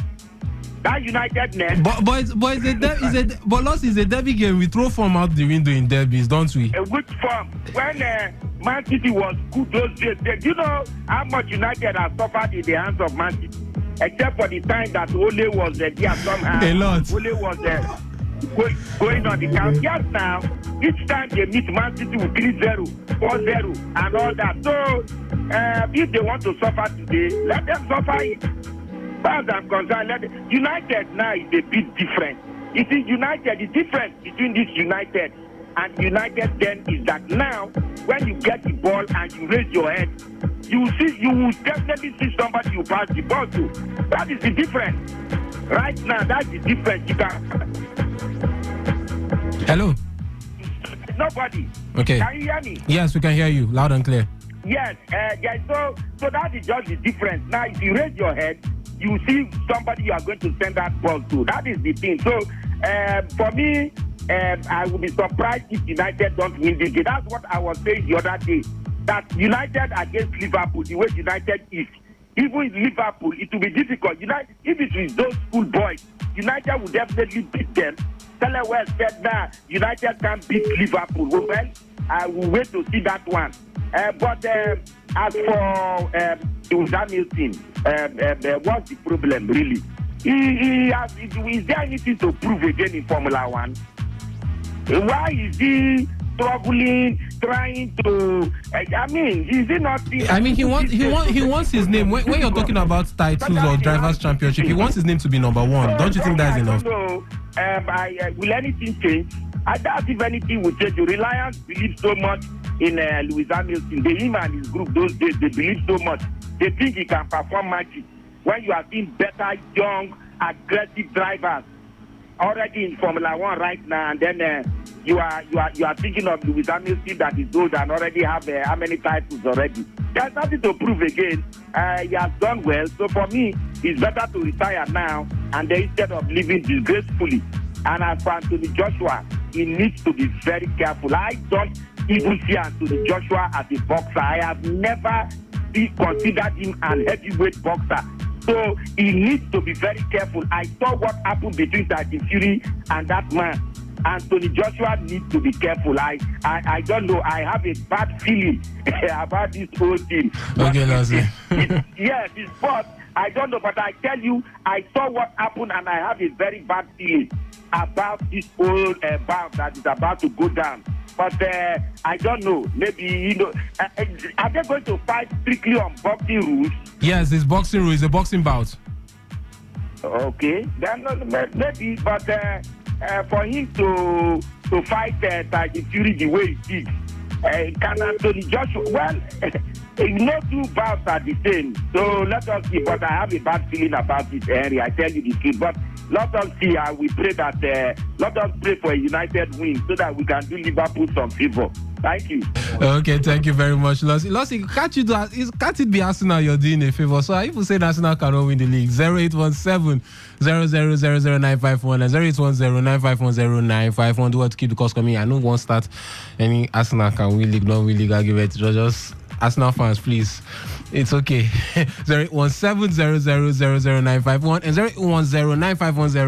081095100951. Well, Rivers United are currently playing out a goalless draw with Dreams FC in the CAF Confederations Cup. That game is in 33rd minute, and Club African are also playing out a goalless draw with Academica de Lobito in the CAF Champions League. In the MPFL, Heartland FC of Owerri currently playing out a 1-0 draw with Sunshine Stars. Lowy Stars are defeating Katsina United by a goal to nothing. Niger Tornadoes are losing by 2 goals to nothing at home to Enugu Rangers, while Plateau United are defeating Bendel Insurance by 2 goals to nothing in the MPFL. Do what to keep the calls coming in. 0817 0000951 and 081095100951. Hello, caller. Good evening and welcome to the show. Yes, I'm West. I call back. Okay, West. Did you know United playing with a City? Yes. Mind you. You see, they'll lose that game by 3-1. Just watch out. They'll lose. At the end of the game, I'll call you back. 3-1, they'll lose. Thank you. Okay, Sir West, thank you very much. But I will not be in the studio when the game ends, actually. Maybe tomorrow you can call into Today Sports Live to actually remind us of when you told us that United will still end up losing that game by 3 goals to 1. 0817 0000951 and 081095100951. Hello, caller. Good evening and welcome to the show. Good evening, Chief. Good evening, everyone in the studio. Good evening, Rooney Evans. Yes, it's been a while. Yes, we've been long. It's been a while. Go ahead with your thoughts, please. Okay, well, it's difficult to explain. I'm not in Port Harcourt, I'm in Owerri. So I just have to call in and probably talk about Manchester United. I couldn't know the app I'm using, so I couldn't hear the big chunk part of the conversation, but the little I can hear, I will just start from there. Ryan was talking about the tactics and the too much tactics of Man City players against Manchester United. I know that nobody ever gives Manchester United a chance to win this match, but I think the motivation between these both sides is quite different. And when it comes to derby, I mean, this is not the first day Manchester United or Manchester City have been playing tiki-taka. I mean, this is just the definition of that's why it is called tiki-taka. They have been doing too much, and that's how they've been winning the league. So I don't think it's today that they have to play against Manchester United that they are only losing by 1-0. That you have to tell Pep Guardiola to probably change his tactics and not allowing them to play too much tactics and touches in the 2-yard box. I mean, that's how they've been playing. And the thing is just that Onana is just probably up to his game just for today. I don't know if he will stumble next game, but for today, Onana is quite all right. And the defense, I mean, they are quite okay and understanding. Probably they are growing immaturely, or they are growing maturely. And maybe Eric Ten Hag game is paying him off, because anytime Eric Ten Hag plays a defensive game, even against a big side or against a small side, probably even if they don't play fine, they end up winning the game. And the big challenge for Pep Guardiola is that Manchester United has never won him, and he has came from behind to win the match. That is a big challenge Pep Guardiola will face, and that's where Manchester United has an advantage, because Pep has not come from behind to win Manchester United ever in his game, or because I don't know how City have done it, but Pep has not done it since he started coaching Manchester City. So to Manchester United winning the game, well due to them, but I don't think it's something that we the fans have to be celebrated about. I don't have any problem with Eric Ten Hag, but I mean, winning Manchester City is just a derby game, and just for the pride you get. But I think our next game is what is very, very important, because for me, I think this record is already for the back. Manchester United are winning this game 2 goals to me, or probably 2 goals to 1. But I think Onana will keep a clean sheet. Thank you very much. Thank you very much for your thoughts there, Rooney, Evans, Dixon. Do well to keep the calls coming in, and let's discuss about everything we've talked about on the show: Formula One, boxing, the Manchester Derby, and let's not forget Rivers United up against Club Africa. Now, that game is in the 37th minute, and it's goalless, a still stand. Now, Reliance, if you are the Dreams FC or Rivers United players right now, what is going through your head? 37 minutes gone, and for Rivers United, you've not been able to put the ball into the back of the net. For Dreams FC, you've not considered. Well, what's going through my head if I were to be a Rivers United player is we need to score. And definitely we need to score, because we cannot hold off this match and end up playing goalless. That will hurt Rivers United. So we need to find a way and get that goal. And at the same time, while thinking about that, I also want to be very careful not to allow that to disrupt me psychologically, because in as much as we need to score, I could end up thinking about that one so much so that the pressure becomes very intense on myself, and then mistakes will come in. The away team could likely get a goal. So definitely, I'll be thinking about the possibility of getting a goal, at least one goal for starters, knowing that you put yourself in the advantage, understanding also or remembering that you equally had a goal away from home. So everything for Rivers United at this point is find a way to get the goal, score in the very first half, because look, there's a way psychology plays in this kind of situation. If Rivers United don't get a goal in the first half, second half, it takes a high psychologically balanced team to do something. Whoa. Andre Onana with another save. That was a brilliant placement of the boot of Jeremy Doku from the left-hand side for Manchester City after he received the pass from Erling Haaland. Okay, not Erling Haaland, Bernardo Silva. And then it would have failed nicely for Phil Foden to place it in, but Onana had a hand on it, and then we are back to where we've been so far. City 0, United 1 at the 50th minute of the match. So it takes a highly psychologically balanced team to keep calm and know that you can still get a goal, just like we saw Man City did against Brentford. and see what we can do from there. That is if first half ends goalless and Rivers United don't get a single goal. It takes a highly psychologically balanced team to be able to keep calm and keep pressing and eventually get a goal. Anything outside that, the team tends to concede pressure. Before you know it, the away team had a one opportunity for a counter-attack and they score, and that ends it. You are once again evicted in your own house, just like Ghana evicted Nigeria in their own backyard. Make that the bedroom, because it happened in Abuja, the heart of Nigeria, the last time out in a major competition, which was the World Cup. So that's just it. The team needs to be psychologically balanced. If you fail to get a goal first half, coming to the second half, find a way to play into the psyche, because again, Dreams FC will find a way to play into your own psyche as well. They know that at this point you are coming under pressure. You want to do everything possible to get a goal. They have the advantage head to head, which is likely, as the case may be. I don't know, Henry, what you're saying. Let it not be what I'm thinking. So yeah, that's basically it. Rivers United needs, what's in the mind of the players right now is find a way to get that goal before first half, so that when you come into the second half, you are more relaxed psychologically and see how you can launch things going forward and possibly get an extension. Well, Reliance, we'll get some updates, further updates from the game. But guys, yesterday Real Madrid did play out a 2-2 draw against Valencia, and we saw what happened, the controversy that ended that game. Let me start with you, VA. Was the referee, based on the rule book, the referee was right, but you have to say based on just using normal discretion or understanding the state of things, was the referee's decision to actually end the match at that point in time the right thing to do? Based on the rules, it was right, but based on discretion, was it the right thing? It was wrong. That was the wrong thing to do. Okay, just before you continue, Dreams FC has actually scored against Rivers United at the Godswill Ababio Stadium.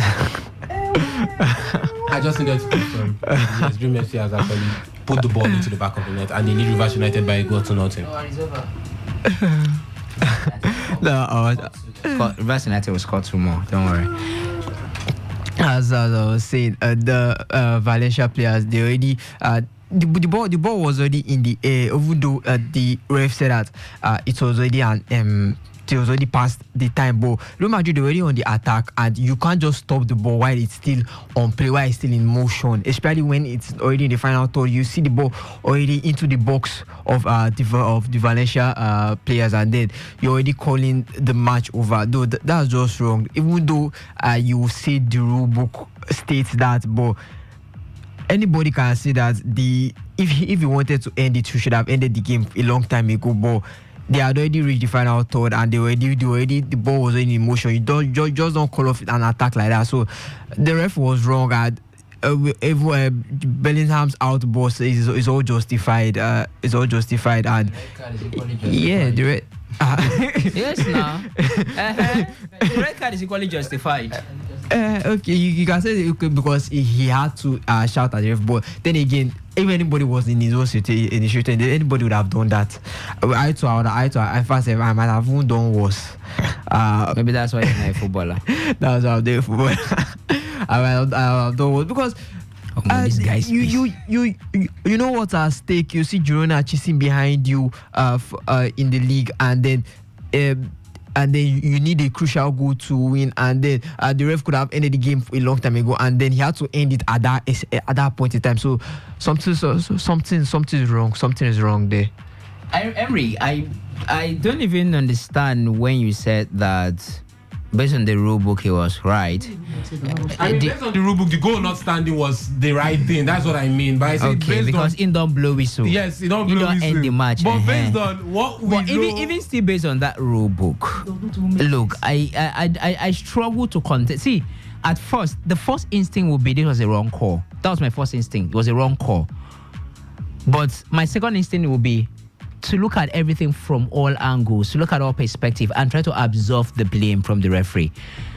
I struggle to find a soft landing for the referee. Here's what happened. Real Madrid had the attack. They were in the box of Valencia. Valencia found a way to escort the ball out of the box, so to speak, to the right-hand side of the attack for Real Madrid and the left-hand side of their defense. Now, there was some point that the ball was on a roll without the possession of anybody, without the control of anybody. Now, at that point, the referee didn't end the match. The referee ended the match when there was an upward trajectory of the ball. This some distance away from the ground. That was a cross attempt. If you need peace, you just need peace. You just need peace. It's catwalk and, you just need peace. So, Rivers United had I think that was Marcus Rashford, yeah? Yes. Marcus Rashford had a ball to chase. I think you have to think the man went down too easily. Too easily, but then again, his pace failed him. Because if he had that pace, he would have outpaced Kyle Walker. It's Kyle Walker. Kyle Walker has faced one of the fastest footballer in world football these days in Kylian Mbappe and has been able to, what's the word? That is it. Phil Foden with the goal. So moments like this, to get the result against in this match, you need those shots outside. Leave so many touches. Phil Foden at the edge of the box, a brilliant placement and a collar, and Onana stretched as much as he could, but couldn't save it. We are back level at the 80 Man City won, Manchester United won. It's game on. You could say it's some 22 yards out, just at the edge of the arc. So if you are to get a goal in this kind of match when you're playing against this kind of team that understands the rivalry between both sides and the quality is different, you need moments like this. You need shots like this. But those too many touches inside the box wouldn't work. And in the end, Pep was listening to Today's Sports Live and he has done what he needed to do. Or let's say Phil Foden went and Pep told him that, look, this is what Today's Sports Live, Today FM 95.1 Port Harcourt is saying. So please do it. He did it and it has worked out. So the distance from the ground when the cross was attempted or when the ball was crossed showed a trajectory upward before the referee blew the whistle. The second whistle was the ball was already in an upward trajectory. That's the first whistle. Upward though, it don't come up from ground. The second whistle, the ball is in the middle of the air. And the third whistle, ball don't enter net. You understand? So granted, the ref had already ended the match. So yeah, the goal wouldn't stand. But it was, I don't know whether I should say anti-football for you not to read the moment to end that match. That match was already in the 98th minute. The match was supposed to end in the 97th minute. That means you've allowed 1 minute 30 something seconds to be played. The right time to have ended that ball was when the ball was without anybody's possession and there was a chase. End the ball at that point outside the box. Not when they don't kick ball already. You now ended it. The referee can argue that, look, I've ended it. I made the final say and all that stuff. But practically, if they say players could be punished for hampering goal scoring opportunity, red card given, then that was a referee equally hampering a goal scoring opportunity. Because expectedly, that last action, provided you've waited for Real Madrid to regain possession of that ball at that place, allow for the last action. If they wait for that seconds, you can now end the ball with the ball still in their possession. But not when they don't take cross already. Okay, Manchester Derby that has actually given us two worldies as goals. I mean, Marcus Rashford with a belter and Phil Foden with another one. Maybe a bit more of a coiler, but I mean, it's a game that has lived up to expectations. Manchester City won, Manchester United won.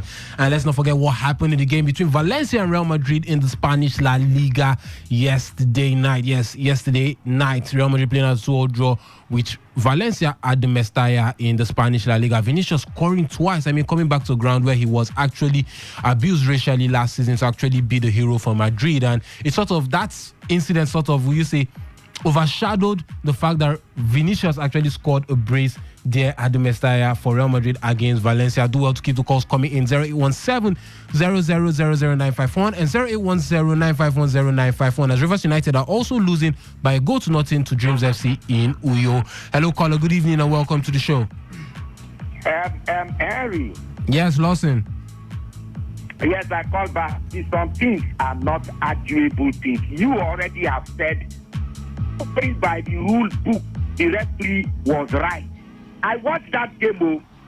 The referee whistle has gone while that ball was still in flight.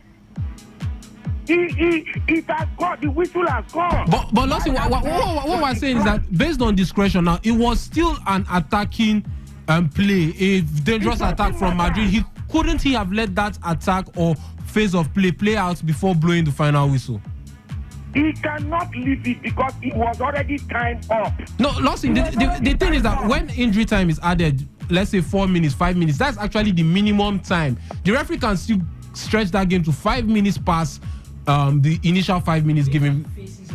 Based on phases of play, it depends. Because, I mean, that time you're saying is actually the minimum added time. It can be more than that. But it can't be less than that. It can also be the exact time. Yes, definitely. Good. So his whistle has gone. Even the spectator said it now that there is no problem with it because the whistle has already gone. Everybody heard it clearly that the whistle has gone before the ball was put into the net. So it is not. I don't know why when the rules are there. If he was against the rule, then we can talk about it. If Madrid was allowed, that goal was allowed to stand and all that, then it would be disadvantage Valencia. So it is not. There's not the referee. For the record, the referee did nothing wrong. Please, he did nothing wrong. As far as I'm concerned, he followed the rule book, the rules, and whistle has already gone. Everybody heard it. So it shouldn't have been any issue at all. So for me, I don't see any problem with what the referee did. And Dream FC, is it not a Ghanaian side? Yes, it's a Ghanaian side. And then people are expecting that Rivers United will just score against a Ghanaian side that do not know whether they are playing at home or they are playing away. Do you know Ghanaians don't know whether they are at home or away? Anywhere you drop the Ghanaians, they play ball. That is Ghana for you. They play ball. That is why it's difficult. If you go and check the head-to-head record, Ghana, Nigeria, across board, they have a better head-to-head record against Nigeria. So Dream FC is not just those sides that will just come and you subdue. You cannot subdue them. So long as it is assemble any Ghanaian side against, so far as it is Nigeria, it will be difficult to beat them. So Rivers United should play, like I said, they have a way of, when you expect them to do something, that's when they crumble like cookies. I hope they don't crumble today again, like those same cookies. That's Rivers United for you. But against a Ghanaian side, it will be tough. If you don't respect a Ghanaian side, then you will respect nobody in football. You see what they did to Super Eagles at home here. So for me, so long as the Ghanaian side, we should be very, very careful. It could be 2-3-0 set, and they walk out of here as if nothing happened. So I don't know. Rivers United, I wish them luck. But then, it is a Ghanaian side. Let us have that at the back of our mind. Thank you. Thank you very much for your thoughts, Lawson. Do us keep the calls coming in as we reach the final lap of the show. 0817-0000951 and 0810-951-0951. Hello, caller. Good evening and welcome to the show. Good evening, Henry. Good evening. This is Walter. This is Ernest. Ernest from Indele. Sorry about that. Go ahead, Ernest. No problem. Elias, I agree with you. Hi. I think this thing that we are talking about is not debatable at all. Because, if you play football, you understand how painful it is for you to concede a goal because of anything you take from the referee. Now, a football is normally played for 90 minutes. And maybe there are some kind of it's an additional time, maybe for 4 minutes, 5 minutes because of how the game was doing because of play. Now, it's also played, exceed that same additional minute, and maybe the ball at like there's up to 2 minutes, you now concede a goal. Come on, it's very painful. Let me tell you, if you play, it's very painful. You understand that? Now, I saw that game when he blew the whistle. The ball was almost into the Valencia 18-yard box, and he did the whistle. You know that as a player, the moment you are attacking a ball and you hear that whistle for the first time, it will affect you. You get that point. So don't you think that reflects whistle has standard that the players of Valencia he had been accepted and maybe allow the ball to be because okay, maybe if he didn't blow the whistle, that would have entered. It can still come from the other side. So you understand that whatever happens, the ref has given his whistle that the match is over. So as a player, what will you do? Allow it to be, and it's right. First of all, the time has exceeded, and secondly, he has given his whistle. So why do you not play? I think when ref blows whistle and you got no playing, it has right to issue a card. Is that not? That's why I think so. I think the referee made the right call. And I don't know why we are trying to see how we can fault the referee. He has done the right thing because maybe he has kept his stand and the time added has exceeded. So there's nothing he can do than to end that game at that spot. So I don't know why we are talking about it. There's something for a Manchester derby. I think maybe a miniature team, but I don't see much to be a miniature team compared to Manchester United. Just that of a recent City has been dominating Man, so I don't like playing down on what Man has achieved over the years. But currently, what City is doing can't be compared to what United is doing. So that doesn't give United no good to it's the first score against Man City. They think that Man City cannot play, but they don't score goal anymore.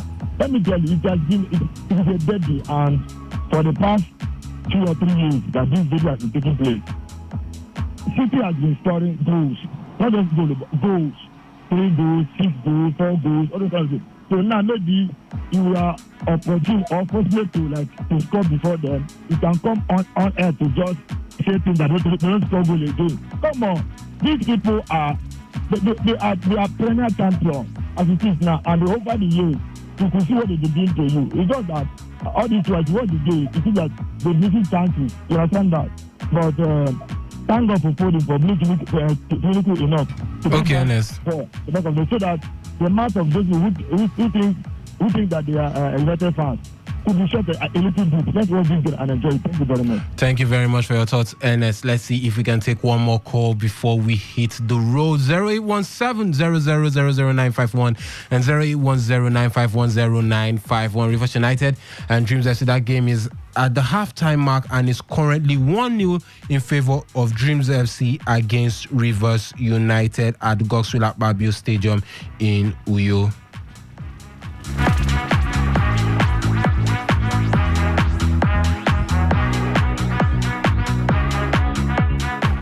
And now let's take some messages from the message and WhatsApp portal. This one from the WhatsApp portal says, hello, what's your colleague saying in the studio? Has the time of the match not elapsed? The ref had sounded his whistle before Bellingham scored. So what is the bone of contention? What is all this? Must Madrid have everything to their advantage? He didn't say his name, but his number ends with 7039.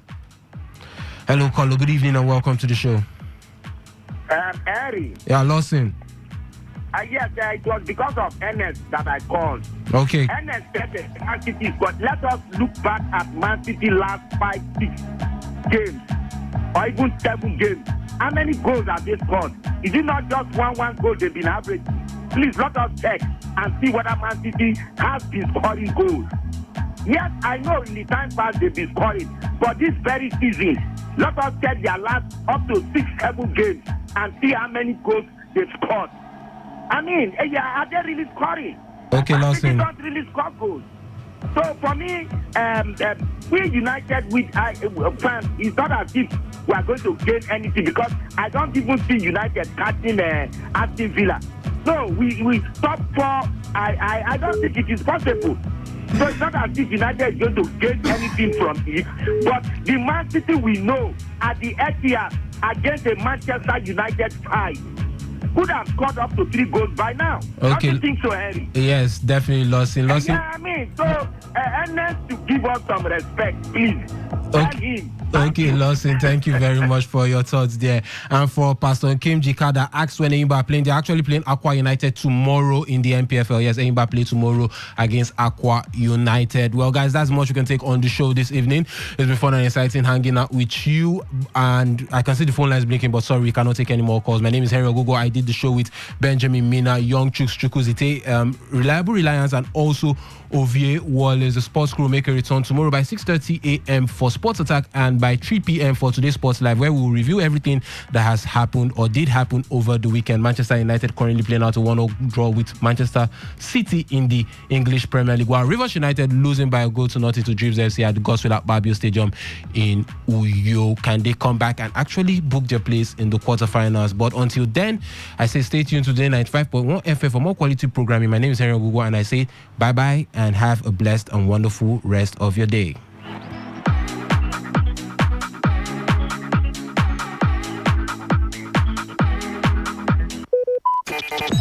Talk radio. I listen to a lot of talk radio. 95.1 FM.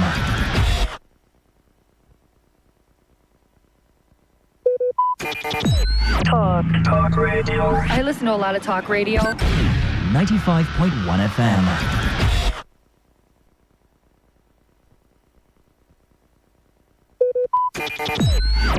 Talk radio. I listen to a lot of talk radio. 95.1 FM.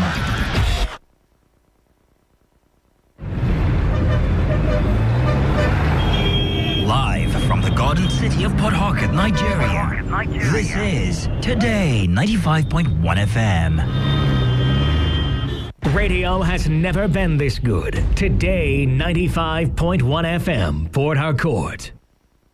Whether it's happening in Port Harcourt, South, Nigeria, or around the world, we've got you covered. On air, online, delivering balanced news and unbiased analysis. Today, 95.1 FM. Today, 95.1 FM, Port Harcourt.